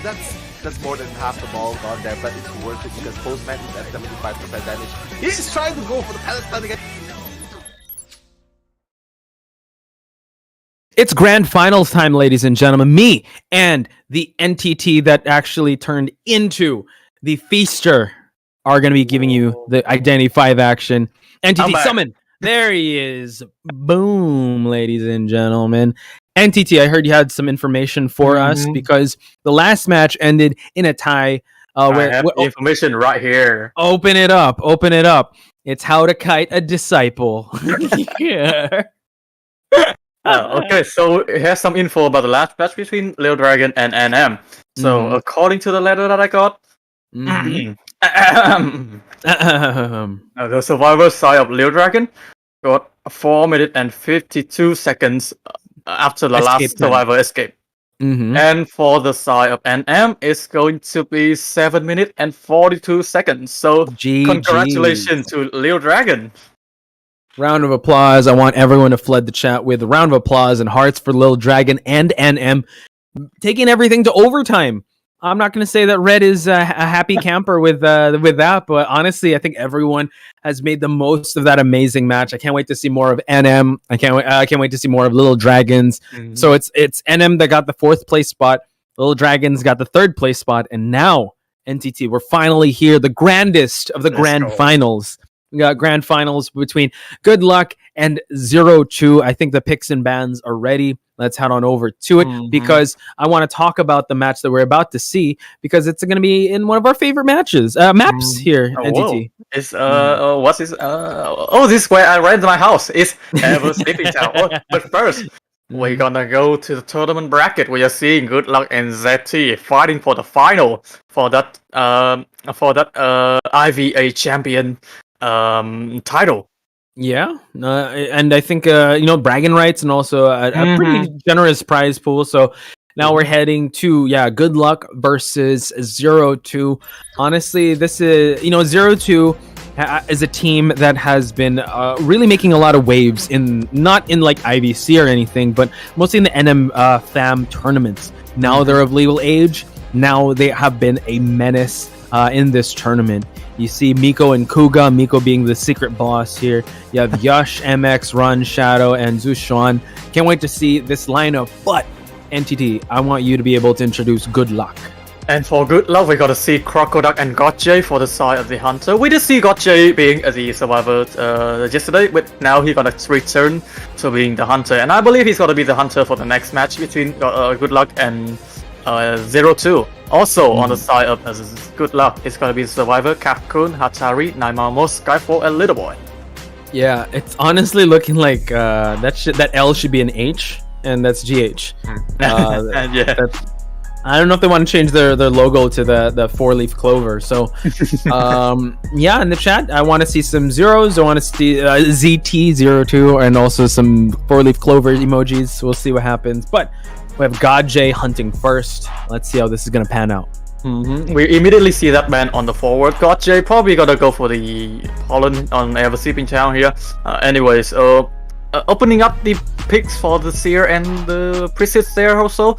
But also that Mercenary, the 3 picks that they probably gonna go for.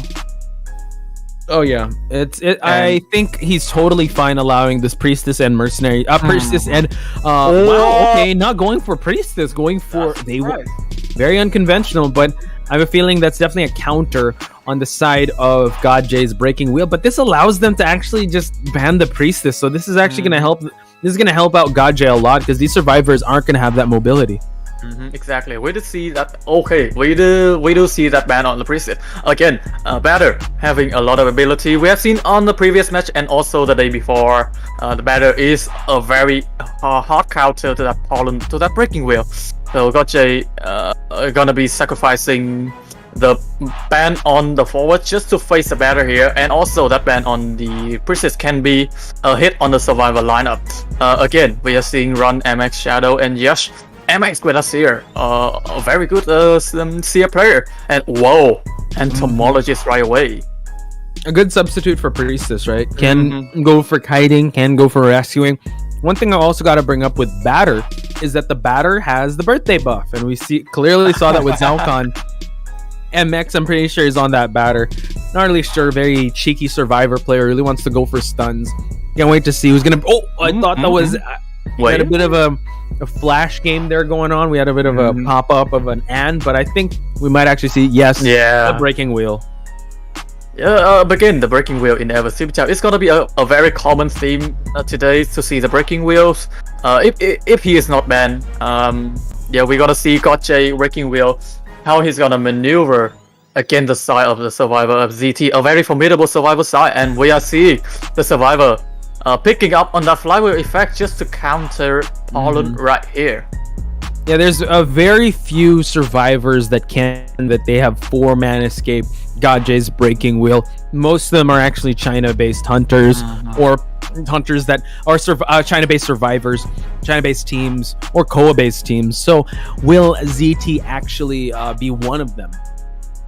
We are seeing 3 flywheel effect from the side of Yash. Yash, as I'm seeing here, is actually a S4th batch Batter. So it's gonna be very exciting to see how he uses this character in this matchup. Again, MX with a flywheel, Shadow also with a flywheel, and Mercenary gonna be the only one with a 3-6 Tide Turner build. And that's been such a well, a trend that's been going on. Just one tide turner, everyone on flywheel or breaking wheel. No, breaking broken windows. Going up against breaking wheel, yes, you need that flywheel to come out. And honestly, Yush has made a huge impression on me with how well he is as a hunter main and also a survivor. We've seen his batter yesterday, and it is terrifying. So Godjay has his hands full on this one.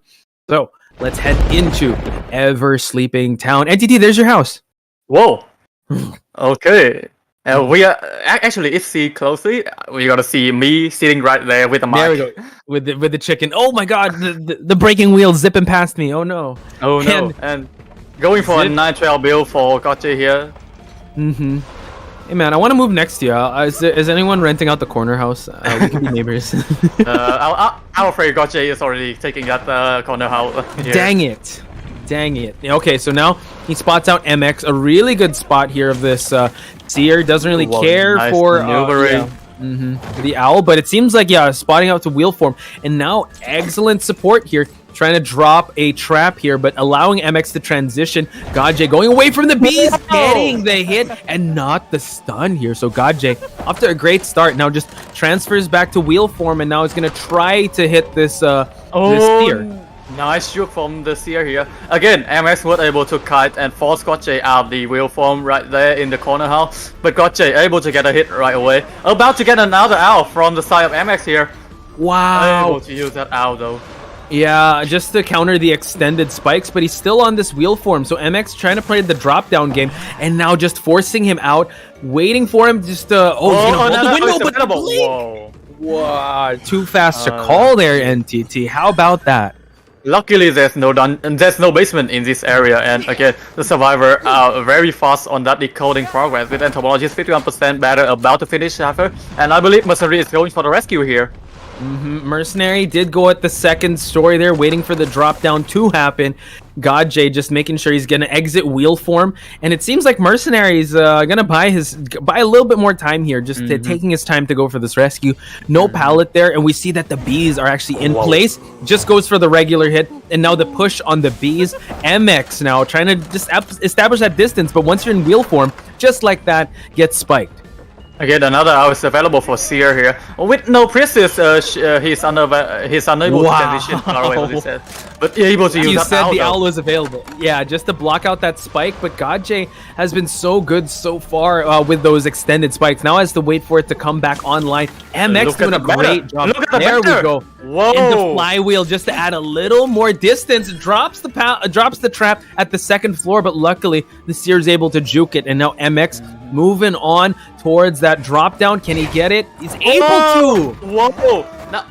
That didn't connect. What a play from MX. And we are seeing another spike onto MX here. Already utilized that flywheel effect, so it's not gonna be used to avoid the snap right here. Wow! Again, we just see the batter here.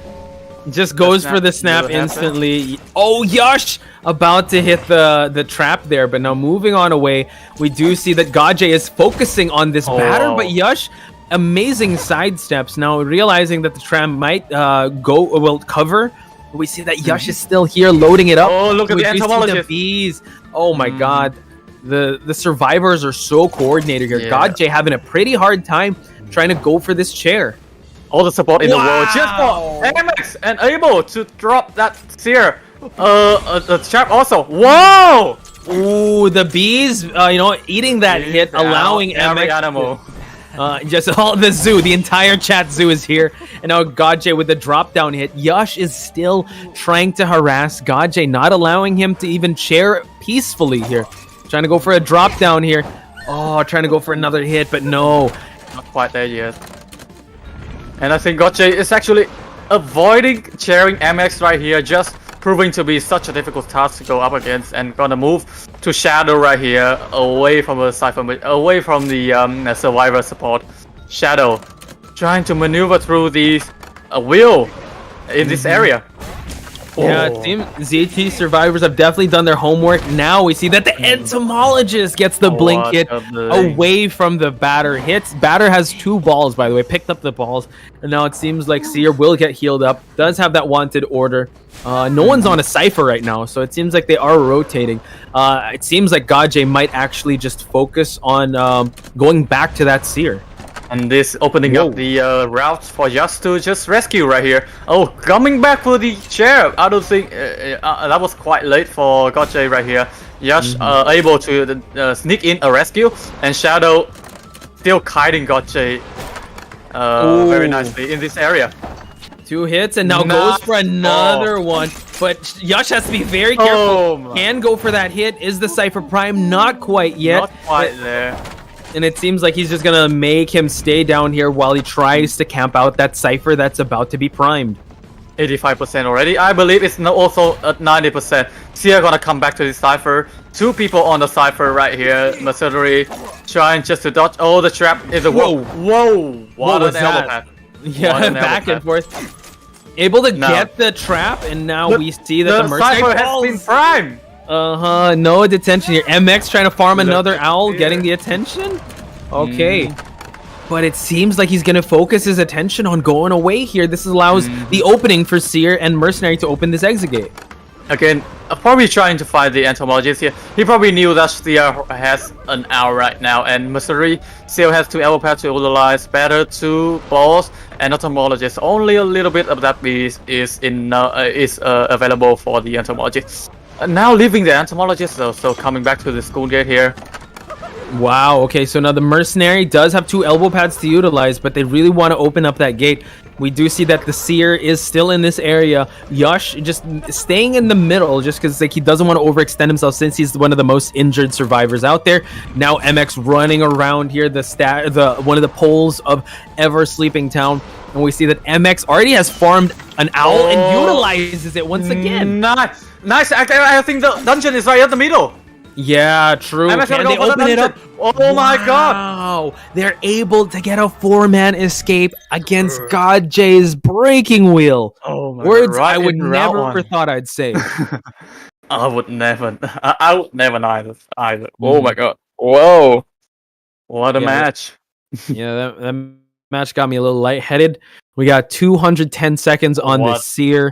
Amazing performance, amazing team coordination up against Gaje's one of his best hunters out there. So they are ready for this lineup. They did their homework, and now they're really staking their claim to the prize of IVA, ladies and gentlemen. I never seen a containing hunter time starting with 2. Yeah, that's definitely something that we got to screen cap. And again, getting a 4-man escape with Gaje, unbelievable. Yeah, oh yeah, for sure. This is definitely something that swings the momentum on their side because as of today, the matches with the survivors of a GL, they have been going 3-1. They can't afford a 3-1 here. They need to go for a 5-man escape, or 5 points. They need to go for a 4-man escape. And we got to change that, to ZT. There we go. Yeah, so ZT making a huge statement here, going up against Gaje's breaking wheel, one of his best hunters, and getting a 4-man escape. This might be actually a battle of the survivors. So, any other things you want to highlight before we head to break? I think that's better. Help a lot with MX's ability to kite around the corner house. And again, how many hours was that? 5, 6, a lot. Dude, that's accountable. Honestly, he's got one of the positions to be long iron. I'm gonna bestow the title on MX. Was it MX? Yeah. Who was the Seer? It was MX, right? Yeah, it was MX. Yeah. MX long iron. Yeah, Posh give you the permission to change your name to Long Iron. Yeah, I'm the Long Iron of the Philippines, but I bestow it upon MX to be the Long Iron of Southeast Asia. That was incredible. We gotta take a short break, ladies and gentlemen, to ready up the team. So we'll be back after this break.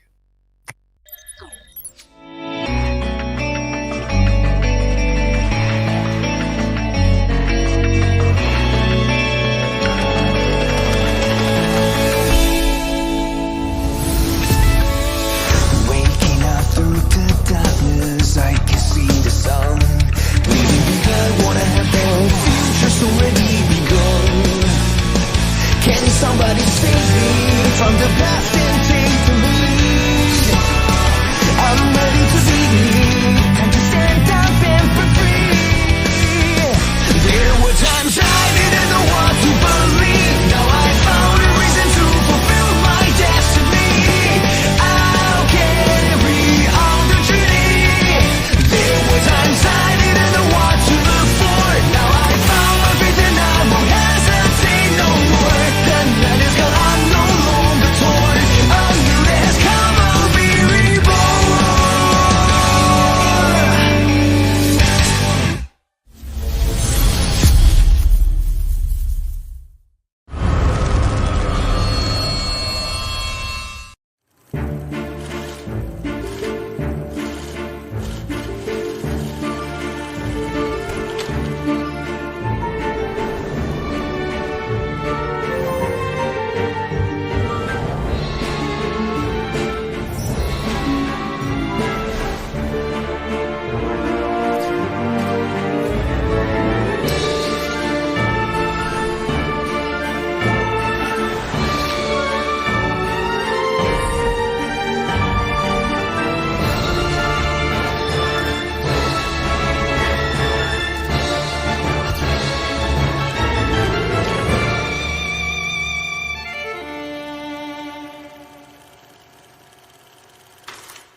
With steam dense as a veil,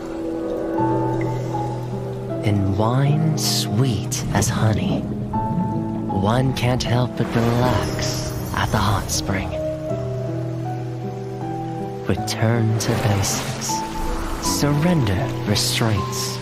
Relinquish thyself.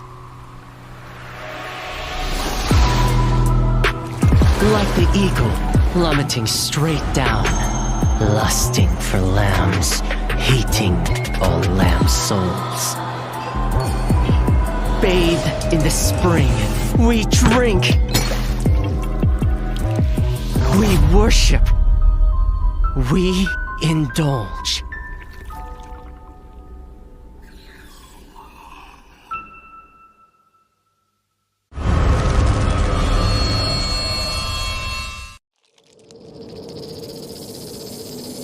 Scales, venom gland, and the vomeronasal organ. Reptiles' delicate biology is engraved with the mysteries of evolution. Researching them feels like listening to hymns of heaven and tracing the steps left by the Creator. But the end lies in unexpected malice.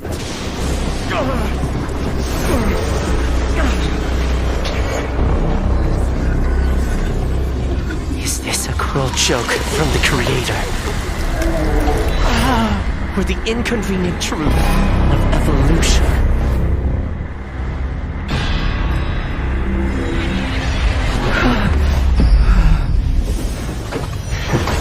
All but a small price to pay on the path to truth.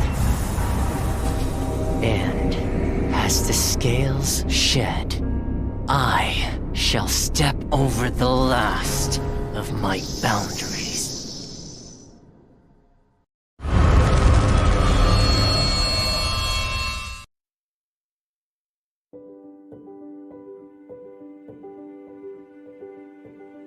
Hello， 大家好，第五人格的玩家们，我是浩明。Identity 人格系统的新求生者教授卢基诺已经和大家见面了，我是他的设计者之一，很高兴这个角色能够得到大家的喜爱。今天我就来分享一下这个角色开发幕后的故事。我们呢，在2021年引入了 Identity 人格系统，在这个系统里，所有的角色。Welcome back to IVA. We are coming into the final match of the day, and what a surprise! ZT Survivor. You were doing the robot dance right there, Postman. ZT Survivor able to get 4-man escape against Gotcha Pollen. What a surprise! I hope everyone's got their popcorn because we're in here for a long night. Four-man escape against God J's Pollen. Cheers. I got my tea. Thank you. Cheers to everyone watching right now. We gotta stay hydrated. We might be in for a long night. It seems like the battle of the survivors. So I'm ready to see some survivor action here. Yeah, Nell just jumped in and just talked to us about like this is the real power that ZT comes in with. I mean, just the innovation for them to be able to bring out priority pick batter to start things off, just because the hard counters breaking wheel, the AoE spikes were nullified with how well the batter was able to hit. Yush is a menace on that character, so I'm sure God J is going to take note of that. GL has been put on notice by ZT, and it seems like I'm excited to see the second half of this round number 1. I believe we are heading onto the band pick screen of the second half of ZT versus GL, and we are going to see Skyfall, Capcom, Namamos, and Little Boy on the survivor side, and Kuga gonna do the hunting this time. So Miko is still hiding somewhere. Yeah, I think the secret boss in Dark Souls is still hiding, so we're still waiting on Miko. Something that I wanted to bring up, yes, Kuga. So we know Kuga does have a breaking wheel as well. Does play very well with meta hunters. So yeah, they're gonna have to go for a broke here. And this really looks like a IVC lineup. You got Skyfall, Capcom, 9Mamos, and Little Boy. I mean, I know Hatari is usually here, but 9Mamos is a pretty good survivor. I mean, he was an OSM when they won the rights to qualify for Call of the Abyss 4. So we shall see how he's gonna perform now.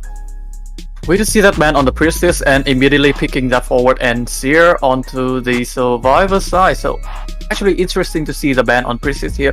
Kuga, usually the Pollen men aren't very scared of that Priestess, but banning the Priestess here, I'm thinking that Kuga might go for another character, maybe secure that 1 point, because their survivor side has been doing very well the previous match.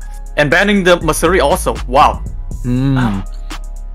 Sorry, expecting a Bonbon here? Wow. Maybe, because Bonbon doesn't really care about the Seer. Mercenary also, like, he's the safest to probably. I mean, there's no safe rescues when you deal with a Bonbon, but Mercenary, I mean, you could go Acrobat, but then you're gonna have to trade off bomb for bomb here. So now we see 9Mamos. I don't think this is 9Mamos. This probably might be Capcom or Little Boy on this patient. And Little Boy probably gonna play, probably gonna be on this side, Little Boy here for the Acrobat. I believe Skyfall is going for the forward right here, I believe. Or it could be 9Mamos. 9Mamos. Yeah, 9Mamos has been on that forward. Kind of little overextensions here and there on his forward, but he's still able to get the stun. So I'm really excited to see how he'll be playing out. And wow, going for the Sculptor. I think he's just contented with going for just a tie game because he knows how well the survivors of ZT did. 5 point already. So it means that Kuga only needs that one secure kill to get the advantage for them and get that one win to ZT, closer to the title of champion in IVA. We're gonna see the survivor side, the Persona build, it's going to be 9Mamos and Skyfall with that Titaner, and Capcom and Little Boy with that broken winner. So no flywheel.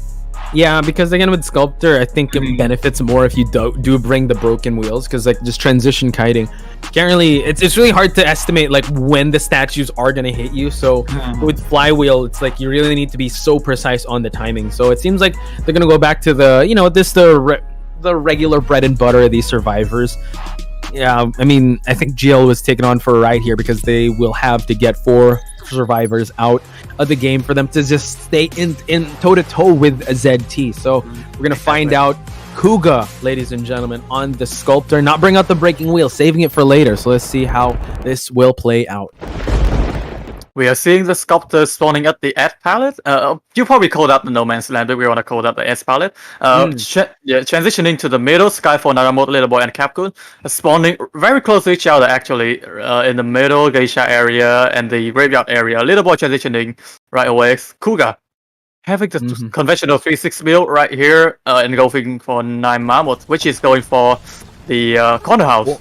Yeah, corner house forward here. And now 9man was able to avoid a lot of these statues. Seems like Kuga just scaring him out of that cipher, forcing him to drop down that pallet. And now Skyfall being on this patient. We've seen it before, and he's done pretty well. But oh my god, I spoke too soon. What a surprise hit from Kuga right here. You wanna use the hook just to transition away to that corner house. I believe forward's gonna be here. No, forward actually transition to that geisha area. So he probably gonna be in for the support whenever Skyfall needed him.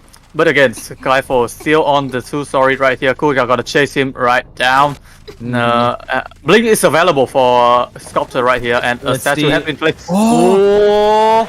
Wow, okay, now utilizing the owl just for him to hook safely and now forcing him to break this pallet, but blinks right through it just so he can close the distance. And now Skyfall has a lot of kiting to do, and now the cooldown of the hook is ready for him to utilize once again.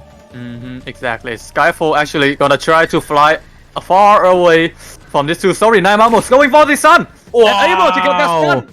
What about Sunflower's patient right here? Yeah, that's a crucial stun just to be able to break line of sight. Skyfall now utilizing his last of his hooks and now going to the graveyard just so he won't disrupt any cipher rushing. So Kuga really being really tested here. Again, he just wants one survivor out for them to claim the first round. Skyfall now is going to get spotted out here at the graveyard area, forcing him to vault this window. Yeah, no more hooks to use for Skyfall here, so it's gonna be raw kiting from now on. Again, 3 cipher remaining for the survivor side. So wow, what a statue.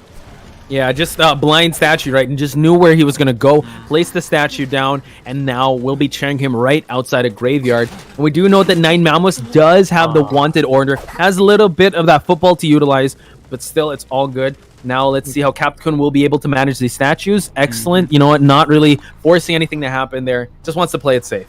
9man was just gotta be here to, drag Kuga away. We're actually gonna go in for the rescue right here. But stopping the ball right at the train track. Gotta see how Kuga gonna try to stop the rescue right here. A lot of statue coming from the side of Sculptor here. Will the before rescue... half. Oh my god, 9man now running away. This is actually really good for Kuga now. And it seems like he's utilizing the football just to move on away. Has to go for a regular hit, but now forcing him to just utilize the rest of the football. He can drop some statues here. And now it seems like, Skyfall really has to make this kite last. Skyfall still, again, nothing to use on hand right here, so it's raw kiting for now. Skyfall able to transition to the outside of the graveyard, and 9man is here just to mess with the Kuga ability to get a hit onto the patient. Wow! Not able to block right there. Beautiful control of the hitbox on the Look at the trap! Look at the trap! Watch out! We're still okay. We're still okay. There's 5 seconds left. We're all good. It seems like the tram was kind to the hunters now, and it seems like Kuga, excellent chair placement for this patient. And they win this round for sure because this is a 1 survivor down. Now Kuga wants to get more survivors out of the game. Kuga able to feel that winning condition, and again, that's Ram. I think the patient curse was about to hit Kuga. Oh, that's the patient curse. Yeah, that was the curse for the patient. If the patient wasn't cursed, he'd get hit by the tram. And now, just when we were talking about the curse, the seer gets down. What a quick down coming from Kuga here. Placing a whole matrix of statue, unable to dodge all of them, and Capcom had to go onto the chair. The acrobat little boy is going on that final cipher, being spotted out by the Sculptor right here, CCTV the skill. Nice, good avoidance so far. Little boy still not active online yet on this game. Still has all his bombs to utilize. Capcom now is about to get rescued by 9man, but not if Kuga has anything to say about it. Oh my god, it was a statue hit down for 9man. Oh my god, it is really going Kuga's way. The mental damage and the point deficit is racking up. We do see that Little Boy is also here, able to utilize the slow just so he can try and rescue. But now, Acrobat, 1 more statue hit and a regular basic hit can stuff this rescue. And again, the blink is still available. So again, Kuga did have that trump card, so he can totally go for any... Wow! Oh my god, able to down that Seer, and I believe Seer is already dead on chair. Yeah, it was past half. 9 Mamos can go for that heal. He's so close. Let's see if Kuga is going to set his attention. Trying to go for Little Boy in the second floor. And we see that the 4 does stand up with a syringe to utilize, but he's making it rain statues. Another statue, not quite there yet. 9 Mamos was able to dodge that statue. Meanwhile, Acrobat is trying to transition to the area right beside Geisha area. Oh my god. Yeah, 9 Mamos had to take that hit, and the cell here already expired. And just utilizing, oh my god, forces utilize a teleport, forces the vault, and now gets the victory. NTT, this is a 10-0 game. What a play coming from Kuga right here. Not picking that pollen might be the bad decision that Kuga can make.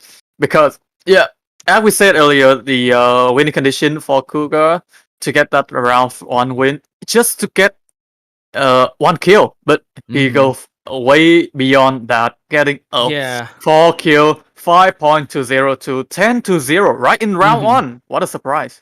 So here's the thing, right? It's usually the point deficit would be felt in round number 3, and usually you just want to go with rounds, right? But if we're going to go toe-to-toe, the points will definitely haunt you in the future. And the way Kuga played it really was just, even the build, right? Trump card detention. Usually you see like a 3-9 build if you want to go really aggressive on the sculptor. He didn't want to play that game. He wanted to go safe, and he spotted more than 2-person escape. He spotted even more than one person escape. He wanted all survivors down and out, and that's what he got. Wow, ladies and gentlemen, this could be the era of ZT. This is incredible. Oh, what a force to be reckoned with. It's 0-2.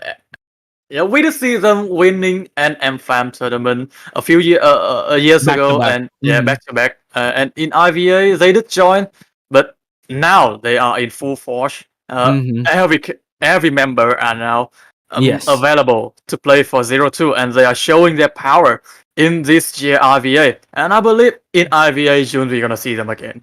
Height of their power, right? And this is actually ramping up. IVAs usually ramp up for IVC, so I'm super excited to see how, the whole competitive Southeast Asia scene is gonna shake up because of ZT. Again, we might be getting ahead of ourselves, ladies and gentlemen. This is round number 1. We still got more rounds to play here, so we will be taking a short break. We're gonna see round number 2 when we come back.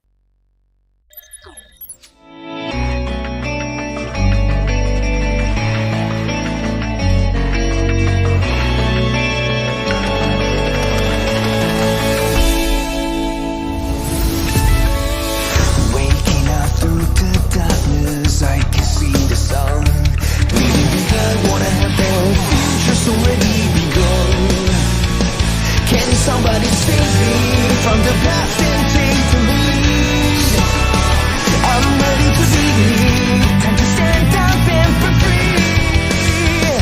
There were times I didn't know what to believe. Now I found a reason to fulfill my destiny. I'll carry on the journey. There were times I didn't know what to look for. Now I found my faith and I won't hesitate no more. The night is gone, I'm no longer torn. A new day has come, I'll be reborn.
With steam dense as a veil,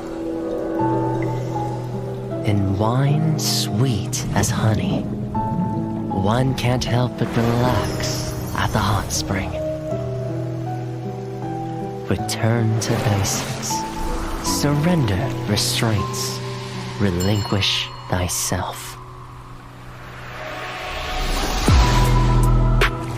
Like the eagle, plummeting straight down, lusting for lambs, hating all lamb souls. Bathe in the spring, we drink, we worship, we indulge.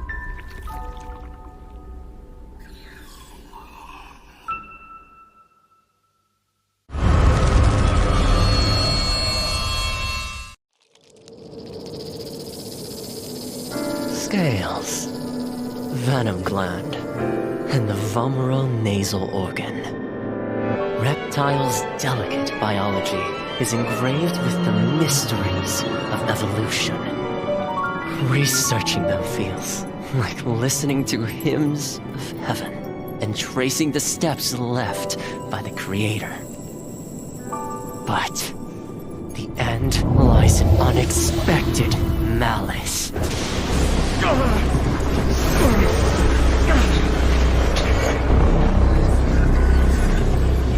Is this a cruel joke from the Creator?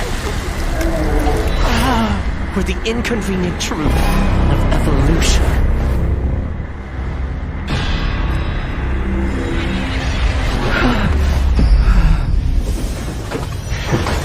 All but a small price to pay on the path to truth. And as the scales shed, I shall step over the last of my boundaries.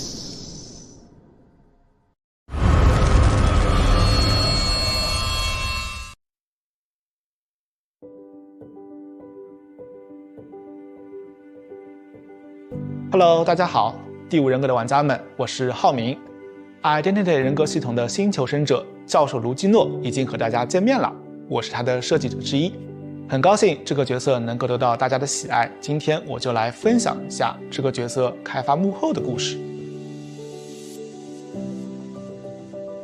我们呢，在2021年引入了 Identity 人格系统，在这个系统里，所有的角色都。What's up? They can hear the voice in her head. Go ahead. Ladies and gentlemen, welcome back to IVA May 2022. We are heading on to round 2 between 0-2 and good luck. What a match that we have just seen previously. 10-0 going for 0-2. What a surprise. The chat is going crazy. Like 10-0 against a team like GL. I mean, we were talking about how in Call of the Abyss, I don't think even China teams did that to them. So this is a huge statement that ZT is making.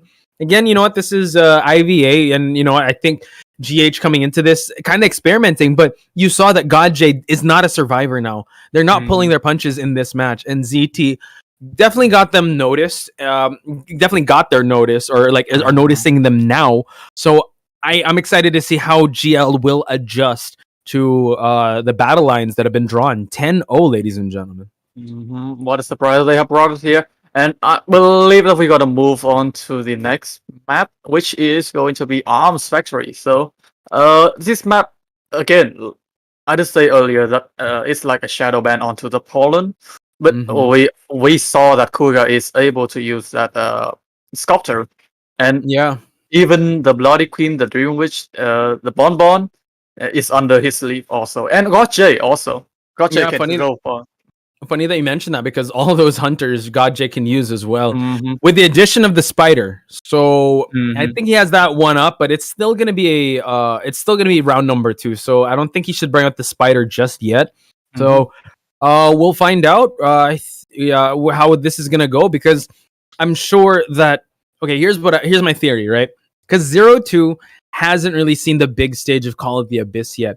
But you gotta admit that the survivors and hunters of GL have so much screen time. So 0-2 able to do their homework, and they did it so well. They knew that I'm just gonna take the example of the Breaking Wheel match. they played it to a T. They knew exactly what to do. They knew the tendencies that Godjay was going to go to. They were able to adjust accordingly. Not to mention they're also mechanically gifted. They're also able to study hard and work hard. So you know what? I mean, that's just the case of what's that? Talent, hard work beating talent when talent doesn't work hard. Like I think this is just a mesh of how 0-2 can perform. Yeah, can't say it better myself. I wish I could do that too. Yeah, with how I play, but I'm so bad. I've arthritis on my thumbs. We also. And I believe we're gonna move on to the band picks phase right now. We're gonna head on to Arms Factory, and 0-2 Hunter Kuga gonna play first. We did see him previously with a Sculptor, and I'm expecting a Sculptor band, a respect band, not Sculptor for the side of Survivor side of Good Love here. Banning the tier and the forward right here. Yeah, they need to respect that Sculptor. That Sculptor is a 4K Sculptor, so you gotta turn down the resolution maybe to 180p. I'm kidding, not 4K. Yeah, force out the other hunters of Kuga. Maybe you could be able to change things up. Okay. Okay then. I guess it's more of a preference thing, but I mean, it's actually a good ban on they banned it because you banned the seer, banned the forward. Yeah, Dream Witches do not want to see that, but I mean, it is Arms Factory. Who else was he gonna ban it at some point, right? Yeah, exactly. Yeah, with the ban on the seer and the forward here, we might not see that picks on Chris's. I'm kind of expecting a mercenary right away, or could be a patient, or the little boy could go for that acrobat right away, or again, we could see that entomologist coming from Little Boy. He utilized the character so well previously. Mechanic though. Capcom on the mechanic. We've seen him kite so well. He's very adept with this character and very knowledgeable with the routes here in Arms Factory. So it's actually an okay choice. I will have to say though, when it comes to the survivors, we know what GL's capable of. We've seen them before. They go pretty much to the conventional. I would have to say ZT. I think they have that X factor. Yeah, the X factor of bringing out the batter, the magician, anything that hasn't been tested before, they've tested it. And now we see the ban on the psychologist here. Interesting that they banned the psychologist. Doesn't want to go for those heals, but I think this might play into the favor of bring out the acrobat, bring out the patient. But we've seen how Kuga can deal with those characters, and we might actually this ban could be the trick that Kuga is doing here. Again, we could see the patient without the psychologist. Yeah, sorry, my house is a little noisy right now. Oh, it's all good. Yeah, the ban on psychologist could be on track to play, I think, a Bloody Queen, because the Dream Witch is banned right now. Or maybe that's what they want. So now they're forcing him maybe bring out Perfumer, bring out Magician, bring out the single hits, and then he brings out Bonbon. Yeah, that Magician has been making a comeback in the meta lately, and we just see him being used a lot in IVA. Excited to see him again in the meta, because he has been on the lower side of the picks before the nerf and the buff that Nanesi has done. But again, Naimamos and Little Boy, I'm not sure what they are going for right here, but again, that acrobat could be a constant, could be a preferable pick that they are going right now. Yeah, honestly, I don't see any reason why they can't pick the acrobat. They have a lot of options, like you mentioned, even the entomologist. Like having those two in the mix could definitely prove really well, and we've seen how seasoned GL is with those those survivor lineups that can kite for a while. So we're just waiting on who they're gonna lock in with. I think Kuga might decide who he will be picking. Like you said, could pick a Bloody Queen, really depending on who the next two are gonna be, or you could pick a Bonbon. That's still pretty good. Magician and an acrobat. So this kind of plays into the favor of single hit hunters. So is he gonna stick to the BQ or go with the Bonbon? Heck, even go back to Sculptor. Yeah, our prediction was quite spot on with that acrobat and the magician there. Boom, guys! Whoa, we are here. NTT and Potch Spice are opening up shop. We are fortune tellers. We'll read your palms. We'll read tarot cards. Yes, go buy the next skin. Go buy more echoes. I predict that you are going to spam emoji. And there we go. Yeah, a lot of emojis coming now. Bloody Queen. Yeah, playing into the arm factory. Bloody Queen can be utilized just to counter that factory area. Yeah. So it's still, yeah, I mean, I guess, you know, it's not really a hard counter like Perfumer, not much of, taking out the healers as well. Seer is definitely gone. So I think Kuga, this was the original plan. If they went for more, of a hard counter like Perfumer, I think he would have changed it up. But now, I think this is definitely a good, solid, well-rounded lineup for the survivors going up against Kuga's Bloody Queen.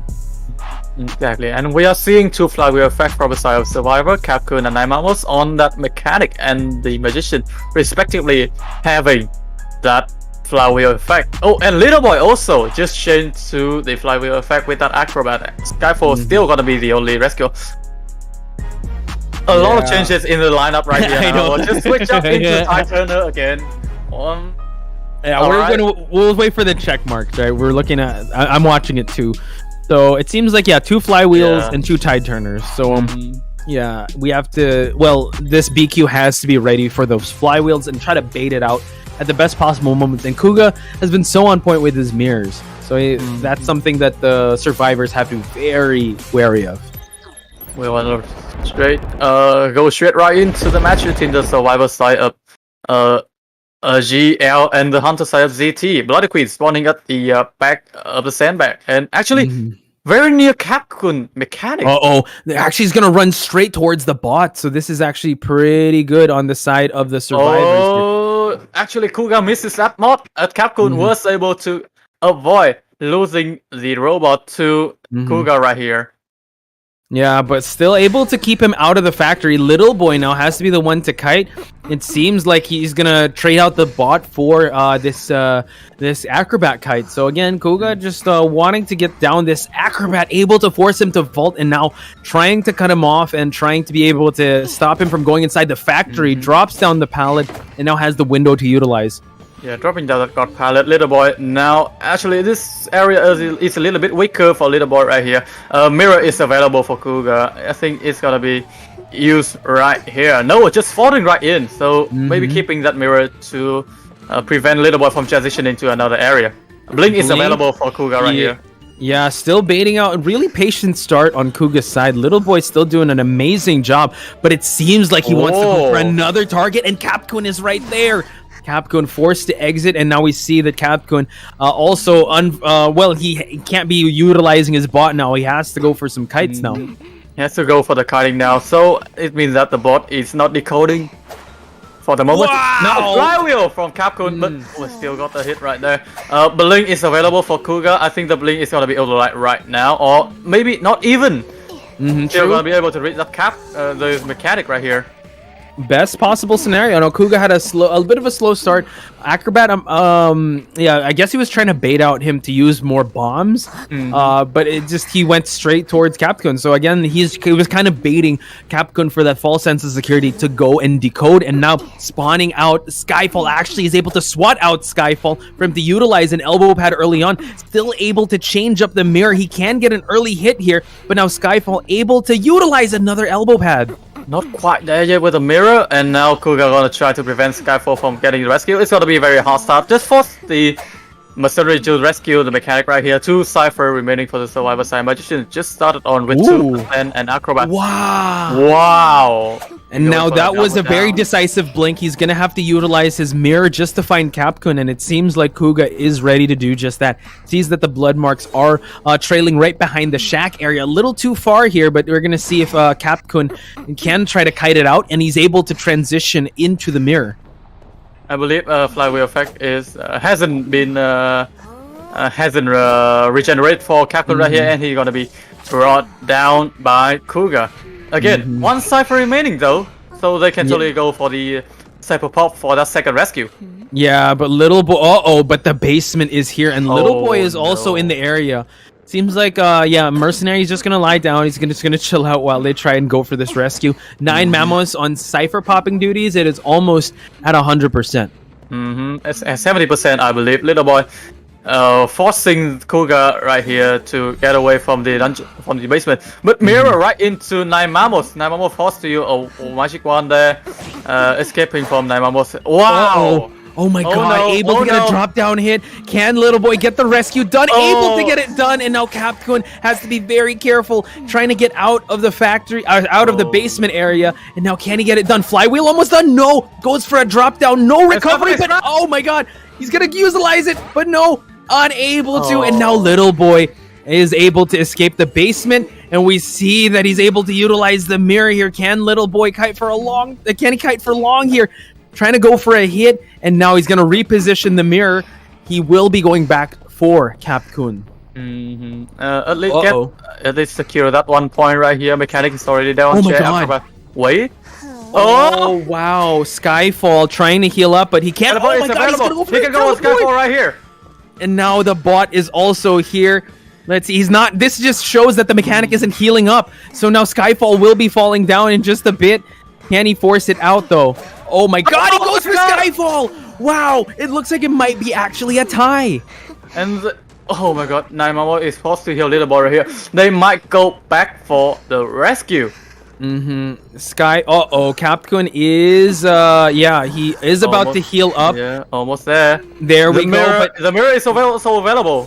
It is, and now it's Capcom, no more flywheel to utilize. Will be falling down. We do see that the Magician has 2 wands left. We still have a lot of time on detention. Kuga's just gonna allow the mechanic to just lie down, and wow, he spots out Nine Mammoths.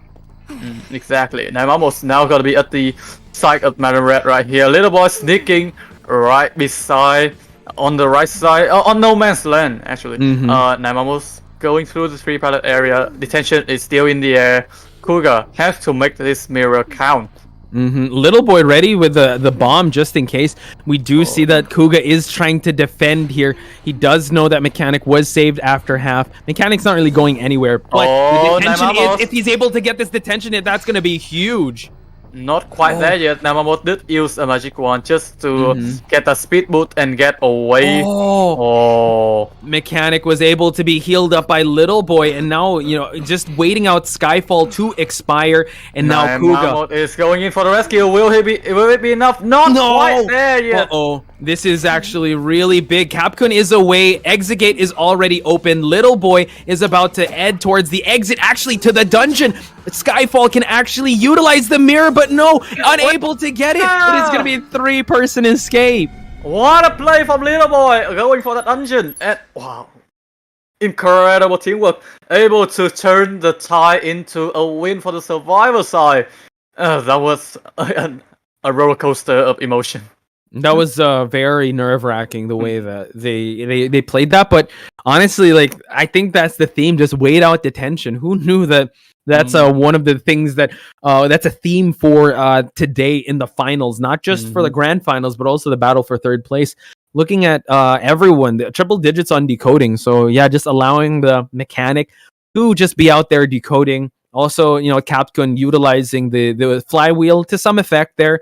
So I'm excited to see how this is gonna play out, because now GL making their presence felt here 3-1. It is gonna, you know what, it's gonna be pretty tough for ZT to be able to duplicate that same type of performance.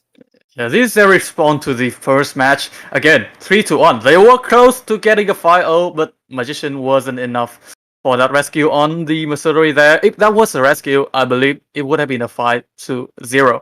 But again, what a match. This is the respawn, and this is what we have been expecting from GL. We're gonna go for a short break, and when we come back, we're gonna go to the second half of round 2, so don't go anywhere. More IVA when we come back.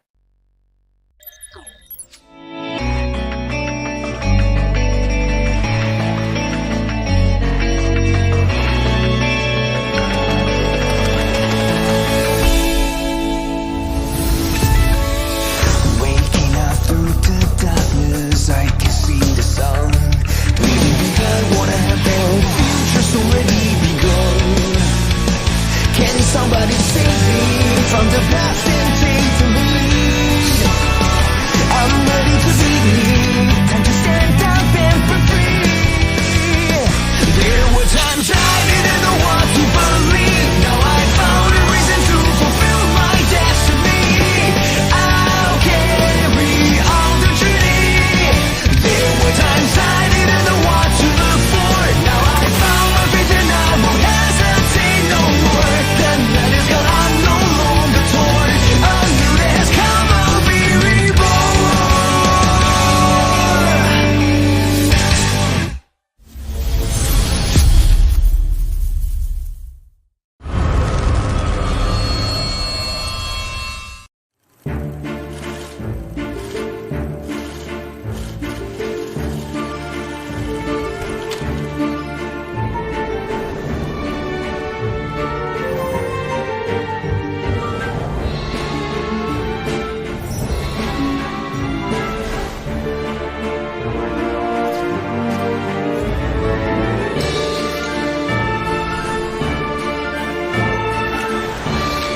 with steam dense as a veil,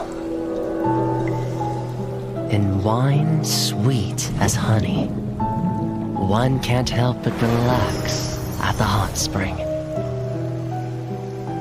Return to basics. Surrender restraints. Relinquish thyself. Like the eagle plummeting straight down, lusting for lambs, hating all lamb souls. Bathed in the spring, we drink. We worship. We indulge.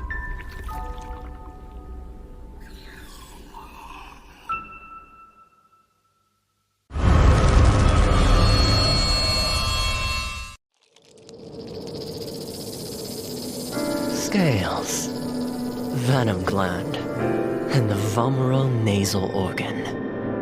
Reptiles' delicate biology is engraved with the mysteries of evolution.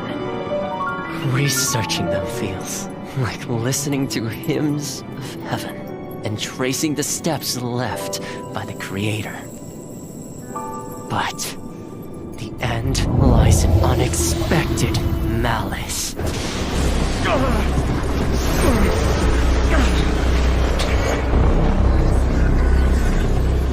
Is this a cruel joke from the Creator? Or the inconvenient truth of evolution?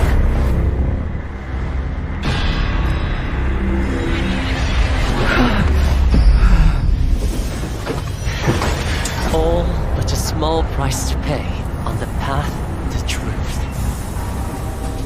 And as the scales shed, I shall step over the last of my boundaries.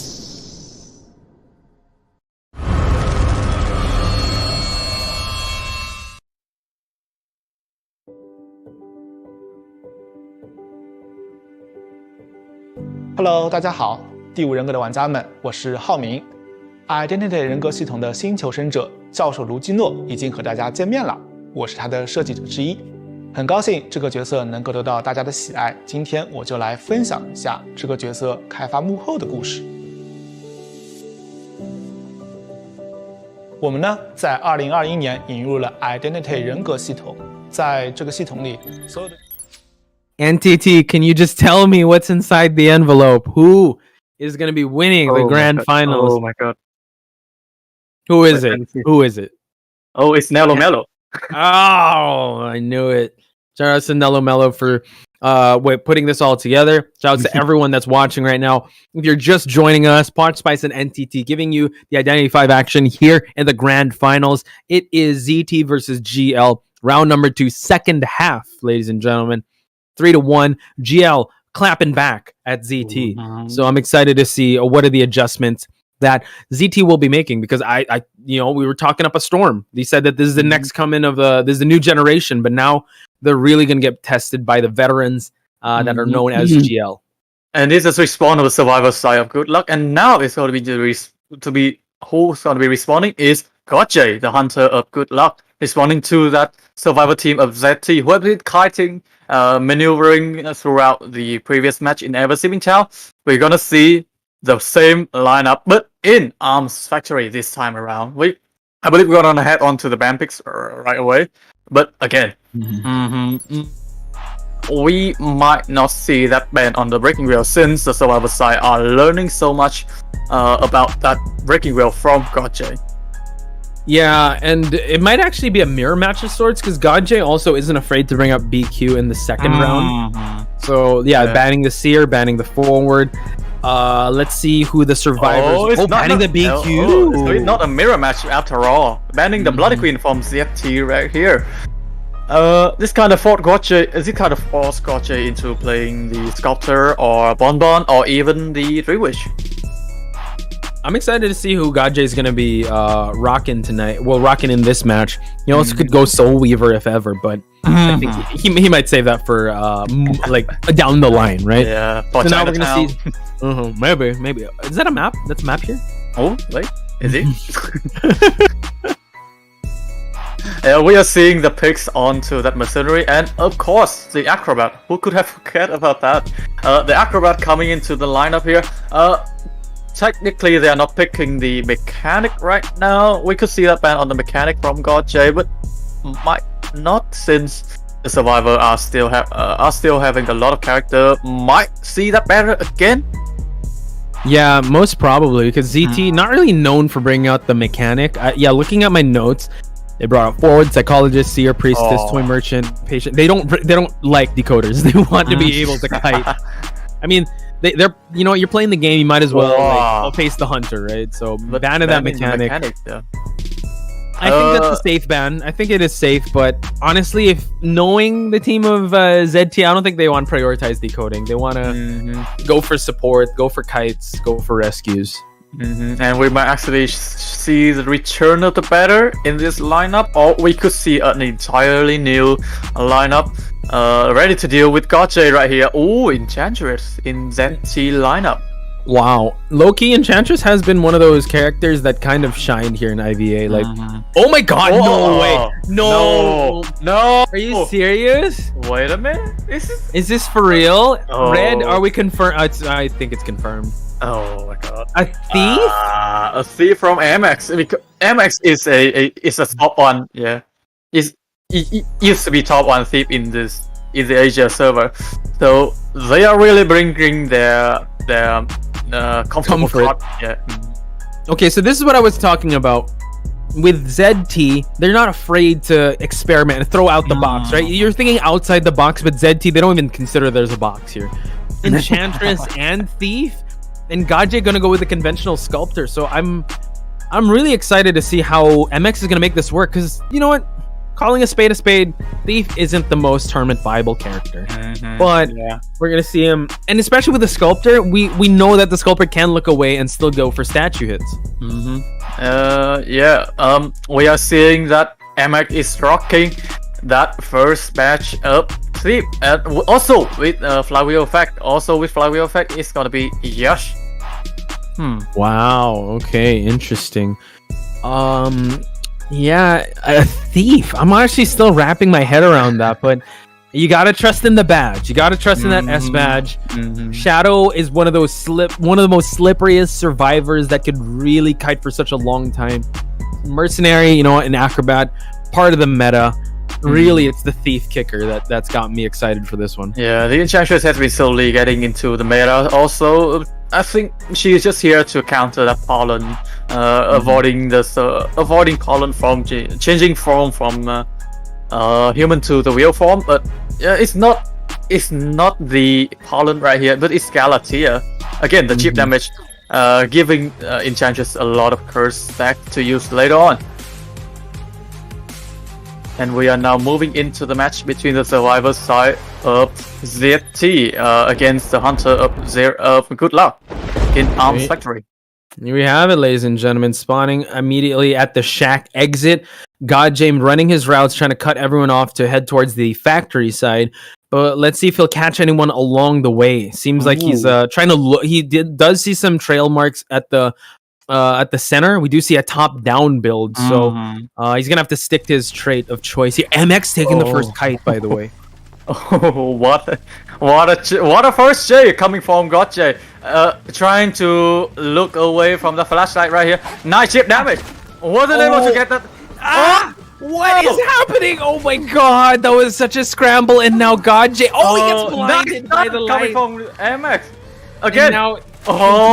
Can we add another stun? Not quite there yet, but preventing Sculptor from placing those statues. He has to watch out here. Now still shining the light. GodJ trying to avoid it, waiting for the window to be open, and now able to get a regular hit. And now he can utilize, just move on away. And it seems like MX is chased outside the factory. A thief. We're seeing a thief in Grand Finals. GodJ has been bringing that up-down build, as you said earlier, able to prevent MX from using that window in the factory again. He's trying to close it out. But yeah, a thief, ladies and gentlemen. You saw that the middle part would be when he's gonna get blinded, but now let's see how they're gonna manage this rebound kite. Acrobat now has wanted order. We are seeing the Enchantress decoding right at the middle cipher. Are they selling the thief right now? I believe the mercenary is trying to make way to the chair right now. CO3 elbow pad can be used just to get closer to the chair. Yeah, it seems like the mercenary might try to save before half. He's already in the area. Can he close it out though? It's about to expire already. Godjay making it rain. Statues still being very calculated with it, trying to force a hit, able to get a chair hit. It's actually the hit onto the mercenary, but able to get the rescue before half. Right here, Shadow gonna be here just to support on the kite. Oh, but MS got chipped right there, coming from the sculptor in the hand of Godjay. Yeah, MX now able to move on away here. I thought they were actually going to wait for them to drop down the pallet. We do see that Shadow does get a little bit of a curse. One only won't do that much unless he body blocks. Now we see that 3 ciphers are still remaining. MX is going to have the rebound kite of his life if they try and go for the save. Use the chisel right at where the mercenary is. It's the wanted order effect onto the rescuer previously. Godjay trying to play some tattoo but wasn't quite there yet. A hit on the Enchantress, forcing the rescue to happen. And now we're gonna play a little bit of hide and seek here with flashlights. Let's see if he's able to get it. Godjay still able to get blinded and also get the stun. So now able to gain a little bit of distance. So let's see if MX can still hold onto his flashlight because it's only 1/4 left. Dropping down all these pallets to give him that boost. Nice chip hit coming from Godjay right there. Again, we just see that support coming from both Thief and the Enchantress. Wow! Able to get him while he was vaulting. And this is going to be the last time Creature will be seeing this rocket share. And now Godjay is in a prime position to get more survivors out of the game. Look at the chat, Pause. We are seeing a lot of flashlight coming I'm getting blinded. I'm getting blinded looking at the chat, to be honest. I'm being stunned. Oh no. I can't see. Oh, it's Creature, guys. Stop with the flashlights. You're hurting the eyes. Anyway, now we see that Shadow might have to take the next kite. Shadow is injured. No stacks available for Shadow. Now trying to transition to a better part in this map. Drops the chisel down, and Shadow has to be very careful in trying to transition away. Good avoidance so far from Shadow. Able to maneuver through the forest right here. No man's land. Not a great kiting area for the survivor. A blink is available for Godjay right here. Able to use the broken window build. But yeah. Oh wow! The cipher was already primed and now even building 2 stacks. So beautiful timing on the pop there from Shadow. We do note that Shadow is the one who have to take this kite. Dungeon is close by, so he has to be very careful. And now the blink gets used. Getting the blink right here. Godjay getting a draw. I think that's enough for good luck to get a win on their side. Yeah, again, the mercenary is opening the gate. Yes, he's already at the gate. Blink was alive, so there's no trump card on Godjay's hand also, so no teleport right there. Godjay gonna be content with this draw and able to brought GL their first win in the grand final of IVA. Round 1 goes to ZT, but the veterans bounce back with a round number 2. Now the point difference isn't that much. Well, it's still a lot, but I mean, if they win by rounds, they're gonna call it a night, right? So that's I think that's what they want to do: win by points, win by using the meta, win by using their advantage, their experience, and also utilizing their knowledge. And looking at the match data here again, we see that the Thief buying a lot of time, but unfortunately it wasn't enough. Able to get a stun here and there, but honestly, there's a reason why Thief isn't so viable. You saw how well Godjay was able to moonwalk and not really look directly at the Thief. It's very easy to counter Thief as he's meta, but yeah, again, 102 seconds with a Thief of meta character is quite fascinating. Yeah, that's definitely something to highlight for MX.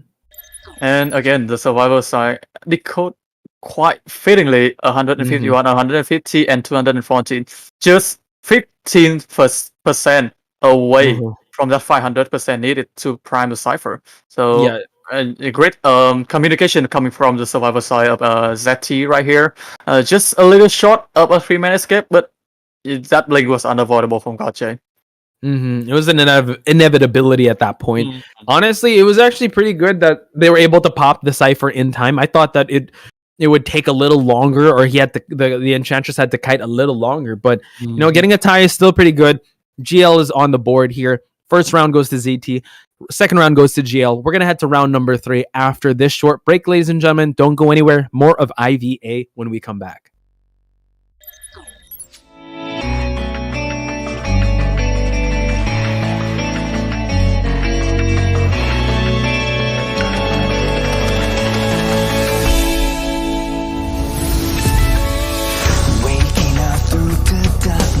I can see the sun. Leaving behind what I have built. Future's already begun. Can somebody save me from the past and take the lead? I'm ready to be me and to stand up and be free. There were times I didn't know what to believe. Now I found a reason to fulfill my destiny. I'll carry on the journey. There were times I didn't know what to look for. Now I found my faith and I won't hesitate no more. The night is gone, I'm no longer torn. A new day has come, I'll be reborn.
With steam dense as a veil,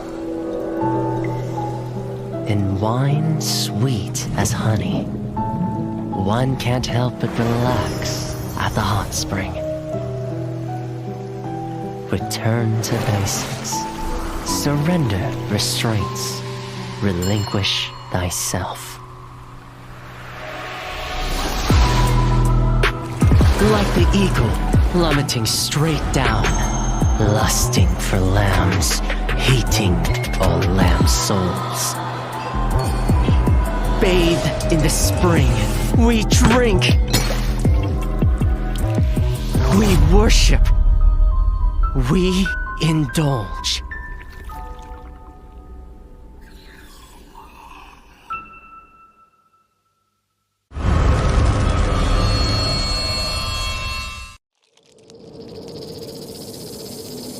Scales, venom gland, and the vomeral nasal organ. Reptiles' delicate biology is engraved with the mysteries of evolution. Researching them feels like listening to hymns of heaven and tracing the steps left by the Creator. But the end lies in unexpected malice.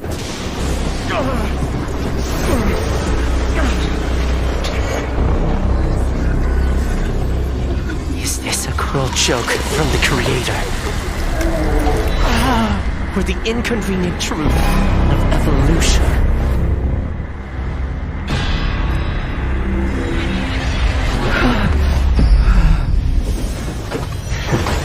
All but a small price to pay on the path to truth. And as the scales shed, I shall step over the last of my boundaries.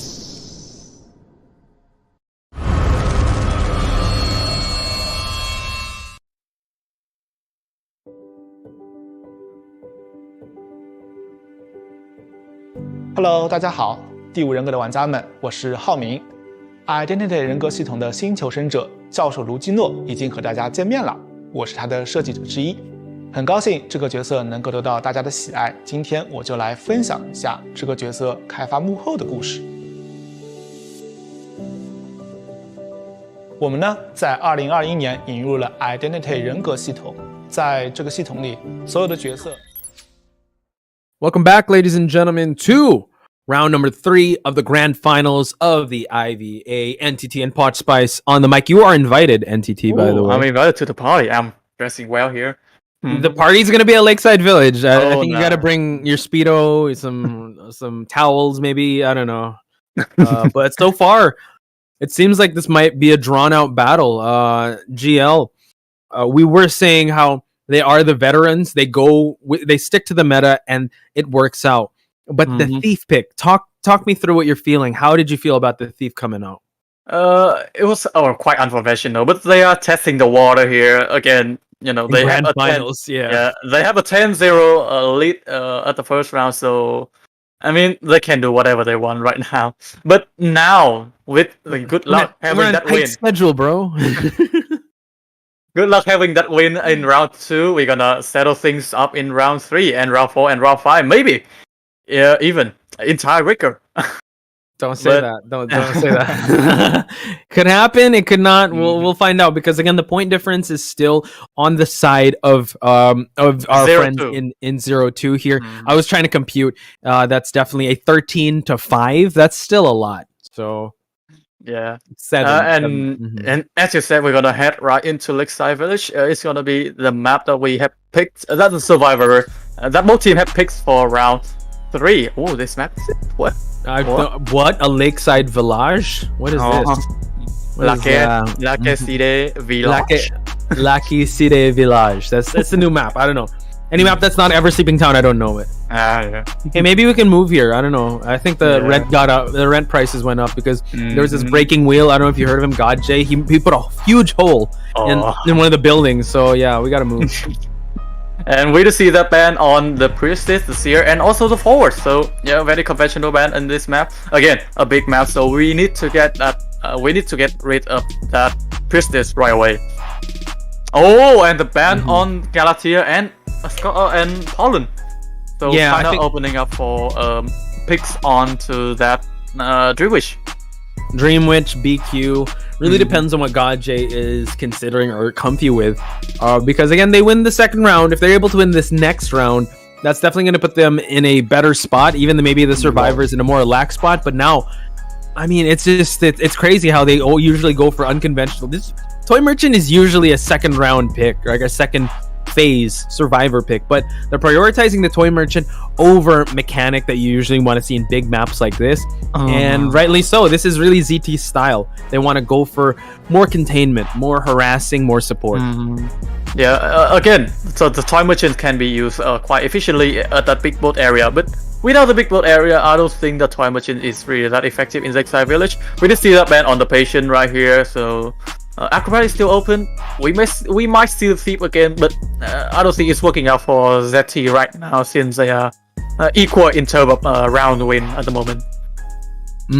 True. So now, okay, a Magician. Okay. Yeah.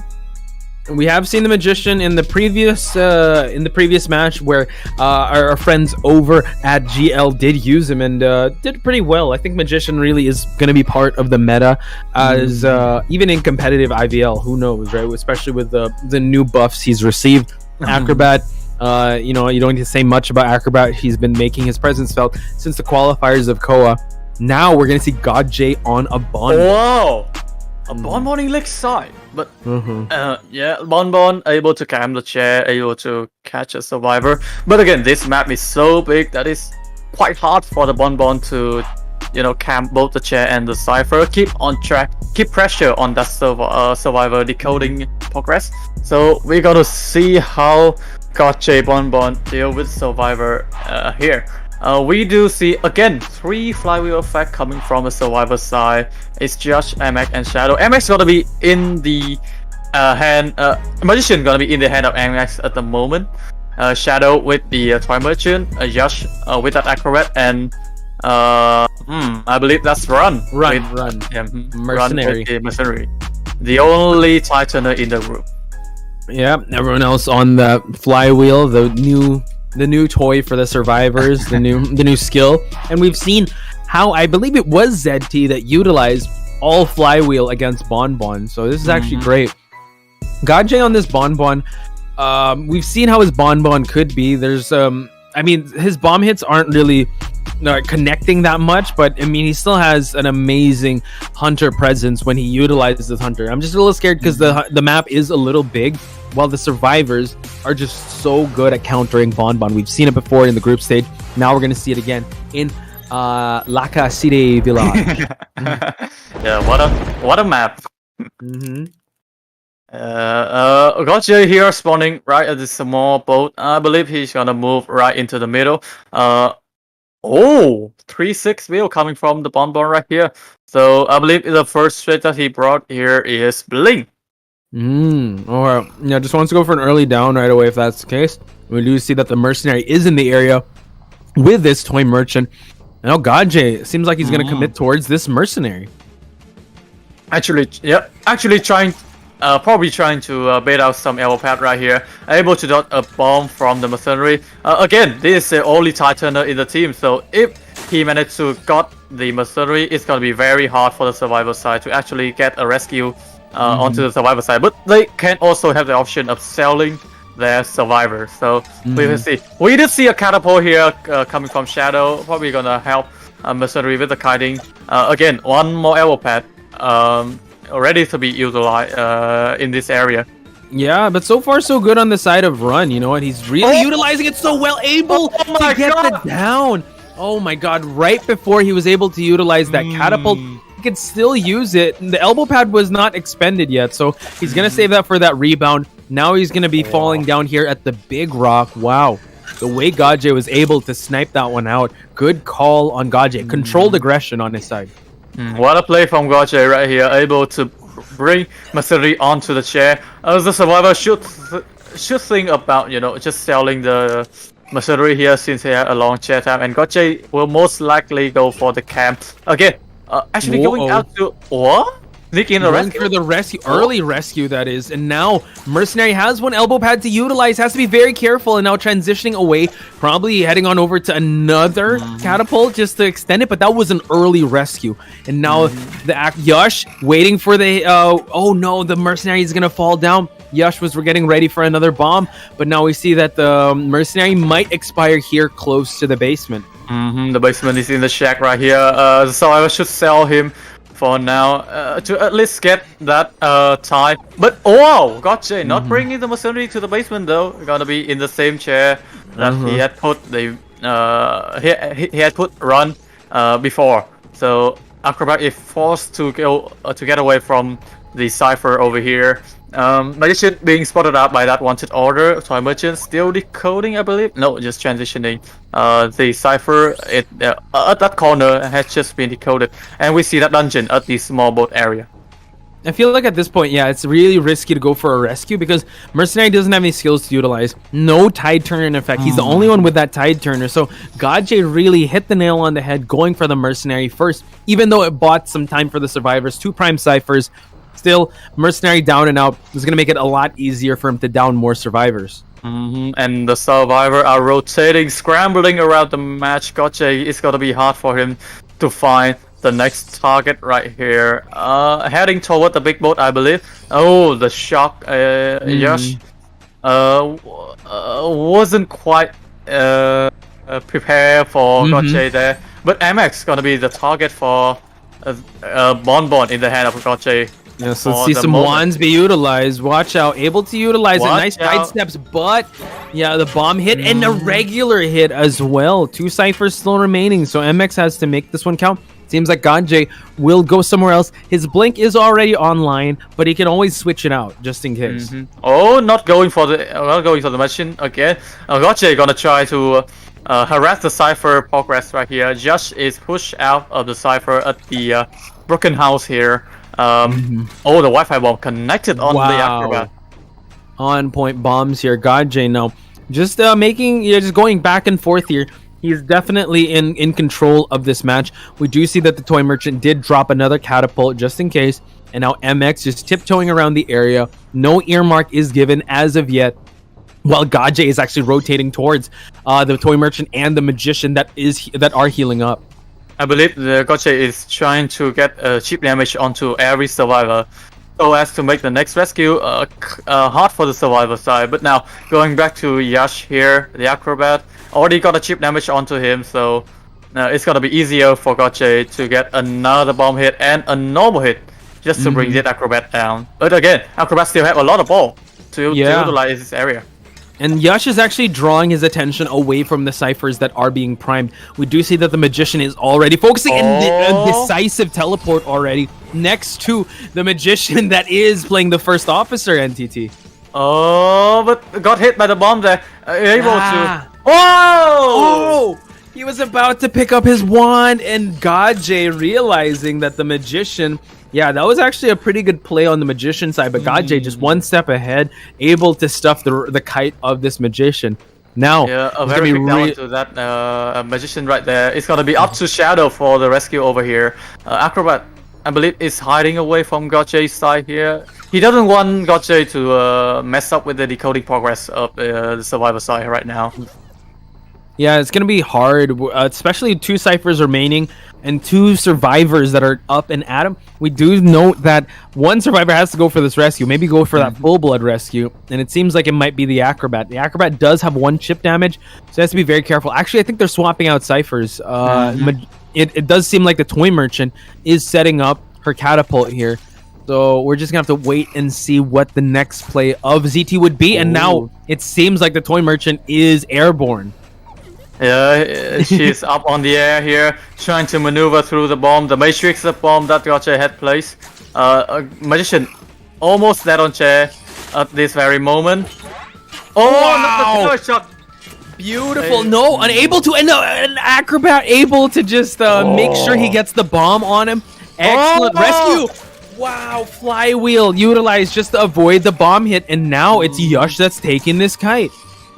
Just gonna be the next target for 0-2.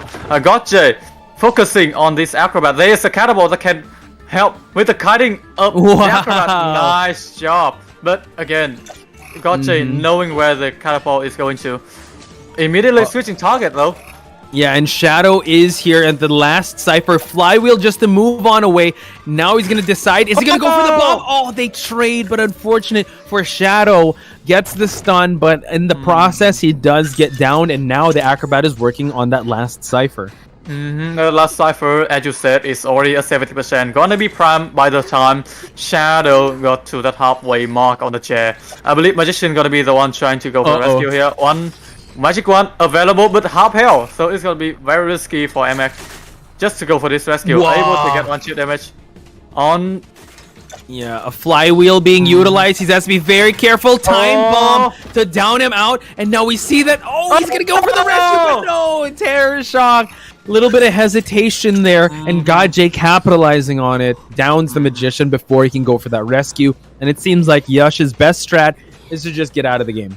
Yeah, he's not gonna be opening the gate at the moment because, as we know, Acrobat has that debuff on opening the gate, so he's just gonna head right to where the dungeon is with a lot of bomb in hand just to help with the kiting. Again, Gaje did ring detention with his bonbon, so.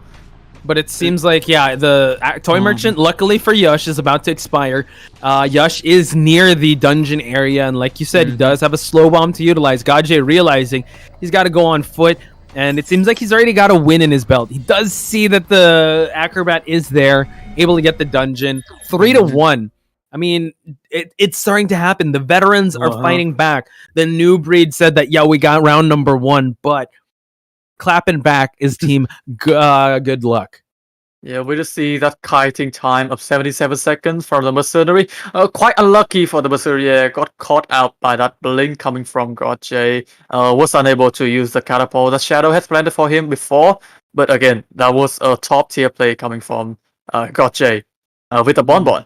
And also the survivor side wasn't able to do the rescue as Gotcha had put so much pressure, put the chip damage onto every survivor that they have on the map at the moment without the mercenary. So no one was able to come for the rescue. Could have been a draw match there, but yeah, Gotcha able to turn the tide and bring it into a 3-1. Going for good luck. Yeah, I think the way he was able to handle that kite of that mercenary was excellent. It was already at a winning pace. With how he utilized the blink just to stop him from getting towards that that catapult. Also, him able to stuff the magician's save, getting that terror shock, even though you couldn't see the magician. So I think, there was a little bit of hesitation on the rescue, because rightly so, because Gotcha was just like, I don't know, he has that sixth sense, that hunter sense that he works with. So really excited to see how Kuga or Miko will be able to come back from this matchup, because now it seems like slowly but surely GL is not only catching up in terms of points, but also rounds. They're about to lead the pack here. Another 3-1 and another 2-2 would be good luck getting ahead of 0-2 in this matchup. I just say that Bon isn't gonna do well with the survivor side, especially when they sell. But the survivor side didn't go for that sacrifice that we were saying earlier, so they try to pay the price there. Yeah, they tried to go for the early rescue. I believe they didn't really have Tide Turner as well, so I think Gotcha really forced them to play in his pace. I'm looking at the final seconds already. Yeah, MX about to go for the rescue, but getting the terror shock. Again, that was an amazing performance by Gotcha, ladies and gentlemen. We're going to have to take a short break just to catch our breath with such an amazing match. When we return, it's going to be round number 3 of the second half. So don't go anywhere. More of IVA when we come back.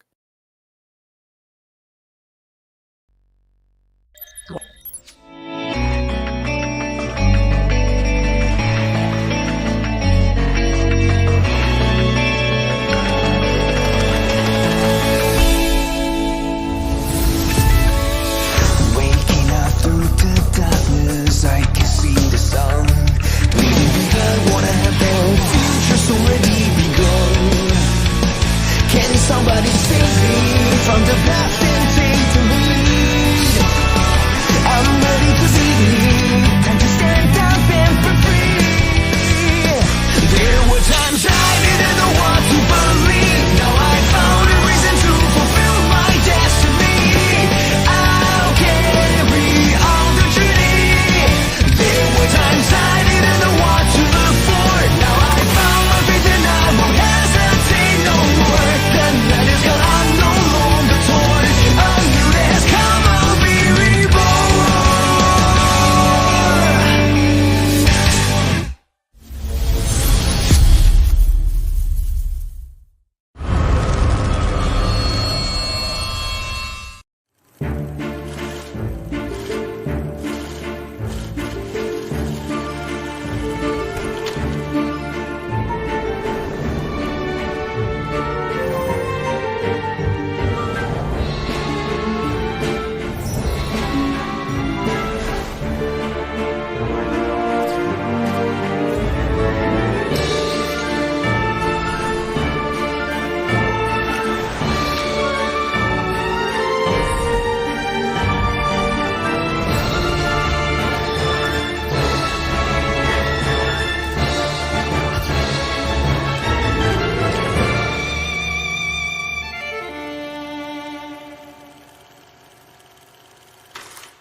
With steam dense as a veil,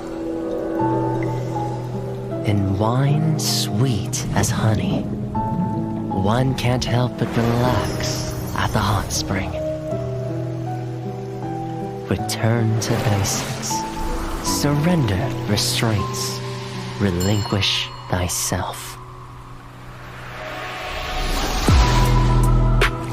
Like the eagle plummeting straight down, lusting for lambs, hating all lamb souls.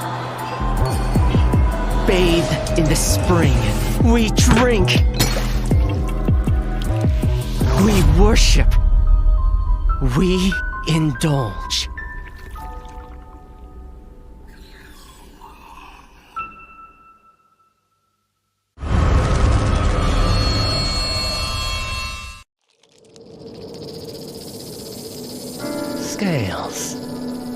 tympanium gland and the vomeral nasal organ. Reptiles' delicate biology is engraved with the mysteries of evolution. Researching them feels like listening to hymns of heaven and tracing the steps left by the Creator. But the end lies in unexpected malice.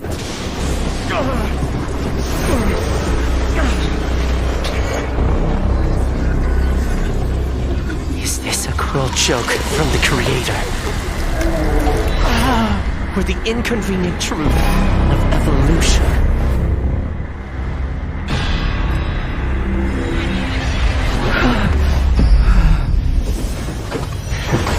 All but a small price to pay on the path to truth. And as the scales shed, I shall step over the last of my boundaries.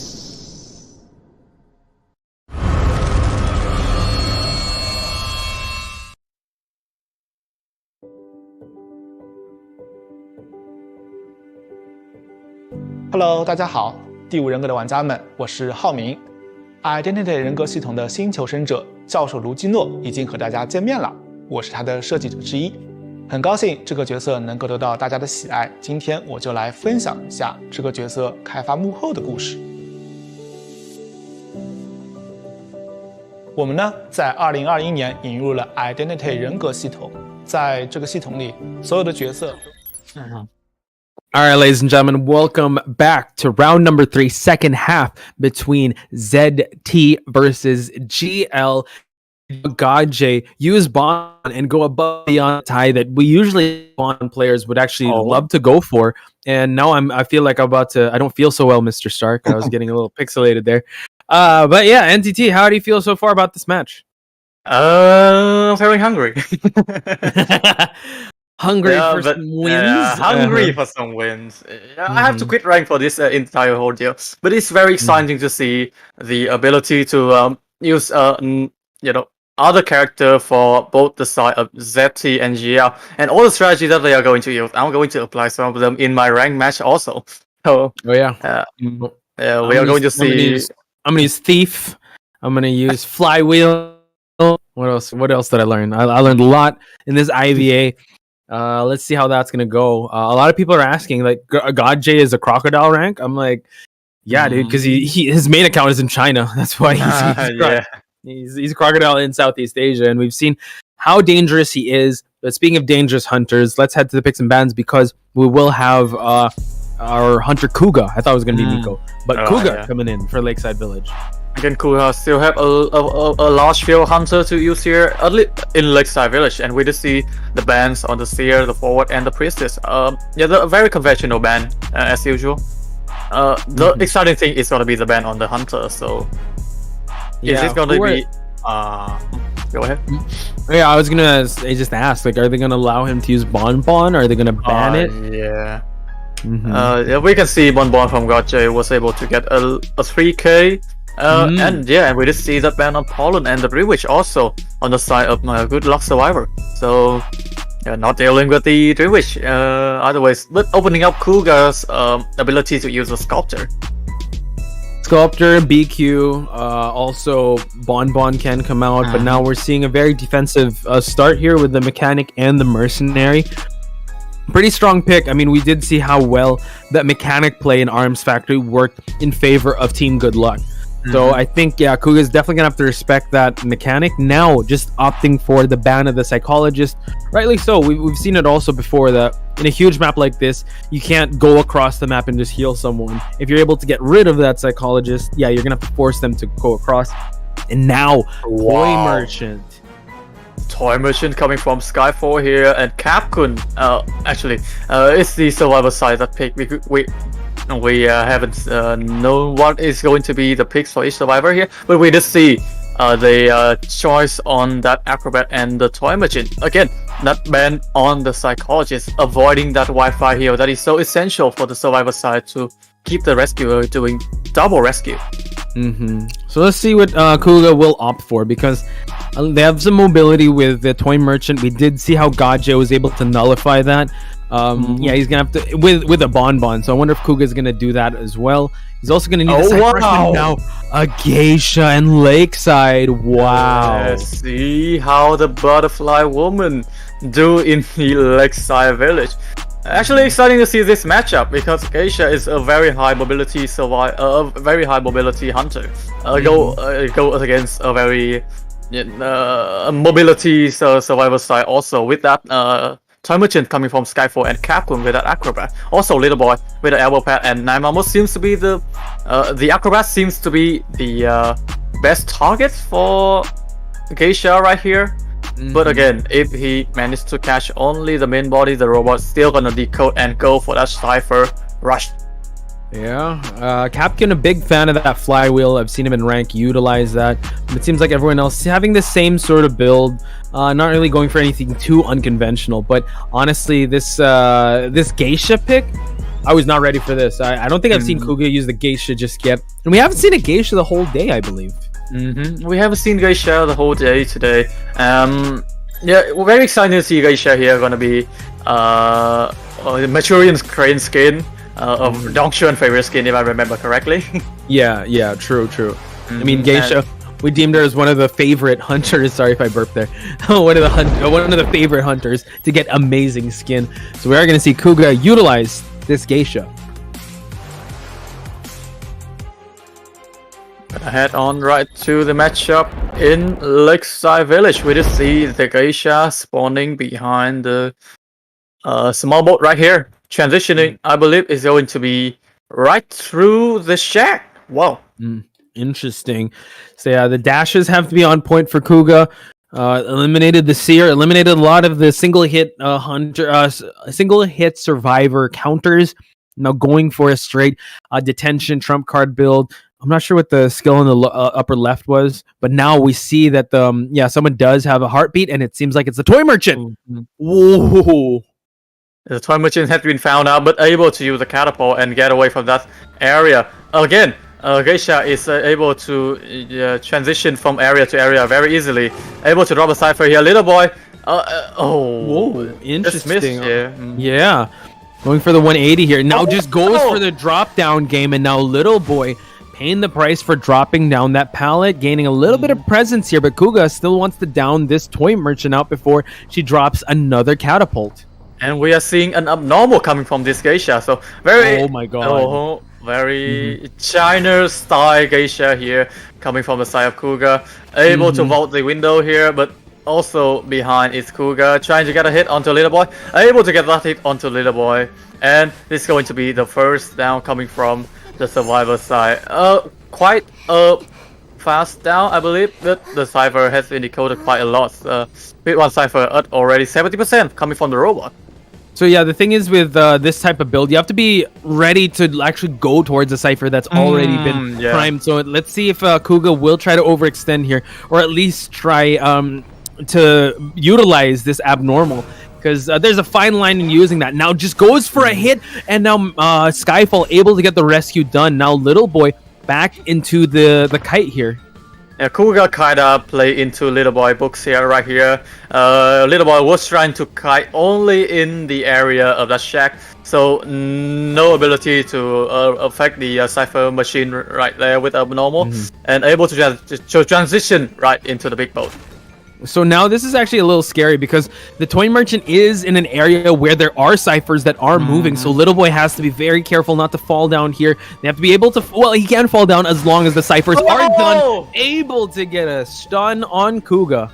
What a play coming from Little Boy right here. Dash right through. I think it's gonna be abnormal. There we go. Oh my god. Now that Cypher was about to pop, buying Kuga a little more time, but the trade-off here is that he's lost sight of the Toy Merchant. Kuga still trying desperately to find where the Little Boy, the Toy Merchant, is. Coming quite close, but coming back though, going up just to see where the Toy Merchant is.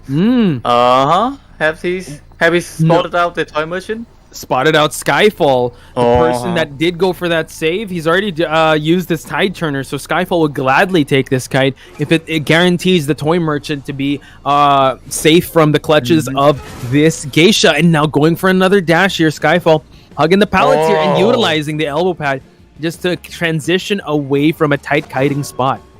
Oh, and I do see that a catapult has been placed right there, probably from the situation earlier for Little Boy to transition far away from this area.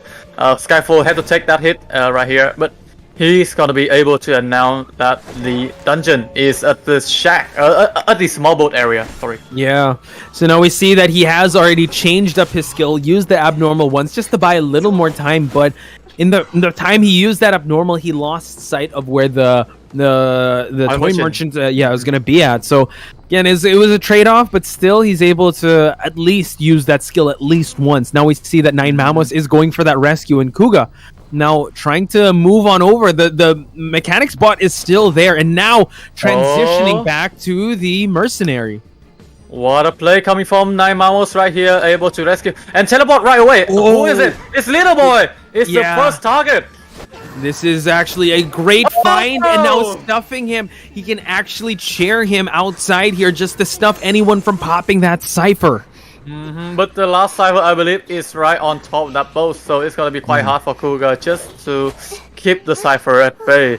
And we already see that Capcom is probably gonna go for that rescue here. Skyfall and Nine Mamos actually starting a new cipher. Not a new cipher, but already decoded cipher by Skyfall earlier in the Confio area.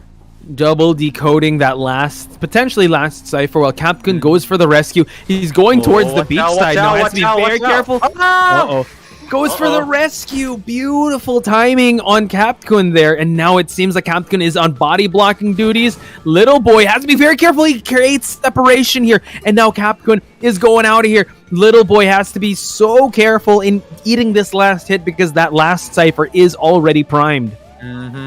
And we are seeing it's Kuga actually buying time. Waiting for that teleport to regenerate there, but they prop the cipher right away. Wow. Little Boy though dropping down, he does have the glider to work with, and now he has to wait for Little Boy to land, and that's when Kuga can strike. And he does strike onto the Little Boy. 10-9 a second for the teleport to have to regenerate there, but again the gate has already opened, so it's gonna be a 3-man escape coming from the side of GL.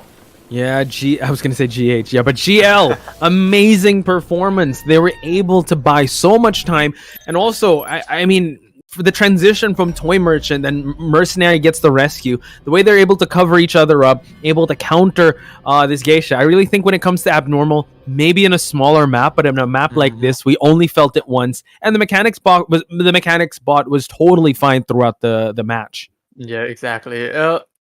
Not going for that mechanic first, meaning that they are already rushing the cipher right at the start, and we just see that they have popped 2 cipher before the first abnormal kick in, because Little Boy is so capable of kiting in a small area. He keeping the toy merchant keeping that geisha at bay in the shack area and not allowing her to go harass anyone around in the map. Yeah, and I mean the numbers speak for itself, ladies and gentlemen. Everyone was doing their jobs here, decoding or kiting rescues from Mercenary, Acrobat, and the Mechanic. Toy Merchant was the one to expire. This is actually just showing us levels to GL's game. Yes, ZT is the new breed. They're the young ones in the block that want to be the ones to be looked out after in Southeast Asia. But you gotta give respect to GL, and this is the adversity they have faced in round number 1. They've never gotten a 10-0, but now it just seems like they are fighting back mightily fine. We're already at I believe this is a 12. Well, no, it's 11. 11, yeah. 11 to 10, 3 to 11 to 15. 11 to 15, and just like that, the point difference doesn't really matter because the round difference is already apparent. If GL wins this next round, that's going to be GG's. We're going to be able to crown our winner of IVA May. So, ladies and gentlemen, ZT needs your. I think they're facing more pressure than ever. So this is what champions are made of. Let's see how they're gonna face this adversity in round number 4. Before anything else, we will take a short break. When we come back, it is going to be the championship rounds, round number 4. When we come back, Don't go anywhere.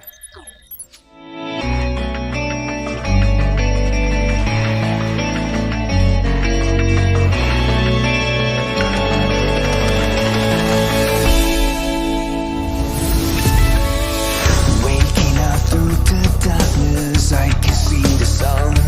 Leaving behind what I have built, future's already begun. Can somebody save me from the past and take the lead? I'm ready to believe, time to stand up and be free.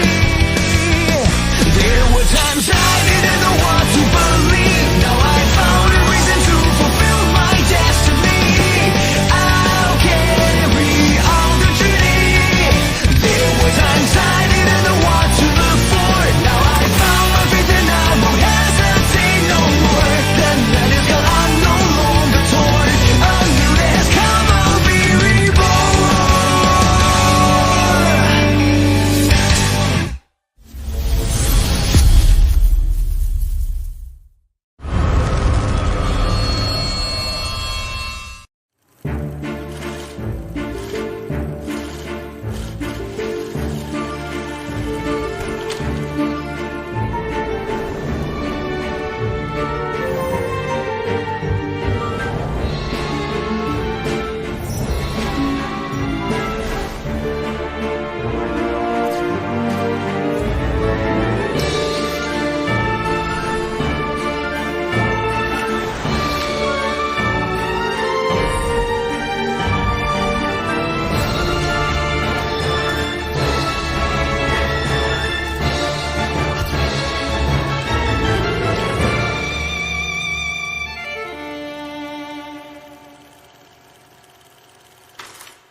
With steam dense as a veil,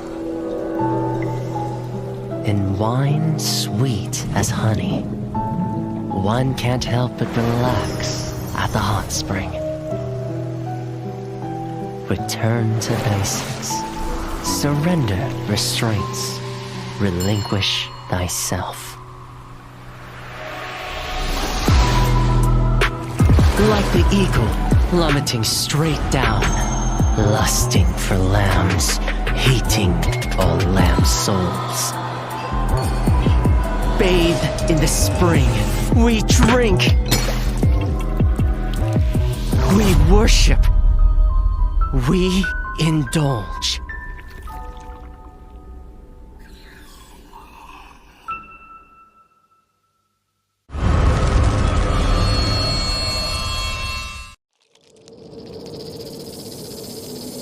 Scales, venom gland, and the vomeral nasal organ. Reptiles' delicate biology is engraved with the mysteries of evolution. Researching them feels like listening to hymns of heaven and tracing the steps left by the Creator. But the end lies in unexpected malice.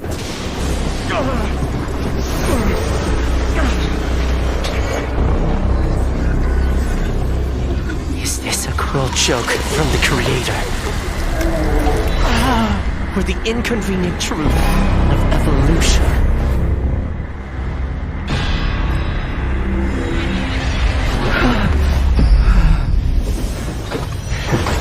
All but a small price to pay on the path to truth. And as the scales shed, I shall step over the last of my boundaries.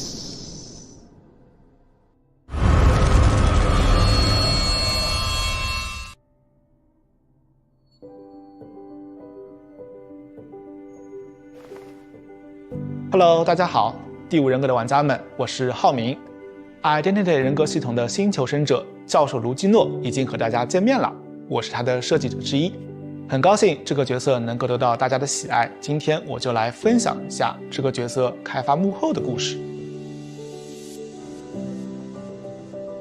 我们呢，在2021年引入了 Identity 人格系统，在这个系统里，所有的角色都是。Ladies and gentlemen, welcome. Oh, what's he saying? What's he saying? What's he saying? He's telling me the winner of IBA. Can you make him whisper it in your mic? What does our boy Feaster have to say? I mean, he can whisper in your ear. Oh, okay. Hang on. Let me listen real quick. Let me. No way. The real winner is everyone that's watching. I'm kidding. I wasn't able to hear it. The distance wasn't there. I don't speak Feaster. So anyway, guys, welcome back to IBA Grand Finals, round number 4, first half. What a bounce back from Team GL, winning the second and third round. Now ZT up against the ropes here because they can't afford to lose a single round coming in. We are going to head towards the first half of round number 4, and I believe we're going to head to church. We're gonna head to the church. Indeed. Yeah, this is gonna be the map picks for round 4. Again, with more ban and more, authorization of our character incoming. I think it's gonna be a very exciting match, especially when it's a survivor of GL that is going to go first. I believe we gotta go to the ban pick soon, but yeah. Boom, fade into the ban pick. And now 3 hunter bans and 5 survivor bans. This is gonna be huge. Whoa! International lineup. Yep. Yeah. Just get them out of here. They're not allowed in church. The tea time gang. Yeah, exactly, right? The international gang. Mercenary, you know what? He's I don't know, hunters like to chase him. We've seen that from Godje, we've seen it from a lot of people, but they don't like these usual suspects. No owls allowed. No footballs or jocks allowed. Priestess, yeah, what you're wearing, you can't wear this to church. There are kids here. And mechanic, who's this bot you're bringing? You can't bring it to church. No. All banned. No ban. No, yeah. You're not going to church. And the more exciting thing is looking at what the survivor got a ban coming into this match for Cougar not to use. It's gonna be a sculptor ban. I believe we're gonna see also a pollen ban. Oh, the Rewitch ban before. Okay. Actually, I'm a little surprised that they didn't switch out to Miko. So yeah. But I think if they're gonna go to Miko, they're definitely gonna ban the BQ. So I think Kuga has a deeper hunter pool. Now bonding the Bon. Wow. So this kind of opens up Kuga's BQ to come out. So yeah, Bloody Queen could be authorized in this map because Ratchet seems to be the smallest map in the map hole right now. Actually, I'm more exciting about the first 2 pick first because this map we can totally see the utilization of that acrobat. Oh yeah. I think they have definitely utilized Acrobat and Mercenary to their full effect. GL really opting to just secure these 2 9 Mamos. Either 9 Mamos or Skyfall on these 2 characters have been very effective in terms of saves. So they want to be able to at least have that ground covered. Now, let's see who will the final ban be. Again, it's really up in the air if they wanted to go ban the patient. They can also ban the psychologist if ever, maybe entomologist as well. Yeah, maybe. I'm actually thinking, I'm thinking you got to ban who Captain Kun really uses. That's the entomologist. And also the patient. Acrobat too, but I think that might be Captain Kun's go-to if ever. He does get relegated to that role. But yeah, still a lot of options if ever. Kuga now, honestly, I feel like his mental strength will be tested in this match because coming from 2 round losses after such an amazing performance in round number 1, that's got to mess with your confidence. So let's see how they're going to bounce back from this.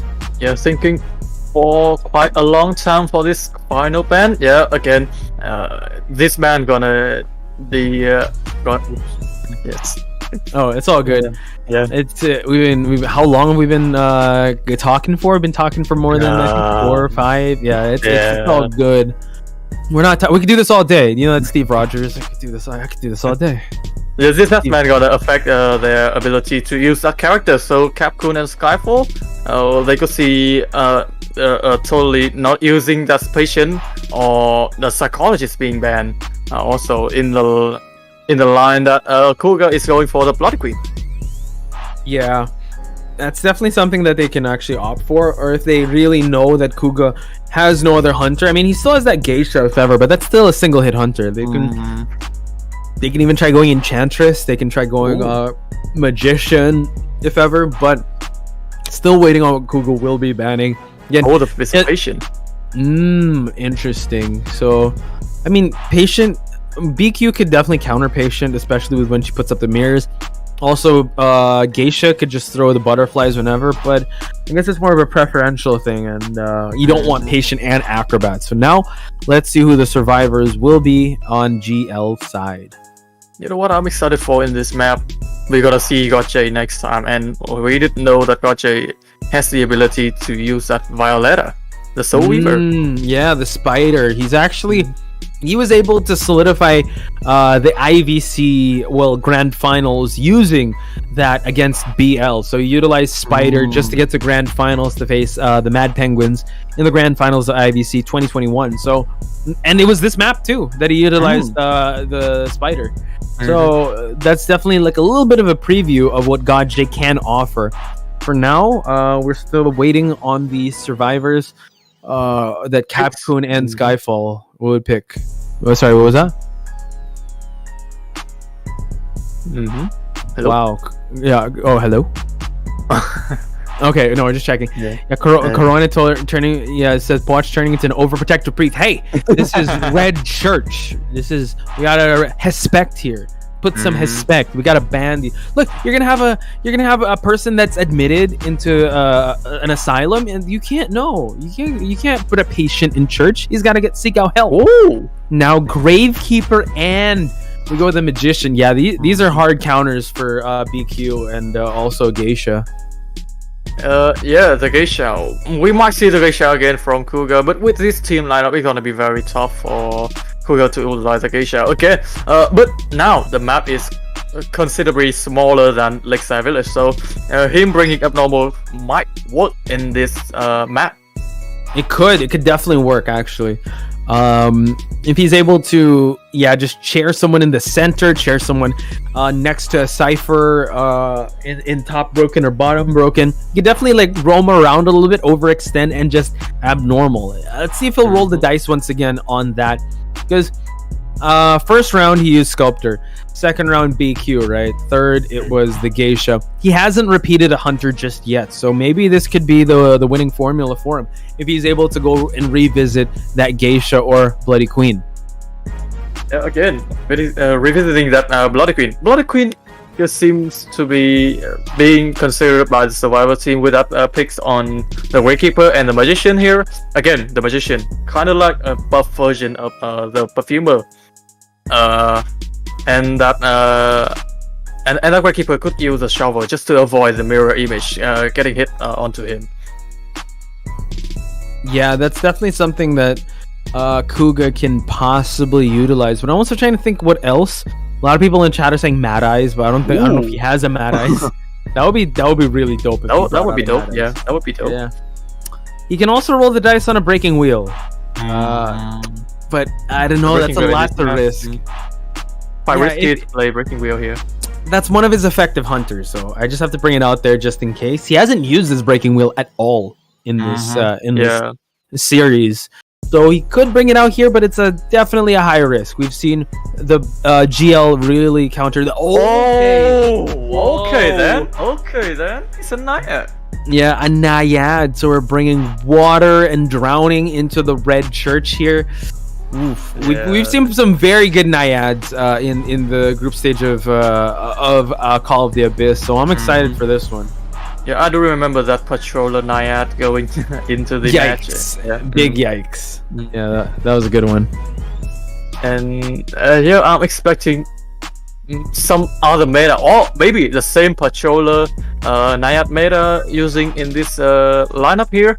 Again, Naiad can be a good counter to Magician, since the Magic Wand cannot avoid the humidity that the Naiad caused onto them. So now, interestingly enough, Capcom is actually on the Magician now, and Little Boy still on that Acrobat. Nine Mammoths, Gravekeeper, Skyfall. I think they're really just shelling up and turtling up and just going defensive. There's no one to harass here. It's only the Acrobat technically, and he just silences the skills. So yeah, they don't want to go for aggression. They want to go for consistency. They want to go for just frustrating in terms of kiting and survivability. So let's see how this all, I think this is a great lineup to go up any single hit hunter. And with the C2 flywheel effect coming from the survivor side, again, that flywheel effect can be used to avoid the humidity of Naiad when timed correctly. And we're gonna see a Naiad here spawning at the red carpet area of the red church. We do see him already transition towards the back broken side again. Pressure is on Kuga. GL really taking them to, no pun intended, to unfamiliar waters here, because they are trying to, really test them if they're ready to represent the region for IVA, for Southeast Asia, if they can take on the best of the best, and Capcom has to take this first kite. Get the magic one over there. Kuga gonna try to circle the entire shack area, but the Capcom already transitioned out here. I think Kuga got the whip of it and gonna transition out along with Capcom. Capcom going to avoid the hit right here with the magic one, but didn't throw the hit right there from Kuga. So Flywheel still get the hit through the pallet. Yeah, Capcom just tried to hide and thought he could drop down the pallet, but Kuga already swinging at him. Now he's at the corner side of this map, has one more wand to utilize. He's going to utilize it here, and now able to establish a little bit of distance. Available. Wow. But yes, the blink hit connects for Kuga here. Now downing Capcom utilizing all the wands here, so that's actually excellent for Kuga. And kind of chasing our memos from the Cypher here also. As you said earlier, the distance would use without the magic one there, but again, with that blink, the distance was string immediately and able to get the hit onto Capcom there. Naimamos is fought out of the Cypher machine using the shovel right away. Yeah, so unfortunately, underground, he can also drown. So he's going to have to be very careful not to get with the humidity. And now gets the rescue. Pops just in time for the rescue. And Magician trying to lose that line of sight. Capcom has to go to a really good side of this map. And honestly, you have to transition kite when you go up against a Naiad, because she will circle around these areas. And luckily, Capcom did bring the broken windows. Yeah, got the hit onto Capcom right here. Able to cover this area, but not quite. Capcom gonna be able to live for another day. At least a few minutes. Live for a few seconds. Again, and Kuga preventing Capcom from transitioning out of this area. 89% on the humidity, though. Yeah, so close to drowning. Capcom, can he get behind this pallet? Nice. Able to force a harpoon here. This is excellent. And now a hit. Humidity hit. Yeah, so now 3 ciphers remaining. Gravekeeper about to pop a cipher in the graveyard area, and we see that Acrobat or Mercenary, actually Mercenary can go for that rescue. Yeah, this is setting up to be very similar to a draw match right here. Skyfall, I think, gonna be spotted by Kuga right away. She gonna try to dash into the Mercenary and cancel that elbow pass. Wow. Okay, that is super important. He's gonna try to do it again. Mercenary has to be very careful. He's about to hit 50% on the humidity. Magician is so close to expiring, but still enough time for Skyfall to actually go for this rescue without getting too humidified here. Gets the rescue. Magician on 92% of the humidity there. Skyfall did get the hit of the water, but again, still gonna try to body block here. But Magician, watch out, Naya. 99. Might get the pop going on. Mercenary is actually guarding him. No, the Magician does pop, and now we see one cipher remaining. And yeah, that cipher is not close to popping. Yeah, in nowhere it is close. And I do believe that Kuga did bring a trump card here, turn to teleport. Gonna go for 9 Mammoths right away, as Skyfall is already down from that body block shenanigan. Now it's Acrobat's job to try and open up another cipher. 9 Mammoths utilizing the shovel just to transition away, and Kuga just, I think, yeah, he's gonna try to circle this entire red carpet area just to guard this cipher. Little Boy though in the area, and it seems like Kuga, yeah, let me just try to go for this this Acrobat. But you know what? Overextension here can cause him to just lose sight of that cipher. Exactly, and Kuga gonna try to grab this area around, not allowing Little Boy to loop here. But again, it's an acrobat. He is not very known for loop kiting ability, but transitional kiting ability with also bomb. So Kuga gonna have a very hard time trying to chase this full-on acrobat here with full. Yeah.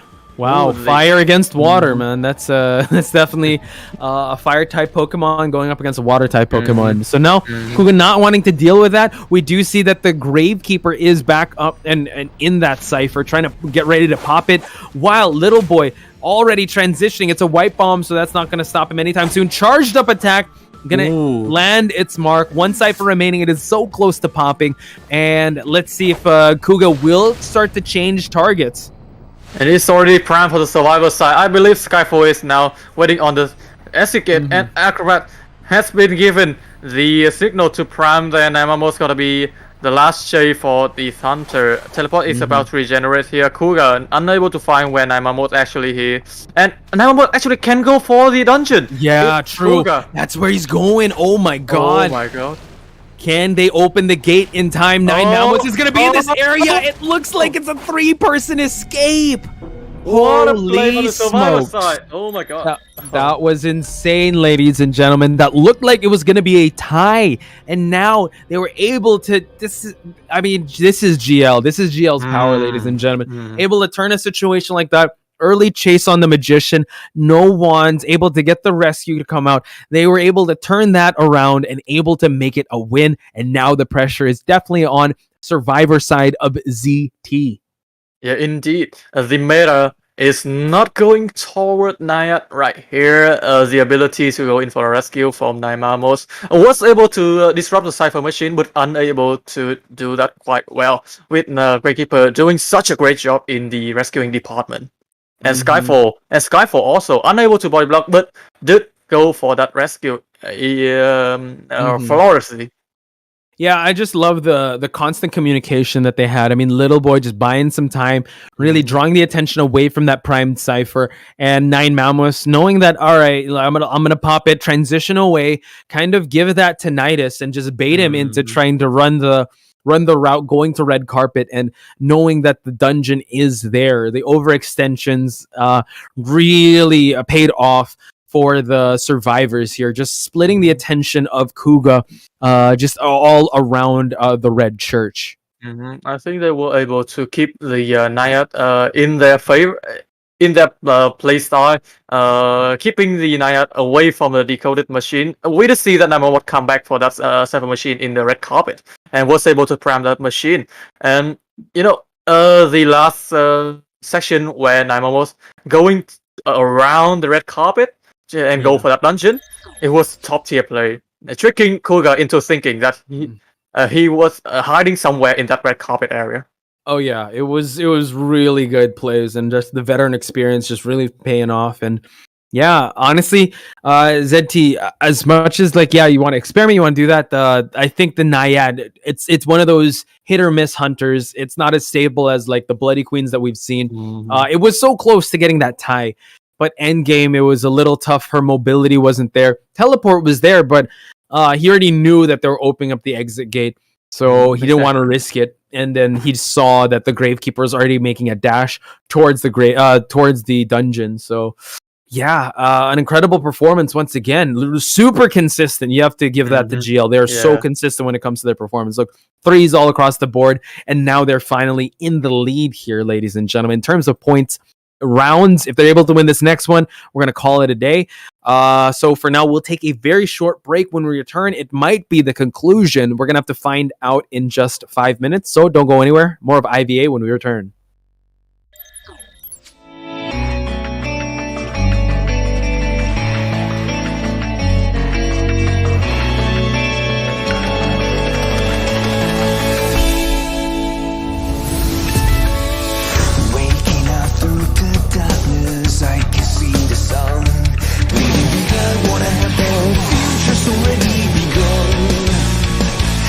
Somebody save me from the past and take the lead.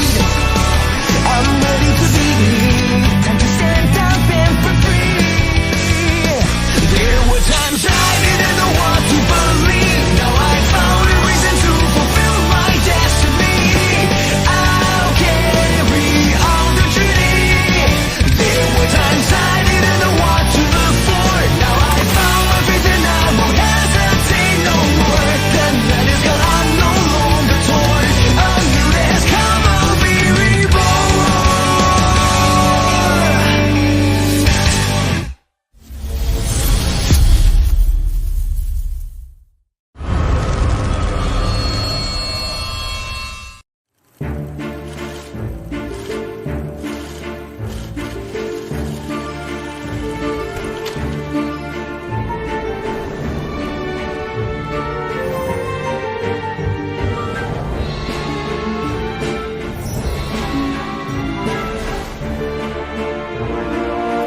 with steam dense as a veil, and wine sweet as honey. One can't help but relax at the hot spring. Return to basics. Surrender restraints. Relinquish thyself. Like the eagle plummeting straight down, lusting for lambs, hating all lamb souls. Bathed in the spring, we drink. We worship. We indulge.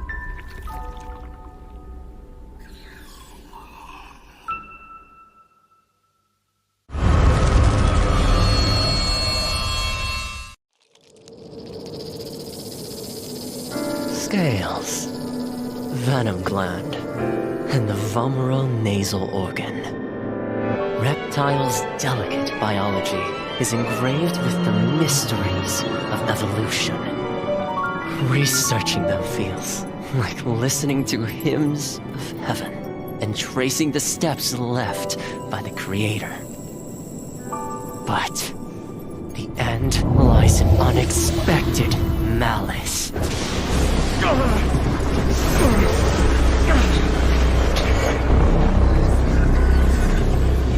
Is this a cruel joke from the Creator? Or the inconvenient truth of evolution?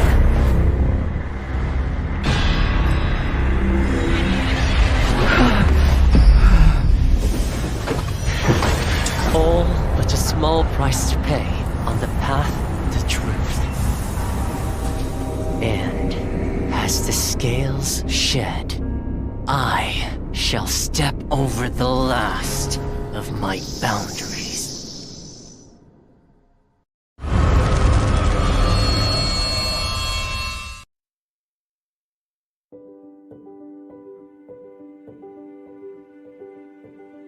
Hello， 大家好，第五人格的玩家们，我是浩明。Identity 人格系统的新求生者教授卢基诺已经和大家见面了，我是他的设计者之一，很高兴这个角色能够得到大家的喜爱。今天我就来分享一下这个角色开发幕后的故事。我们呢，在2021年引入了 Identity 人格系统，在这个系统里，所有的角色。What is that floating? Oh my god, is that an apparition? It seems like NTT has a letter. Oh, it's a letter for the winner of IVA that we are going to see. We just got a letter. Sorry, Blue's Clues? Anyone? No? Okay, it's not. So you're just going to keep that letter there? He's not going to touch it at all, ladies and gentlemen? Yeah, it's going to be here. Uh-huh. It's my prediction, yeah. It's just floating. Look at that, ladies and gentlemen. I used some hashtag magic here. He's responsible for this. Yeah, he is. Look at that. How is it just floating like that? Dude, this room, we're renting it out, man. We have to... Yeah, we were able to find a good room here. Make sure that you don't, like, put anything on the fixtures, man. But, little predictions aside, we gotta call the action right now. It's ZT is really in a tough spot here. They need to at least get 3-person out just to keep this game going. And Godje needs to tie to win the entire thing. Yeah, Godje only needs to get 2% to get the point deficit in order to get the round win. Actually, 3 rounds. If Godje managed to get at least a draw. So, we're expecting a very exciting round here in the Red Church. It's going to be round 4, second half in the Red Church with Godje as a hunter for good luck and the survivor side of 0-2. Yeah, and we did say that Godje can bring out, at the Soul Weaver has a lot of options to utilize. Really depends on the bans. Optimal ban on the batter. I do not want. If I was Godje, I do not want to face that batter of ZT. I mean, that batter has been giving Godje a tough time in the first round there. Oh wow. Okay, banning then. the Soul Weaver, banning the Bonbon and the BQ. Don't act surprised, NTT. I know you saw these. I am. What? I'm so shocked. Oh no. Whoa. Dude, you already know the winner. You got the winning letter right there behind you, bro. It's still floating here. So sure. we saw the picks on the mercenary and the entomologist. Yeah, good pick from the survivor side when the battle is banned already. Again, they still kind of short of a decoder there, and banning the acrobat also, so the patient is still wide open for the survivor side to pick. Yeah, I'm kind of scared that Z02 gonna go for another unconventional pick here, like a prospector. Alright. Oh my god, and an enchantress. Okay, prospector and enchantress. Shoutouts to the JP meta. They love their prospectors here, and now. Yeah, you know what? Honestly, with ZT here, they really don't like playing conventional. They'll live and die by this sword or this mantra of theirs. Rightly so. And now Godjay going with the breaking wheel. This is actually really scary. He could have gone with the sculptor. He could have gone with a dream witch too. But he goes for the breaking wheel. This is really make or break. This is giving me a little bit of a Call of the Abyss 5 vibes. Like he needs to get he just needs 2. He needs to tie. And we are seeing the survivor side of 02 preparing for that pollen with 3 flywheel effect coming from Yash, MX, and Shadow on respectively the prospector, the enchantress, and the entomologist. The only one Titana again on the mercenary. Oof. Okay. Maybe Godjay realizing that strat, they're gonna go for the. He's gonna go for the mercenary right away. But I mean, this is a tough match. We've said that the Red Church and Arms Factory kind of shadow ban the breaking wheel. This kind of goes full circle. They were able to get a 4-man escape in Ever Sleeping Town with the breaking wheel. So I think this is Godjay kind of tying the knot here and saying like, yes, you did that, and I learned from it, and I'm gonna bring it back. Okay, now we're gonna head on to the match between the survivor side of 02 and the hunter of Good Luck. This is potentially the last round of the final right here. We're gonna see everything, the action, calling the action, gonna be me and Poshpie. Oh yeah, so let's head into Red Church, ladies and gentlemen. Cannot wait. Could this be the last match, or are we going to see that round number 5? We're going to find out in just a bit. And now, a spawn by Godjay here at the, what side is this? Oh, near the red carpet. So now he's going to be rotating towards that red carpet to get to top broken. 9-12 build coming from Godjay with wanted order and some stun reduction ability. Again, with the Prospector and the Enchantress, it's very essential for Godjay to get away from that stun immediately. Shadow here in the shack. There's no basement here. Unable to get a spike onto the Entomologist. It is a very long war, so Godjay is just gonna leave the Entomologist at the shack alone. Now Yash here hanging out at the windows. Everyone is actually in a good spot now because he's hugging the windows. You see MX there over at the shack area. Shadow also in the red church area, and now MX is just gonna be hanging out here beside the windows. MX, everyone has a window for themselves, so it's going to be very hard for the pollen to actually get a hit onto them, especially when there is no first present yet, so no snap. The trap is available for Godjay, but it's going to be ineffective against an entomologist that has been using the bees to maneuver around. And now we see Shadow really cutting. I mean, Shadow is always such a hard early chase. He's just so good at hiding the hunter, and now able to get at least one hit on him. And now slowly but surely, let's see if he can get to that. He flywheels away from trying to get spiked here. Now gets the next one, and this is so important for Godjay. Link is available for Godjay and able to get Shadow down right here. The bee is still gonna be a factor to worry about for Godjay here, but able to drop Entomologist, and it's a very hard chance to rescue also. And the wanted order on Mercenary also. Wow, it's really going in Godjay's favor. Yosh being spotted out here. It's the Prospector that might have to go for this rescue. MX actually vaulting and being spotted out, just trying to provide a little bit of distraction here while the Prospector goes for that save. Now while Godjay is actually focusing on this, able to spot out the rescue attempt here, and now Shadow has to make this rebound kite last. Yosh receiving one spike in the process. Unable to get a spike onto Shadow right here. Able to maneuver with the bee. Again, the bee isn't affected by the trap or the spike. But again, getting dropped out of that bee area. is a spy from Gotcha here. Shadow now gotta be very cautious when he move around in this area. Yeah, I'm getting dizzy just looking at these jukes. Like, honestly, it's just round and round we go.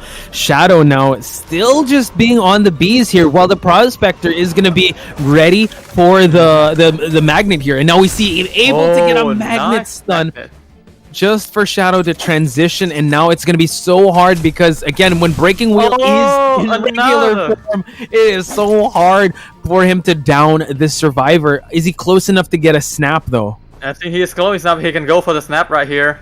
But I believe the Prospector using that magnet was able to cancel that snap from Gotcha earlier. Oh my god, that is excellent. Now Prospector baiting out a regular hit just so that the MX is actually continuing the cipher. So now just goes for the snap, and it snaps the Enchantress and not the Entomologist.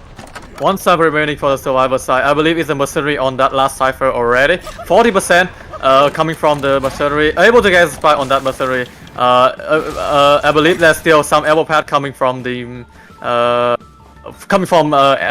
run here. Another one. Whoa. Okay.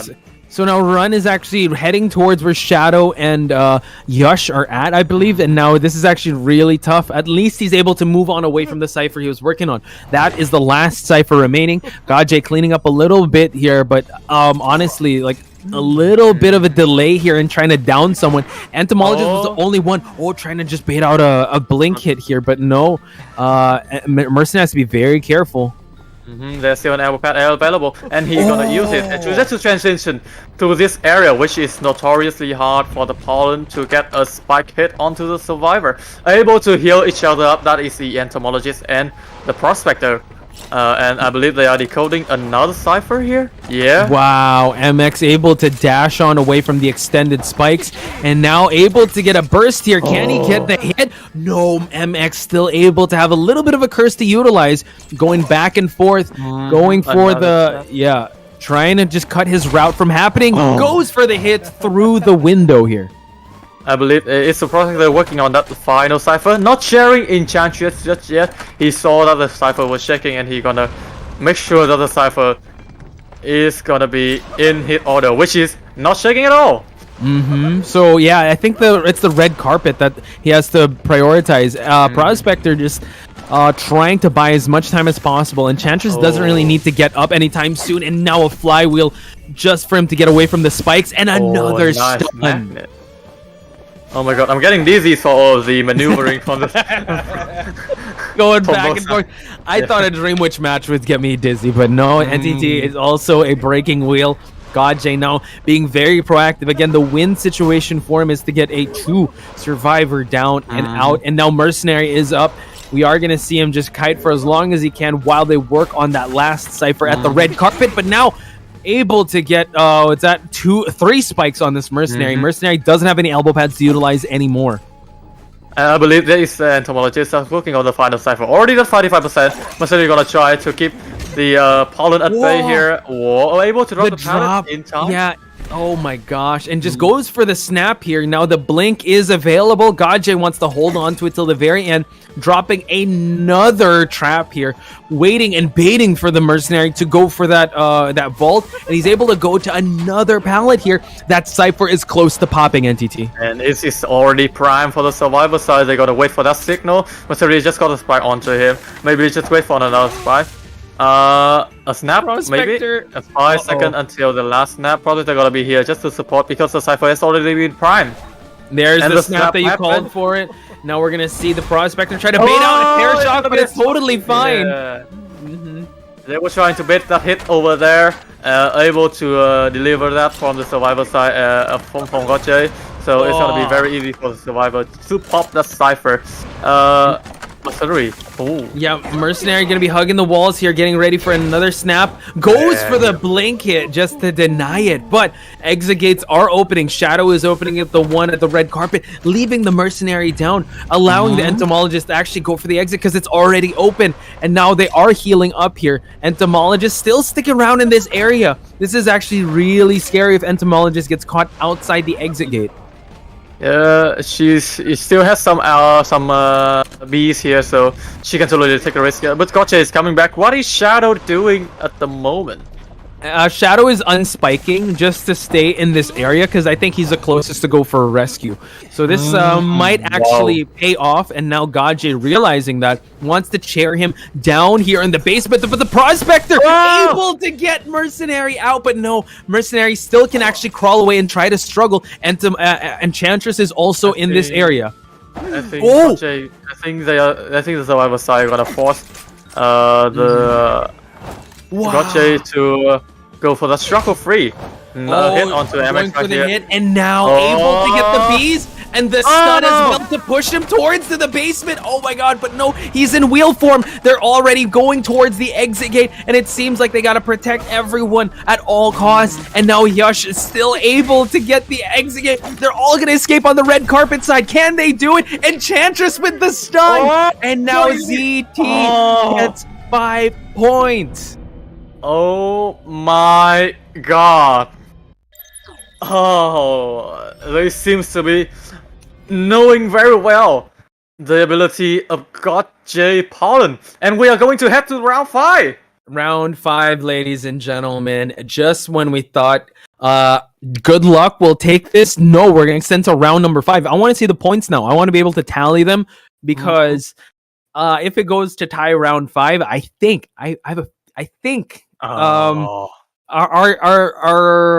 our team of ZT is actually leading in points because that's a 5-0. Yeah, I might have to ladder levitating right now. Your letter is still levitating, dude. I wonder what the call there is. But it's calling for another letter. Wait, here we have it. Okay, so this is 15, 16, 17, 18, 19, 21. 21 points on ZT's side, while we see 6, 9, 12, 16. and 3, 14. 9, 2, 14. Yeah, 14. Sorry. 14 to 22. Did I get that right? Yeah. Oh my gosh. 5, 15, 15, 1, 16, 16, 2, 18, 1, 19, 20, 21. 21, sorry, 21. 21, ladies and gentlemen. ZT. I know that the chat was saying comeback kings. I think that is actually for ZT here. For them to be able to lose 2 rounds, come back in round number 4, force a round number 5. Holy smokes, we're making history here in IVA. Another letter has emerged. Oh. And when you open it, how to kite kite breaking wheel. I believe I have the instruction on how to kite. Gaje. Okay, so I just want to, before we throw it to a break, I really feel like ZT is just prepared to kite the breaking wheel. Gaje tried to force it again. Not only force it in round number 4, but force it into Red Church. And honestly, I feel like ZT was waiting for that to happen. You could have he could have gone with the Soul Weaver. Could have gone with who else? Sculptor. Oh, wait, was it Sculptor? He banned the Bonbon, banned the BQ, banned the Dream Witch. Sorry, he could have gone with the Dream Witch too, and just went for that tie. But yeah. And I have incredible. I have some sneak peek about the next match. It's not going to be Cougar hunting for round 5. It's going to be Miko. Oh my god, ladies and gentlemen. So let's see 2 opposing forces. The unstoppable force meets the immovable object. Let's see how round number 5 is going to pan out when we come back from this break. Don't go anywhere. More of IVA when we return.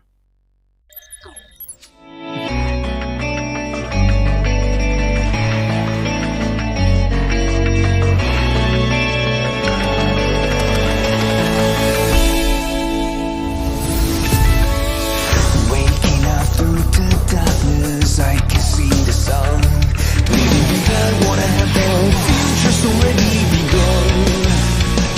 Can somebody save me from the past and take to me?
with steam dense as a veil,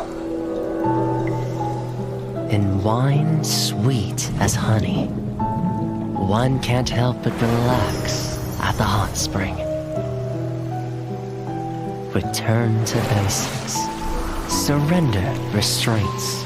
Relinquish thyself. Like the eagle plummeting straight down, lusting for lambs, hating all lamb souls.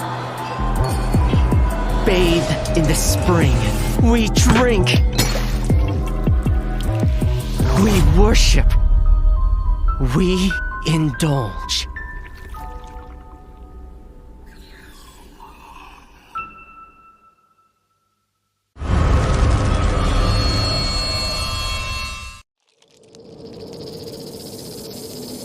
Scales, venom gland, and the vomeronasal nasal organ. Reptiles' delicate biology is engraved with the mysteries of evolution. Researching them feels like listening to hymns of heaven and tracing the steps left by the Creator. But the end lies in unexpected malice.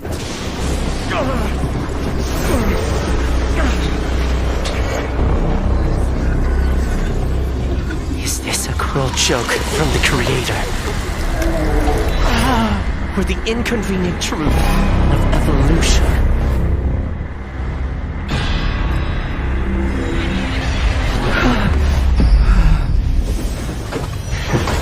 All but a small price to pay on the path to truth.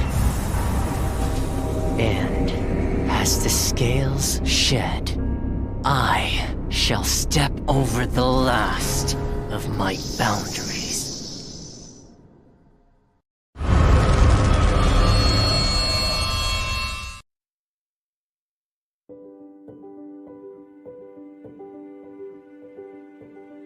Hello， 大家好，第五人格的玩家们，我是浩明。Identity 人格系统的新求生者教授卢基诺已经和大家见面了，我是他的设计者之一，很高兴这个角色能够得到大家的喜爱。今天我就来分享一下这个角色开发幕后的故事。我们呢，在2021年引入了 Identity 人格系统，在这个系统里，所有的角色都是。What in the world? Another letter? NTT, what time is it over there? You still getting postal service? This is crazy. And you also got invited. You got invited too. Also, oh, you lost the invite. No, in the game. No, in the game. Oh no, I'm checking. It's the invite over here. Yeah. Open up one of those letters, NTT. I think I know what it is. All right. Oh, you got to be very careful. There we go. Opening up a letter. What? I think I might have. I might pass it on to you. Wait. All right, good. Give me the letter. Thank you. Oh wow, the letter turned black. All right, cool. It is actually from Nello. Mello. He says we get a raise. Oh, for the amazing casting we've done. Shoutouts to Nello Mello. I have it in writing right here. See, look at that. That's the letter. That's definitely the letter. Anyway, welcome back, ladies and gentlemen. We are at round number 5, the second championship round here in IVA Grand Finals. Just when we thought the comeback kings were GL, ZT flipped the script here. Look at the scores there. Going for another 5-0 with the survivors, showing them they really did their homework. It wasn't a fluke how they were able to manage for them to get 5-0 in against Gajay's Breaking Wheel. Again, now for the last match, they can go for the tie. Good luck can't go for the tie right here because the point deficit is at tally earlier, it's going to be 21 to 21 to 14. 14. So it's going to be really hard for them to go. If they can go for 10-0, that's going to be amazing. But if they're able to tie here and just go for because it's 2 rounds apiece, we have to go with round wins. If GL can go win this round number 5, we won't count the points. We're going to count the number of rounds and they'll win 3 rounds. They're able to win. But if ZT can just tie this game and just nullify everything and sit on the point lead, that's going to be a victory. Yeah, that's gonna be a victory for ZT, and crowning the new champion. I think it's gonna be the new generation of player in Southeast Asia, 0-2. Could be. I think you're seeing the future a little bit, NTT. Who knows? Because we got the grid. Don't open it yet. Don't open it yet. I want to be surprised. I don't want to know the future. My mortality. We gotta wait for your invite on the game. But Okay. I did hear the map where we headed. We're heading to a town, but I wonder what town we're heading to. Oh, then let me see. It's Chi Arms factory. It's what's this? Kahina Town? What? Chinatown. Chinatown. All right. That's where we're settling it. OMG. Yeah. Oh my God, Jay. That's what we were saying. Oh my God. Is he gonna be hunting first? Let me see in the Because I do have to bring up that we still have not seen a Soul Weaver, and honestly, I feel like GodJ really, he might need to, just retire the breaking wheel tonight at least, because ZT has understood how to face GodJ's breaking wheel, and you are invited. I have been invited to the Cool Man party. It's in Chinatown. All right, cool. That's awesome. Cool. Oh, dude, you say it so fast. Cool. I can't do it. We are seeing GodJ on the side of the hunting again. Crocodile is not going to make an appearance today. But again, GodJ. You did say that the breaking wheel of GodJ was studied very clearly by the survivor side of ZT, and now a very conventional ban again. Mercenary, forward, seer, and also the priestess. So, Yeah, I wonder though if they're gonna respect ban the breaking wheel. Yeah. Or if they know how to deal with that breaking wheel and opening up that gate for GodJ to picks. It's gonna be very exciting to see what's going to be the last pick for the bans from the survivor side here. I'm kind of expecting a ban onto that Bloody Queen. Bloody Queen, Galatea, Bonbon, or maybe even the Beamish. You know what? I feel like maybe ZT should actually bait the Bonbon to come out. Just go for the ties, right? Yeah, sacrifice. The sacrifice strategy. If ever, because GodJ needs to go for 4K, right? They need to be able to win this decisively. They can't win in terms of rounds. They can't win this in terms of points, so they got to go for rounds. Ban. Should they ban the breaking wheel? I feel like you've already triumphed over GodJ's breaking wheel twice. If I were them, maybe ban the BQ, ban the Soul Weaver. Oh, okay, they're banning the breaking wheel too. Soul Weaver, BQ. Are we gonna see a BQ? Or is it Galatea? Could be. Okay, now wanting the BQ to come out. Okay. All right then. So banning the Soul Weaver. So actually banning the specialty of GodJ here, especially in Chinatown. Way to see the Chinese player using Soul Weaver just to get that draw or even more in this map. A lot of the area for the web placement here, and I think we just see GodJ using that Soul Weaver in COA 5 COA 5 group stage also. Sorry. Yeah, for sure. That's definitely a good ban on the side, and honestly, if he goes for the BQ, I have a feeling ZT has thought of that outcome, because BQ has been a hunter that's been out for so long, and in Chinatown it's really hard to utilize the Bloody Queen accurately because there's a lot of structures going on.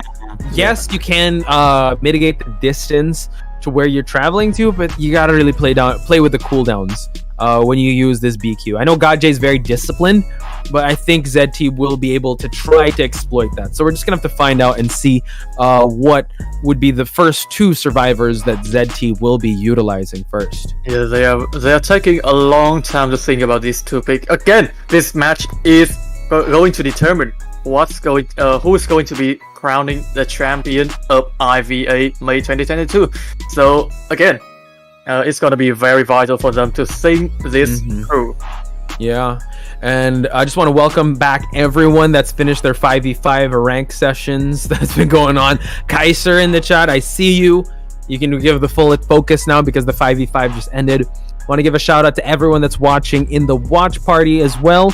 Again, if you guys want to hear like some of the mods and Nell react crazily, just head on over to the pinned comment and go on over to the Discord for the VC. We do see that they are prioritizing a lot of mobility with a patient and a patient and a toy merchant. Imagine if the patient utilized the hook and landed on the the freaking catapult. That's crazy. That would have been a top tier play from the survivor side. But again, there's an acrobat being open here.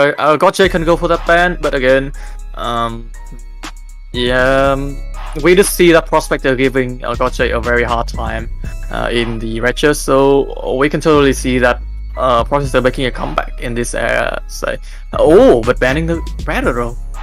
I really think that ZT, one of their specialties is that batter, so it's rightly so that Yush isn't going to be on that batter side. This does open up Psychologist, this opens up Acrobat, this opens up who else could they open up here in Chinatown? It's huge.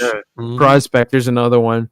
Trying to think of other hunters or survivors that can work here in this map. We got Thief. I'm kidding, don't use Thief.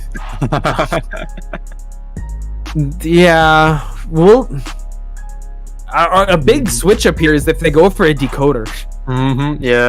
They're going left and right with the picks here. 2 win from both sides. They are going to okay. Yeah, they want to go for ties. They want to be able to try and secure at least one survivor out with this Embalmer. And now Gajay going with a Geisha? Whoa. Wow. This is not in my guess. Yeah, I've never thought that he'd pick Geisha here. I thought he's going to go for a BQ, but Geisha here in this map is actually pretty strong. There's a lot of structures to kind of stop her dash, but still able to move on along and really just stop the distance from being established once he loses hunting in a radius where there's a survivor. So I'm excited to see how he's going to get this Geisha online. As we see right here, it's gonna be 3-5 wheel again from the survivor side of the ZT, and just on the Acrobat, gonna be the only one having Tide Turner here. They can totally go for no Tide Turner if they are planning to go for the no rescue strat. But again, this Geisha is not Bonbon, it's not those kind of camping hunter, so they might have to be. They might have Gotcha force them to go for that rescue. So here's the thing. I wonder if Gajay is going to bring Abnormal, because this is a huge map. And what if they, let's say they kite at, or they chair at the corner house, or the hotel corner near the fire escape? That's going to be so hard because the only cipher that's there is the one inside the hotel, and you're probably going to chase someone off that cipher. So it's I'm excited to see also the trait that Gajay builds. Hopefully he builds he brings something else. I don't know, because I feel like Abnormal hasn't really worked out tonight. Yeah, we see Geisha usually going with the 6-12 teleport or 3-6 abnormal or that blink. But again, the abnormal has been taking the spotlight here. We are seeing the Geisha from the hand of Gotcha spawning quite near the middle here. Going toward the middle also. Judges are in front, Shadow also. Run is also near the facility with the 2 other survivors. Only MX is behind the hotel area. Yush and Shadow actually in the same possible spot. We do see that Shadow is at the bridge side, and now we're just waiting on the traits to be felt. We see that Gajay is trying to moonwalk and just trying to see if he'll be able to spot anyone out, since Tinnitus is being brought up. And it seems like, he might have to. Oh, wow, just the gift from the gods. Shadow dropping right in front of him. Oh, what a play from Gajay right there. Able to trick Shadow into thinking that he was leaving the area and sneaking that hit onto Shadow. A catapult has been planted here by Shadow earlier. Gonna be able to. Wow. He's gonna try flying in, but no. That was so close. But now, oh my god, just falling right next to a pallet here. Shadow playing the mind games here, just hugging this pallet, transitioning. Excellent blink. Wow.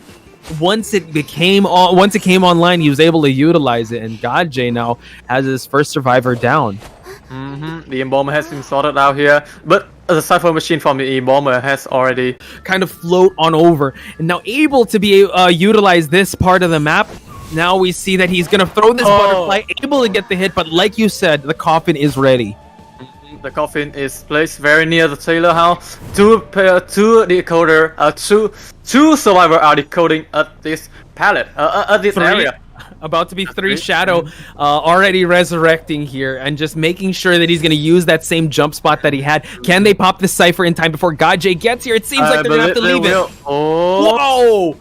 Nice. Able to get just the bomb there, and now GodJ not focusing on them. He wants to go for the Toy Merchant, and it seems like the Toy Merchant already has utilized her glider. And it seems like Shadow just going on back, just circling back into the 2-story here. He's going to try to utilize that catapult once again. 1 Cypher is remaining. Can Shadow get to that 2nd floor? Oh my god! Yes. Giving the Palace Stun of the year. I think they are able to prime the Cypher right here. Cypher Machine prime, that was a patient ping. And I believe after the Toy Machine went out, it's going to be the 4-person prime for this side of Survivor. Uh-oh, can he get to it in time? He's going to wait for the hit to happen. Can they go for the pop? And now able to go for the butterfly. And now GodJ falling back down. No butterfly to utilize. And now it seems like GodJ will try to go for the Toy Merchant again. Wow! Butterfly. Wow, was so nice. And GodJ does have that trump card, so he can switch to the teleport in any moment. Yeah, I think he's going to have to go for it, but it seems like they're about to open up the exit gate. Exit gate is going to open up. MX does fall down, and now everyone is scattering. Both the patient and the acrobat is here. Yash inside the hotel, patient right outside. I think GodJ is going to catch the patient once again. Oh, but unable to get the hit onto the patient here. Oh, this is huge. This is so huge. Now, this is might actually go for a tie situation. We do see that the acrobat is already outside. GodJ trying to see where the next survivor is going to go to. Tinnitus is being propped, and it seems like he's going to try to cut off the patient. But the patient does have. Oh my god, that's so close. Is he going to utilize it? He's going to get the hit, and Yash, he's going to have to try and go for the rescue. He's kind of forced to go for the rescue right here. A detention geisha, mind you. Going to get the terror shot! Oh my god, this is huge. GodJ gonna get a 5-point game here. Oh no! The game was going so well on the side of Survivor at 0-2, but GodJ able to get the vibe of the game back and able to get the 2 hit onto both the patient and the acrobat. This could be the game-changing moment. It is an acrobat. Has been waiting. Wow, ladies and gentlemen, holy smokes. GodJ with an incredible comeback. That looked so good. And I think that the stream has stopped. I'm not sure. The stream has stopped. The stream has stopped. Oh my god, what an incredible performance. Do you want us to tell you who won? Wait, it's okay now. Oh, the stream's live. Holy heck, right. That was incredible. Yeah, just now it just stopped. Yeah, I know. Look at the conclusion now. Oh, you're in for a treat. You're in for a treat now. You're still live, but it's going now. Yeah. Let's talk about the match data here while the stream catches up. What the fuck? Win? Nello, we are live. We are live. We are live. By the way, you just dropped an F-bomb. Okay. Let me rock with you. Fun. Okay. No, we're gonna talk about it if you're gonna listen, if you're gonna be here or not. But GodJ turning it around, 4-man kill, 5 points. A little overextension there. They could have got at least one person out. Again, the patient, he had the hook ready. It could have been an out, but. Wait, who won? GodJ? It was GodJ won. GodJ won. So the score is GL5? Yep. You see it in front of you right now. So let me do some magic. No. That was a 5-0 on GL side, ladies and gentlemen. So waiting for. Honestly, Nello, you should watch the match. I will watch it. Okay. I won't. Don't spoil it for me. I'm gonna watch it now. Go. Okay. Holy heck. So do it. Magic? No. I'm watching the final moments right now. And Balmer falls, and then we see that the chair happens. They should have gone for the exit at this point. Yeah. Oh my god. GodJ. Comeback after comeback, ladies and gentlemen. The teleport was so vital. It was super vital. Anyway, we gotta fix some things here. Can we cut to break real quick, Red?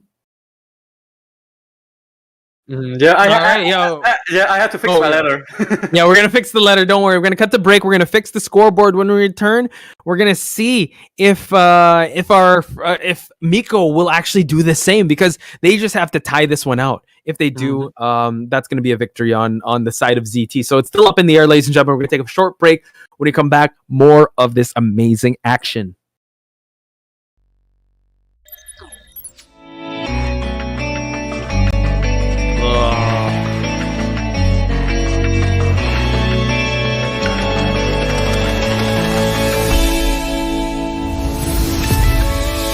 Waking up through the darkness, I can see the sun. Leaving behind what I have, the future's already begun. Can somebody save me from the past and take the lead? I'm ready to begin, time to stand up and be free.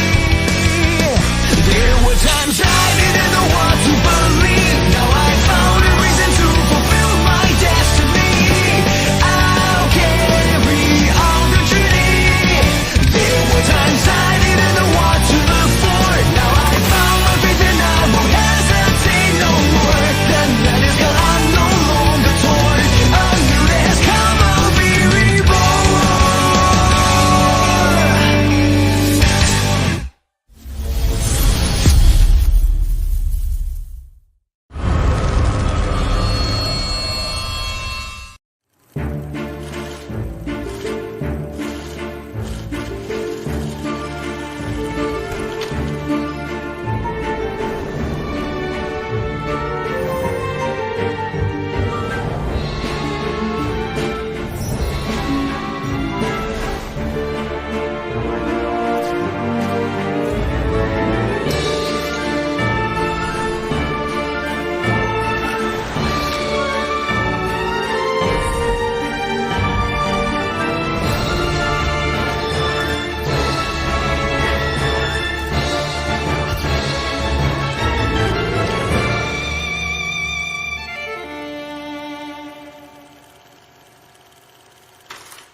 With steam dense as a veil,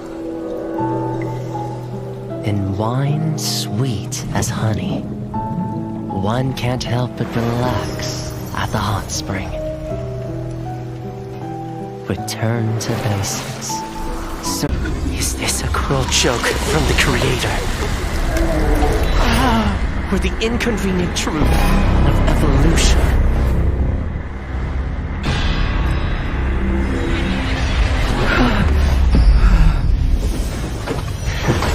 All but a small price to pay on the path to truth. And as the scales shed, I shall step over the last of my boundaries.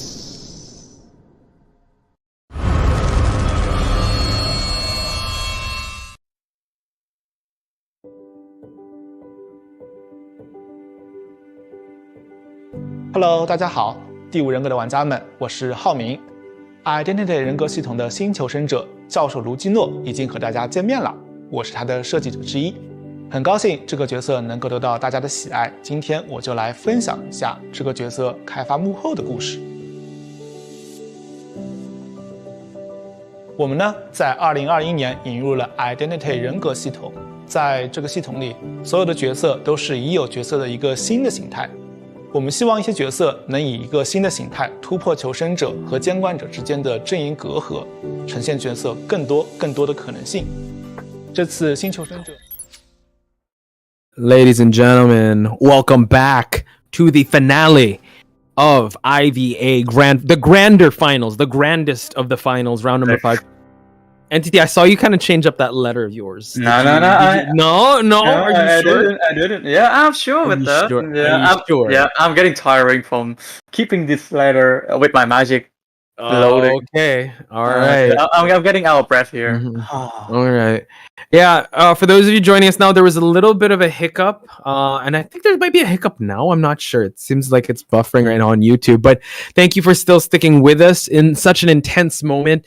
Again, this is like a 12-hour stream. We're about to hit another 12 hours, so this is going to be quite intense. Yeah, honestly, 11:30. Who called 11:30? Who called 11:30 that this was going to happen? I told you. Yeah, so if you guys can redirect our friends on Facebook, let us know. On YouTube, I actually see it's kind of buffering still. Wow. On my end, it's buffering. Yeah, it's on my end. I'm not quite sure, but yeah, it seems like Lacrimosa says it's buffering. It's still at a 2-minute 30.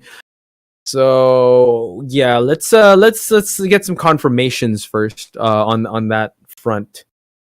If Nell just left, so I'm not sure. Maybe he could check with us too. All right. But yeah, maybe we could message Nell, because like this is gonna be a defining matchup. We cannot have it buffering while this match happens. This is the perfect time to change a letter. Wait for us to go off stream, man. Don't. Oh my God. Oh, there now it's back on Facebook. So it seems like it's back to 1 minute. So it's the whole thing was lagging. So I'm not sure. We'll just have to check. Yeah, it's back now. The chat says it's okay now. So we just have to wait and see. Maybe we'll get confirmation with everyone if we're gonna push through, because I really want to make sure that this is gonna be documented. Yeah, we want everyone to have the best viewing experience for this tournament. Yeah, we just see the matchup between Gotche and the survivor team of Z3, and he was able to get an 0-4K with that geisha. Unbelievable. Yeah, honestly, coming from a matchup from round number 4, getting a 4-man escape, turning it around. The moment, I really think it was just Godje's like veteran experience, and also a little overextension on the side of ZT. Like I think they could have gone for that tie. I'm not quite sure. It was like an overextension. Again, the match happened so fast that Godje had the teleport of the century. Once he was able to teleport, he just started smacking people left and right. And that ultimately led to Godje getting the 4K. So I'm excited to see how this is going to play out. Are we getting ready to get invited, NTT? I'm still not invited to the the Cool Man Club, but yeah, the band is up here. And we just see Miko on the side of the Hunter here for 0-2 again. It's the requirement here for Miko is to get the same performance as Godje, which means a 4K. Wow. So if they did their homework, they'd really want to ban the BQ here. So yeah. And we are seeing again a line of conventional survivors here. Oh, banning the toy merchant. No, that's not conventional at all. Okay. So yeah, keeping keeping the toy banning the toy merchant. Now we're gonna see the bans on the Hunter side, getting the breaking wheel out of the equation. Sculptor as well, probably the BQ, because he is the season 1 BQ. So you have to be ready for that. No, they want the BQ. To be honest, they could go for a tie. They'll still win that round. So I'm excited to see how this is gonna shake out here. So wow, it's Isha Maru says GL's coach is 72S, best coach. Wow, okay, incredible stuff. Yeah, let's see how this one is gonna come out. Skyfall locking in the mercenary. Psychologist again is so important in this map. We did see the previous Hunter really ban that Godje banning that psychologist, so you can really feel the effects of how big this map is. And with Naimamos and Little Boy, I'm not. I wouldn't be surprised if there's acrobat ban. And again, an entomologist is open for the survivor side to pick over here.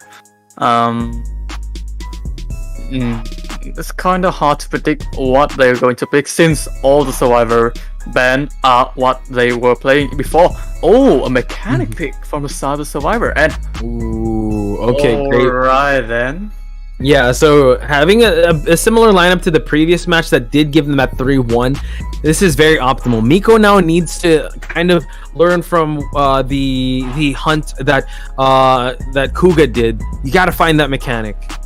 Even though you're gonna have the best early chase, you have to bring a Dream Witch too. Okay. So not going for the Bloody Queen here. Yeah, go big or go home. This is a Dream Witch that will show us the result of this matchup between GL and ZT.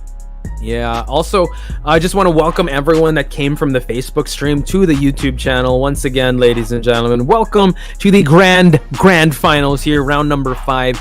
GL in a winning spot here.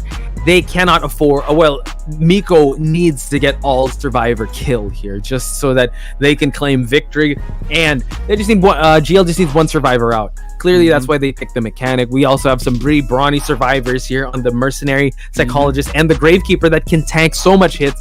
And Miko going with this Dream Witch, pretty conventional, but in this lineup, yeah, you're gonna have to keep smacking them. Yeah, conventional, as you said, 2 rescuer, 1 supporter, and 1 decoder. So the 1 decoder and that supporter, which is a psychologist, and that mechanic, both have flywheel effect. Meanwhile, Naimamos and Skyfall, respectively, the Waykeeper and the mercenary, having that tide turner in play.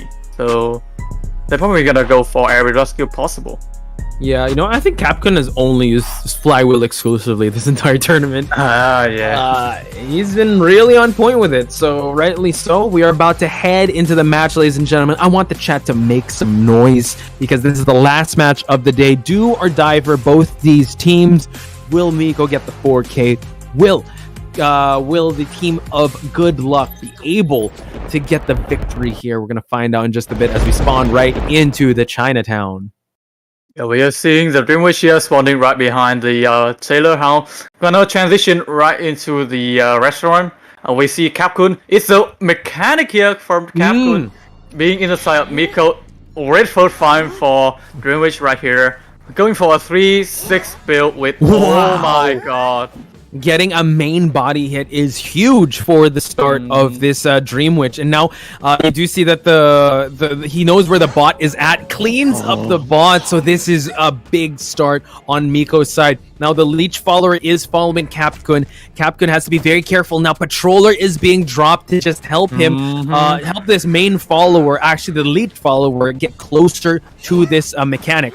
A drop on the pallet here. Capcom was trying to dodge the hit from this. I believe it's a spawn follower.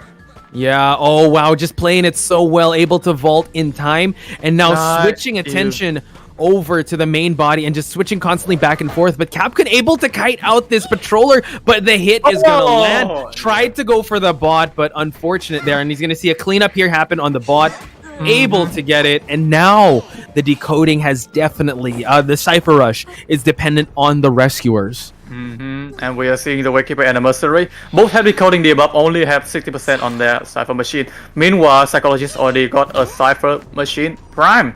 The mechanic is going to be on the chair now. Waykeeper immediately going for the rescue, I believe, in the burrow state. Yeah, he's just running around here. We do see that the leech is still there. He's going to try to get him out of the burrow state and now switch. 7. Yeah, this is going to be very scary. Trying to go for another hit on 9 Mamos. He's going to have to do it soon. Oh, able to get the rescue done. And now the body block. No, last effort is going to be popped. This could be a double down situation since the Waykeeper is the one being hit there. Mechanic still has the leech on him, on her. So it could be... so Miko just trying to multitask right there, able to get another leash onto Waykeeper, and now gonna come back to Mechanic to go for that chase. Yeah, again, it's gonna go for a leech hit, and now we see that the Mechanic is trying to get rid of the... Be enough. It will be enough! Wow! Beautiful heal there on the Psychologist's side. And now, yeah, Capcom buying so much time here. We do see that he's switching attention while Capcom is trying to get rid of that leash. Exactly. And Mercenary from Skyfall is able to decode Cypher to 80%. So technically the Cypher machine from the switch from Mechanic to Naimamos has been not affected mainly. Oh, the Patroller got to the foot of Skyfall here. And Skyfall immediately forced to go for this rescue. Patroller is here, able to get that hit, and now forcing the rescue on this Gravekeeper. Gravekeeper going back in that burrow state, and now the pressure is on. Oh, Survivors going for the blink, and now the Mercenary will be falling down. Mechanic is still pretty safe, trying to remove that leech. Exactly, and Capcom here deleeching himself, probably getting spot out by Miko right away. The blink hasn't been available for this leech yet, so it's gonna be up to times for Capcom to get this hit. Unable to get the hit though.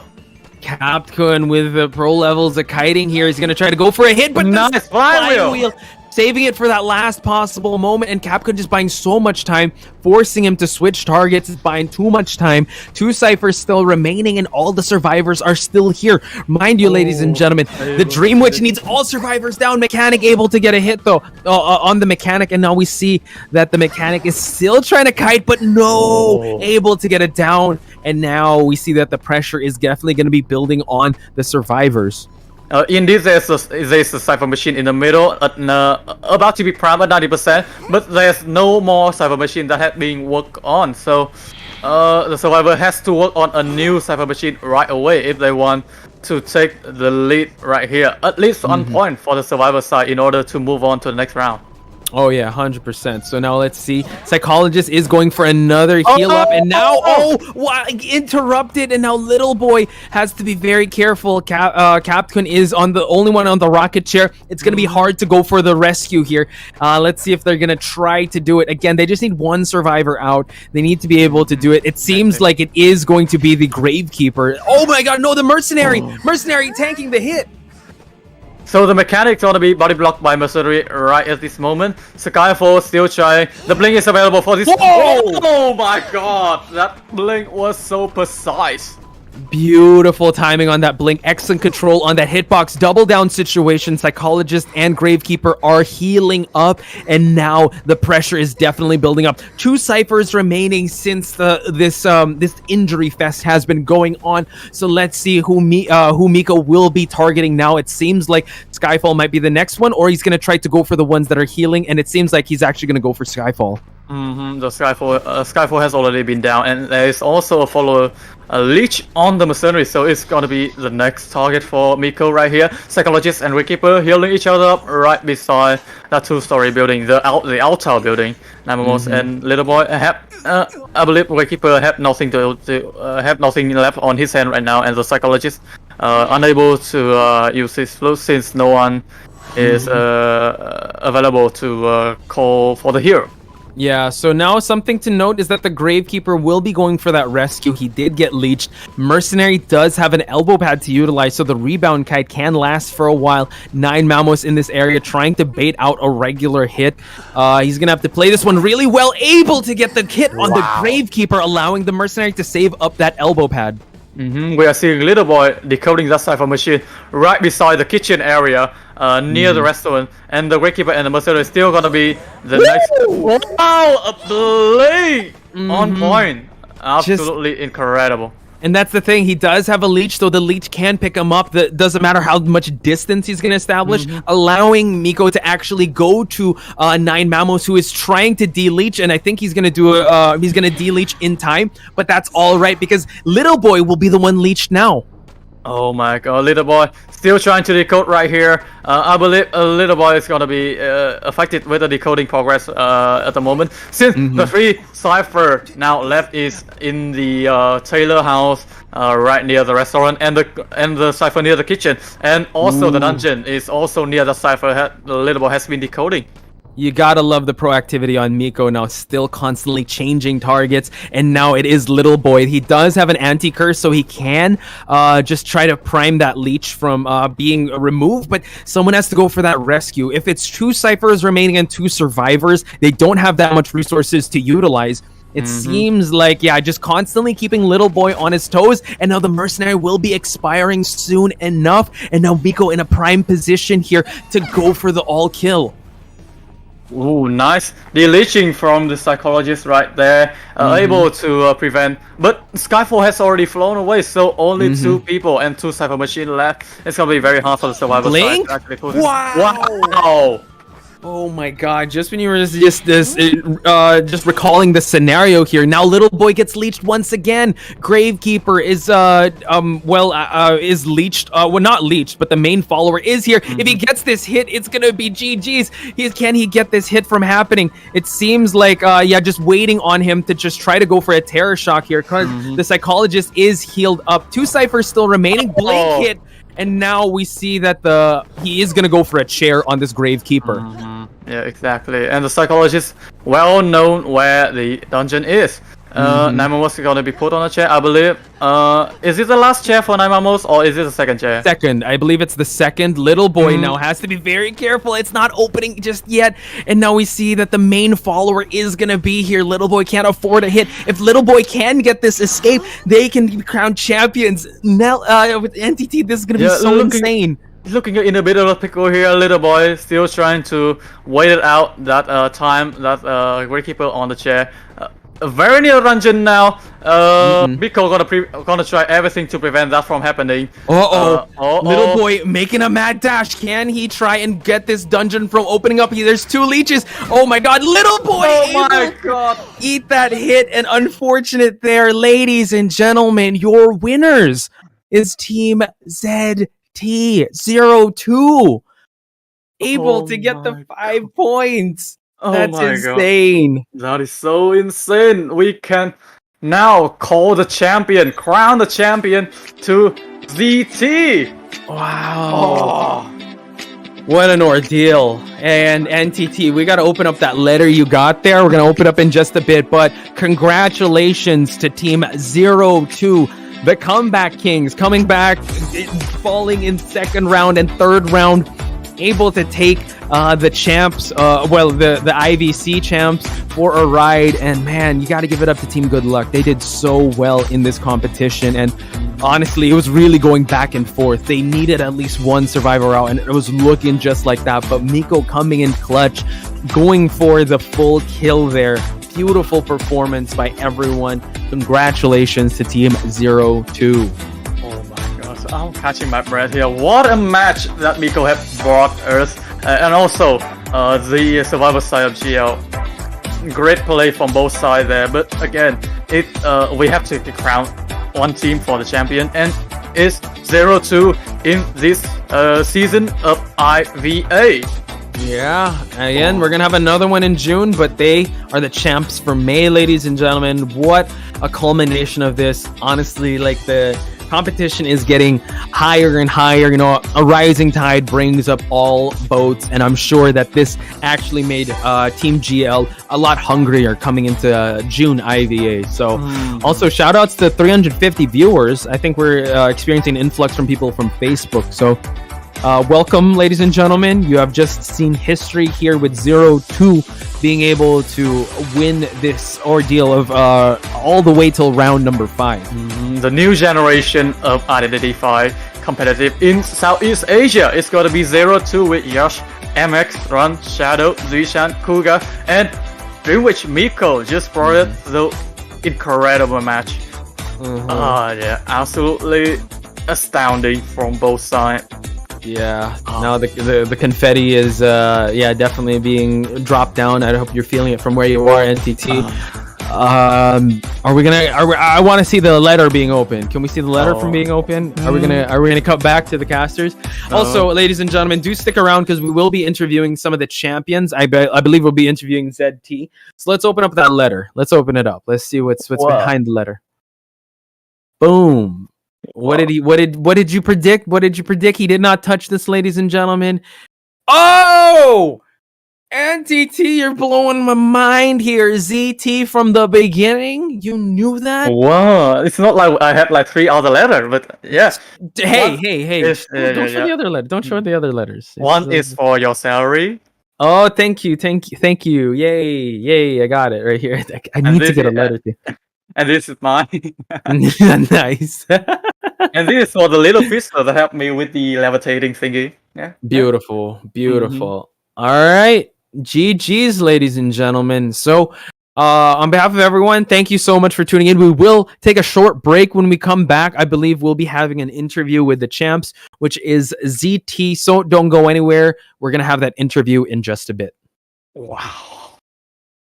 Wow.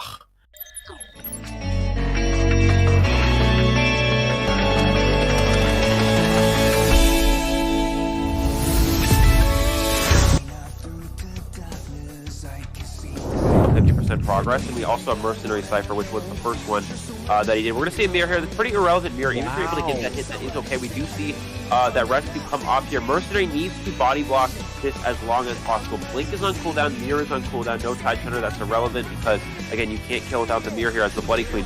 Mercenary is going to just go around here. They're going to try to take as many hits as possible. Missing that Palisade, Mercenary needs to catch up to the Priestess and be able to body block this next mirror so the survivors can find down these last cypher twos. They have the time to do so, but that's the idea of psychologist healing here, is that you now give yourself enough time. We're going to see a triple body block. Patient gets a drop down hit. That's not ideal here. You have to force attack recovery so you can extend that time as long as possible.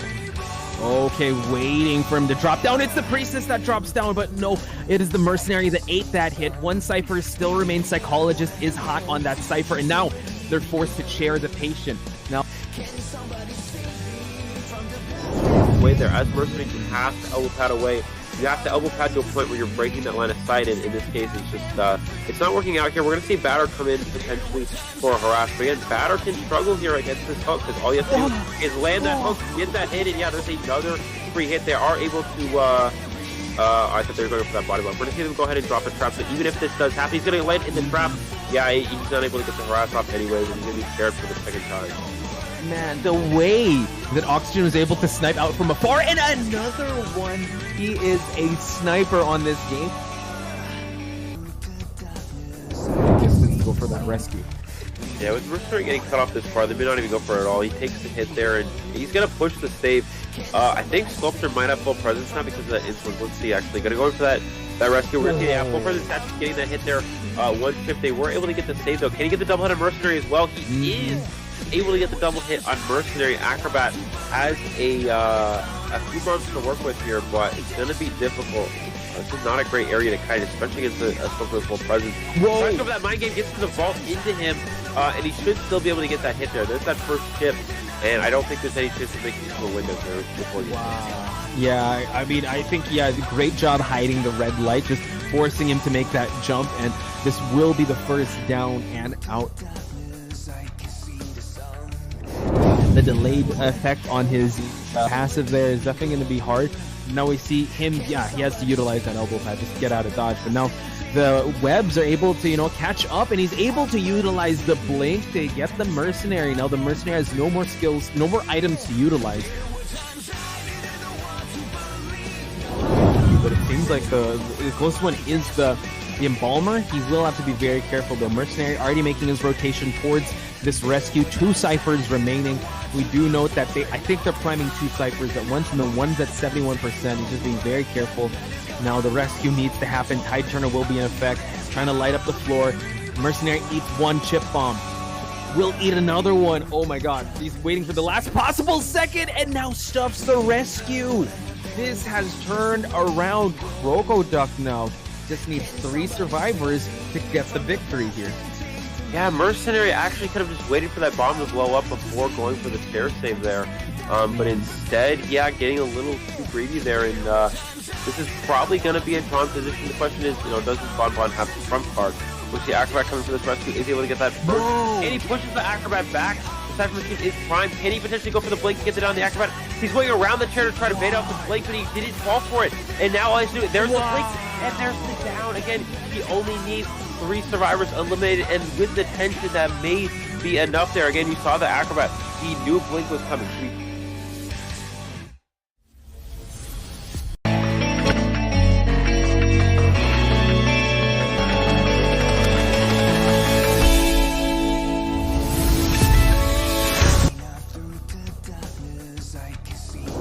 He is a very kiting heavy survivor. Like, he's has average of 60 seconds every time, and now Capcom going for the bomb here, able to get the last minute rescue, has to eat some of these hits.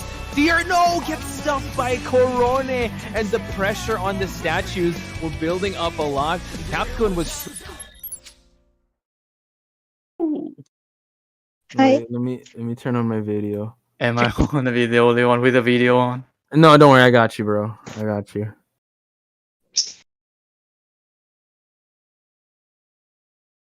We have a screen. You have a screen. We don't know if are we on? Are we live? Okay. Welcome back, guys. Yeah, go ahead. We got the winners. We got Team 02. Make some noise for them in chat, ladies and gentlemen. Here we have them. Yay! I don't think are we seen, by the way, Red, or no? We could turn off our cameras.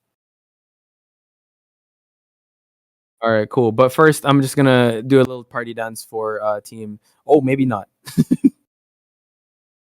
No, I was gonna do a little bit of a dance here. Yes. Oh, thank you so much, team. God.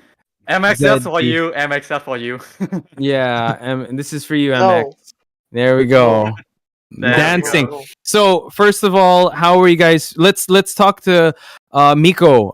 Miko, how are you feeling with how you performed? Nell, could you translate? 在这个比赛里面，你们感觉如何？对你们的表现，谁都可以回答。Miko，东南亚东选，所以什么？东南亚东选啊？讲简单一点，我不懂。He mean he's the he's 东轩 also yes. 东轩。Oh my god! Wow. Let's go. All right. Now my next question would be for the survivors. How did you guys feel getting another 4-man escape up against God J's breaking wheel? 哦，这个问题是对准你们的求生者，感觉如何？又第二次拿到自跑，面对到这个 God J 的破轮。我觉得我队友很强。哦，还有吗？我觉得一切尽在计划之中。OK， 他们猜，太菜了。OK， so 打破人墙，打红蝶菜。So okay, that's what they said that the teammates are very strong. Teammates are very strong. They work very well together. And then another one is they're just saying that everything is according to their calculations. Everything going according to plan. Yeah. I have planned everything here. Yeah, and they said they are strong against their pollen. That's it. There we go. Yeah. Way to see 2 4-man escape with Roger Pollen right there. So yeah, totally agree with that. You guys just learned about that Roger from Pollen. Got Pollen from Roger. Another question I want to ask is, let's talk to MX. How did it feel bringing out a thief coming into the grand finals? MX 咯，这个问题就是对准你了。我觉得可以在后面一点吧。可以在后面一点。那个子弹家可以在后面出来，前面出来还是太有压力了，最多只能平局。Okay. He's saying that bringing out the thief was a gamble early in the games. It would have been better if he brought it out later in like the later rounds, best of 4, best of 5, because it's less stressful that way. But because the most he can get is a draw with it in the earlier rounds. Okay. One of the last questions I want to ask is, did you guys think it was going to reach till round number 5? Because the round 4 and round 5 were honestly the most exciting ones to cast on our end. Yeah. 他就是问着你们can you repeat your question? I can't remember. Did you think it was gonna go all 5 rounds? Okay. 他们在问你们，其实看你们的表现打到这样好，在第一个 round， 你们有没有想到你们会打到 all the way 到 round number 5， 全部都打到了吗？有吧，应该有想到了，其实很强。因为对面很强，有挑战性。So they said yes, they expected it because the opponents are very strong as well, and it was very challenging facing GL, basically GH there. Okay. Entity, I'm gonna ask my last question. Do you have a question for them, or should I ask my last one? Who actually created the logo for 02? 是谁装出来这个 02？ Our shadow. Shadow. Okay. Top tier. Top tier. Very Designer good. approved. Designer approved. My last question is: any messages to give to your fans and also people competing? Because there will be an IVA in June. So, any messages you want to give out to the people watching?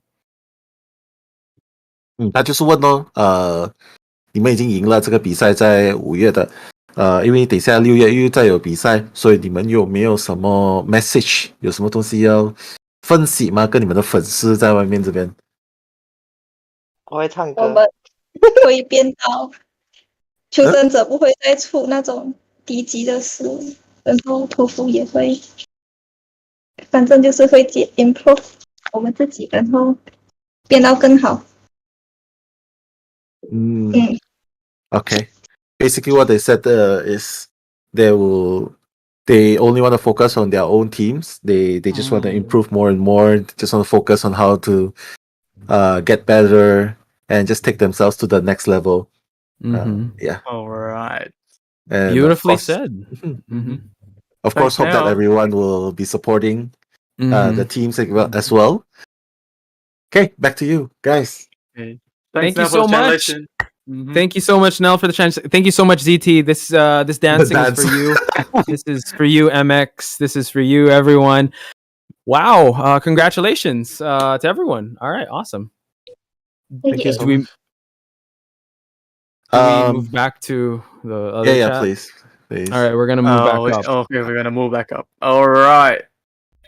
Back to live casting we go. Here we go. Can you pull yourself up? I will. Okay. 谢谢你们。 Guys, that was 02. Let me turn on my camera. Do we need to turn on our cameras, Red? Yeah, we are. Okay, no need. All right. Good, cool. Because I think I ran my thing with a. Anyway, that was an amazing what's that finale? I would have to say. Like we were saying, like it's gonna be a knockout. No way. No, round 5. No you way. paid. Yeah, it's you really got your money's worth here in IVA. NTT, any final words before we close off the stream? I missed my dinner, but the IVA Identity Alliance was worth it, and I'm happy to be your caster alongside Posh Fight here. Until next month.